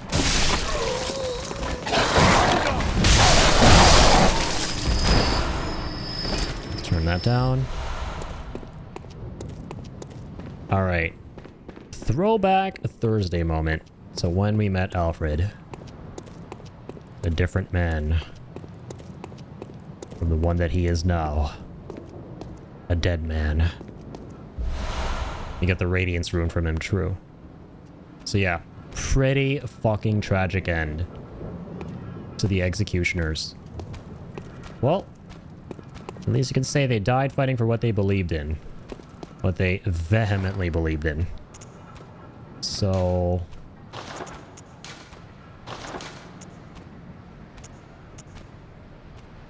let's read the lore of the Radiance rune. Rune for Radiance adopted by the sworn Executioners under Logarius' command.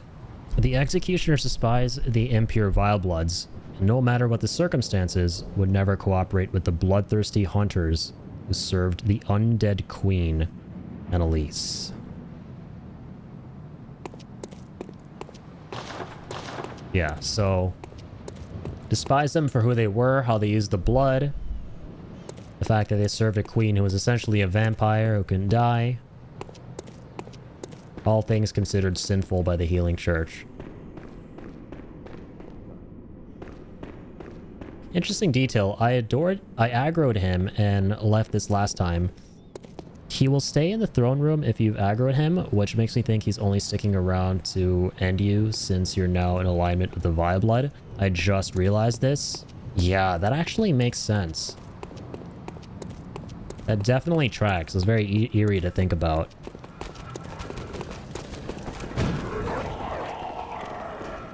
If you haven't, like, obviously joined them, it's like, oh, you know, whatever. This dude's chill. I finished my purpose. The player is like a nobody. I can now go back and die in pieces. Maybe not peace, but pieces. I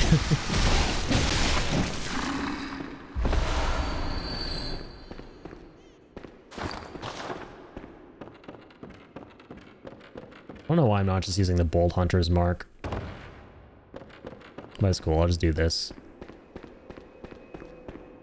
I am way too much of a hoarder.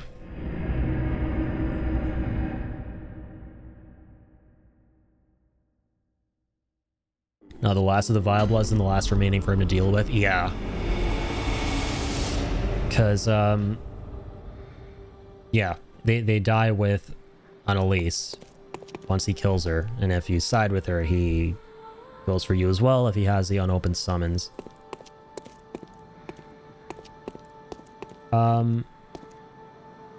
If you do side with her, though, I'm trying to remember. So if you do side with her, can you still, like, and then you go back to Yharnam, can you still give him the unopened summons without him knowing that you sided with her? And then he still goes there and kills her and then tries to fight you? Is that what actually, that's what happens, right?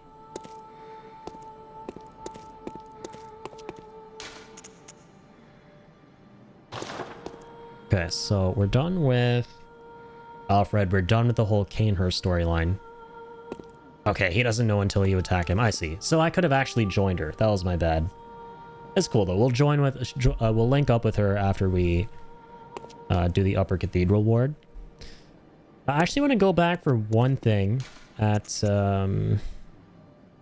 Cainhurst. And that is a chest containing Evelyn. I just realized we forgot Evelyn, one of the best guns in the whole game. But sorry, before we do that, let's go ahead and definitely read the lore on the Bulgaria stuff. So here's the wheel. For 13 grand. Weapon wielded by Martyr Logarius' brand of executioners. Used to slaughter the Vile Bloods in Cainhurst. Bathed in pools of their blood and forever steeped in their ire.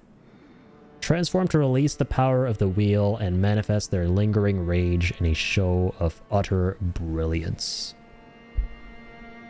So interestingly, I didn't notice Logarius himself using the wheel. He probably, maybe he does because his attacks are just so fast it's hard to keep up sometimes, but I noticed him using a lot of blades. So I guess they were more so for his followers. I swear to God, you can also get the gold Ardeo. Which he was wearing. Literal cone hat. Which for those of you guys, maybe some of y'all out there who haven't played Bloodborne know about this thing because of that one viral clip from way back when this game came out all those years ago. Literally probably 10 years ago to the day.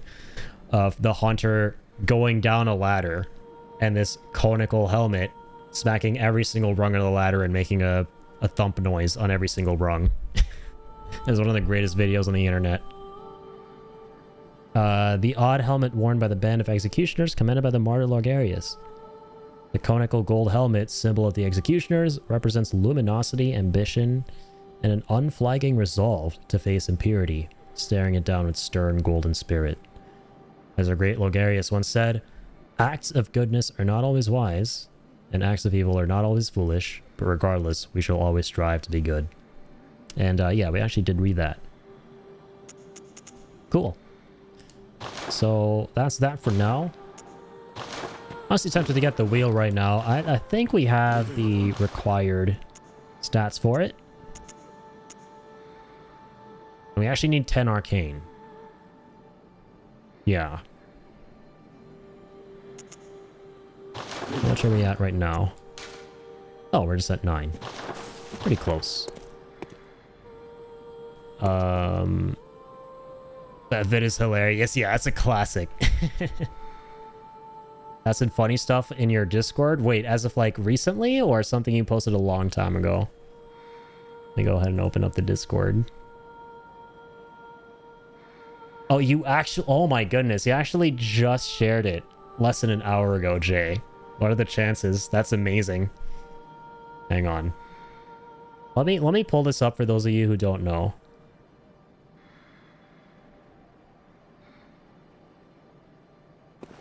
This is one of the best clips on the goddamn internet. Gotta take the dog out and prepare for sleep. Nice meeting you. And GG's on Longarius. Dude, Ambarian, thank you so much again, once again, for raiding in, hanging out. Pleasure to meet you as well, man. And, yeah, I'll catch you on the flip-flop, dude. Really do appreciate the support tonight.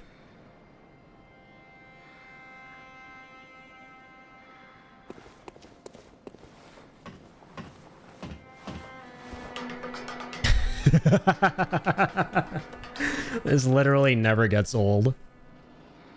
This is the greatest thing to ever exist. Truly. This is truly, truly the greatest goddamn thing to ever exist. I, deadass, when I first saw that video 10 years ago, thought that it was an actual thing in the game. It's so well edited. It is unbelievably well edited. I thought it was a thing. That was a thing.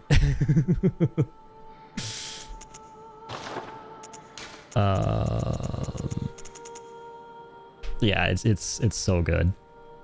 How many times did you watch this? Yes, exactly. If anyone ever asked me that, that's gonna be my response. Let's use a kin cold blood. Let's get the wheel finally. Oh, but we can't use it. Oh, I forgot. My bad. My bad. Welcome. Very well. I need like 23 grand to take a level. Farewell. I'm so hyped though. We've been so hyped for this. We gotta do this right now. It's worth using all of our cold blood.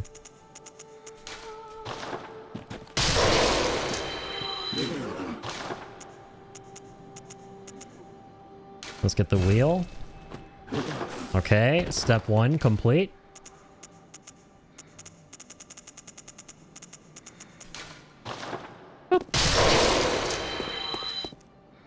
Welcome. Very well. Shit. What am I doing, dude? My brain has been turned off. I have nowhere near the amount I need to level up.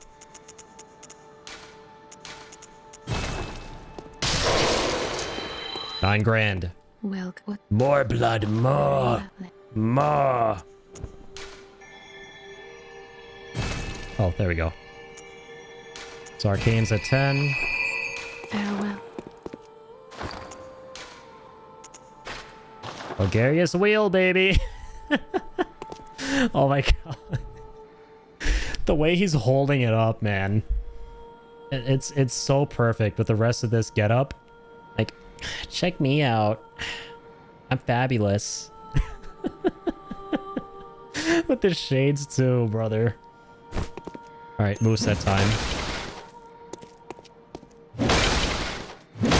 Wagon wheel, what do we see? Then you do it with the special sauce. It's gonna be so difficult to use though. It's more of a gimmicky niche weapon. But it's gonna be worth it. I'm up for the challenge.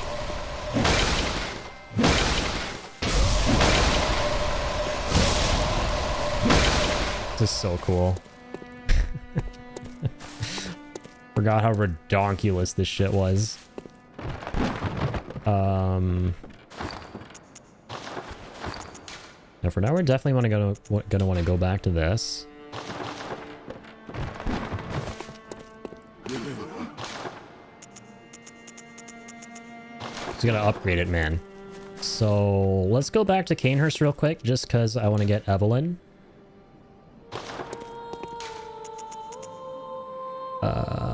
Forsaken Castle, Canehurst.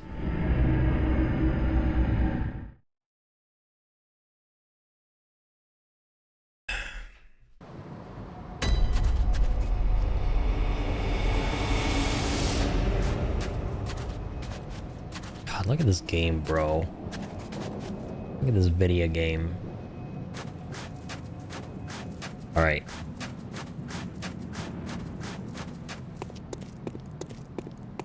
Nope.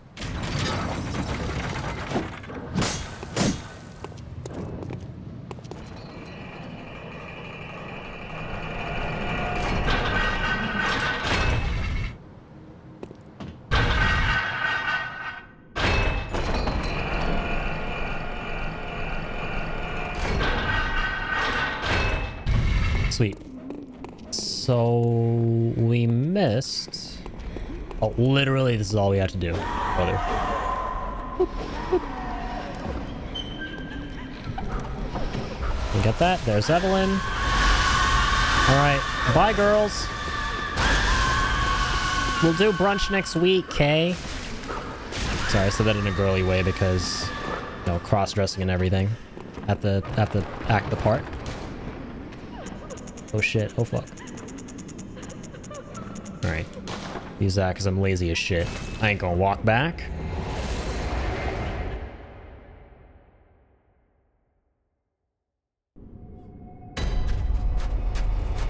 Sweet. So now we have Evelyn. Let's read. Look at this thing. It starts off scaling with a B. The best goddamn gun in the game. One of the best. My favorite one for sure. Special pistol used by Canehurst Knights. The Evelyn uses quicksilver bullets just as any workshop firearm, but the Canehurst variant relies more on blood tinge. Lovingly named after a woman and graced with an intricate design, Evelyns were adored by Canehurst Knights. Okay. That's it. Bye, Canehurst. Bye, Dracula. Bye, Transylvania.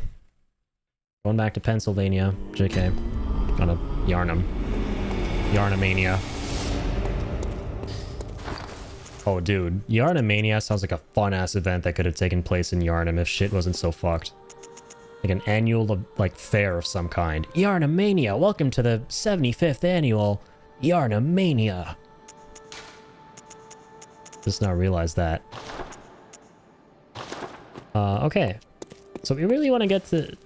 want to get cracking on upgrading some of our things here. Do the first couple of upgrades on Logarius's wheel.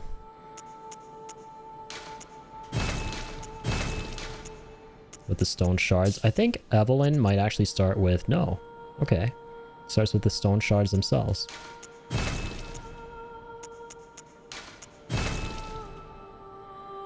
We need one more.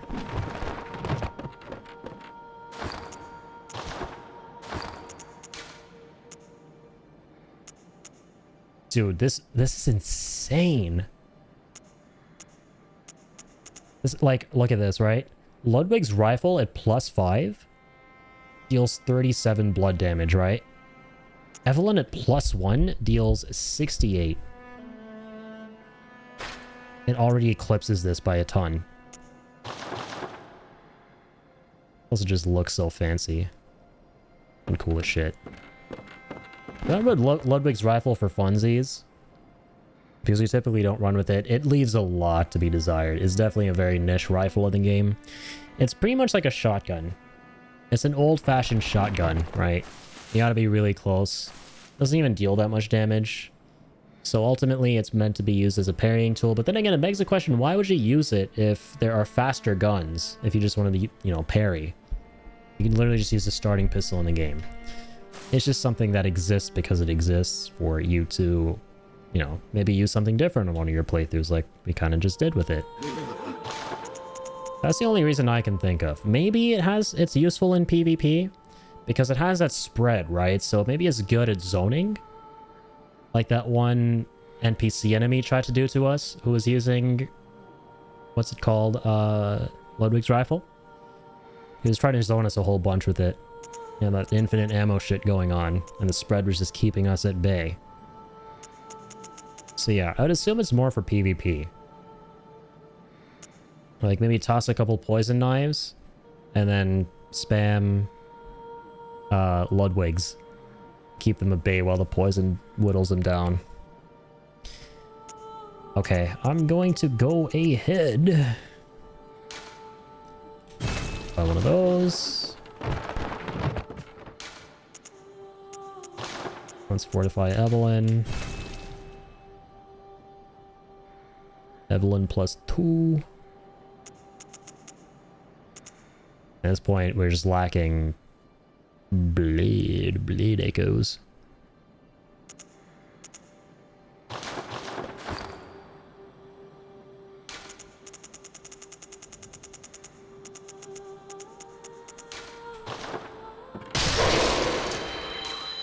Use one of those.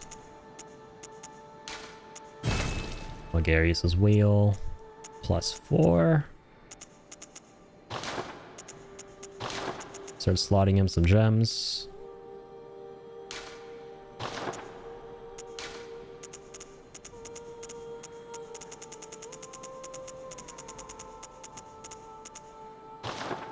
Um, 133 plus 108, 140 plus 39. Already way better than this without the gems. We'll put some in though, without taking the other ones out in case we need to swap to it, because this is the wheel after all. It's a bit of a clunky weapon. A bit is an understatement.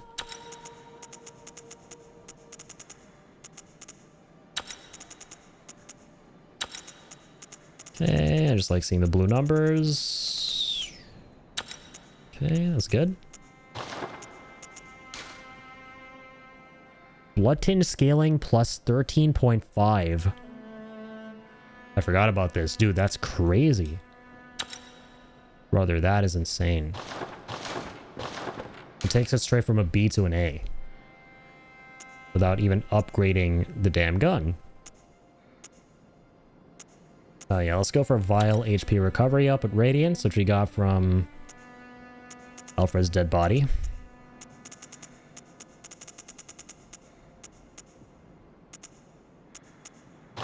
Okay, this is great.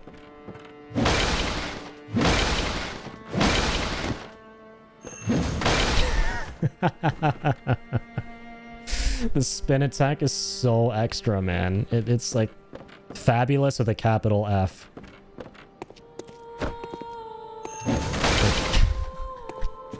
It looks so funny with our character. Welcome home, good hunter. What is it? Mr. Ballerina, man. Good hunter, your presence somehow soothes. I sense the ancient echoes. They course your veins. Farewell, good. May you find... Okay, there was some new dialogue there. Kind of cool. All right. 6:55 a.m. Been playing for 8 hours. It's freaking Bloodborne. I really want to keep going, but I should stop. I don't have to force myself to play until I pass out tonight. I really want to do the Upper Cathedral Ward. And it is Bloodborne. So, instead of doing the smart thing that I should do,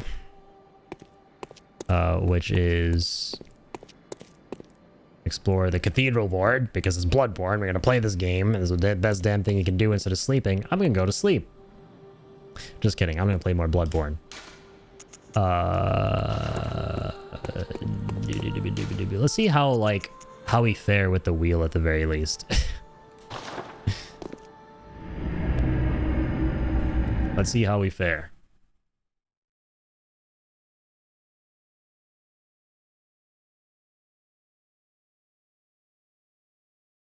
Things have been falling into place really nicely with the order at which we've been tackling this lore run. I'm really happy about that. Oh dear. Yeah, their dialogue's different. So, Ariana's not looking too great. And this is a great time to mention, to like loop back to the very beginning of the stream. This is perfect. We come full circle. We started by hinting at the Vile Bloods in Canehurst tonight on this episode of the lore run. And we began hinting about that stuff by mentioning Ariana here, who herself is likely a Vile Blood. So yeah, the reason her blood is not favored, the reason her blood is different, is because she has Vile Blood's blood. Once the night of the hunt passes, give it a... Okay, so that's still the same. Sure, you'll have a really good time.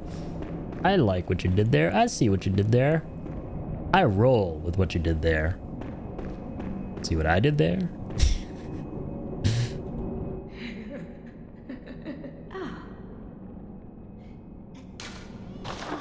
Okay, so she can still give us sedatives. That's kind of nice.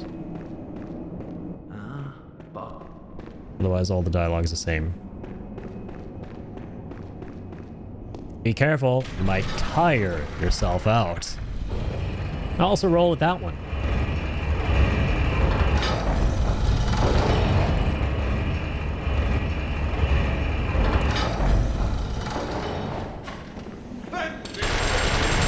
Alright, old man, take this! Oh my god, I fucking love this game. In what other game, guys, in what other game can you describe swatting an old man in a wheelchair to death using a giant fucking wheel? And an old man, might I add, that was trying to light you up with a Gatling gun. This is why Bloodborne is the greatest game ever. What is this?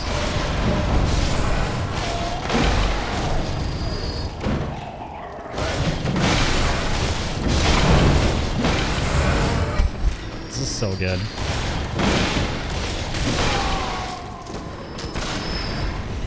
Granted, these are really weak, low-level enemies. But still.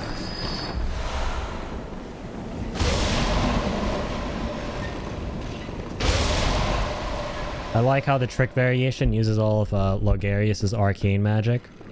All the red mist.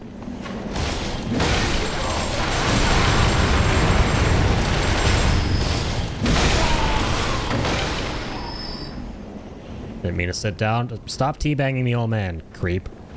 Get up. Yo, like, now this is bothering me. What's the name of that dude in Shrek who looks one-to-one like our guy here? I'm just unintentionally cosplaying as that dude.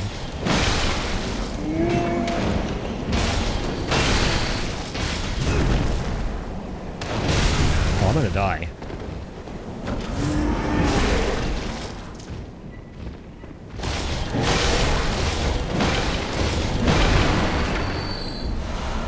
Shining coins, what the fuck? I was expecting blood vials from that fatso. Vial guy. They always drop blood vials. Wow. I feel betrayed. I can't remember the name, but your look is legitimately exactly like him, right? I love that dude in the movie. Like, I used to laugh my ass off at Shrek 2 in general. It was one of my favorite movies growing up.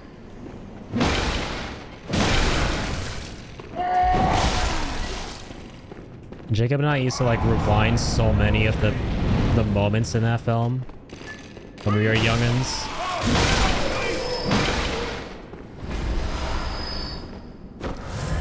Okay, I'm gonna take all that. Alright, guys. The moment of truth. The Upper Cathedral Ward. where all manner of fucked uppage shit happened in the healing church. You can kind of already tell by this little guy. Wonderful sign of things to come.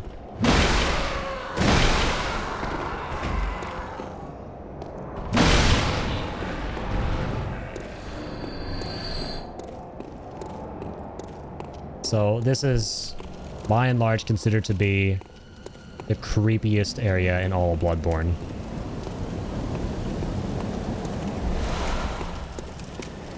Take the blue elixir. Oh hey, our church doctors.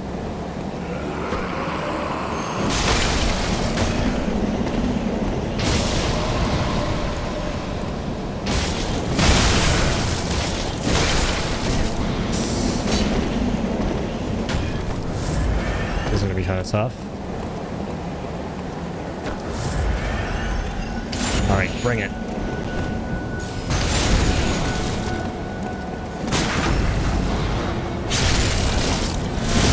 Nice. I remind myself I have a fast gun now.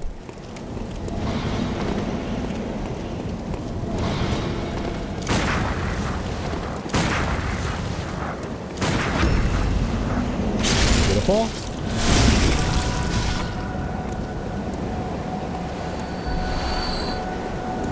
Is it embarrassing that I used to loop the Puss in Boots spin-off kids show? As in, I would watch it constantly in like 2022. I can't blame you. Puss in Boots is pretty badass. I love the animated movie, and apparently the new one that came out is supposed to be really good too. That came out, I think, in 2022. I still gotta watch it.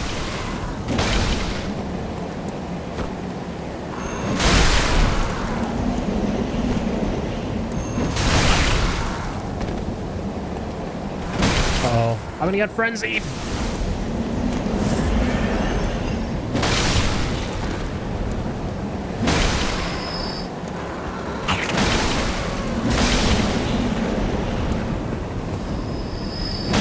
So yeah, this is where the church would conduct their hideous experiments, and where they'd leave some of their most grotesque of abominations.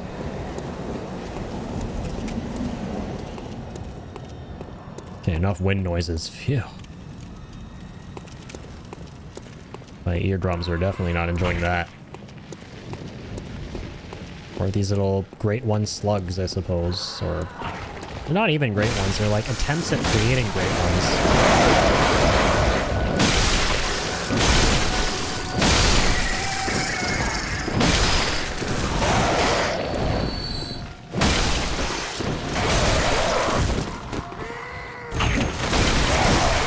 What the hell?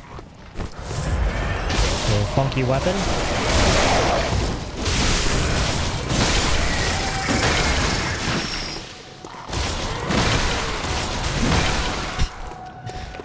This weapon, man.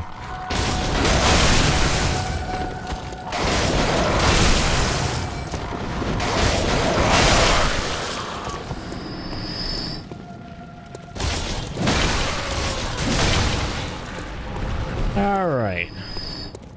Finally some peace and quiet. I'll be taking some of that.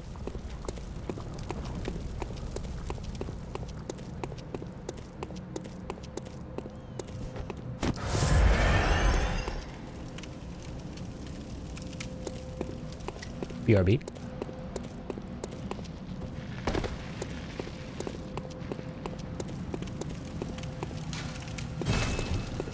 Of course it's closed. Oh, look at these little...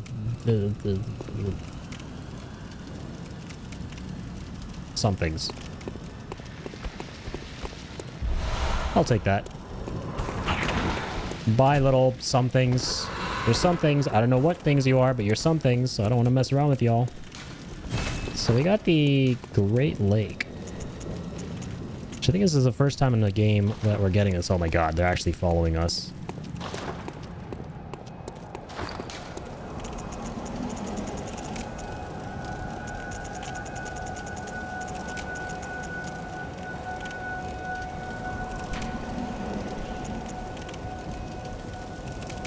Okay, just another one of the lake ruins. Same description.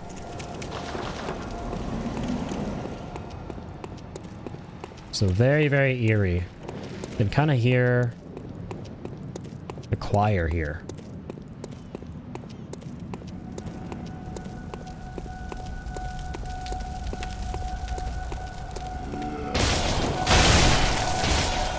So as we're about to see, the choir were attempting to commune with Abrietas, which was a great one discovered in the labyrinths underneath Yarnum. As we're about to see, they brought her up here. Oh my god.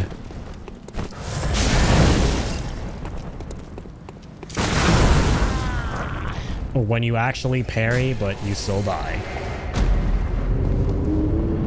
Big Sag.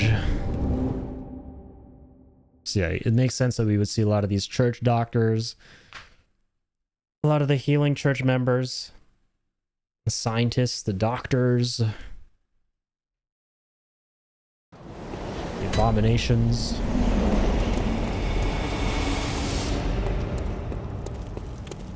This is going to be a grand shortcut.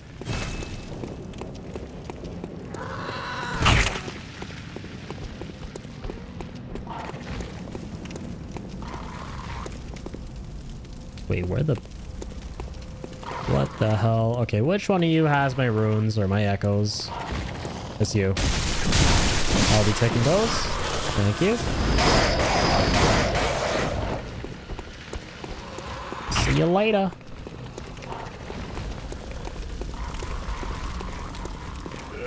Yeah, look at that dude. He's cross-dressing. That's not cool. Fuck you. I wear what I want, bitch. I'm fabulous. Yo, Jerry352, thanks for the follow, and that is our follow goal reached. Let's go. Oh dear, oh dear. Dude, Jerry, appreciate that. Hang on a minute, something has to happen.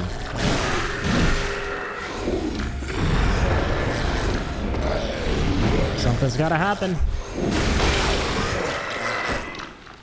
Right after I deal with this bozo. Get a load of this guy stalling.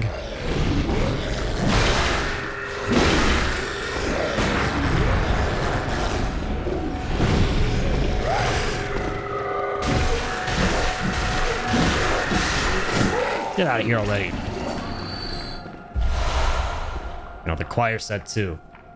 A load of this bozo getting in the way of me and my quality time with the Twitch chat. Alright, so we've reached my follow goal of 280, which you've had for a little while. So big thank you to you guys. As you all know, whenever we reach a follow goal, this is what transpires on the channel. And for those of you who are not in the know about this, you are about to be in the know about this.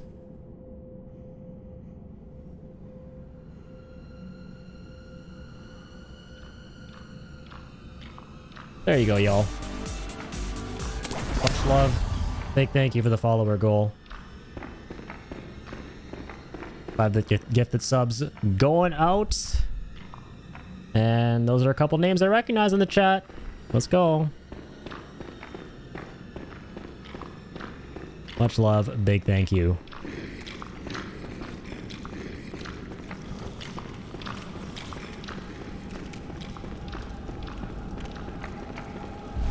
I'm gonna grab that. So we got the choir garb, so let's check that out.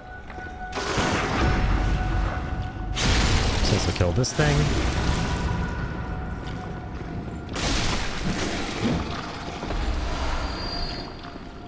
Cool beans.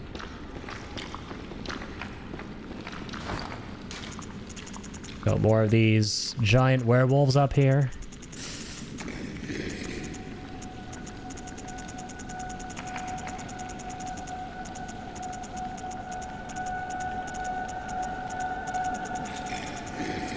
It's the white church. Oh, there we go. Choir garb.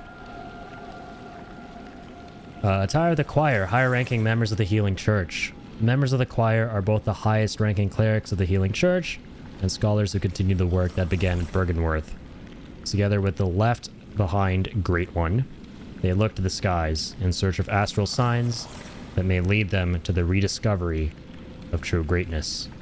So yeah, the highest ranking members of the Healing Church pursued evolution in their own way in the Upper Cathedral Ward here.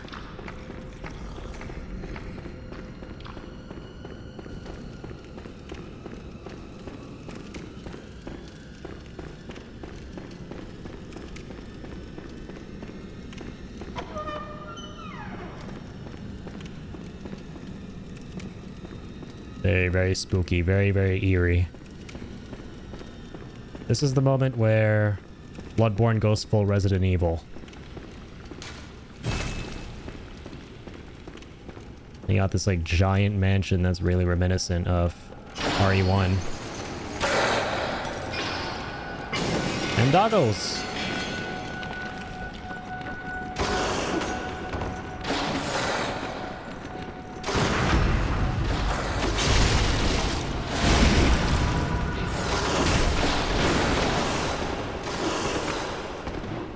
To get the hell out of there.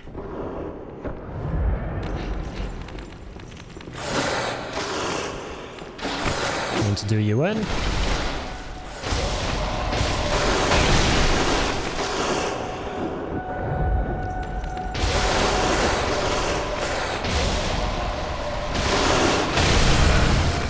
Huge.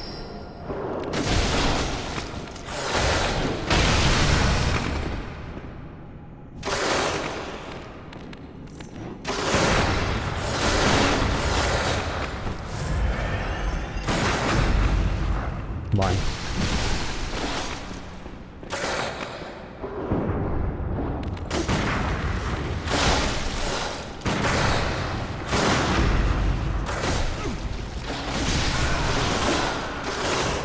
You're kidding, dude. Are you kidding me? I think you're kidding me.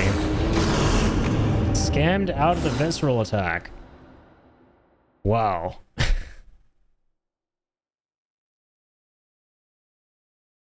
Absolutely hate to see it. Clean scammed. With a capital S. Okay. You know what? Cross-dressing days are over. I'm becoming a knight in shining armor.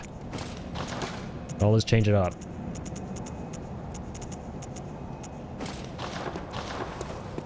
Yes. I shall now fight forth valiantly. With a measly 3 blood vials.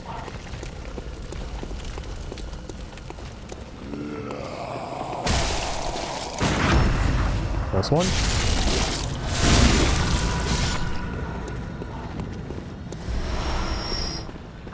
I'll be taking those.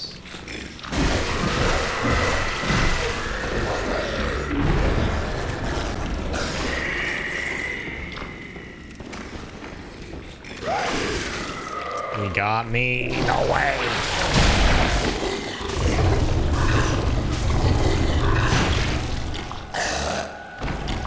Did he burp?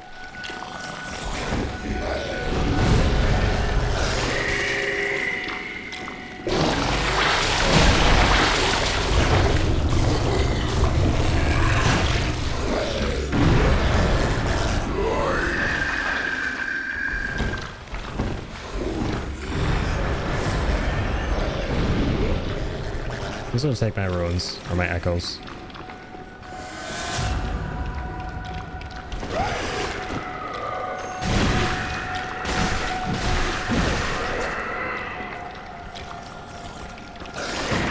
There we go.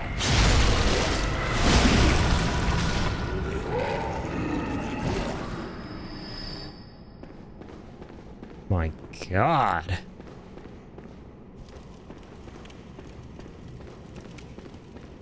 Insanity here needs to be studied. Hey, Wolf.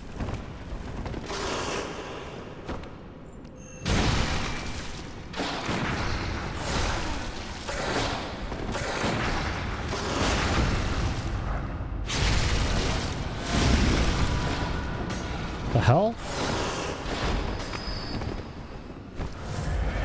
The one's here too. Not for long.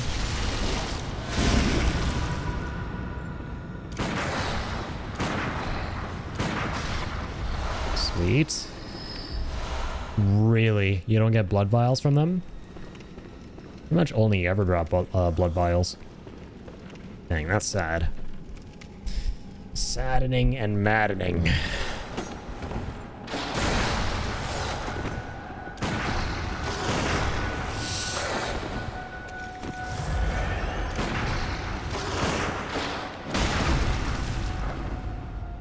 There we go.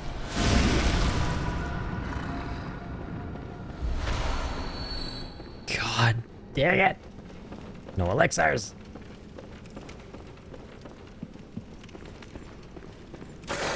Ooh. Give me a minute. BRB. Oh, never mind. I forgot that's not the shortcut to the door outside. Wonderful.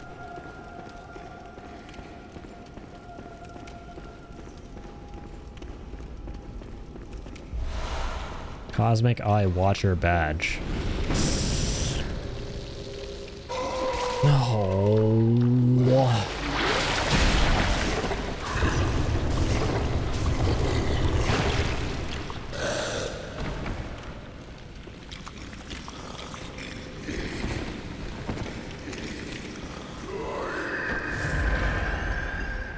Fuck out of here.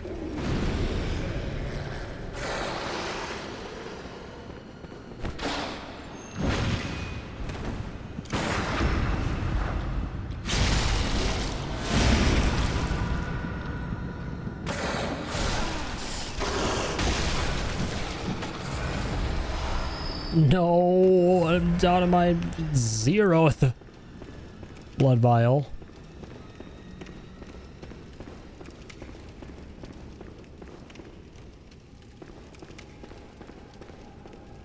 Oh. Lizard. Fucker scared me, bro. See, this is why this is the most terrifying place in the game.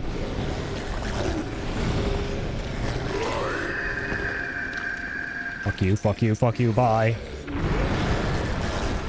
I completely forgot that guy's there. Jesus. This video game is full of these kin enemies. For the church's experiments. Pieces of shit. Open up, you.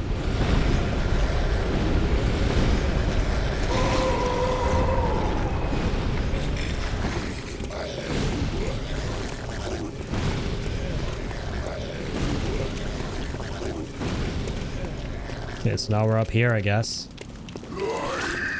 Another gesture from this guy. The make contact gesture. Some poor bastard died making contact to... or attempted to make contact to one of the great ones. This is cursed. This is so cursed.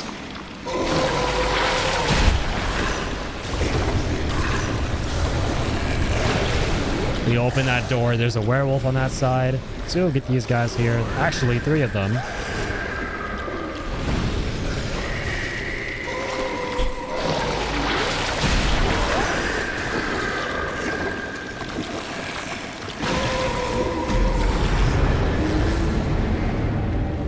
Piece of garbage, dude. It's 7:20 a.m. Do these guys not understanding to fucking go to sleep? For real. So embarrassing.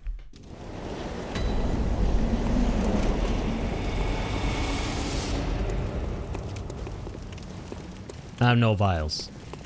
So there's like 0 shot of making it through any of that. Wait, actually? If we kill the big dude? Sometimes he drops some. Right.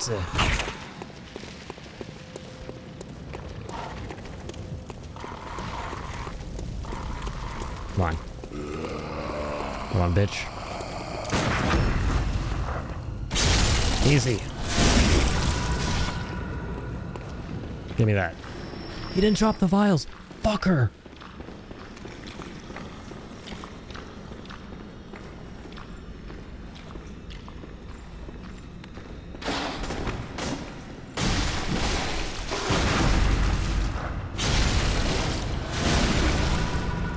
Alright, we're good. Bro, do these werewolves not drop any of these? Like any vials at all?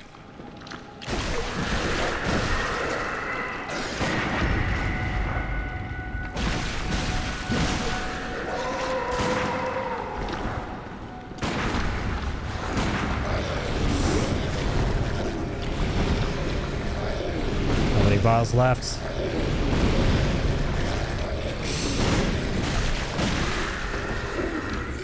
This guy who has them.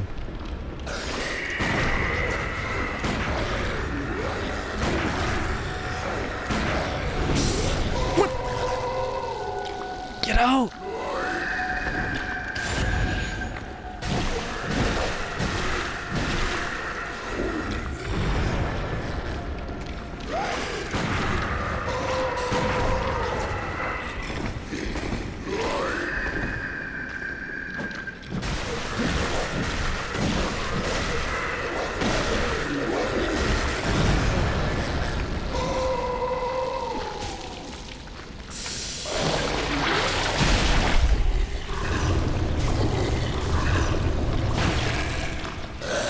Fuck face. Give me my shit back. And all he drops are bullets. Great. I love this game. Drives you insane just like the characters in it. It's so meta. There's nothing else out here besides the make contact gesture.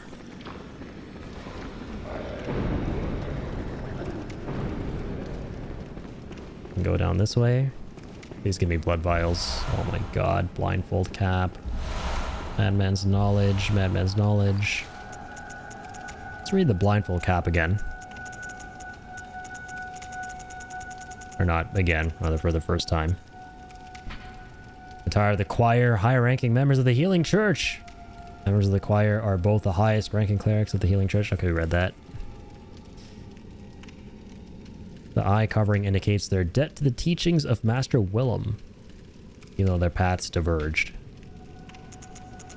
Yeah, so Willem and the choir saw eye to eye, no pun intended. But their methods definitely differed. Their approach to evolution. We also have... got a rune, didn't we? Might have actually been a blood gem. Oh, this one. Cosmic Eye Watcher badge. Badge of a member of the choir, elites of the Healing Church. The eye signifies the very cosmos. The choir stumbled upon an epiphany, very suddenly and quite by accident. Here we stand, feet planted in the earth. But might the cosmos be very near us, only just above our heads?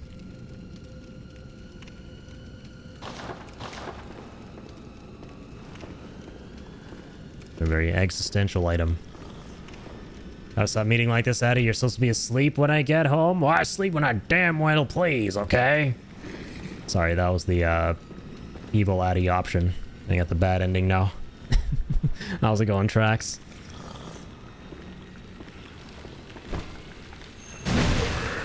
How the fuck this game? I'm so done. How is that not a visceral attack, dog?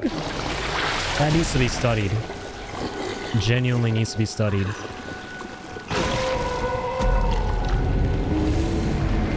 Genuinely needs to be studied.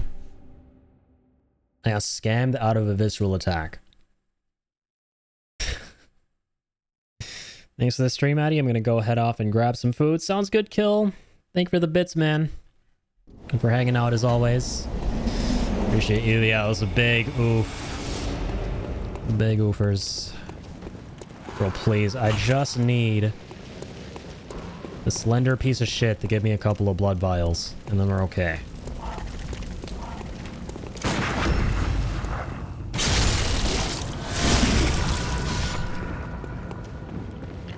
There we go. Was that so hard?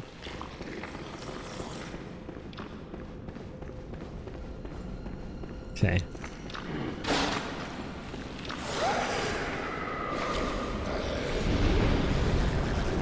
Pulse one. Pulse home again. Alright. Made it back pretty easily.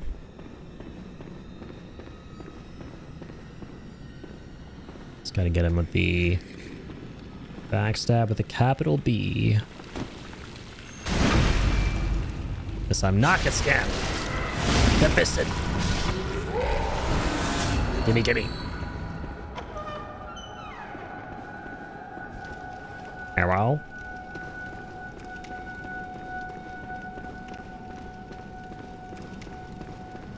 Alright. Oh my fuck. That's not alright. That's not alright.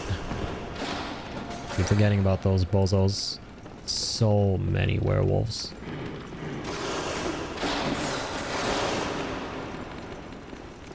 There's gotta be a key to that giant door. I always forget where it is.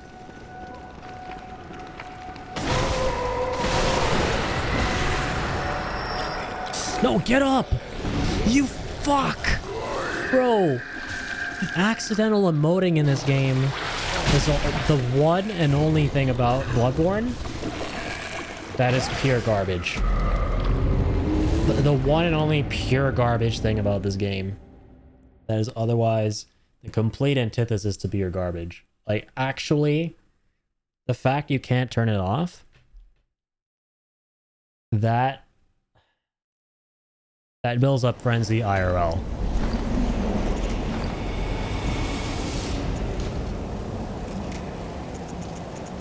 You can't turn it off. You cannot turn that shit off. That's fucking insane, man.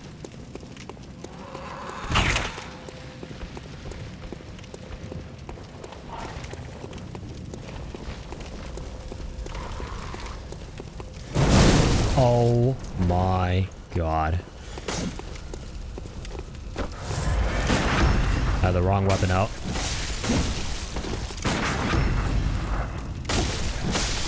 Okay, thankfully we got him. And he didn't drop any blood vials. Excellent.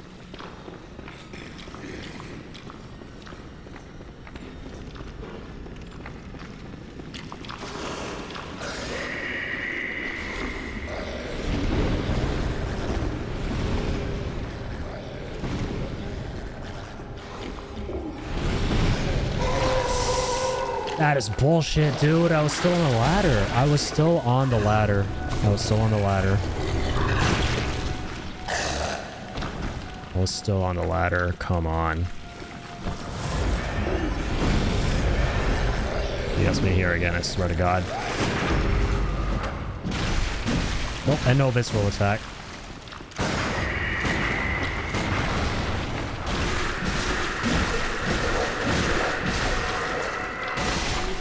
Bro, I am barely hanging on by a thread with these echoes. I should honestly go back and spend them. And that would be the smart thing to do. Oh, he knows I'm here.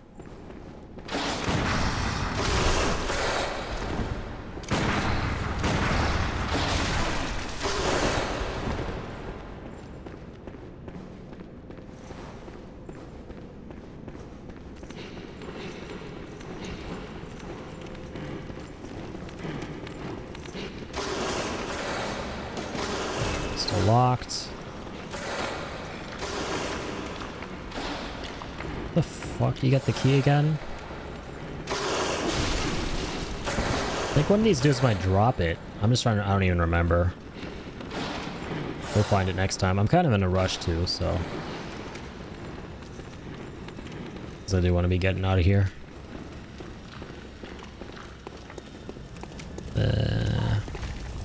Yeah. We'll find it next time. We're kind of like going through this pretty hurriedly. I'll go back to the Hunter's Dream. Spend me mine echoes. And then we shall be done. But we got so much done today, dude. Let's go. Huge. Finished Canehurst. Finished ROM.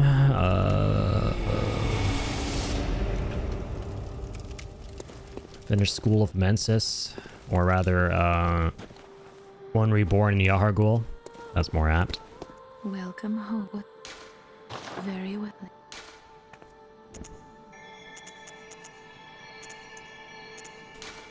Right, one into that. Farewell, good hunt. So you can have some upgrades on the Logarius wheel.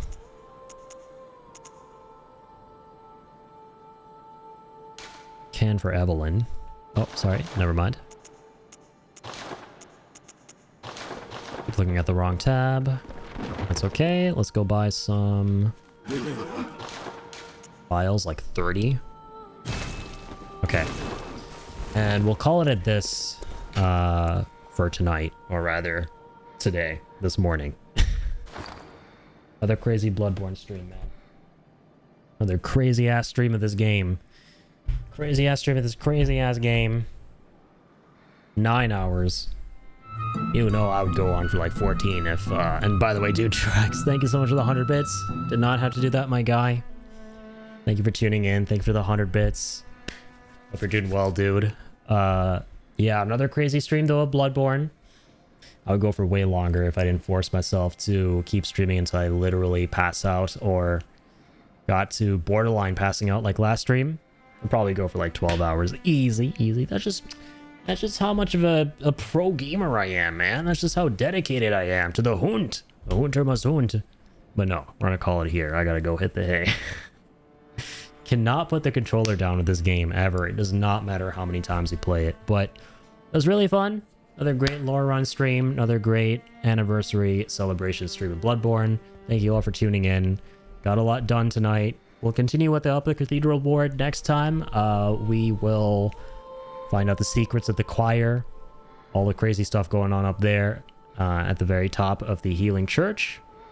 Creepiest, eeriest, spookiest area of Bloodborne. That should be a great time. But yeah, seriously, the support, I can't stress it enough, has been crazy on this series so far. And just as of late in general with a lot of the stuff we've been playing.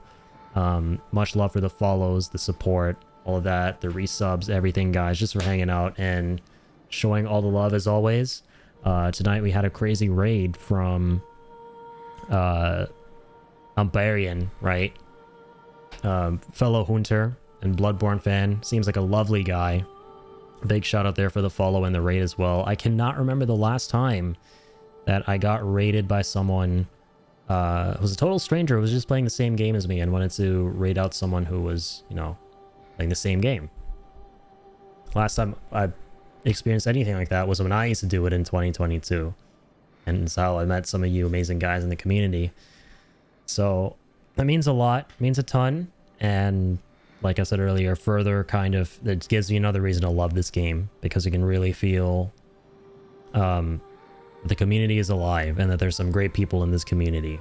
So big shout out for that, and some of the follows from the raid as well. And we also reached the follower goal, which was really big tonight. So put out 5 gift subs for some of you lucky folks out there, just to give back to the community. That's kind of what I like to do, is give out 5 subs when we hit those goals. So big thank you for helping me reach the follower goal, guys. So yeah, also thanks to all the viewers as always. Everyone tuning into the streams, taking times out of your days to hang out and just chill with me, keep me company, going through these really amazing, awesome experiences that mean a ton. So yeah, tonight, you know, Ian, as always, thank you so much, man. Trax, Kill, Amber once again. So many people that I just cannot shout out at this point because they're the sheer volume of people coming in as compared to before. But you all know who you are. Thank you so very much. Take it easy, guys. Take care. I'll catch you on the flip-flop. All right? Always my friend, even if it was for 20 minutes. Thanks, Trax. Much love, man. Thank you for being here. You as well, Ian. Thank you for stream, Addy. Have a good snooze. You too, dude. Ian, my fellow night owl goblin. For hanging out since the very start of the stream. That's crazy, dude. This guy's a legend. You guys are all legends. Yeah, do something nice for yourselves. All right. Until the next one, which should be, hopefully, it won't be later tonight. I don't know if it'll be tomorrow either. I might have some stuff going on. Might be a little bit busy with some life stuff. I'm hoping to be back as soon as I possibly can. I'll keep you guys posted. But yeah, until then, keep on keeping on.